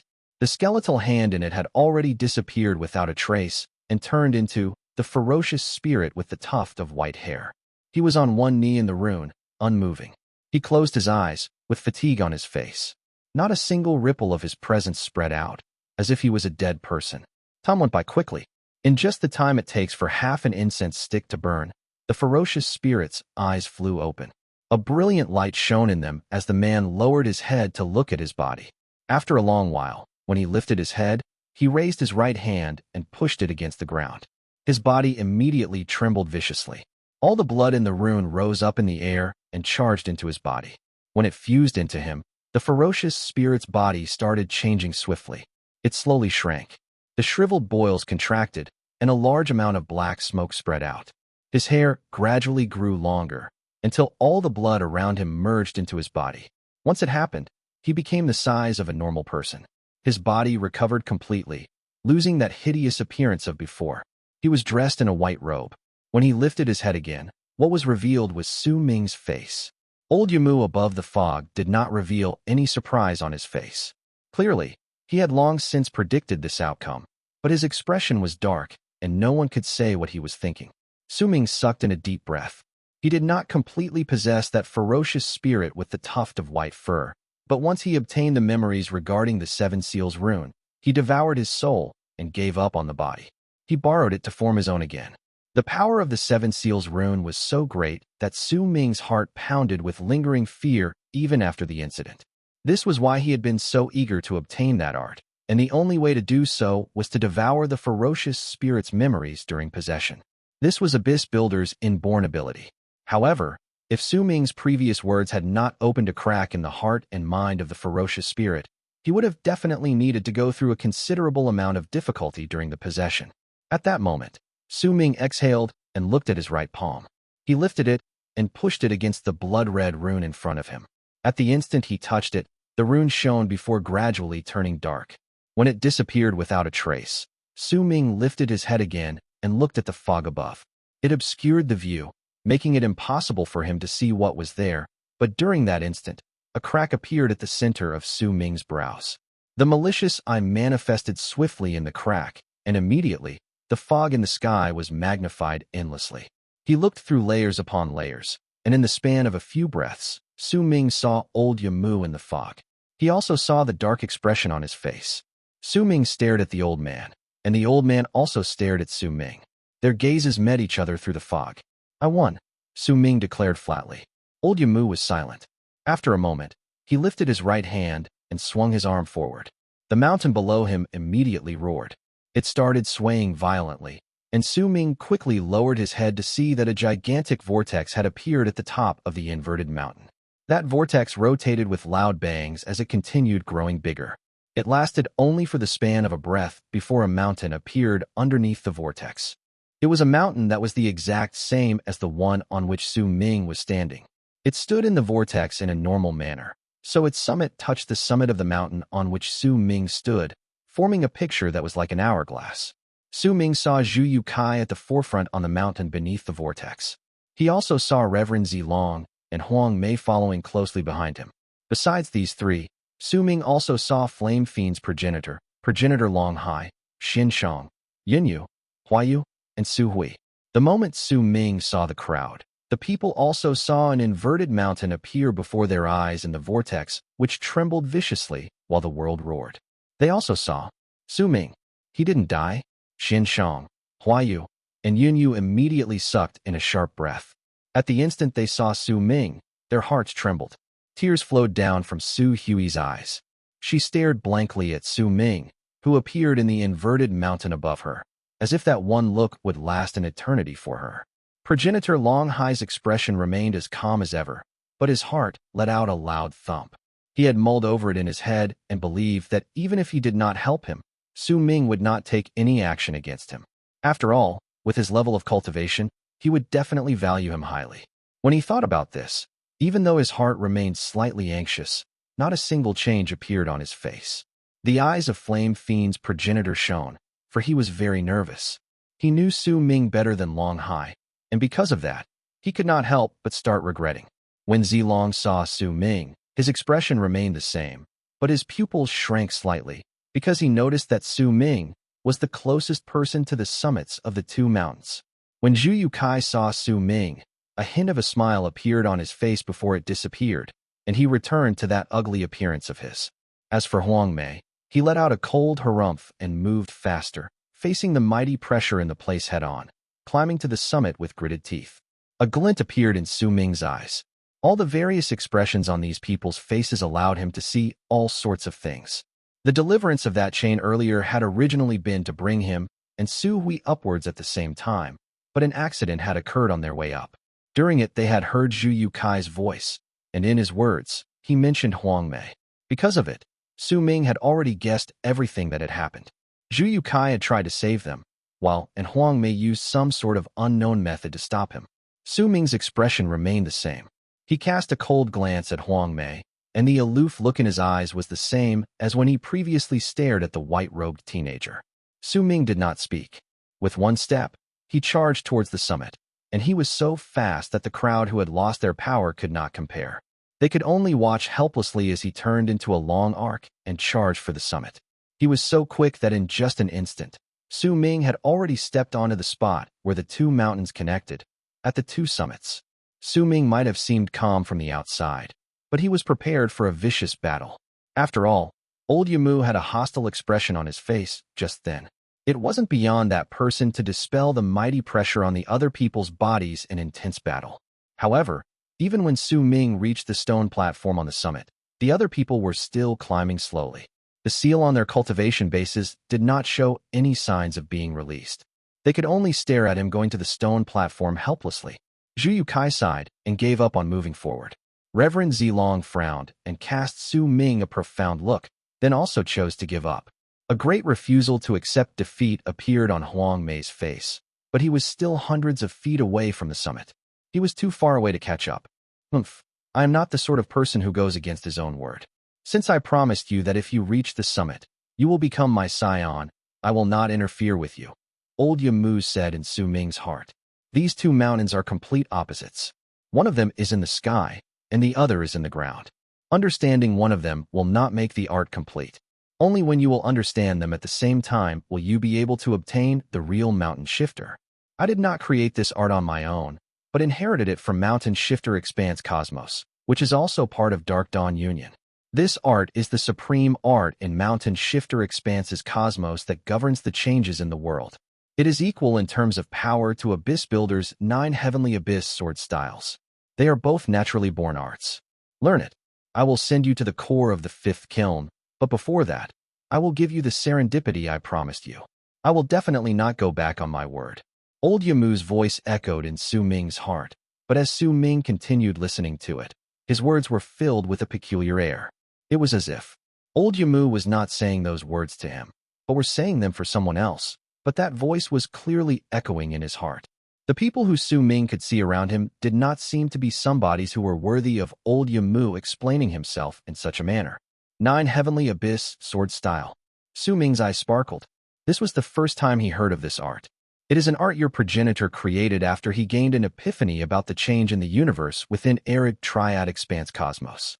He declared that there were 9 heavenly changes, but at most, I saw only 7. Even that progenitor of yours believed that the remaining ones could only be achieved in theory. You'll learn about this in the future. Now hurry up and learn that mountain shifter art of mine. Once you learn it, I'll have fulfilled my promise, and my projection will be free to leave the 5th kiln. As old Yamu's voice echoed in Su Ming's heart, his eyes shone, and he swept his gaze past the 2 stone platforms. One of them was above him, and the other beneath him. A single iron scroll was on each of them. When Su Ming looked over, light shone in his eyes. After a period of pensive silence, he lifted his right hand and placed it on the stone platform above him. At the instant he did so, the inverted mountain started trembling viciously. Cracks appeared on it, and in the blink of an eye, the mountain started showing signs of crumbling. At the same time, a loud bang rang out in Su Ming's head. An epiphany towards the universe, the world, and the entire cosmos surged into his consciousness. It filled his whole mind and turned into countless memory fragments that stirred up a storm in his head. In the storm of those memory fragments, Su Ming saw mountains. Among them were Dark Mountain, the 9th summit, and all the mountains he had seen, traversed, or touched in his life. All of them had differing heights, but they swiftly overlapped with each other, and a vague epiphany gradually formed in his heart. In the other people's eyes, Su Ming's hair danced in the air. The air beside him distorted, and mountains manifested. As they changed, more cracks appeared on the inverted mountain above, and the signs of its crumbling became even greater. A powerful, mighty pressure that had never appeared before on Su Ming's body manifested with a bang, shaking everyone's hearts. It was especially so for Huang Mei. Intense jealousy showed up in his eyes, and as his face distorted, veins popped up. It won't be that easy for you to obtain such a powerful divine ability. Huang Mei gritted his teeth, then struck the gourd behind his back with his right hand. He then shouted out, "Treasured gourd, please kill him." Chapter 10:15. Why do you have it as well? The shout was firm, powerful, and filled with confidence. Even if the sound of the mountain above cracking were echoing in the air, Huang Mei's voice was still very loud and clear, and it attracted all the people's attention. It was especially so for Reverend Zilong. At the instant he saw Huang Mei bringing his right hand up and striking the gourd behind him, his pupils shrank. Zilong had always been wary of Huang Mei's gourd. He had vaguely been able to see its origins, which was why he had constantly compromised with him. Even when they had been fighting for a supreme treasure beforehand, and Zilong was ambushed by his despicable tricks, he had only attacked briefly and did not try to force him into a corner. Zilong could only force down his anger. The source of it all was that gourd. Zilong was 8/10 certain that the gourd was definitely the legendary supreme treasure from the 5th true world. When he saw Huang Mei finally using that treasure and heard him pleading for the gourd to kill Su Ming, Zilong immediately sucked in a sharp breath. His guess had been correct. When Zhu You Cai saw the gourd and heard Huang Mei's words, his expression changed. Xin Shang, Yin Yu, and Hua Yu knew nothing about the treasured gourd's origins, but their hearts still trembled when they saw Huang Mei's actions, because after Huang Mei spoke, a powerful ripple of power erupted from the treasured gourd. The ripples tumbled about and formed a gigantic impact in the shape of a vortex that swept out in all directions. Lu Ye's gourd. Progenitor Long Hai's expression changed continuously until he cried out in surprise. He fixed his stare on the gourd, and his nascent divinity started showing signs of being close to dissipating. Flame Fiend's progenitor was in the same state. As he stared at the gourd behind Huang Mei, strong greed appeared on his face. Huang Mei saw the group's expressions, and a cold sneer appeared at the corners of his lips. He had been in possession of this treasured gourd for years and had used it very rarely because he wanted to be able to wrestle victory into his hands in one go during a critical moment of a fight. He had originally not wanted to use it just like that, prepared to attack and kill whoever it was that obtained the mountain shifter art before him so that he could snatch it away. However, Su Ming's appearance was the last straw for Huang Mei. He absolutely would not allow anyone else to obtain that powerful art. He would do everything he could to get that art. I'd like to see who will still dare to snatch that art from me after I kill that person. Huang Mei laughed coldly. He did not believe that Su Ming had any chance of surviving this encounter. In his experience, as long as he used the treasured gourd, all of those who were targeted would definitely die, unless their level of cultivation was much higher than his. As he laughed coldly, the treasured gourd behind his back lit up, shining brightly. As the vortex roared, an eye appeared on the gourd. There was an aloof look to it. When it appeared, it immediately stared at Su Ming. With a blink, a dense wave of white fog appeared at the mouth of the gourd. That presence was filled with a thick fragrance that immediately filled the area. From the distance, it looked like there were white clouds erupting from the mouth of the gourd. I, Huang, am the only one who can gain an epiphany of this mountain shifter art. You're just a young boy, Dai. Huang Mei laughed madly, and with a loud bang, the fog from the gourd behind him erupted. Su Ming opened his eyes at the summit before lowering them to stare at Huang Mei. Unable to help itself, a strange expression appeared on his face. All the people saw this strange expression, but no one knew the meaning behind it. The time taken for that gourd of yours to attack is a little too slow, Su Ming said with a strange tone in his voice. Once he said those words, the people were all momentarily stunned, especially Huang Mei. He stiffened for a moment. It was the truth. This particular aspect about his gourd was something that brought resignation to him. Every single time he finished the incantation, he would need about a dozen breaths before the divine ability would erupt from the fog. But fortunately, once it erupted, it would lock onto its target formlessly, causing all those who were targeted to be unable to escape no matter where they went. Even if it's slow, it'll still be enough to kill you, Huang Mei said in a prideful manner. Su Ming's expression became even stranger. He sighed. His action caused the others' gazes to flicker because there was not a single hint of fear or panic on his face at that moment. Thus, that strange expression of his puzzled everyone. The next instant, Su Ming no longer hesitated and lifted his right hand to strike his storage bag. Immediately, a gourd the size of a palm appeared on his right hand.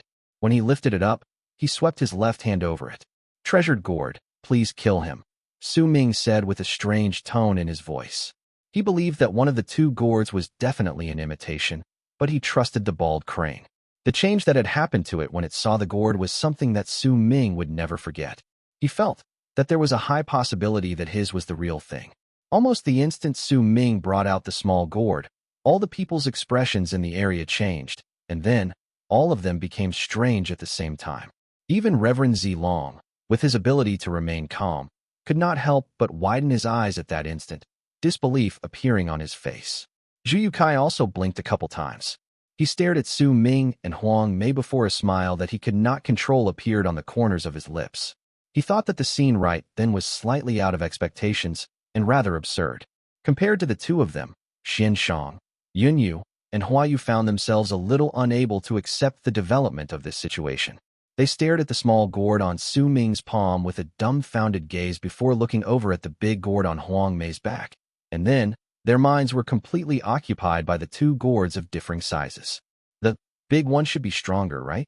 Besides this one single thought, Xian Shang's mind was empty. As for progenitor Long Hai, he sucked in a sharp breath. He suddenly realized that there were plenty of secrets surrounding Su Ming.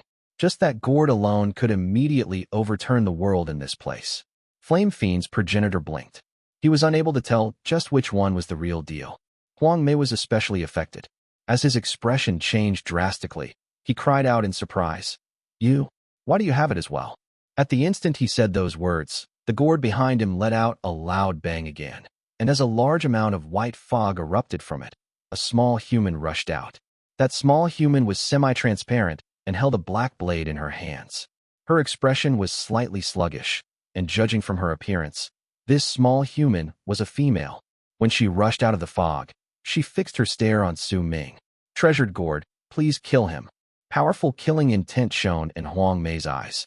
When he saw that Su Ming also had a gourd, An ominous feeling rose in his heart, but when the small human appeared from his gourd, that feeling immediately disappeared. He lifted his right hand and pointed at Ming while roaring.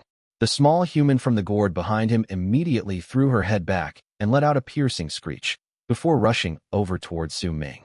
The fog beside her tumbled about and covered her body, making it seem like she was riding on clouds.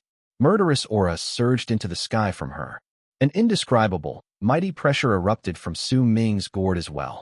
It brought with it an extreme sharpness that seemed like it could cut through all the laws in the universe. So what if you also have a gourd? It's just an imitation. How dare you bring it out against the real thing? Right after Huang Mei finished saying these things, 7 eyes appeared on Ming's gourd. Those 7 eyes blinked at the same time, their gazes aloof, and Huang Mei's heart let out a loud thump. He remembered how his gourd only had 1 eye when he used it. However, when he recalled how his gourd would definitely succeed every time the small human appeared, a great amount of confidence rose in him again.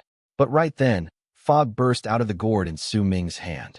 At the same time, a small human the size of a palm rushed out of the gourd.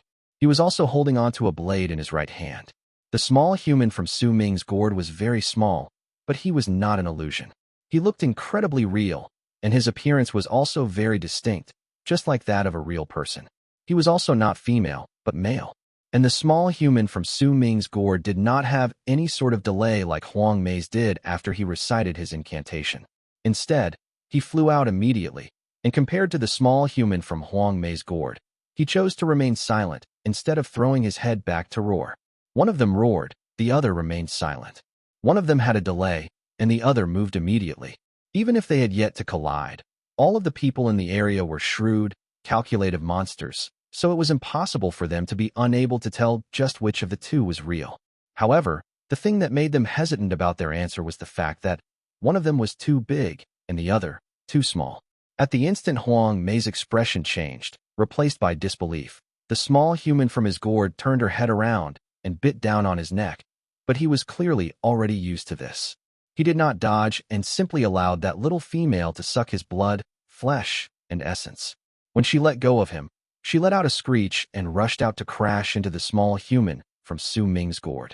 In the mid of Huang Mei's nervous anticipation, his body suddenly shuddered, and he opened his mouth as if he wanted to say something, but his face turned pale, and he coughed up a mouthful of blood. This blood was not due to being injured, but from outrage. He was not the only one feeling out of sorts. The expressions of all the other people in the area turned incredibly strange as they looked at the scene in the sky with dumbfounded expressions. There was no battle, no slaughter, no loud bangs that rose from any form of collision. The small human who flew out from Ming's gourd stopped in midair.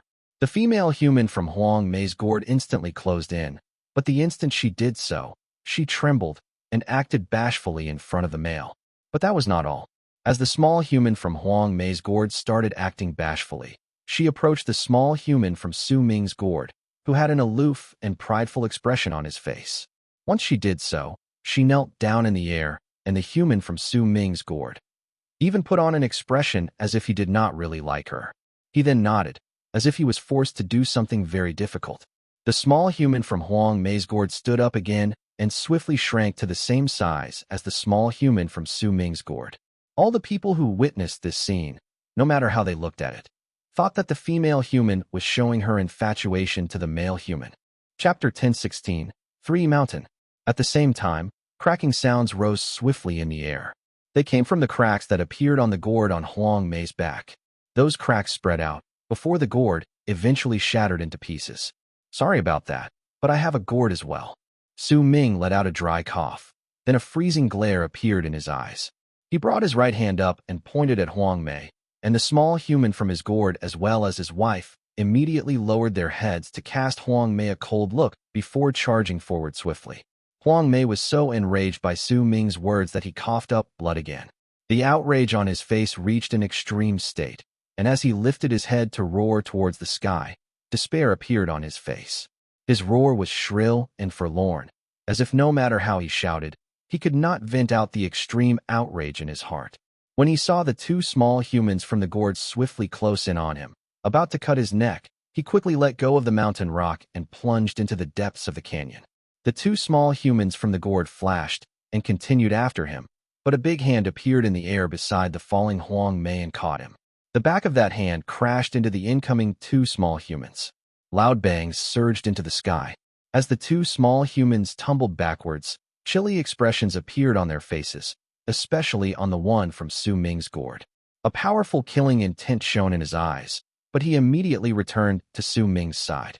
As for the small human who originally belonged to Huang Mei, she also came to Su Ming's side.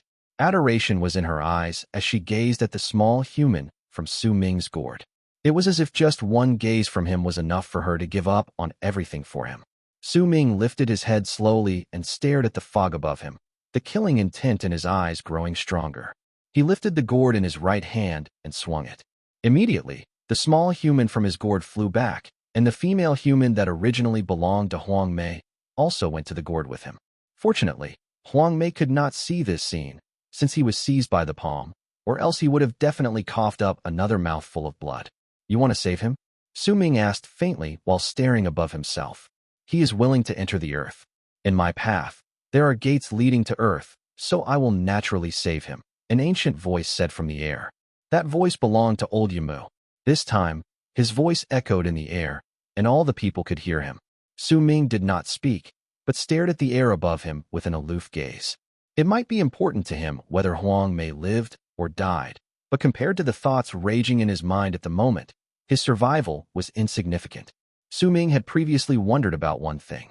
Old Yamu was clearly speaking to him, but no matter how he listened to it, he seemed to be explaining his actions to another person. If he was in another place, Su Ming would not think too much about this strange matter. But this was the fifth kiln, and because of it, Su Ming had to delve into it. Since old Yamu was insistent on saving Huang Mei, Su Ming immediately decided to use this matter to test what was going on, which was why he did not speak. Not a hint of him showing any sort of compromise appeared on his face. He stared at the sky and stood on the summit aloofly, without saying a single word. If old Yamu softens his tone, then it would mean that my guess is correct. He ran into someone when I was engaged in that fierce fight on the mountain. It is then because of that person that he spoke in such a manner, as if he was explaining his actions to someone else. It would have been due to his wariness. But if his tone won't soften up, my guess is incorrect. A myriad of thoughts spun in Su Ming's mind, but he did not show a single hint of it on his face. After about a dozen breaths, a sigh came from the fog above. Enough now. I've been here for many years. If I want to leave this place, I need a physical body. That boy just now seemed pretty decent, so I want to borrow it for a while. Once I leave, he will no longer be him. Aren't you going to hurry up and gain an epiphany of my mountain shifter art? The voice from the fog above caused Su Ming's heart to tremble furiously. He lowered his head in silence and cast a glance at the iron scrolls on the stone platforms. Once he sucked in a deep breath, he raised both his arms. But just as he was about to press his hands on them, he spoke calmly without lifting his head, as if he was speaking very casually. When I was fighting against that ferocious spirit, which of my father's clone did you encounter, Senior? The third. Old Yamu answered without much thought, but the moment he said it, a brilliant light suddenly shone in his eyes. The third clone, huh? Su Ming said faintly. He had a strong feeling that Yamu was staring at him from the fog above.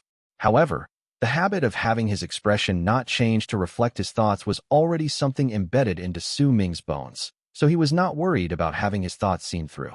His words just then were purely to fish for something from Yamu. He had said those words at random, so it did not matter to him even if he got it wrong. He just wanted to see Yamu's reaction and use it to make his judgment. However, Su Ming had not expected that his words would allow him to get an answer that caused his heart to tremble violently. What a sly lad. But I like this cunning of yours. As for what is going on between you and your father, I'm not willing to get myself involved in it. Old Yamu in the fog chuckled and stopped speaking. Su Ming's heart trembled. He closed his eyes and pushed his palms against the two mountain rocks. Booming sounds echoed in the air, and everything in his mind was forced down, replaced by illusions of mountains.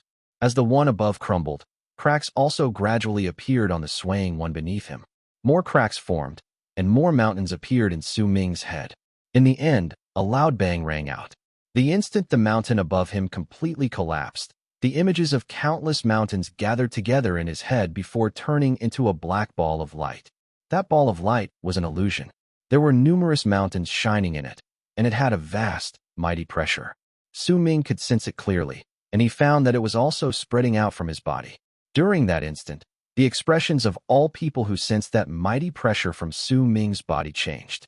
They felt as if there were 10,000 mountains pressing down on their heads. Booming sounds rose into the air, and the mountain beneath began crumbling again. When all of it shattered into rocks, all the people on it were swiftly swept up. At the instant this happened, their power was instantly restored to them. The next instant, the black ball of light in Su Ming's mind gained corporeal form. It turned into a brand on his soul. The shape of the brand was formed of 3 glowing spots connected together. There was a primitive presence to it, as if it had been naturally formed when the universe was initially created.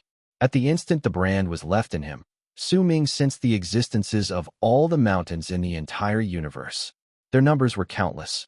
They were normal mountains in an innumerable number of planets, illusory ones that could not be counted, those that existed in the minds of legions of people, and they all formed a law that had yet to be discovered by the people in arid triad expanse cosmos.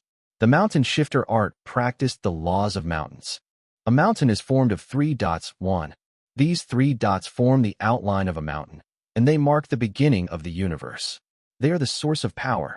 You, my scion who inherited the art from Mountain Shifter Expanse Cosmos, you who are a foreigner to my world, remember this. Mountain Shifter is just the first style. Up to now, since the date this art was created, it only has this one style too.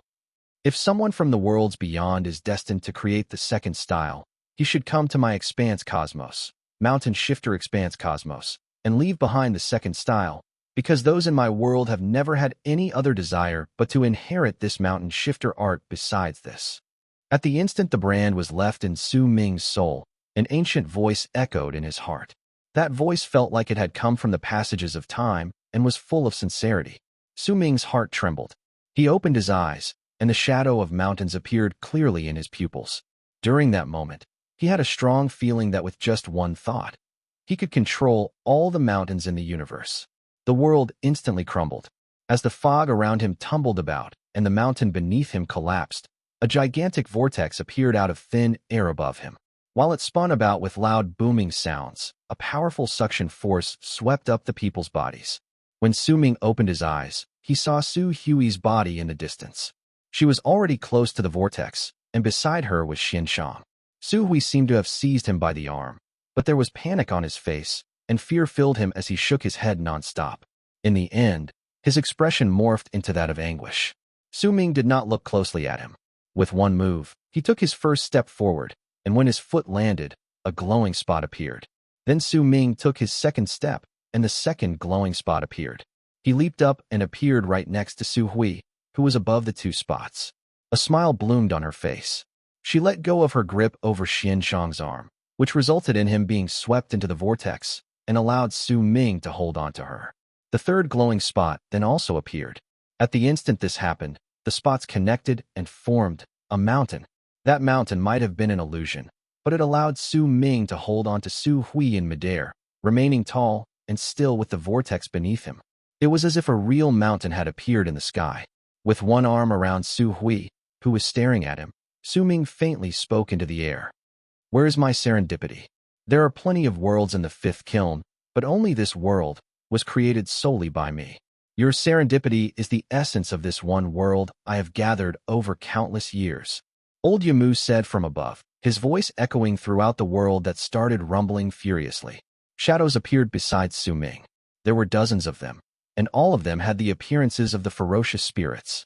Nianin was one of them. These ferocious spirits were the people old Yamu had captured over the years.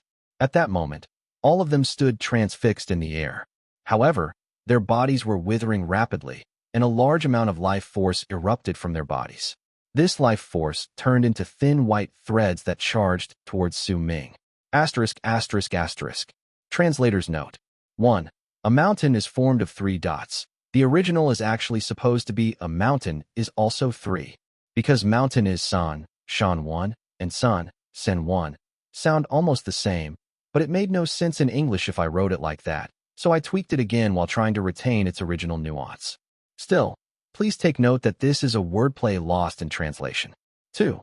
Just a clarification, what he meant is that Mountain Shifter itself only has one style, and this Mountain Shifter art, which only has one style, is the first style in his ultimate art, which has 7 styles. Chapter 1017, Unmoving, Rudimentary Heavens. Su Ming swept his gaze past the area and immediately saw that the 3 people he had absorbed with the Kang's true self were not among the ferocious spirits. The one with the tuft of white fur was also not among them. Clearly, those who were absorbed by a Kang and possessed by Su Ming were in a state of having been truly wiped out. From then on, they were no longer a part of Old Yamu's game. As the life force from the ferocious spirits in the area turned into thin threads and fused into Su Ming, his body let out a bang. His cultivation base increased exponentially, filling his entire body in an instant. The life force from the dozens of ferocious spirits around him was the quintessence formed from their cultivation bases. At that moment, all of it gushed out and filled the world. By then, all the other people in the world had been sucked into the vortex, and Su Ming had no idea in which dimension they had been transferred. At that moment, the only ones present were Su Ming and Su Hui, who was in his arms. In the face of the rampaging power from the cultivation bases spreading out from the ferocious spirits, Su Ming's expression changed. My power has already been restored. I can protect myself, so you don't have to bother about me. Su Hui said softly while smiling faintly. When Su Ming turned his head around to look at her, he saw her wink at him. A sly look appeared in her eyes, and her appearance changed swiftly. Once her body distorted, she turned into the appearance of the body formed by the supreme treasure. You found it rude to snatch this item, but I'm fine with it, so I got it for you, Su Hui said with a smile and left Su Ming's arms. As she retreated, she faced the rampaging power from the place head-on. Su Ming blinked. He remembered the anguished expression on Xuan Shang's face when he went to grab Su Hui just then, but he had no idea what method she had used to threaten Xin Shang into giving her that supreme treasure. With the body of the supreme treasure around, Su Ming believed that Su Hui would have the highest possible protection, so he stopped thinking about how she had obtained it. Instead, he sucked in a sharp breath of the vast life force coming towards him. With it, Su Ming's body let out a bang as if he was about to explode. The rampaging life force and power from the cultivation bases spread out from the dozens of ferocious spirits from all directions and surged into Su Ming. This scene was similar to transferring cultivation bases. Besides a few, the dozens of ferocious spirits were all almighties in Mastery Realm. Because of that, the transfer of their cultivation bases was a great serendipity that was unprecedented in the universe. This serendipity could be gentle so that Su Ming would not have to suffer, but Old Yamu did not have the obligation to make this serendipity gentle. His thought process was simple. I've given you the serendipity, but as for how much you can absorb will depend entirely on you. If you have the ability, then absorb all of it. If you can't sustain it and end up with your body bursting, then that will be due to your greed. It won't have anything to do with me, Old Yamu said flatly as he cast a cold glance at Su Ming absorbing that life force. A brilliant light shone in Su Ming's eyes. However, at that moment, he could not speak. The rampaging life force and the power from the cultivation bases forced him to only circulate them rapidly in his body as he absorbed them. Fortunately, Su Ming had some experience with this sort of thing from the God Ascension Nectar, or else, if anyone else had been in his place, they would definitely panic. This was a serendipity, but also a disaster. However, Su Ming had the right to choose and give up on this disaster. If he did so, then the serendipity would stop. He could avoid endangering his life, but if he gave up on it so easily, he would not be Su Ming. Sweat covered his body while booming sounds continuously spread out from it. A large amount of life force surged madly into him through all his pores. The pace at which Su Ming circulated his cultivation base could not catch up to that of the life force and power of those cultivation bases fusing into him. It was at that moment that Su Ming threw his head back and roared.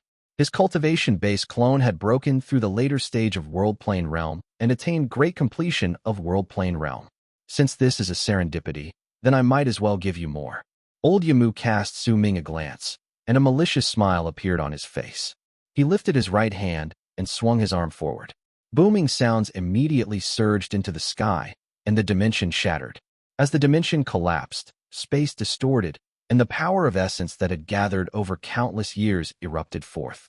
It then immediately surged into Su Ming's body, causing it to instantly swell up. Absorb it. Remember this. When you can't absorb it anymore, don't blame me for not granting you that serendipity. When you can't sustain it anymore, search for a place to avoid the dimension's destruction. After that, you can step into the vortex that will form after the dimension fully collapses. That vortex will relocate you to the core of the fifth kiln. Now, I have fulfilled my promise. Boy, it'll all depend on you for how much you can absorb. Old Yamu smiled faintly. He moved, and his appearance changed. His body turned into an illusion. Then he swiftly gained corporeal form, and he transformed into Huang Mei. He lowered his head to scrutinize his own body. His smile grew wider, and he turned around to take a step into the air. He then disappeared from the crumbling dimension. Ming. Zhu Hui was still in the rampaging dimension.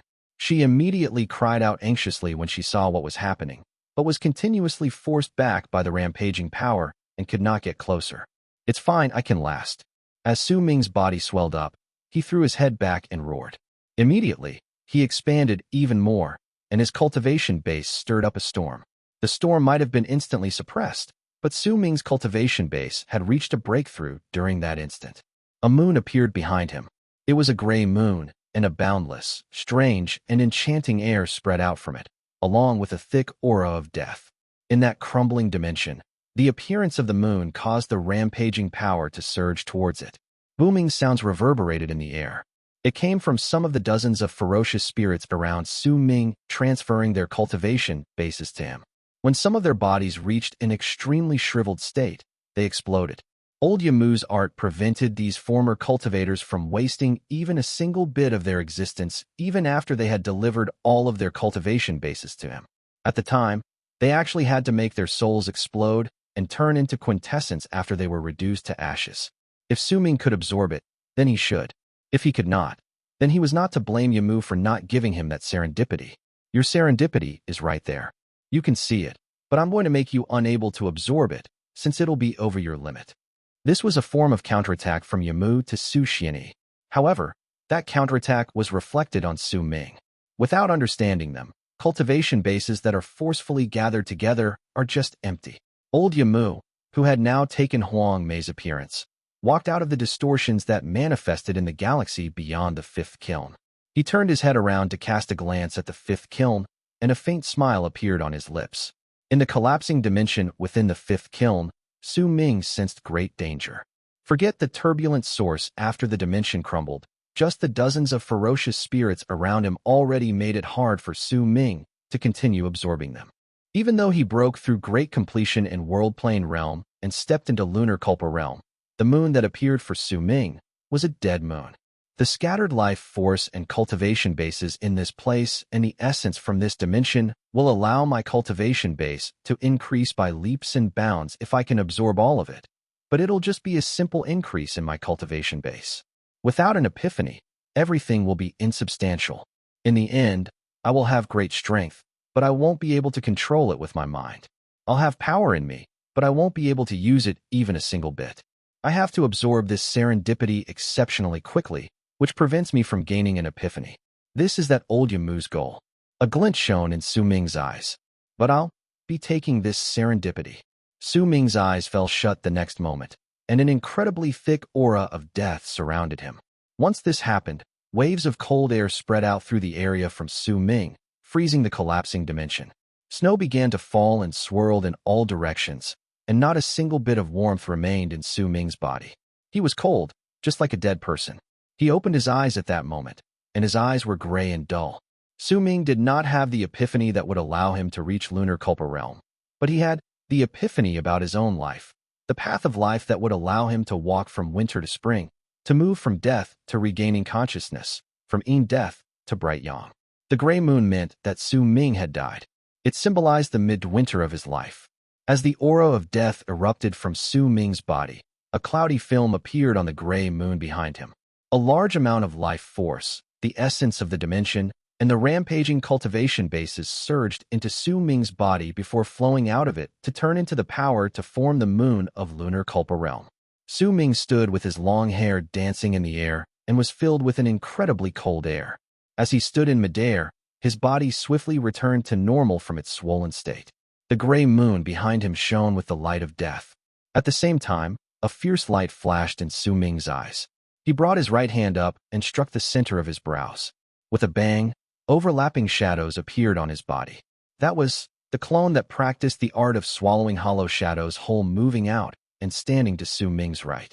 At the instant that clone appeared, the life force and rampaging power split up and surged into the clone, causing him to immediately collapse with a bang. But while he collapsed, the blood and flesh that spread out from him tumbled backwards swiftly, as if they were being regrouped. As they were forced apart, they gathered together again, and each time they were forced apart before they subsequently gathered together, the body would become stronger and tougher. Gradually, as the clone that practiced the art of swallowing hollow shadows whole continued regrouping and reforming, a moon appeared behind him. That moon's color was red. It was a shade of red that was akin to blood, and a strange, enchanting color that was similar to that of autumn leaves. The gray moon symbolized death and midwinter, while the red moon symbolized the autumn red that marked his struggles in death and his desire to dye the sky in blood.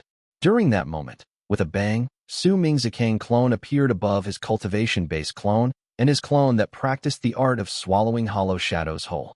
His three clones formed 3 spots at that instant, and they formed the mark of a mountain. It was a towering mountain. The unmoving, rudimentary heavens. Bang! The dimension shuddered violently, and old Yamu's footsteps came to an abrupt halt while he was walking through the galaxy beyond the 5th kiln with a composed expression. When he swiftly turned his head around, his expression changed. Chapter 10:18. The first time he opened his eyes, mountains had 3 spots. In the crumbling dimension, Su Ming's cultivation-based clone was the first spot.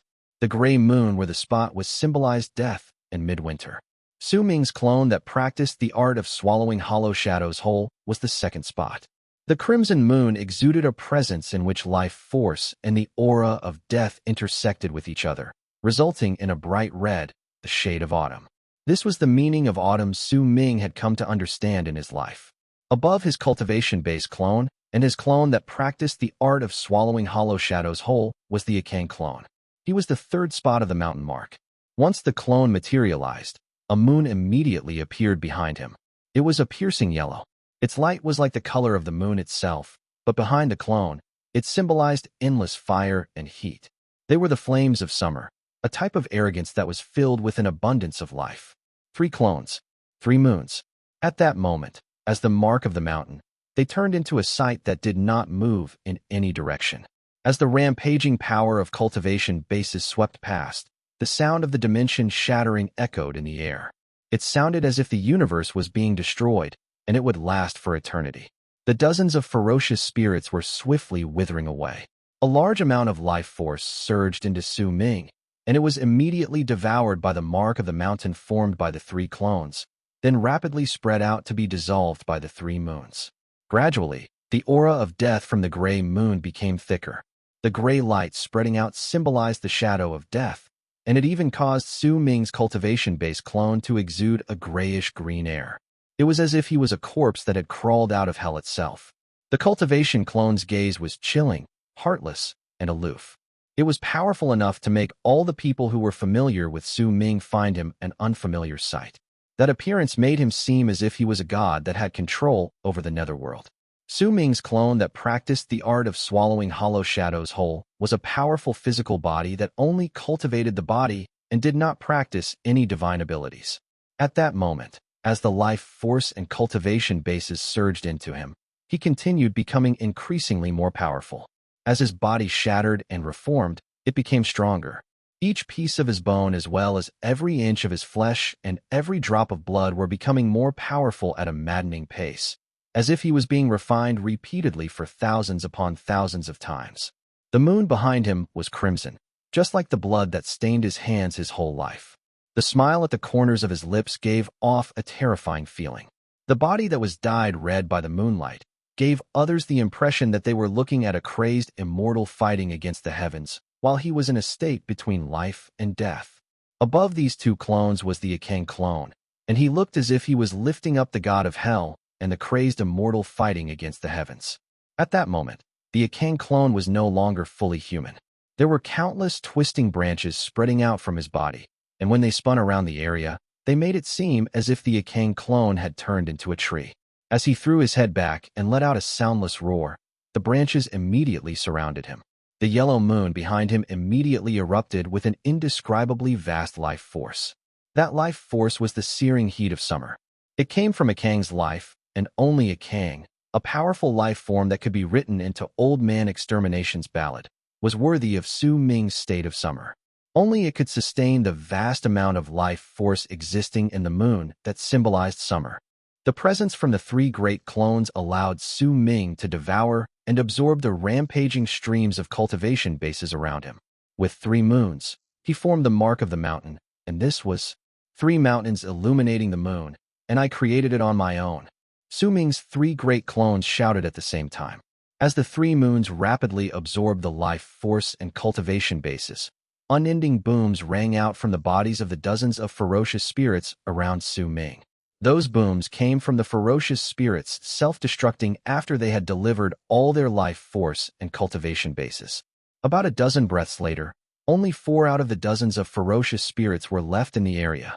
They were trembling, having already been reduced to only skin and bones. Their expressions were still blank and vacant while they delivered their souls to Su Ming. But they lasted for only several more before exploding with a bang. When all of the ferocious spirits self-destructed, a large amount of power swept through the area with an even more violent presence.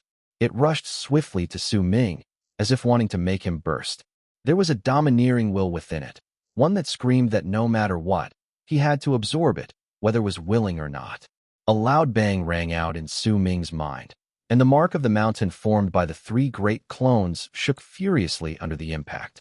Soon after, the power that was formed by the ferocious spirits self-destructing forced its way into Su Ming's 3 clones to nourish the moons behind them. However, this forceful entry was no longer a form of nourishment. It pushed the moons to swell up. I still lack a clone. A glint appeared in Su Ming's eyes. What I need is my real physical body, the one that belongs to me as an abyss builder. That is my real body, and it will bear the burden of walking from death to life, from winter to spring. He will bear the burden of walking down the path for the resurrection of all living things. A brilliant light shone in Su Ming's eyes.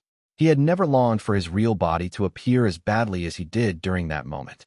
He yearned to fuse with it and complete the final step of his state of life. From death to life. From a state where he had his eyes shut to him opening his eyes. That desire spread out from Su Ming's 3 great clones and formed a calling that could penetrate the dimension and move through space. That call shot through the 5th Kiln, Divine Essence Star Ocean, the area where the forces of power from the 4 great true worlds were stationed, and sent straight to true Morning Tao world. Within it was a gigantic rune formed by countless fragmented continents. At its core was a corpse that lay unmoving on an altar for ages. During that moment, it started shivering furiously. Those shivers made it seem as if the person was about to wake up. As he shivered, brilliant light shone swiftly from the altar beneath the corpse. Once that light appeared, it spread out and instantly covered all the fragmented continents in the area. At the same time, booming sounds echoed in space. On another planet was a person in black robes. He was standing at the peak of the mountain and staring at the gigantic rune in the galaxy. A hood covered his face, so his expression could not be seen, but based on his posture, a vague grimness could be sensed about him. The child has grown up, and he has learned how to summon. But the time for the corpse to be used is nigh. How can I let you take it away just like this? A hoarse voice slowly said from within the black hood. There was an ancientness to the speaker. However, at the instant the voice reverberated in the air, the gigantic rune formed by countless fragmented continents let out a violent rumble that shook the sky and earth. It seemed like the whole galaxy trembled from it. At the same time, 8 of the numerous fragmented continents that formed the rune shattered into pieces.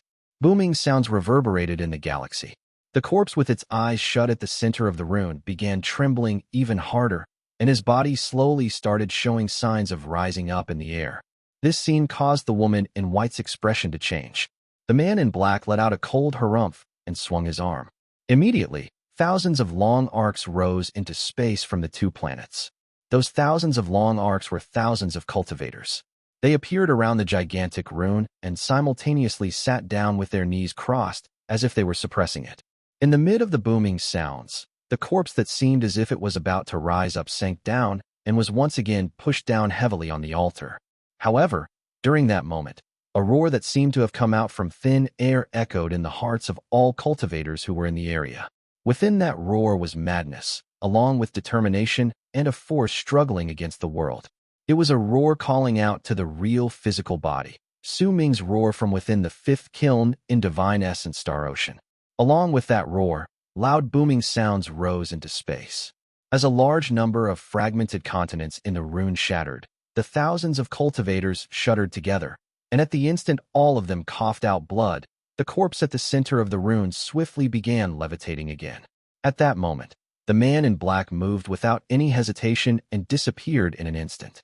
The next moment, he appeared on the altar at the core of the Rune and lowered his head to glance at the corpse before bringing his right hand up and pushing it down on it. That one push caused the galaxy to tremble. The corpse was slammed fiercely back on the altar. At that moment, it was as if the momentum of the entire galaxy was gathered on the black-robed man's right hand. It was as if he was borrowing the power of the entire true Morning Dao world to suppress that corpse. However, the instant the black-robed man borrowed the power of true Morning Dao world to suppress the corpse, the power dissipated for an instant from his hands. It was as if true Morning Dao world was extracting the power from the black-robed man's hands. The Kismet is not allowing me to do this. The man in black lifted his head to look at the space above him, and the corpse on the altar rose into the air again. The shadows of 3 moons also appeared beside it. 2 were at his feet, and 1 was above his head. They formed the shape of a mountain. When the shadows of the moons took shape, numerous distortions appeared around the corpse, as if it was about to move through space and disappear. The man in black let out a cold harumph and lifted his right hand again. His fingernails instantly grew longer, and with one flick of his wrist, they broke off from his fingers and turned as sharp as needles. They sliced through space and stirred up sharp whistles before piercing the corpse's body. With a bang, the distortions around the corpse instantly collapsed and disappeared. However, at the instant the 5 fingernails pierced the skin, the corpse opened its eyes. This was the first time the corpse had opened its eyes. It was the first time anyone saw them not closed. At the instant it happened, a low voice that contained countless years suppressed within it came from the corpse's mouth and shook the universe. DT on.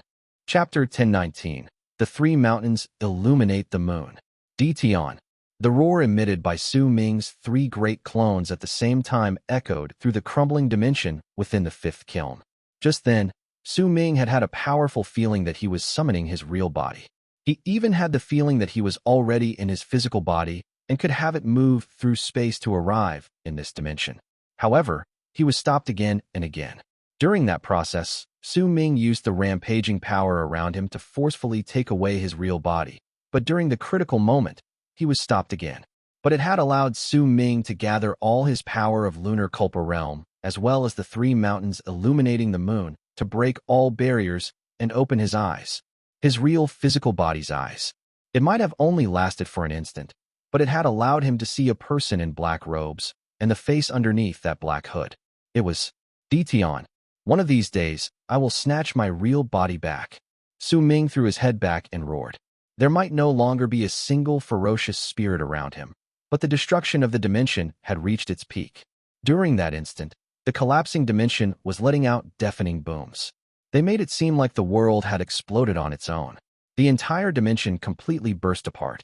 As it happened, the rampaging power swept through the area and surged madly towards Su Ming. It was as if his existence was the black hole in the exploding dimension. The eyes of all Su Ming's 3 clones shrank.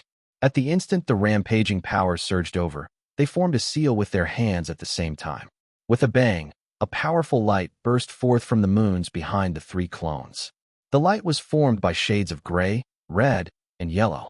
At the instant it overlapped with Su Ming, he let out a low growl.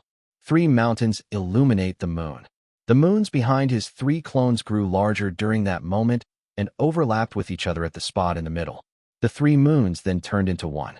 It was so big that the moment it appeared and the rampaging power in the dimension crumbling around him swept over, it absorbed and devoured it. Booming sounds echoed in the air, causing Su Ming's moon to become larger until it reached the height of several hundreds of feet. That moon was something that no other cultivators had ever obtained before. In fact, there was never a time that such a large moon was formed by anyone when they reached Lunar Culpa Realm in the universe. That was because Su Ming's moon was formed by all the cultivation bases from dozens of almighties. It was formed with the essence of a dimension gathered over countless years. It was the moon formed when Su Ming walked from death to life and from midwinter to spring. Rumbling sounds reverberated in the air, and the dimension shattered. Ming did not waste even a single bit of his serendipity.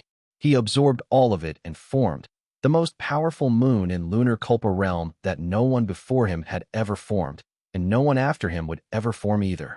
Even those in Solar Culpa realm would be incredibly weak before his moon.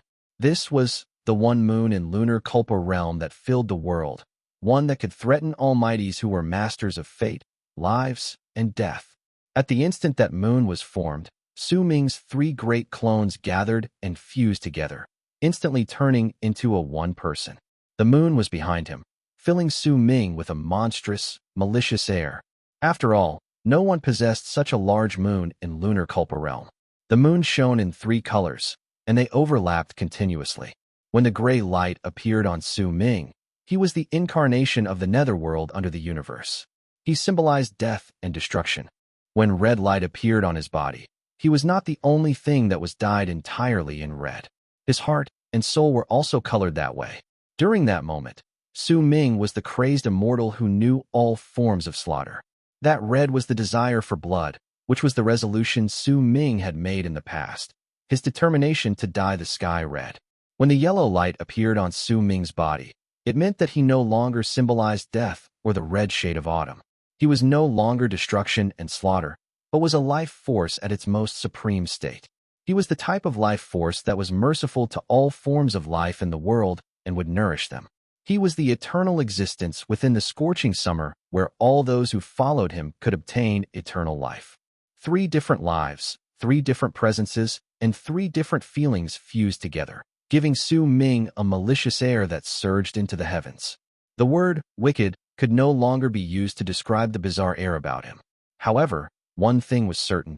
From then on, Ming was an existence that had never appeared before in arid triad expanse cosmos. When he opened his eyes, the world before him gone. He also saw the body of the supreme treasure tumbling backwards in the turbulence stirred up once the dimension was destroyed and reduced to nothingness. Ming turned his head around.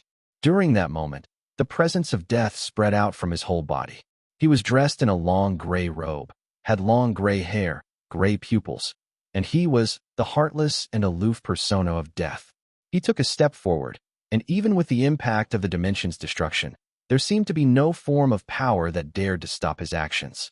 With one step, he appeared beside the body of the supreme treasure, then lifted his right hand to catch its arm. Hui's heart shuddered. Even her breathing had stopped for a moment when she saw Ming's gaze and those gray pupils. A powerful sense of unfamiliarity rose in her, causing her to almost be unable to recognize the person in front of her as Ming. With the arm of the body formed by the supreme treasure in his hand, the gray Ming lifted his head. With an aloof gaze, he moved towards the void that was formed after the dimension collapsed. With a loud bang that sliced through space and shocked the heavens, Ming brought Hui into the void. With a flash, they disappeared from the destroyed dimension. At the instant they left, Ming turned his head around and cast a glance at the countless fragments left after the dimension beneath him had been destroyed. With a heartless gaze, he cast a glance at one of the fragments. It was during that moment that the expression of old Yamu in the galaxy beyond the 5th Kiln turned incredibly dark. He had been able to sense everything that happened to Ming in his dimension because he had left a brand there before he left. He did not expect that Ming would be able to sense the brand's existence. The strangeness of Ming was something he had expected less, and even his heart trembled from that. From death to life, from midwinter to spring, what a path. What a man you are, Ming. Old Yamu mumbled after a while. 3 mountains illuminate the moon. The 3 great clones each turn into a mark of a mountain and reflect a moon at the same time. This moon is something that has never appeared before, and it is so strong that it can shock even an average almighty in Mastery Realm. He could have used the serendipity to reach Lunar Culpa Realm and then head to Mastery Realm, but he did not, and that shows that he is aiming for something incredibly big. I can tell that he is aiming for his real physical body, because if he isn't complete, then even if he reached Mastery Realm, he would be far from the person he created right now. If he fuses with his real physical body someday, then he will become complete, and then based on his epiphany, he will be able to move from death to life, which is the life realm. This is what you are plotting for. You created a cultivation method, a divine ability that would allow you to step straight into life realm within the four great realms for masters of fate, lives, and death. This divine ability is powerful enough to stand toe-to-toe with the mountain shifter art and the 9 heavenly abyss sword styles. What a man you are, Su Ming. Old Yamu stared at the galaxy behind him and mumbled under his breath. A hint of respect appeared in his eyes. In the near future, another almighty in life realm will appear in arid triad expanse cosmos. Yamu let out a sigh filled with emotion, then turned his head around to walk into the distance. Su Xianyi, with a son like this, even if you are suffering greatly now, you should be relieved and happy. Old Yamu's figure gradually disappeared into the distance. Then, he vanished without a trace from the galaxy. Within the 5th kiln, Su Ming was in the void with Su Hui. There, they seemed to go through countless years. Vaguely, Su Ming saw Reverend Zilong. He was fighting against some ferocious beasts in a dimension within the void. He also saw that Xin Shang, Yunyu, and Huayu having split up. He saw Yunyu scream in pain when a fire spirit burned his body and devoured his nascent divinity. He also saw Huayu, who was skilled in sealing souls, carefully moving forward through a swamp, completely unaware of a dozen pairs of green eyes staring at his back coldly. Su Ming saw Flame Fiend's progenitor as well. He had a battle axe in his hand and was laughing loudly at the sky, unwilling to part with that axe because he was too fond of it. Progenitor Long Hai was quietly following Xianshang. There was a cold sneer at the corners of his lips. He had been following Xianshang for a long time without the latter noticing him. There was also Zhu You Cai. Su Ming saw him sitting on a mountain. While looking at the bright moon, tears trickled down his cheeks. In his hand was a medicinal core. His tears fell and landed on the ground. When they broke off into even smaller droplets, Zhu You Cai murmured to himself, I will definitely find the 5th stone, head to the 5th true world, and find abyss builders. No matter what price I have to pay, I will resurrect you. Su Ming saw all of this when he moved through the void.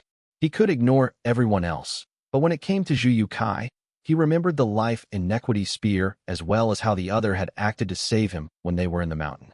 Those were acts of kindness, and acts of kindness had to be repaid. When Su Ming remembered Zhu You Cai's words, his hair no longer remained gray, but turned yellow. His pupils also gained a yellow shade, and the presence spreading out from him was a vast, indescribable life force. There was also a warmth in him that would cause a person to instinctively want to get closer to him. At that moment, even if he was not smiling, in all people's eyes, there would be a faint smile on his lips. The warmth in it was a charm that would cause everyone to give up on everything and choose to follow him. It was the light of God that would intoxicate people and make them want to worship it. Su Ming had no idea how much time had passed. When he reached the end of the void, a hazy layer of fog appeared in front of him. He could tell that there was a border formed by several spirit trudging platforms there. This was the deepest part of the 5th kiln and the place where the first border was located. Once he moved past this place, he would step into the real core of the 5th kiln. Over there, the 5th stone would appear. Chapter 1020. The Bald Crane's Past Vulgar Tastes. Su Ming reached the first border while moving through the void. The spirit trudging platforms, they were not completely empty at that moment. There were a few fire spirits lying sprawled on them. The color of those fire spirits was rather dull, but the presence spreading out from their bodies was incredibly powerful. Almost the instant Su Ming rushed out of the fog and stepped on the spirit trudging platforms, the fire spirits turned towards him with fierceness in their eyes. However, that fierceness disappeared right away and turned into confusion that revealed itself in screeching. Not a single hint of malicious intent could be heard in their voices. Instead, there was a feeling of closeness and intimacy. Su Ming smiled. With his golden hair and golden eyes, he stepped onto a spirit trudging platform with Su Hui, who was pale, in his arms. The strength of the fire spirits gave her goosebumps. Su Ming's arrival caused the fire spirits to immediately scatter from the place. When he stepped on the spirit trudging platform, they sized him up with curiosity before surprised delight appeared in their eyes. Then, they ran to him one after another, as if the golden light spreading out from his body could make them extremely comfortable. Su Ming lifted his head. He did not bother with the fire spirits, but stared into the distance. There was the real core of the 5th kiln. As he watched it, he lifted his foot, intending to move forward, but then he came to an abrupt halt. Darn it all. A certain catchphrase from a certain bald crane who had just woken up echoed in Su Ming's mind. Hey, What's this light? What is this light? The bald crane immediately screamed, and a smile appeared at the corners of Su Ming's lips. He lowered his head to look at his storage bag. It shone before his eyes, and the bald crane flew out on its own. When it saw Su Ming, it widened its eyes. If you're awake, then follow me on your own, Su Ming said faintly, and did not linger anymore in that place. He took a step forward and left into the distance to walk straight into the space leading to the core of the fifth kiln. The bald crane widened its eyes behind Su Ming. As it stared at the golden light around him, it was astonished and puzzled. Suddenly, roars came from behind it. When it turned its head back, it immediately saw the fire spirits adopting hostile expressions, looking as if they were about to pounce over. The bald crane shuddered, and with a loud screech, it transformed into golden bald crane with golden light spreading out from its body. But its light did not have any effect on fire spirits' hostility. Instead, as it pierced their eyes, they roared furiously and rushed forward. Unfair. With a shrill screech, the bald crane fled, flapping its wings desperately to catch up to Su Ming. With much difficulty, it avoided being caught by the fire spirits, and as it escaped, its heart filled with indignation. Darn it all, I just woke up. Just woke up, you know? Why did I run into something like this? And why isn't that golden light I made effective? Something's not right. The color is the same. So could it be that there is something different fundamentally? While feeling indignant, the bald crane continuously changed the light on its body. One moment it was golden yellow, then yellowish brown, and in the next, it had the shade of wax.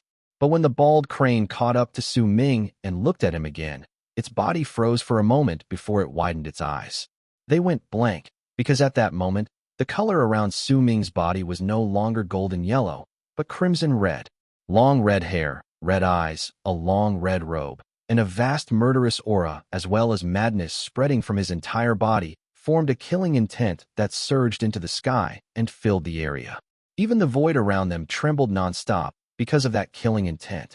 After a long while, Su Ming's expression gradually changed.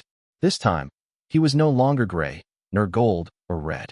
Instead, he returned to how he usually looked. With a frown on his face, he moved forward in the void, his expression slightly dark. I need to fuse with my real body as soon as possible, or else my clones will be slightly unstable. I couldn't control the changes previously. At the slightest stimulation, I would change. A glint appeared in Su Ming's eyes while he was in the void. He had noticed what was wrong with him, since it was like his whole personality changed at a moment's notice. That change was not something he could control on his own. As 3 personalities, 3 clones, and the 3 mountains illuminating the moon fused together, they might seem stable, but in truth, a crucial part was missing, his real self. Before I absorbed the serendipity and had the 3 mountains illuminating the moon fused together, I didn't have those fluctuating emotions. But why did this happen once I had the 3 mountains illuminate the moon and turn them into the gigantic moon for my lunar Kulpa realm? Su Ming frowned while charging forward through the void. I remember the Duke of Crimson Flame once mentioning that abyss builders have an incredibly mysterious divine ability, which allows them to have all of their clones fused together with a unique method so that they can reach an incredibly terrifying state of power. I didn't quite understand what he meant previously and thought that the previous method I used was the way, but by the looks of it now, could it be that the method of fusion I used only now is that mysterious fusion that belongs to abyss builders? Su Ming wondered. However, the instant that thought formed in his head, a sense of danger rose in him. Fog tumbled about swiftly in the void beneath him, and shrill roars were coming from over there. Give me back my life. Within the roars there were drifting words that echoed in space. They were indistinct, but were piercing and shrill to the ears. Keep me company. Give me back my life. The voice rose and fell as if there were numerous people talking at the same time. They said different words, and as they echoed in the air, a powerful wave of resentment spread through the void. Then, Su Ming saw shadows appearing out of nowhere in the void beneath him. They turned into strange life forms that resembled ghosts, and he could clearly see that there was madness and great resentment on their faces. Once they saw Su Ming, dark light shone in their eyes, and they charged towards him silently. Almost the instant he saw the ghosts, a gray tint appeared in Su Ming's eyes. His hair also turned gray, and a thick aura of death swiftly erupted from his body without reservation. At that moment, Su Ming was cold and heartless. Not a single hint of emotion could be detected in his eyes. He was like a dead man, and in the world of the dead, there were no living creatures. All those who lived were the enemies. The instant Su Ming turned gray, he let go of Su Hui's hand. Her heart trembled, and she moved back. At that moment, Su Ming was so unfamiliar to her that it was as if she had never gotten to know him. That aura of death coming from his body made her think of death. The aura was so thick that it filled the entire void in the blink of an eye. The powerful resentful immediately dissipated, as if it was a presence that simply did not belong on the same level. He. The bald crane came to an abrupt halt and widened its eyes in disbelief. When it stared at Su Ming, even though it did not have any feathers on its body, it's still as if they were standing up from goosebumps all over its skin. Darn it all, what's going on? The bald crane was stuttering slightly. It moved back swiftly, feeling as if it had seen a fierce ghost. Such a thick aura of death. Could it be that he climbed out of hell? Damn it, how could this be? This is... The bald crane shuddered, but an excited glint gradually appeared in its eyes. Haha, the stronger Su Ming is, the more I can bully others in the future and snatch their crystals as much as I want to. Bald crane, oh bald crane, you are too great. How could you follow a monster like this? You are the person I admire the most. There is no other person I admire more. While the bald crane was filled with excitement, the gray-eyed Su Ming was so cold it was as if he was a block of freezing ice. He lowered his head and cast a faint glance at the void beneath him, where the ghosts who originally wanted to rush out had all now come to a halt in shock once the aura of death had spread out. All of you should not be alive, even if you are existing in this sort of state.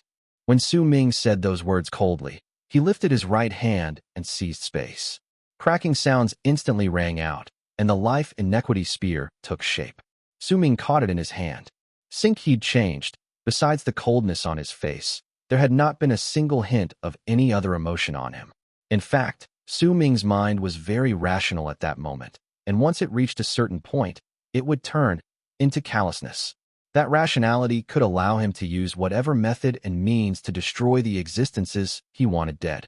It could be said that this particular state of his and the red madness were two complete opposites from each other.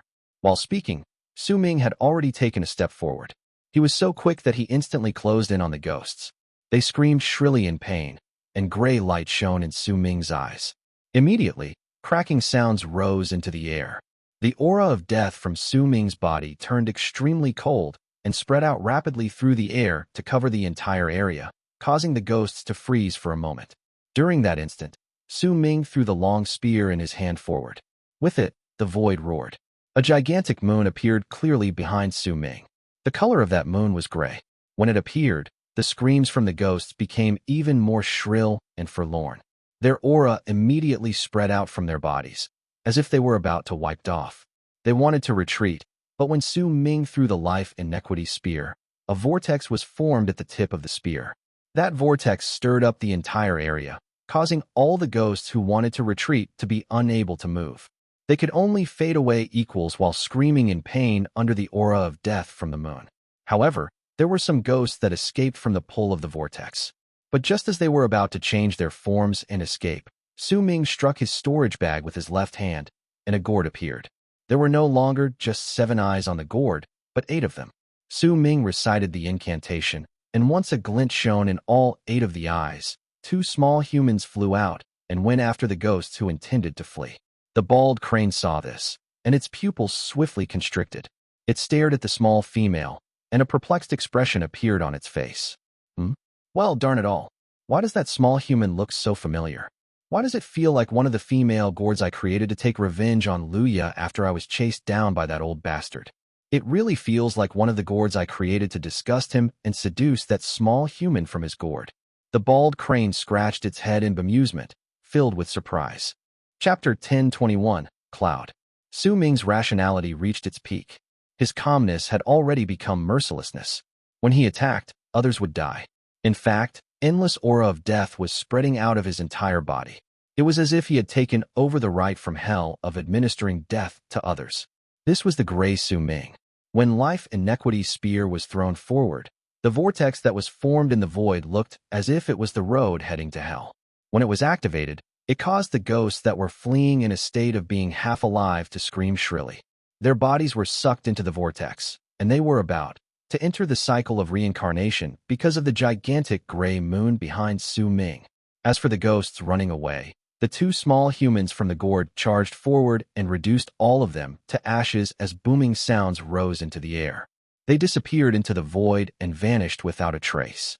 Everything had just begun when it already ended. Su Ming, with his long gray hair, flung the life Inequity spear in his hand. Once it turned into a ring, he lifted the Gourd, and the two small humans immediately tumbled backwards and went back after they turned into long arcs. They disappeared into the Gourd. There were no longer any ghosts roaring in the area. Everything had returned to silence. Su Hui stared at Su Ming blankly. A cold chill crept up from the bottom of her heart. The callous air about Su Ming was incredibly clear. It was an air that said that he cared nothing for all that lived. There was only pure rationality in him, heartlessness when all emotions were cast aside. The destructive power from the gray moon had spread in a scattered fashion. If Su Hui had not noticed it beforehand and charged backwards, then there was a high possibility that she would have been affected by the destructive power. This was still nothing, though. When Su Hui looked towards Su Ming, she saw the gray pupils in his eyes, and she could not help but tremble. She bit down on the bottom of her lip and said softly, "Su Ming." However, her voice did not elicit an answer from him. Su Ming only cast Su Hui a faint look, the merciless look in his eyes as cold as ice. Without another glance, he turned his head around and took a step towards the void in front of him. Su Hui's face was slightly pale. In silence, she controlled the body of the supreme treasure to go after Su Ming. The bald crane had already registered what was going on at that moment, and as it mumbled under its breath about the Gourd it created in the past, it swept its gaze towards Su Hui. "Hey, big sister Su, don't mind him. It's fine.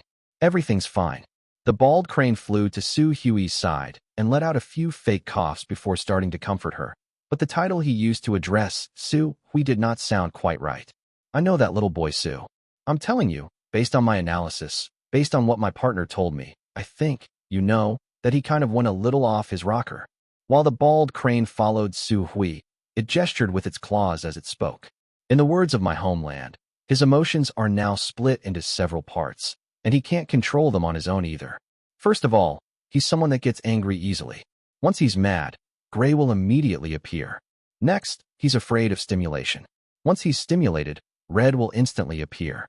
I'm just not entirely sure what sort of situation will cause that gold color to appear." The bald crane scratched its head and had a pensive look on its face as it scrutinized Su Ming, who was ahead of them. Su Ming's expression was cold. While he walked in the void, he allowed the power of time to surround him. He walked past the dimensions that allowed him to step inside, but he did not go into them. Instead, he charged towards the core of the fifth kiln. Time trickled by. Su Ming had no idea how much time had passed, but as he charged forward, he drew closer to the core of the fifth kiln. At that moment, a voice from the distance echoed airily through the entire fifth kiln. "Su." That voice was powerful in a manner that it had never been before, and it was so strong that once Su Ming heard it, his body shuddered violently. He could tell that this was a woman's voice. When the bald crane heard that voice, its body also shuddered. Based on the look in its eyes, it seemed to be struggling. By its side, Su Hui's expression changed. She knew the bald crane's peculiarities when it heard the voice previously, so she raised her right hand and flung it at the bald crane without any hesitation. It turned into a long arc that charged towards Su Hui and fused into the body of the supreme treasure. Only then did the struggle on its face become much fainter. "Su." The woman's voice spoke again. This time, there was an urgent tone to it. In fact, Su Ming did not know whether this was a figment of his imagination, but he heard a quiver in the voice. A loud bang rang out in his head. He was unfamiliar with that voice, but there was something weirdly familiar about it. It was as if there had been a point of time when his past self had heard that voice countless times. Su Ming's long hair changed swiftly from gray to its original color. The aloof air about his body disappeared, and the original Su Ming returned once more. His body trembled while he stared at the void from which the voice came. "She is." Su Hui saw Su Ming return to his past self and approached him quietly. She stopped by his side. Su Ming shook his head. "I frightened you just now. That wasn't my intention. Once I fused the moons in my lunar Kulpa realm, some problems arose in my personality," Su Ming mumbled.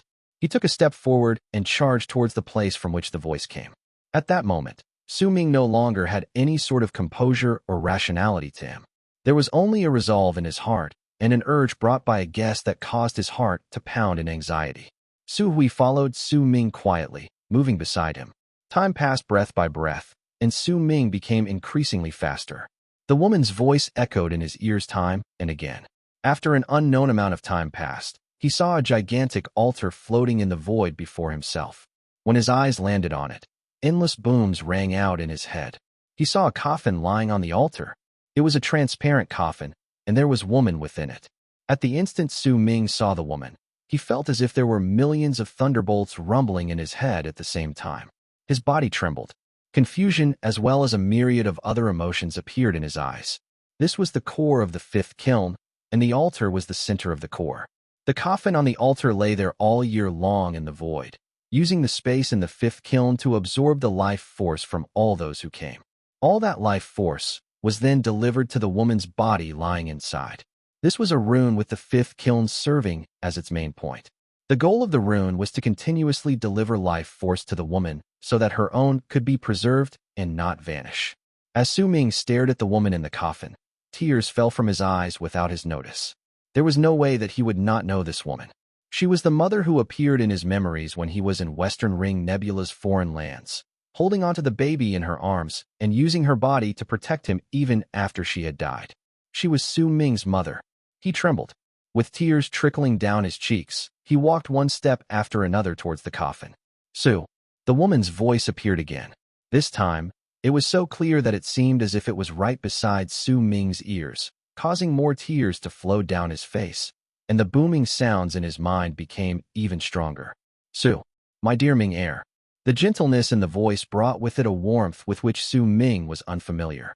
It was a warmth born from a mother's longing for her own flesh and blood, as well as a care and devotion for her son. Don't be afraid. With your mother around, you'll be fine.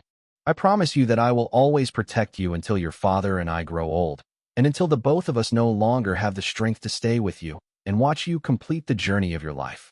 Yin heir, you must be strong. Your ancestor was the one who gave you your name. He is filled with hopes for you. No matter what, you must remember that you are an abyss builder. You are a proud abyss builder. Your father is a highly praised powerful warrior that might be able to surpass your ancestor, and I came from Dark Dawn. The last few sentences did not echo in the void, but instead echoed in Su Ming's soul. The words weren't spoken right then, but came from the past. They were from a scene that Su Ming had long forgotten. He felt his head being torn. A loud bang rang out, and he remembered all that had happened. He remembered that at the time, he had been swathed in darkness. He was very cold, and his fragile life could not stand against that cold. However, there was a voice that continued motivating him by speaking to him every single time he wanted to give up on life. At that moment, he understood what had happened. At that time, he was still an infant in his mother's womb, a baby that nearly died due to the curse placed on him after the Abyss Builders were massacred. Su Ming saw a fuzzy scene in his head. In it, a woman was lying in the coffin. She stroked the bump on her belly with a kind smile on her face.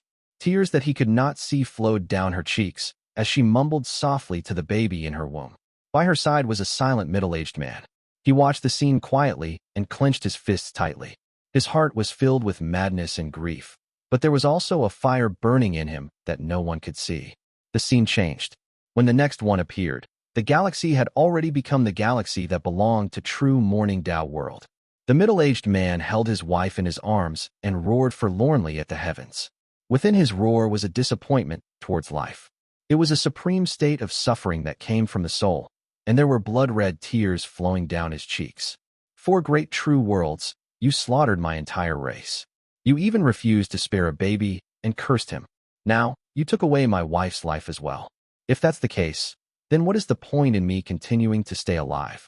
I lost my home, my wife, my son, but I'm still alive, and there's only one purpose in me. I will overturn the entire arid triad expanse cosmos.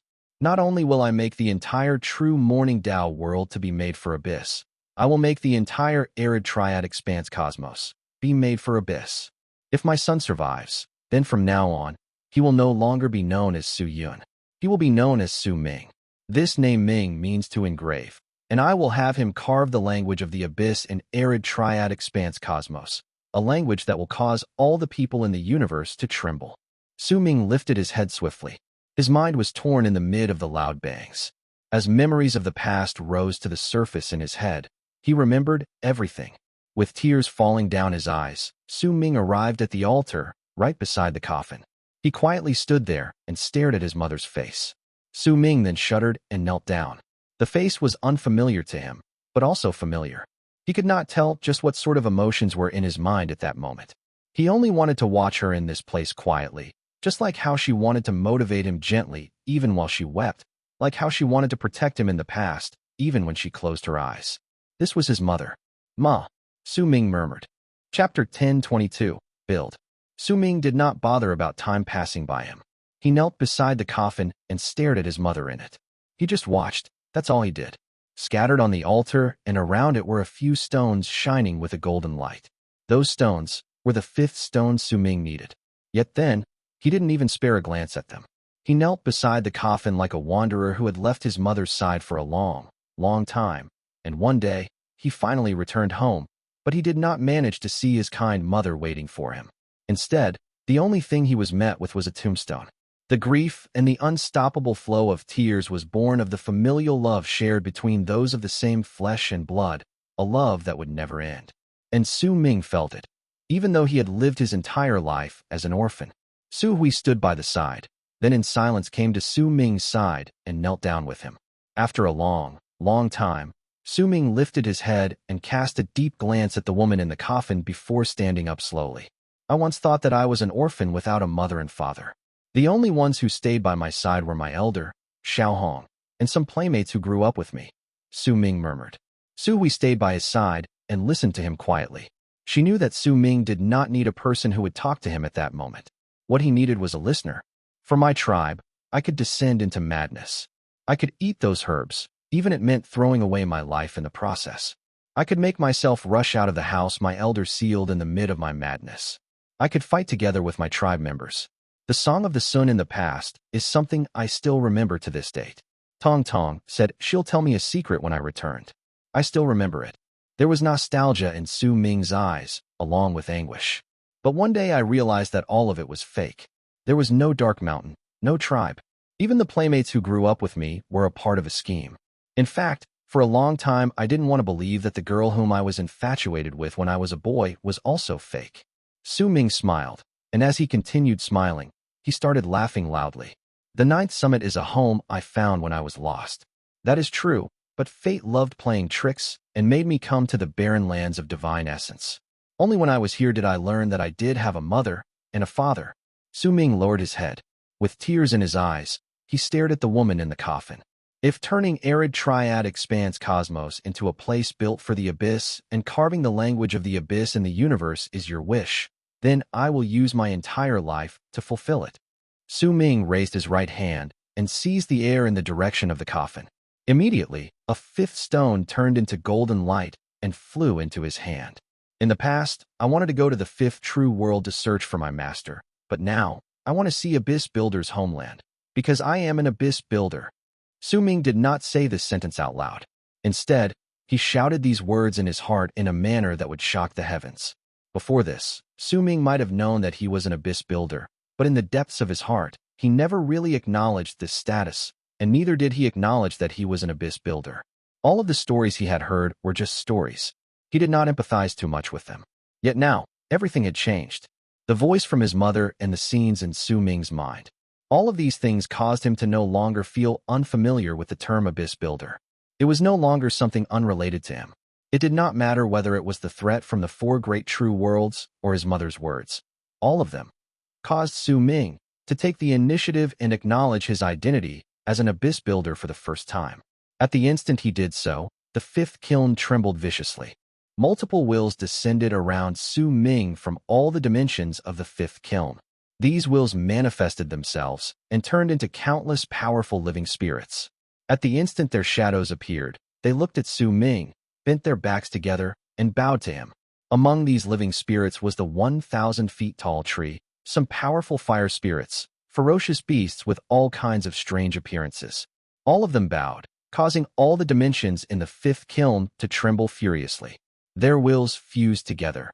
and with the land where Ming was as the center, they formed a gigantic, illusory kiln in the void. The kiln was semi-transparent. Light flowed out from it and surrounded Ming, making it seem like he had turned into the core of the illusory kiln. As waves of light shone, Ming sensed the fifth kiln's acknowledgement towards him. At that moment, it did not let out rumbling sounds that were too loud, and neither were there changes that shook the sky and earth. However, Ming knew that he had already become the master of the fifth kiln. As it shuddered, all the dimensions in it looked as if they were about to crumble. At the moment the wills of the living spirits in it descended, all the people in the kiln sensed the great change, but they did not know the reason behind it. Shang had his hands fastened on the ground so that his body could be fixed to the place, and he would not be sucked away by the enormous vortex that had suddenly appeared in the sky. Hua Yu's face was pale. As he laughed brokenly, he lay in a sea of flowers. His body was buried in mud, most of it already melted into nutrients to nourish the plant life around him. By his side was progenitor Long Hai. He stared at Hua Yu with a smile, and his body, which was originally just a nascent divinity, was now covered in flower petals, as if he was about to have it gather together again. Flame Fiend's progenitor was charging forward through a dimension when he lifted his head to look at the sky in shock. There, he saw the sky swaying violently. Reverend Zilong had an incredibly sullen expression as he stared at the island that was only thousands of feet away from him. On that island was a tree, and on that tree was a crimson fruit. Yet now, as the ground shook and the mountains swayed in the dimension, the ground where the tree was collapsed. If there was one person among the people who could have a slight clue as to what was happening, then he would be Zhu You Cai. At that moment, he was standing on a mountain. As booming sounds came from it as it swayed, the clouds in the sky tumbled about. While the whole world transformed, Zhu You Cai's expression changed swiftly. This is the fifth kiln acknowledging its master. Could it be that there is someone among us who is an abyss builder? At the same time, beyond the fifth kiln, the continent where dust burners lived had long since returned to its original state. But at that moment, all the dust burners threw their heads back and roared. Their bodies transformed on their own and turned into those of fire spirits. This had nothing to do with their levels of cultivation. Even dust burners' tribe leader and progenitor could not control their bodies and turned into fire spirits. As they roared, all the dust burners heard a voice from their spirits echoing in their minds. The fifth kiln has acknowledged its master. Once dust burner's progenitor turned into a fire spirit, a brilliant light shone in his eyes. While in the void within the core of the fifth kiln, Ming sensed that the fifth kiln had acknowledged him as its master, and it would act according to his will. Ming remained silent for a moment before he lifted his right hand and swung it forward. Immediately, the figures surrounding the kiln disappeared. The countless dimensions around him also vanished, causing everything around him to return to normal. When Ming turned around, he took a step towards the void. The coffin was still on the altar, and there would still be plenty of life force that would be sucked into the coffin to nourish the woman until she eventually woke up under the effect of the rune. If Ming wanted to, he could take away the fifth kiln, but he did not do so. He would leave it in this place to continue attracting powerful warriors through the passage of time. Only by doing so could the rune remain in effect, and only by doing so would his mother have the chance of waking up someday. When Ming vanished from the void, he brought Su Hui and walked out of the fifth kiln to appear in the galaxy. When he turned his head back, the fifth kiln behind him. Everything that he went through in it was like a dream. Ming sighed softly, but the moment he did so, a flash of golden light instantly shot out of his storage bag, causing the area around him to immediately turn golden. That golden color was different from the golden light that manifested from Ming. A vast amount of power spread out from the light, which seemed to possess a vague feeling that it could absorb the power of the universe. There was also a presence about it that seemed to not fit with Divine Essence Star Ocean, as if its appearance would immediately be detected by Divine Essence Star Ocean and be rejected by the galaxy. Ming was momentarily stunned. When he dipped his head down to look at his storage bag, he sensed that the fifth stone he took and placed in his storage bag was now shining with a golden light that stretched to 100,000 feet. With a bang, it forced its way out of the storage bag. It was as if this item was something that absolutely could not stay inside once it left the fifth kiln. When it flew out, it did not fly into the distance, but floated around Ming and rotated around him non-stop. The galaxy trembled while the golden light continued spreading out in all directions. When it reached a distance when no end to it could be seen, a great disaster that could stir up the entire divine essence star ocean appeared. Dust burners who had turned into fire spirits had just returned to their former selves. At that moment, the heart of Dust Burner's progenitor shuddered. He could clearly sense a power that was completely different from divine essence star ocean and did not fit with the galaxy traveling swiftly towards their continent from the fifth kiln. The fifth stone. Dust Burner's progenitor immediately raised his head. The territory of the Rungwu race was in the core of divine essence star ocean and was pitch black. When the fifth stone's presence spread out, countless pairs of eyes immediately opened up in the darkness. Within each of them was a madness that was similar to that of a wild beast. The fifth stone. Another fifth stone appeared. Snatch it. We have to snatch it. Muffled cries echoed in the darkness, and the madness in the eyes immediately reached its peak. Virtue rooters, the race who had the bodies of snakes and heads of humans, opened their eyes within the karst cave they resided in as well. Hissing sounds echoed in the air, and a great will swiftly filled the entire planet. Find that presence that does not blend with divine essence star ocean. Find the fifth stone, and bring it to me. Chapter 10:23, Ashes. Besides Dust Burners, Heaven Traversers also remained silent. At that moment, even though they also noticed the fifth stone's presence, Heaven Traverser's progenitor only opened his eyes while sitting cross-legged. Then he closed his eyes again, not attempting to snatch the fifth stone like he would have done in the past. He knew that each time a fifth stone appeared, that presence which did not blend with the universe in this place would sweep through the entire divine essence star ocean and attract numerous beast swarms to fight over it. Once they seized the fifth stone, they could head to the mysterious fifth true world through that stone, and rumors regarding the fifth true world had circulated in divine essence star ocean for a long time. After all, the fifth kiln flew out from that place, and from the supreme treasures in there, it could be seen just how rich was that mysterious fifth true world. And that place was already empty of life. If anyone obtained a serendipity in that empty galaxy, it would be incredibly great. Even if they did not choose to go to the fifth true world, as long as they had the fifth stone in their possession, they could choose to do one of two things with it. One of them was to pass it to the guardian races in the fifth ocean. They would offer an incredibly high price in exchange for the fifth stone. The other would be to refine the fifth stone into an enchanted treasure. They could borrow the power that did not blend with the laws in the galaxy and create a supreme treasure that could cut through laws. It was not that there were no such treasure in divine essence star ocean, but most of them were legacy treasures of various races. They were just like the runic symbol on Heaven Traverser's progenitor in the past. When they created it, they had added the fifth stone in it. These three temptations were enough to cause crazy fights over it, and the disaster that stirred up every single time the fifth stone appeared to be one filled with blood. After all, it wasn't only the ferocious beasts and the races at the core of divine essence star ocean since the fifth stone's appearance. All the races and ferocious beasts within the inner parts and the periphery also since the stone's appearance at that instant. In fact, some of the ancestral spirits who were originally deep in sleep opened their eyes under the stimulation. The booming sounds coming from the regions in divine essence star ocean reached their most intense volume at that moment. The fifth stone. The ground in a planet collapsed. A huge hand clenched its fingers into fist in the depths of the ground. A giant crept out of the earth. The giant had two heads and threw both of them back to roar at the sky. The fifth stone appeared again. As faint sounds echoed in a wasteland covered in dust, a strange living creature with a semi-transparent body slowly gained corporeal form. When it stared into the distance, it moved in a flash and disappeared. Scenes like this appeared in many places within the galaxy. Everyone's attention was directed at the fifth stone. During that instant, Ming also noticed the ripples of power from the fifth stone that did not blend with the fifth stone, and a glint appeared in his eyes. He understood why Tian Xiezi was chased down by the four great alien races because of one fifth stone. In fact, there had definitely been other races and ferocious beasts who had went after his life as well. A stone like this. Ming stared at the fifth stone. When it was in the kiln, it did not stand out, but when it was in the world outside, it was as dazzling as the sun, because it did not belong to this world.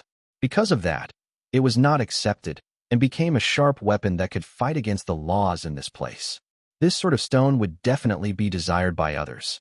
It doesn't matter whether it's Heaven Traverser's progenitor or Dust Burners. Neither of them told me the truth. As for Djio Mo Sha, with his level of cultivation, he wouldn't have been able to know too much about the fifth stone. Since it is such a treasure, no wonder it would stir up such a fight over it. Su Ming remained silent for a moment before he formed a seal with his right hand and pointed at the fifth stone with a finger. However, the stone did not move. It continued to stay beside Su Ming, shining with a golden light. It would not enter the storage bag. Su Ming frowned. Then a fierce glare appeared in his eyes. He opened his mouth and sucked in a deep breath in the direction of the fifth stone. It shuddered and rushed into Su Ming's mouth. It was instantly swallowed, and golden light spread out from Su Ming's body. After some time, it slowly vanished. However, this was just a temporary suppression. It would not be long before the stone flew out again. Su Ming was able to hide it for a time only because his soul was that of an abyss builder, and they came from the fifth true world, same as the fifth stone.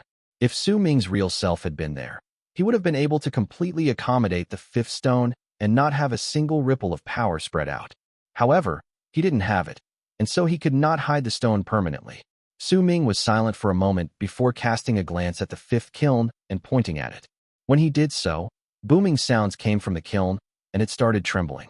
A great sea of fire swiftly spread out from within it, making the kiln to look as if it was burning. Immediately after, a couple figures were swept out by the impact of the flames and pushed out of the kiln. Among them were Xin Shang, Reverend Zilong, Flame Fiend's progenitor, and also progenitor Long Hai, whose body was no longer illusory. The last to appear was Zhu You Cai. These people were the survivors. As the fifth kiln trembled, they were all forcefully expelled from the dimensions in which they had been. Once they left the fifth kiln, all of them had different expressions on their faces when they looked at Su Ming. These people had been close to the first border when they were in the fifth kiln. They had sacrificed a large amount of life force for that, but Su Ming did not feel at ease with them staying there, which was why he decided to have the fifth kiln chase all of them out. He swept his gaze past the crowd before stopping on Zhu You Cai. This man was also looking Su Ming. The two of them met each other's gazes, and Zhu You Cai's eyes lit up swiftly. "Huokue," Su Ming said faintly. The eyes of Flame Fiend's progenitor shone. When he looked at Su Ming, he took a few steps backwards.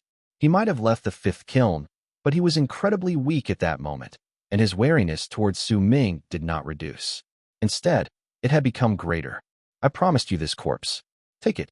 As Su Ming spoke, he struck the storage bag with his right hand, and the corpse of the white-robed teenager who was the centipede immediately appeared in front of Su Ming. When he threw it, it charged towards Flame Fiend's progenitor. Flame Fiend's progenitor was stunned, then hesitated for a moment while looking at Su Ming. But the other's expression remained empty. Not a single change could be detected on him. With hesitation, Flame Fiend's progenitor watched the corpse getting closer to him. He could not see through Su Ming's thoughts and did not know whether there was any form of trap waiting for him in that corpse. But if he gave up on it just like this, it would be incredibly difficult for him to find another corpse in Mastery Realm. At that moment, he gritted his teeth. He believed that Su Ming should not be intending to kill him, and that even if he wanted something from him, it wouldn't be something like the position of a guard due to his level of cultivation. Hence, resolve appeared in his eyes. He charged towards the corpse of the white-robed teenager. It was much stronger than his previous physical body. Because of it, not only would he have not suffered any loss in this venture, he would have instead obtained a serendipity. However, the instant he approached the white-robed teenager's corpse, Reverend Zilong had already taken a step forward and appeared beside the corpse. He lifted his right arm and swung it, and the expression of Flame Fiend's progenitor changed swiftly before he moved back swiftly. "Fellow Taoist Zilong, what is the meaning of this?" Flame Fiend's progenitor immediately demanded in a shrill voice. "This person is a guest of the four great true worlds. I will take his corpse back," Reverend Zilong said faintly, but he did not look at Huokue. Instead, he looked towards Su Ming. "That's my war trophy," Su Ming said in a soft voice while staring at Reverend Zilong with a frown.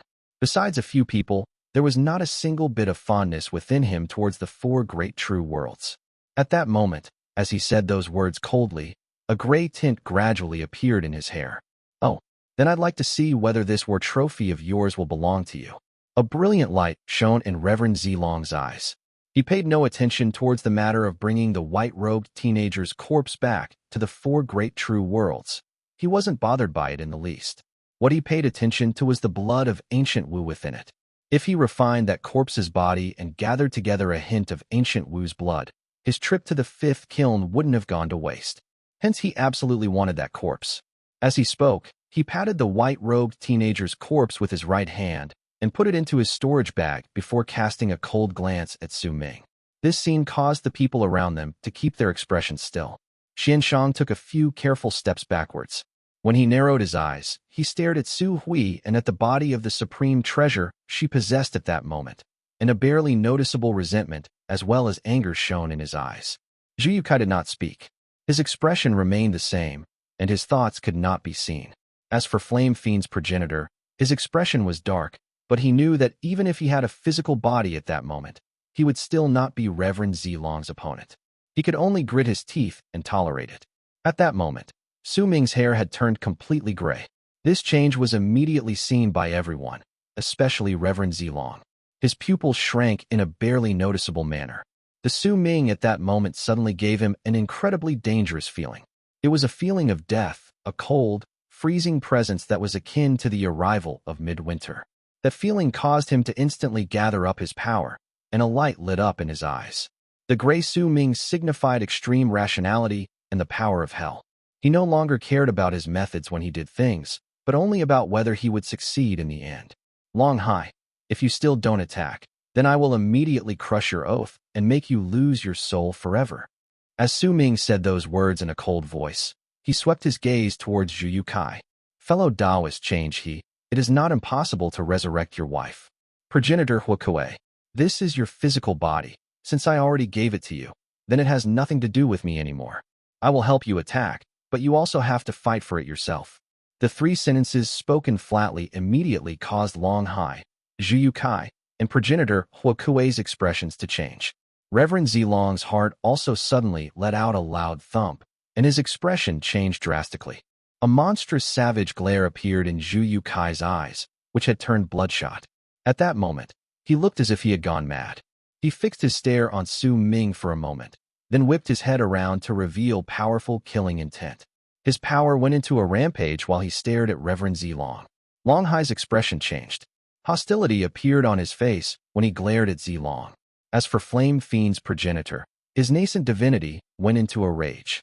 Killing intent flashed past his face, and burning flames erupted from within him. The three of them split up into three different directions to surround Reverend Zilong, and the gray Su Ming lifted his right hand. The life Inequity spear appeared with a buzz. A freezing glare shone in Su Ming's eyes when he asked in a freezing tone, "Are you going to give me my war trophy back, or not?" Chapter 1024, Promise. Reverend Zilong's expression changed several times before he focused his gaze on Su Ming. After a moment, he looked towards the other three around him. The three sentences had allowed Su Ming to turn the tables and make Zilong into the public enemy #1 among them. He felt as if there was a sword hanging right over his head, and he had a tiger by the tail. Flame Fiend's progenitor was still easy to deal with, and Reverend Zilong did not pay special attention to him. But progenitor Long Hai was an almighty who had become famous many years ago. Even if he was only a nascent divinity and was no longer as he was during his peak, but when aided by Flame Fiend's progenitor, he could be considered a real threat. Besides, progenitor Long Hai gave Reverend Zilong a feeling that he wasn't really just a nascent divinity. Then there was Zhu You Cai. Originally, Reverend Zilong did not pay too much attention to him. Even if he was able to take action to save Su Ming when he had no power while they were on the mountain with that mountain shifter art, Reverend Zilong also had some methods at his disposal. That was why he had only cast him a sideways glance at that moment and raised his position only slightly higher. What truly caused his heart to let out a thump against his chest was the name Su Ming had used to refer to that person just then. He had not called him Zhu You Cai, but Chang He. Chang He. The instant Reverend Zilong heard that name, only one person appeared in his mind. The disciple of true Sacred Een World's sublime paragon who was known as the future Culpa Lord of true Sacred Een World, the war immortal Chang He. He was an almighty in life realm and could look down on the entire universe. Due to him becoming estranged and subsequently having a falling out with his master, he was exiled to the barren lands of Divine Essence. Zilong had been in the barren lands of Divine Essence for many years and had heard of Chang He's name before, but he had never been able to find a single hint of his presence in Divine Essence Star Ocean.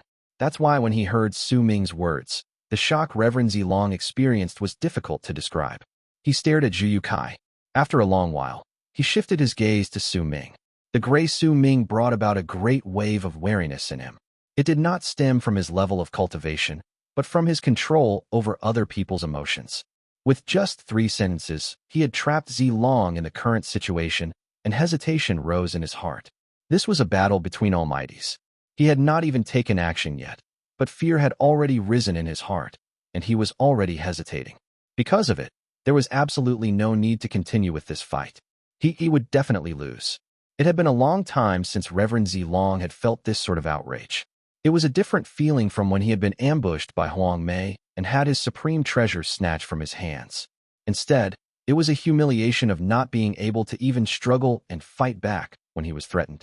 Freezing light shone in his eyes. It was quiet all around him. Su Ming stared at Zilong coldly, not saying a word more. The battle was about to break out at any moment. To fight or not to fight. If I fight, I cannot win. But if I don't fight and leave just like this, my reputation will be completely ruined. Reverend Zilong's heart was in conflict. In the mid of his uncertainty, his heart trembled, and understanding rose instantly in his mind again. What a well-executed persecution. If I fight, I don't have confidence to win. But if I don't fight, then this matter will leave behind a brand in my heart. And as my heart hesitates, it will ruin my chances of heading into Fate Realm. And I am the one who brought this on myself. Reverend Zilong gritted his teeth. A powerful fighting spirit rose in his eyes. He no longer hesitated. He would fight this battle. However, the instant he decided to fight, Zhu You Cai, Progenitor Long Hai, and Flame Fiend's progenitor released ripples of power for the fierce battle to start. Su Ming suddenly spoke up. Do you want this item? As he spoke, he lifted his right hand, and a small puncture that looked as if it was left behind by a poisonous wasp was revealed on his palm. Thick waves of fragrance spread out from within it. The instant that fragrance spread out, Su Ming clenched his fist, causing the fragrance to immediately disappear. However, even if it just appeared for a single moment, that fragrance was enough for Zilong's expression to change drastically. The fighting spirit in his eyes immediately turned chaotic again under that attack against his heart. He was not the only one affected. Zhu You Cai also lifted his head swiftly. Once he cast a glance at Su Ming, he lowered his head and no longer paid any attention to him. As for Progenitor Long Hai, his eyes sparkled, but he did not speak. Flame Fiend's progenitor remained silent as well. What do you mean? What is that fragrance? Zilong's expression changed. He had only taken a whiff of that fragrance just then, but the cultivation base within him had already started circulating on its own. This change was caused his heart to pound in excitement. Leave behind the war trophy and become my guard for a year. Then I will give you 10 times the amount of the fragrance you had just now. This is an oath, Su Ming answered flatly. This was a way out for Reverend Zilong, and his expression became sullen. After some time, he brought his right hand up and swung it forward. Immediately, the white-robed teenager's corpse was brought out of his storage bag and came to float in front of Su Ming.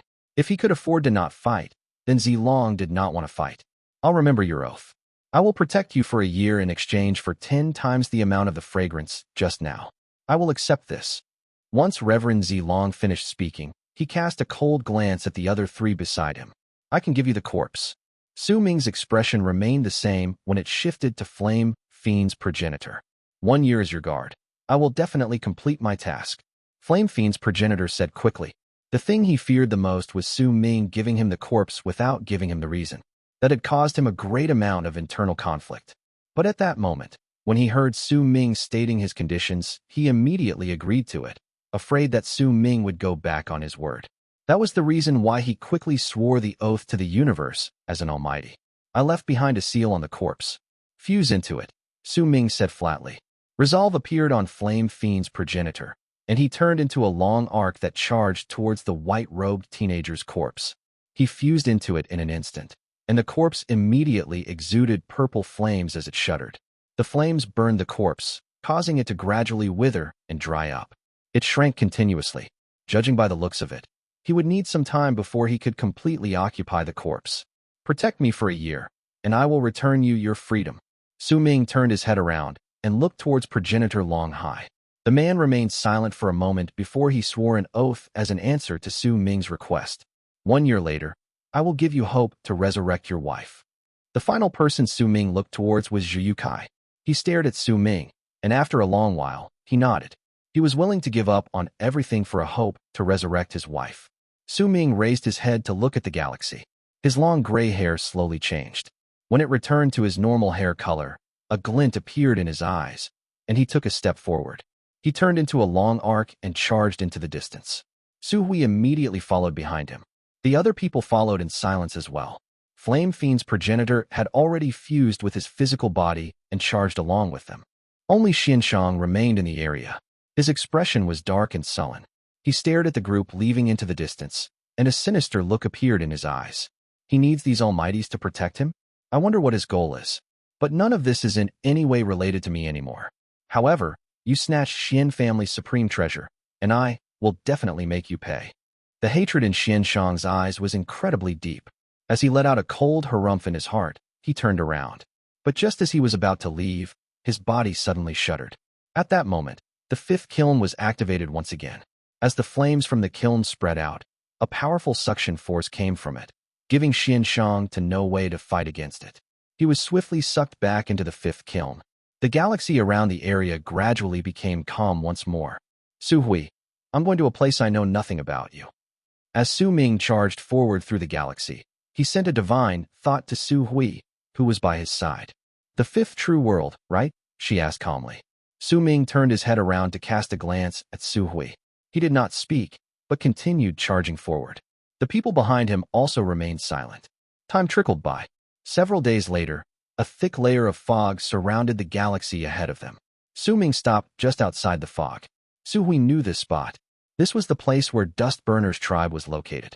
The moment Su Ming and the others arrived, the fog in the area immediately started tumbling about furiously. An indistinct figure walked out, and when he approached the group, his body was no longer a mere illusion, but gained corporeal form and turned into Dustburner's progenitor.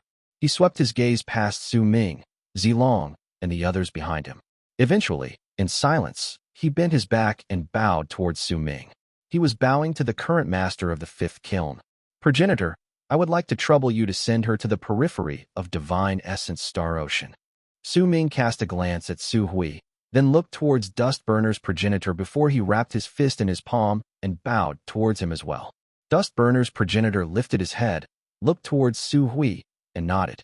Su Hui was silent for a moment, then asked quietly, You're set on going alone? Go back and wait for me at the entrance to where the forces of power from the four great true worlds are stationed, Su Ming said calmly. Su Hui fell silent, then sighed softly and did not say anything else. Progenitor, please. Su Ming bowed again. Don't worry. I will ensure her safety along the way. If you truly reach that place, remember that there is a place called Burning Dust Planet. It is said that it is Fire Spirit's birthplace. Please retrieve a handful of dirt from there for me. Also, now that you have the fifth stone, you must be careful. Dustburner's progenitor delivered this sentence to Su Ming's mind through a divine thought. When he saw Su Ming nodding, he swung his arm and turned into a burning fire cloud that swept up Su Hui's body and charged into the distance. But at that moment, a shrill cry rang through space. Damn you, you old fool. I won't be going back. In the mid of that loud shout came a cold harumph from Dustburner's progenitor in the fire cloud. At the same time, a long arc flew out from the fire cloud. It turned into the bald crane which swiftly returned to Su Ming's side. When it moved, it could not see Su Hui staring at Su Ming behind it while she was being swept away by the fire cloud. Her gaze gradually went farther into the distance until it disappeared from the galaxy, and their companionship that had lasted for nearly 100 years ended. Su Ming stared at the fire cloud leaving into the distance until it vanished from his field of vision. Then, when he turned around, his long hair turned gray, and his pupils gained a gray gleam, and not a single shred of emotion was left in him. My fellow Taoists, there will definitely be fierce battles during this 1 year. The promises I made to all of you will last just like how the universe will last for eternity. I will definitely not go back on my word. I will have to trouble all of you during this year. Su Ming stared at Zilong and the others.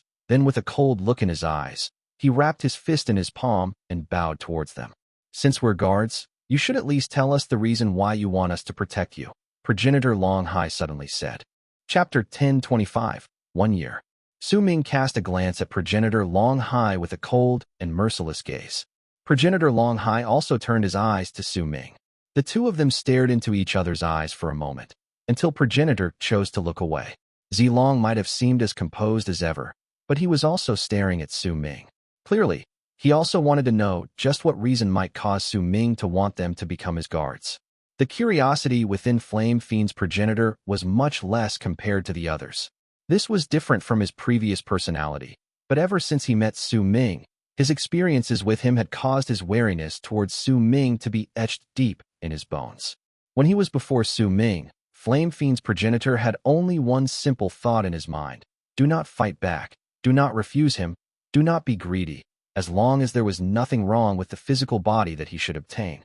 Compared to the other three, Zhu You Cai was calm. Even if Ming had a supreme treasure in his hands, unless it was an item that could resurrect his wife, he would not be interested in it. He had even given away his life in Inequity's spear, so there was no way there would be another supreme treasure in the world that would tempt him. He also understood that Ming knew about his origins. Asking him to be a guard was just secondary. His real reason might be to have Zhu You Cai to keep the others in check. Ming avoided progenitor Long Hai's gaze. He instead opened his mouth in a cold manner, and a flash of gold instantly flew out. When it surrounded him, it turned into the fifth stone. When that stone appeared, the universe around them instantly tumbled about. The space around them distorted, and ripples spread out in all directions. A presence that did not blend with the world erupted from the fifth stone.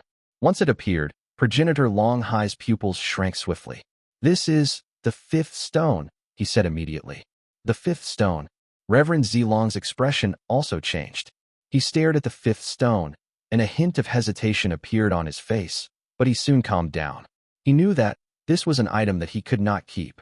Even if he managed to snatch it, he could not take it away from Divine Essence Star Ocean, and most importantly, he did not have the confidence to snatch it. Flame Fiend's progenitor licked his lips and forced down the instinctive greed that rose in his heart. If this item had been on anyone else, he might have some thoughts in his head, but when it came to Ming, the fire of greed in him was immediately extinguished. Zhu You Cai was the most composed. He first cast a glance at the fifth stone, then at Ming, and a barely noticeable smile appeared on his lips. He knew that if Ming dared bring out the fifth stone, had the courage to let him see it, and even promised to give him hope in resurrecting his wife, then it could only mean one thing. He is an abyss builder. Once he connected that to the fifth kiln acknowledging its master, everything immediately became clear in his mind. "What you will need to block is all the people who come here to snatch the fifth stone," Ming said flatly. "Progenitor Zhu You Cai, this new physical body of yours is stronger than your previous body. Is it enough for you? Progenitor Long Hai, it doesn't matter whether your previous oath is 1,000 years or 10,000 years. You can complete it in just 1 year. Is this enough for you?" Ming looked towards Reverend Zilong. "But to me, it doesn't seem to be enough," Zilong said faintly. "It has got ascension nectar." Ming's expression was calm, but the instant he said his sentence, his words did not echo in space, because his divine thought was reverberating in Reverend Zilong's mind. At the instant he heard God Ascension Nectar's name, Zilong's body trembled viciously. When he lifted his head to stare at Ming, a hint of surprise appeared in his eyes. After a long while, he nodded in a solemn manner. Ming looked towards Zhu You Cai and did not speak. After they stared into each other's eyes for a moment, he averted his gaze. There were times when there was no need for words and two parties could understand one another without a word. When Ming turned around, he became a long arc that charged forward. The crowd followed him and left into the galaxy in the distance. Time passed. 10 days later, at the depths of Divine Essence Star Ocean's core, Ming found the fifth ocean based on the Jade Slip Dust Burner's progenitor had given him in the past. It was an ocean that existed in the galaxy. The waves surged up in space, and everyone could clearly hear them crashing in the galaxy before they even got close to the area. That strange ocean was boundless. It was something that was incredibly difficult to find in any other place besides Divine Essence Star Ocean. If there was an ocean, then there was definitely a beach. At the edge of the ocean were countless shattered planets. They were reduced to flying stones that formed a dazzling beach. If anyone took a closer look, they would be able to see that the ocean was in truth not made of water. Instead, it was made of deep blue powder that gathered together. It floated around the area like aura, giving people the idea that they were looking at an ocean when they saw it from the distance. Booming sounds echoed in space and would continue doing so for all eternity. When the group approached a shattered stone on the beach of the fifth ocean, Ming stopped and stared at the ocean. At the same time, a dazzling light erupted from the fifth stone that surrounded him. That light swiftly turned into a long arc and rushed into the fifth ocean. That long arc shot forth, causing the waves in the area to tumble about and roll backwards to form into a tunnel within a vortex. Even Ming could not see the end of it. Booming sounds reverberated in space, causing the entire galaxy to tremble. Ming fell silent. Based on the descriptions on the jade slip, when the fifth stone appeared in the fifth ocean, it would open up a tunnel on its own, and it would be the path that would lead them to the fifth true world. A tunnel was needed for this path to be fully opened, but soon after, it would close up. Yet for an instant, it would allow people to pass through it. 1 year. Ming raised his right hand, and the life Inequity spear appeared. Once he held it in his hand, he pierced the shattered stone beneath him, then sat down cross-legged and closed his eyes. The instant he closed his eyes, Zhu You Cai also sat down cross-legged beside him. He knew his duty. He was not protecting the fifth stone, but Ming. Flame Fiend's progenitor also found a shattered stone not too far away and sat down to meditate, while waiting for the fierce battles that would definitely arrive soon. Progenitor Long Hai remained still for a moment, then chose a shattered stone farther away. Once he sat down, he raised his head and stared at the galaxy. No one knew what he thought about. Reverend Zilong stood with his eyes closed and did not move, but in his heart, the sentence Ming said 10 days ago still echoed. God Ascension Nectar. There's no doubt about it. That was definitely God Ascension Nectar. Only this item that had already become extinct and is only spoken about in legends could possess such a thick fragrance. Only that item could make my cultivation base tremble when I took a mere whiff of its fragrance. Time trickled by, and in the blink of an eye, half a month was gone. During it, besides the loud booms, no other sounds could be heard around the fifth ocean. No one came to the place either, but it was precisely because of this that the group's hearts became even more on guard. During that half a month, Ming sat without moving. He did not open his eyes, making it seem as if he was deep in sleep. He waited quietly for time to pass, for the inevitable arrival of thieves. Another 25 days passed as quickly as lightning. The final day of the first month of a year passed like normal, when suddenly, the meditating Zhu You Cai opened his eyes. He was the first among them to do so. A moment later, Zilong exuded the ripples of power that belonged to his cultivation base. When he opened his eyes, he looked into the distance. Right after him was progenitor Long Hai. The last to notice what was going on was Flame Fiend's progenitor. The moment he opened his eyes, an intense rumble passed through the galaxy in the distance, and a long arc charged forward. Within it was a gigantic meteor, about 10,000 feet high, and it was chafing against space while charging to the area. Standing on the meteor was a big and burly man. He was 30 feet tall and looked half-baked. As his hair fluttered, a brilliant light shone in his eyes. Behind him was a brownish-yellow tail, and it was wrapped around him, causing the man to look incredibly strange and enchanting. Due to the bright light, all those in the vicinity could see that his eyes were not of a normal person's color, but yellow. His pupils were vertical. When he approached, he saw Zilong with the others at first glance. His pupils constricted, and the meteor came to an abrupt halt 10,000 feet away. He glared at Ming, who was surrounded by Zilong and the others. The fifth stone was shining with a dazzling light in front of the youth, and a hint of greed appeared briefly in the man on the meteor's eyes. However, he did not act rashly. Instead, he chose to sit down and stare at them coldly. Zilong frowned. There might be a hint of wildness in him, but he also valued oaths highly. Since he already promised to guard Ming for a year, and Ming's offer for his help was tempting enough, no other thoughts rose in his heart. Of course, Ming's own power was also great enough to deserve his attention. Besides, Zilong had also managed to tell what was different about Zhu You Cai, as well as the strange connection the two shared. Because of that, lashing back at Ming would do him no good. It would be better for him to take the normal route and fulfill his end of the promise. Fellow Taoist Long Hai, 1 year is not really long. It's short enough to last for the duration of a session of meditation. However, this 1 year will not be easy. This person's level of cultivation is similar to yours. Do you want to go and warm up? Zilong asked flatly. Why would I be unwilling to? Progenitor Long Hai stood up and laughed. Once he stretched his limbs for a moment, petals appeared above his nascent divinity. They filled the area around him, and when they covered his body, it seemed like he possessed a physical body. With a single move, he turned into a flying flower that rushed at the man on the meteor 10,000 feet away. The man's pupils shrank, and he stood up. A ferocious smile appeared on his lips. What he wanted was not to fight, but to wait. Even if the people guarding the owner of the fifth stone had outstanding power, he believed that as time passed and more people came to this place, their power would become insignificant. With a bang, the duo engaged in battle. As loud booming sounds reverberated in the air, waves of impact filled the area. In less than the time taken for half an incense stick to burn, long arcs charged over from the distant galaxy. This time, there was not just one, but nearly 100 of them. Within each long arc was a living spirit from divine essence star ocean. Some of them had the shape of humans, and some of them had the shapes of beasts. All of them were coming to the area extremely quickly, but none of them were almighties. Flame Fiend's progenitor let out a cold harumph. Without the need for anyone to give him a command, he rushed forward instantly, immediately stirring up a purple sea of fire that swept through the area. Chapter 1026. Chang He. The second month during the period of 1 year required the opening of the tunnel to the fifth true world. On this month, booming sounds surged into the heavens in the area beyond the fifth ocean.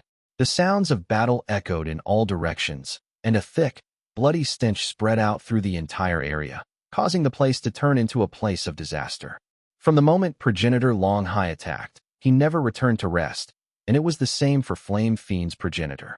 Living spirits continuously rushed over, and they reached such great numbers that even Reverend Zhi Long did not hesitate to attack.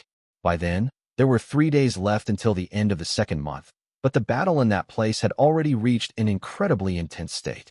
Fighting against Reverend Zhi Long was a giant with 2 heads. He was strong and practically of equal strength. Booming sounds echoed in the galaxy due to their divine abilities. There was an old woman near progenitor Long Hai. They kept exchanging blows. As for the ferocious beasts and the other races from Divine Essence Star Ocean, they were all handled by Flame Fiend's progenitor alone. None among them were almighties, but there were quite a lot of them who were in Solar Culpa realm, and since the swarm numbered to thousands, only the sea of fire from Flame Fiend's progenitor could surround them and prevent them from rushing out. Time passed, and soon, the second month was over. When the third month arrived, the battle reached its peak, because a group of people with the bodies of snakes, virtue rooters, had rushed to the area. There were thousands of them, and while the person leading them was not in Mastery Realm, he was only half a step away from it. All virtue rooters were incredibly powerful, and when they closed in, the sounds of battle surged into the sky. But they were not alone. Almost at the same time, 2 long arcs charged forward from the galaxy. Those were 2 gigantic dark turtle that were 1,000 feet big. A man was sitting on one of them, while a woman on the other. The man was green-skinned, and there was a red glare in his eyes while freezing air spread out from his body. As for the woman, she was incredibly alluring. She did not have a lot of articles of clothing on her person, and there was a seductive look on her face. She was an incredibly tempting sight to others. The fifth ocean is certainly lively, no? The woman chuckled in a coquettish manner and patted the dark turtle beneath her. That turtle immediately increased its speed. Their arrival and the large number of virtue rooters instantly changed the tides of battle. Progenitor Long Hai's expression changed. The pupils of Flame Fiend's progenitor shrank, and as for Reverend Zhi Long, he frowned. The 3 of them might not have used all their strength, but judging by the situation right then, even if they attacked with all they had, they might still not be able to see persevere. After all, this was just the 3rd month, and that meant there were 9 more months left for the duration of 1 year. At the instant Zhi Long, Long Hai, and Zhu You Cai hesitated, Zhu You Cai, who had been sitting beside Su Ming all this while with a calm expression, opened his eyes. He stood up slowly, and the instant he did so, a presence that was completely discordant with his big and plump body erupted from him.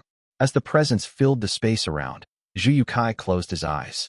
When he opened them again, he gave off a feeling as if he had transformed into another person. He was like a sharp spear that had been unsheathed.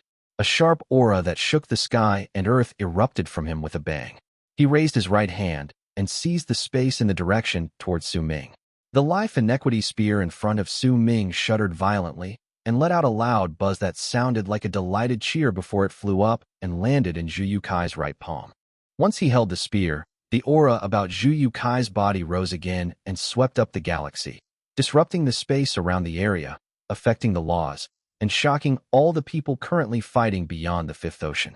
The hearts of everyone, no matter who they were, trembled at that instant. Their cultivation bases started showing signs of waning, as if they had begun withering. It shocked them, and they looked in the direction from which the terrifying ripples of power originated. Even though Zhu You Cai was still as fat as ever, his image changed.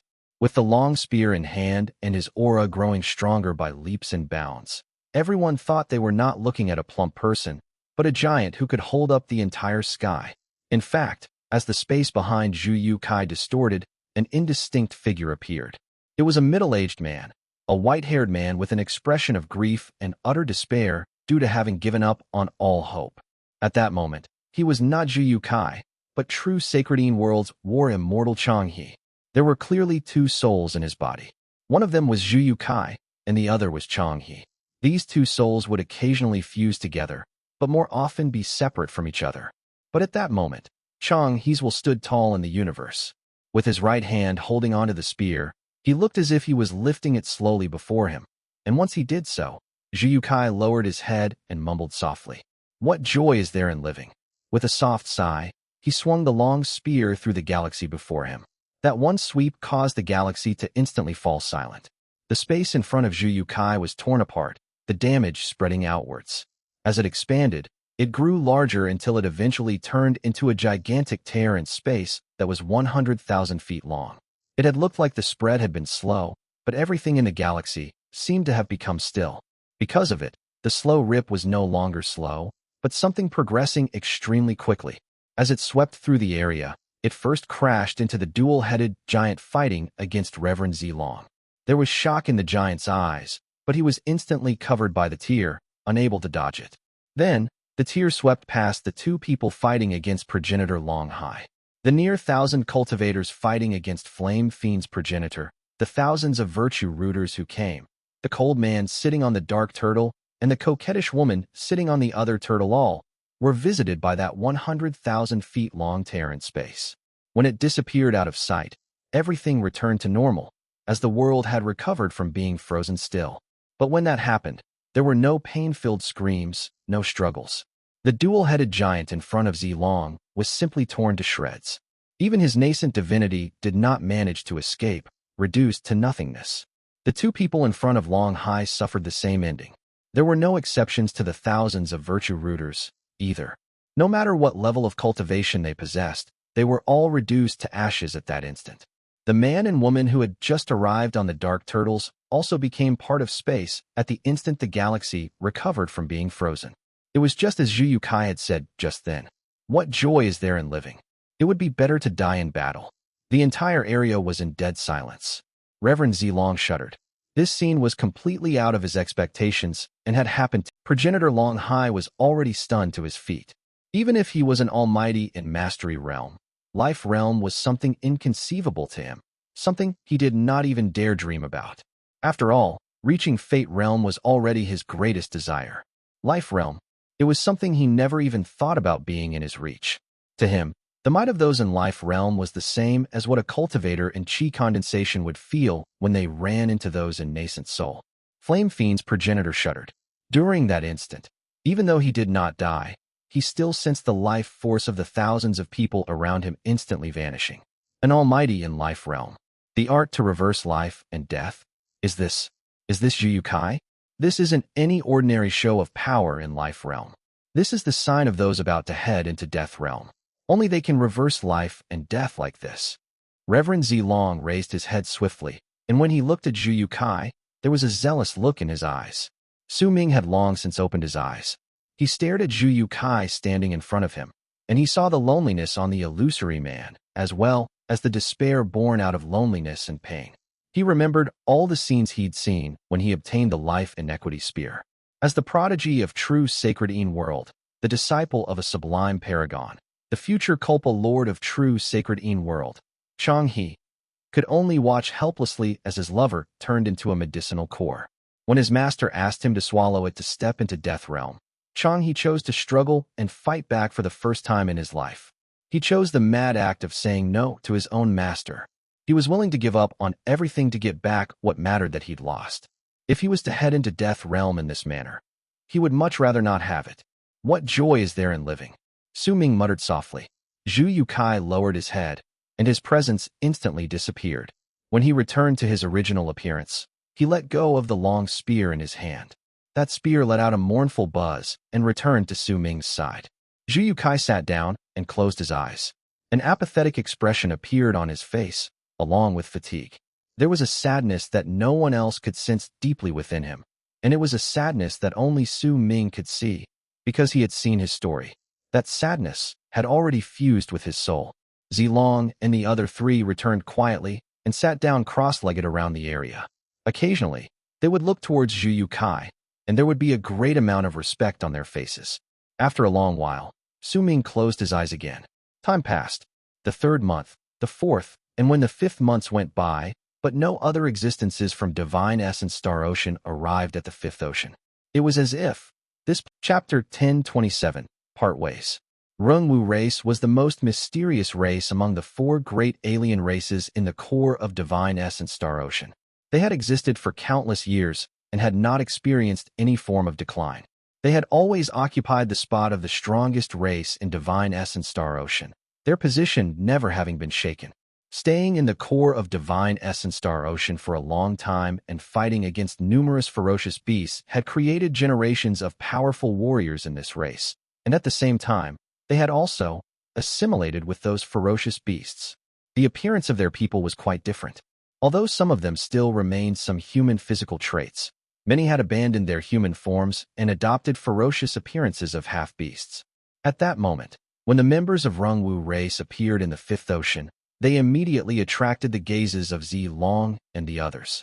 When they looked over, their expressions changed. Among the Rungwus, there was not just one almighty in Mastery Realm, there were three.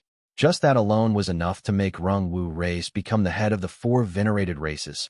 But besides these three, the old man with white hair standing at the forefront was standing in space with bare feet, which were covered in scales. The other parts of his body were no different from a normal person, but the power he exuded was strong enough to suppress the other three almighties in Mastery Realm behind him. This person was the current progenitor of Rungwu. His power could make the space around him distort, and based on it, he could turn the laws around where he stood into the laws of fate. Clearly, he was an almighty in Fate Realm. However, this was still secondary. Rungwus had a mighty pressure that was faint and indistinct around them. It came from their blood, and it was a form of summons that was hidden in them. This summons gathered the power of the previous progenitors of Rungwu over the countless years and turned it into a protection, which allowed Rungwus to become the strongest race in Divine Essence Star Ocean. This protection was so strong that even Zhu You Cai opened his eyes. The entire area was filled with silence. Rungwus who had arrived with bloodshot eyes that showed their madness, but they stood without moving, incredibly quiet. The more they did so, the more thick and mighty pressure surrounded the area.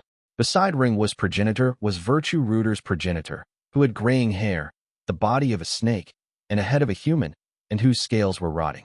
At that moment, a sinister glare shone in his eyes. The ripples of power from the appearance of the fifth stone this time surpassed the appearances before, which is why so many people were lured to this place. But I can choose not to fight over that stone. I only want that person's head. Virtue Rooter's progenitor lifted his right hand and pointed at Su Ming. If it wasn't because the ripples were strongest ever recorded in history, I wouldn't have come here personally either. A hoarse voice tumbled slowly out of the mouth of the Rungwus progenitor. Lock down the area. Notify all outsiders that this place has been occupied by us Rungwus for the next 6 months. Those who step in will be wiped out along with their whole race. A barely noticeable glint appeared in the old Rungwu's eyes. When he spoke flatly, hundreds of Rungwus immediately appeared behind him. They moved back without a single sound until they were 100,000 feet away. They were connected to each other in an arc-shaped line. Dark light spread out from their bodies, and from the distance, they looked as if they had formed a lock. We don't even need to take action. The guardian of the fifth ocean has already arrived. A cold sneer appeared on the old Rungwu's face. As he spoke, the whole fifth ocean started tumbling furiously. As it tumbled about, booming sounds reverberated in space ferociously. This change immediately attracted Zilong and the others' attention. When they looked over, Booming sounds rose up non-stop, and 4 figures could be seen vaguely rushing forward. After them were countless long arcs who approached the place with loud roars. They were indistinct due to the sea of fog covering them. When the group managed to see their faces properly, the expressions of Zilong and the others immediately changed drastically. The 4 people at the forefront wore white masks. Each of them had a different expression: happiness, anger, grief, and resentment. As for the people in the long arcs behind them, they were a group of expressionless people dressed in black leather armor. These people charged forward as those long arcs and in no time appeared behind Ming and the others. Ming opened his eyes while seated, and a strange light shone in them. "They're finally here," Ming thought quietly in his heart. In truth, the instant he activated the 5th stone and the long arc shot through the 5th ocean, he sensed the presences of the guardians within the depths. Offering. A voice that no one else could hear echoed in Ming's heart at that moment. This was a voice that only the person with the 5th stone could hear, the voice of the 5th Ocean's guardians. When Ming heard it, he closed his eyes. The situation they were in right then was one where the Rongwu race locked the area in front of them, and the guardians of the 5th Ocean appeared behind them. A powerful sense of danger immediately surged up in Zilong and the others' hearts. The danger was especially strong from the 4 people in white masks. The cold look in their eyes and the ripples of power spreading out from their bodies showed that they were all almighties in Mastery Realm. In the mid of the harsh and grim atmosphere within the 5th Ocean, the person with the mask of happiness said faintly, "Give up the 5th stone, and all of you will be free to leave." When he said that, the galaxy around the area immediately rumbled. Countless bolts of lightning appeared in all directions. As the people spoke, a region of lightning formed around them. With just words, he brought about lightning. Zilong's expression changed again, and he instinctively took a few steps backwards. Flame Fiend's progenitor turned pale. By his side, Long Hai's eyes sparkled. He cast a glance at Ming, then at Zhu You Cai. "Freedom might be precious, and the chance of using 1 year to redeem my freedom instead of 1,000 or 10,000 years might be rare, but if the price for it is my life, then I will have to choose again," Progenitor Long Hai said calmly, and he moved back slowly. "I will be considered to have gone against our promise, so you can treat it as me not having fulfilled my oath. If you want to crush the oath, I will be helpless to do anything about it." As Progenitor Long Hai spoke, he moved back swiftly and charged towards the Rungwus. "Progenitor of Rungwus, do you still remember me? I did all this because I was forced by an oath, which is why I had to defend this place. Now, since there is no longer hope in turning the tables, please open the path and let me leave. I will surely repay in the future." Progenitor Long Hai wrapped his fist in his palm and bowed to the Rungwus. A glint shone in Rungwus' progenitor's eyes, and a faint smile appeared at the corners of his mouth. "I see, so it is fellow Taoist Long Hai. I see no problem in this. My other fellow Taoists, if you want to leave, I will definitely not make it hard for you. What we want is only the 5th stone and the person who possesses it. As for the others, all of you may leave." As he spoke, he lifted his right hand. Immediately, the people behind him split into 2 directions and revealed a path. Progenitor Long Hai charged quickly towards that area and bowed towards Rungwus' progenitor again. He turned into a long arc, then left into the distance through the tunnel that was opened up. Not a single hint of change appeared on Ming's expression because of Progenitor Long Hai's departure. He still stayed with his eyes closed, as if he was meditating, and did not move. Flame Fiend's progenitor hesitated for a moment. When he looked towards Ming, conflict appeared in his eyes. After a long while, he heaved a long sigh. He could imagine that Long Hai had prepared for this since the start, which was why he could do this so freely and casually. But for Flame Fiend's progenitor, Zilong was silent. He cast a glance at Ming, then looked behind him before finally settling on Zhu You Cai for a moment. Then, he lowered his head and bowed towards Ming. He did not mention the matter about the God Ascension Nectar. As he turned around, he rushed towards the Rungwus. He, too, chose to give up. It was not that Zilong did not consider Zhu You Cai being able to resolve everything in this predicament, but when he saw the Rungwus, that belief was shaken. Others might not know much about the Rungwus, only that this race was mysterious and lived in divine essence Star Ocean, but it wasn't the case for him. As someone from one of the 4 great true worlds, he had done a detailed investigation in regards to the Rungwus, and he knew that there was a mysterious legacy among them. That legacy allowed each of their progenitors to leave behind their nascent divinity once their bodies returned to the earth. Each generation's nascent divinity would be gathered to add to the existence that akin to a god. That existence was the true reason behind why the four great true worlds were wary of Rungwus. That existence's level of cultivation was the Rungwu race's greatest secret, and they did everything they could to hide all information regarding it. Only the forces of power from the four great true worlds could dig out a little. Based on their analysis, that existence should have some defects and limitations. But even so, it could still make the sublime paragons from the four great true worlds turn their gazes away and never come to this place to interfere with the race's growth. That was why Zilong, who already had his will shaken when he saw the Rungwu race, no longer possessed any confidence when it came to the point that even the guardians from the fifth ocean showed up. Especially when he saw the four people with the masks of happiness, anger, grief, and resentment. The four people of happiness, anger, grief, and resentment might have looked as if they were only in Mastery realm. But Zilong knew that they were existences that had lived for a very, very long time, and happiness, anger, grief, and resentment were legacies that were passed down through generations. Which was why he chose to leave. God Ascension Nectar might be important, but compared to his life, it was only secondary. When Flame Fiend's progenitor saw that Zilong was also leaving, the conflict in his heart reached its peak. But when he looked towards Su Ming again, he clenched his teeth tightly and did not choose to leave. At that moment, not even Huokue himself knew why he chose that. It was just that when he was beside Su Ming in the fifth kiln, the miracles he witnessed had shocked him continuously. They gave him to a vague feeling that Su Ming should be able to resolve the crisis. When the guardian from the fifth ocean, the person with the mask of happiness, let out a cold harumph and moved forward, overlapping shadows appeared swiftly on his body, as if a clone was about to be separated from him. His real self was still there, but the clone stepped out and walked on lightning to charge towards Flame Fiend's progenitor. A fierce glare shone in the eyes of Flame Fiend's progenitor. Since he had already decided to stay, he naturally made all preparations necessary for a fight.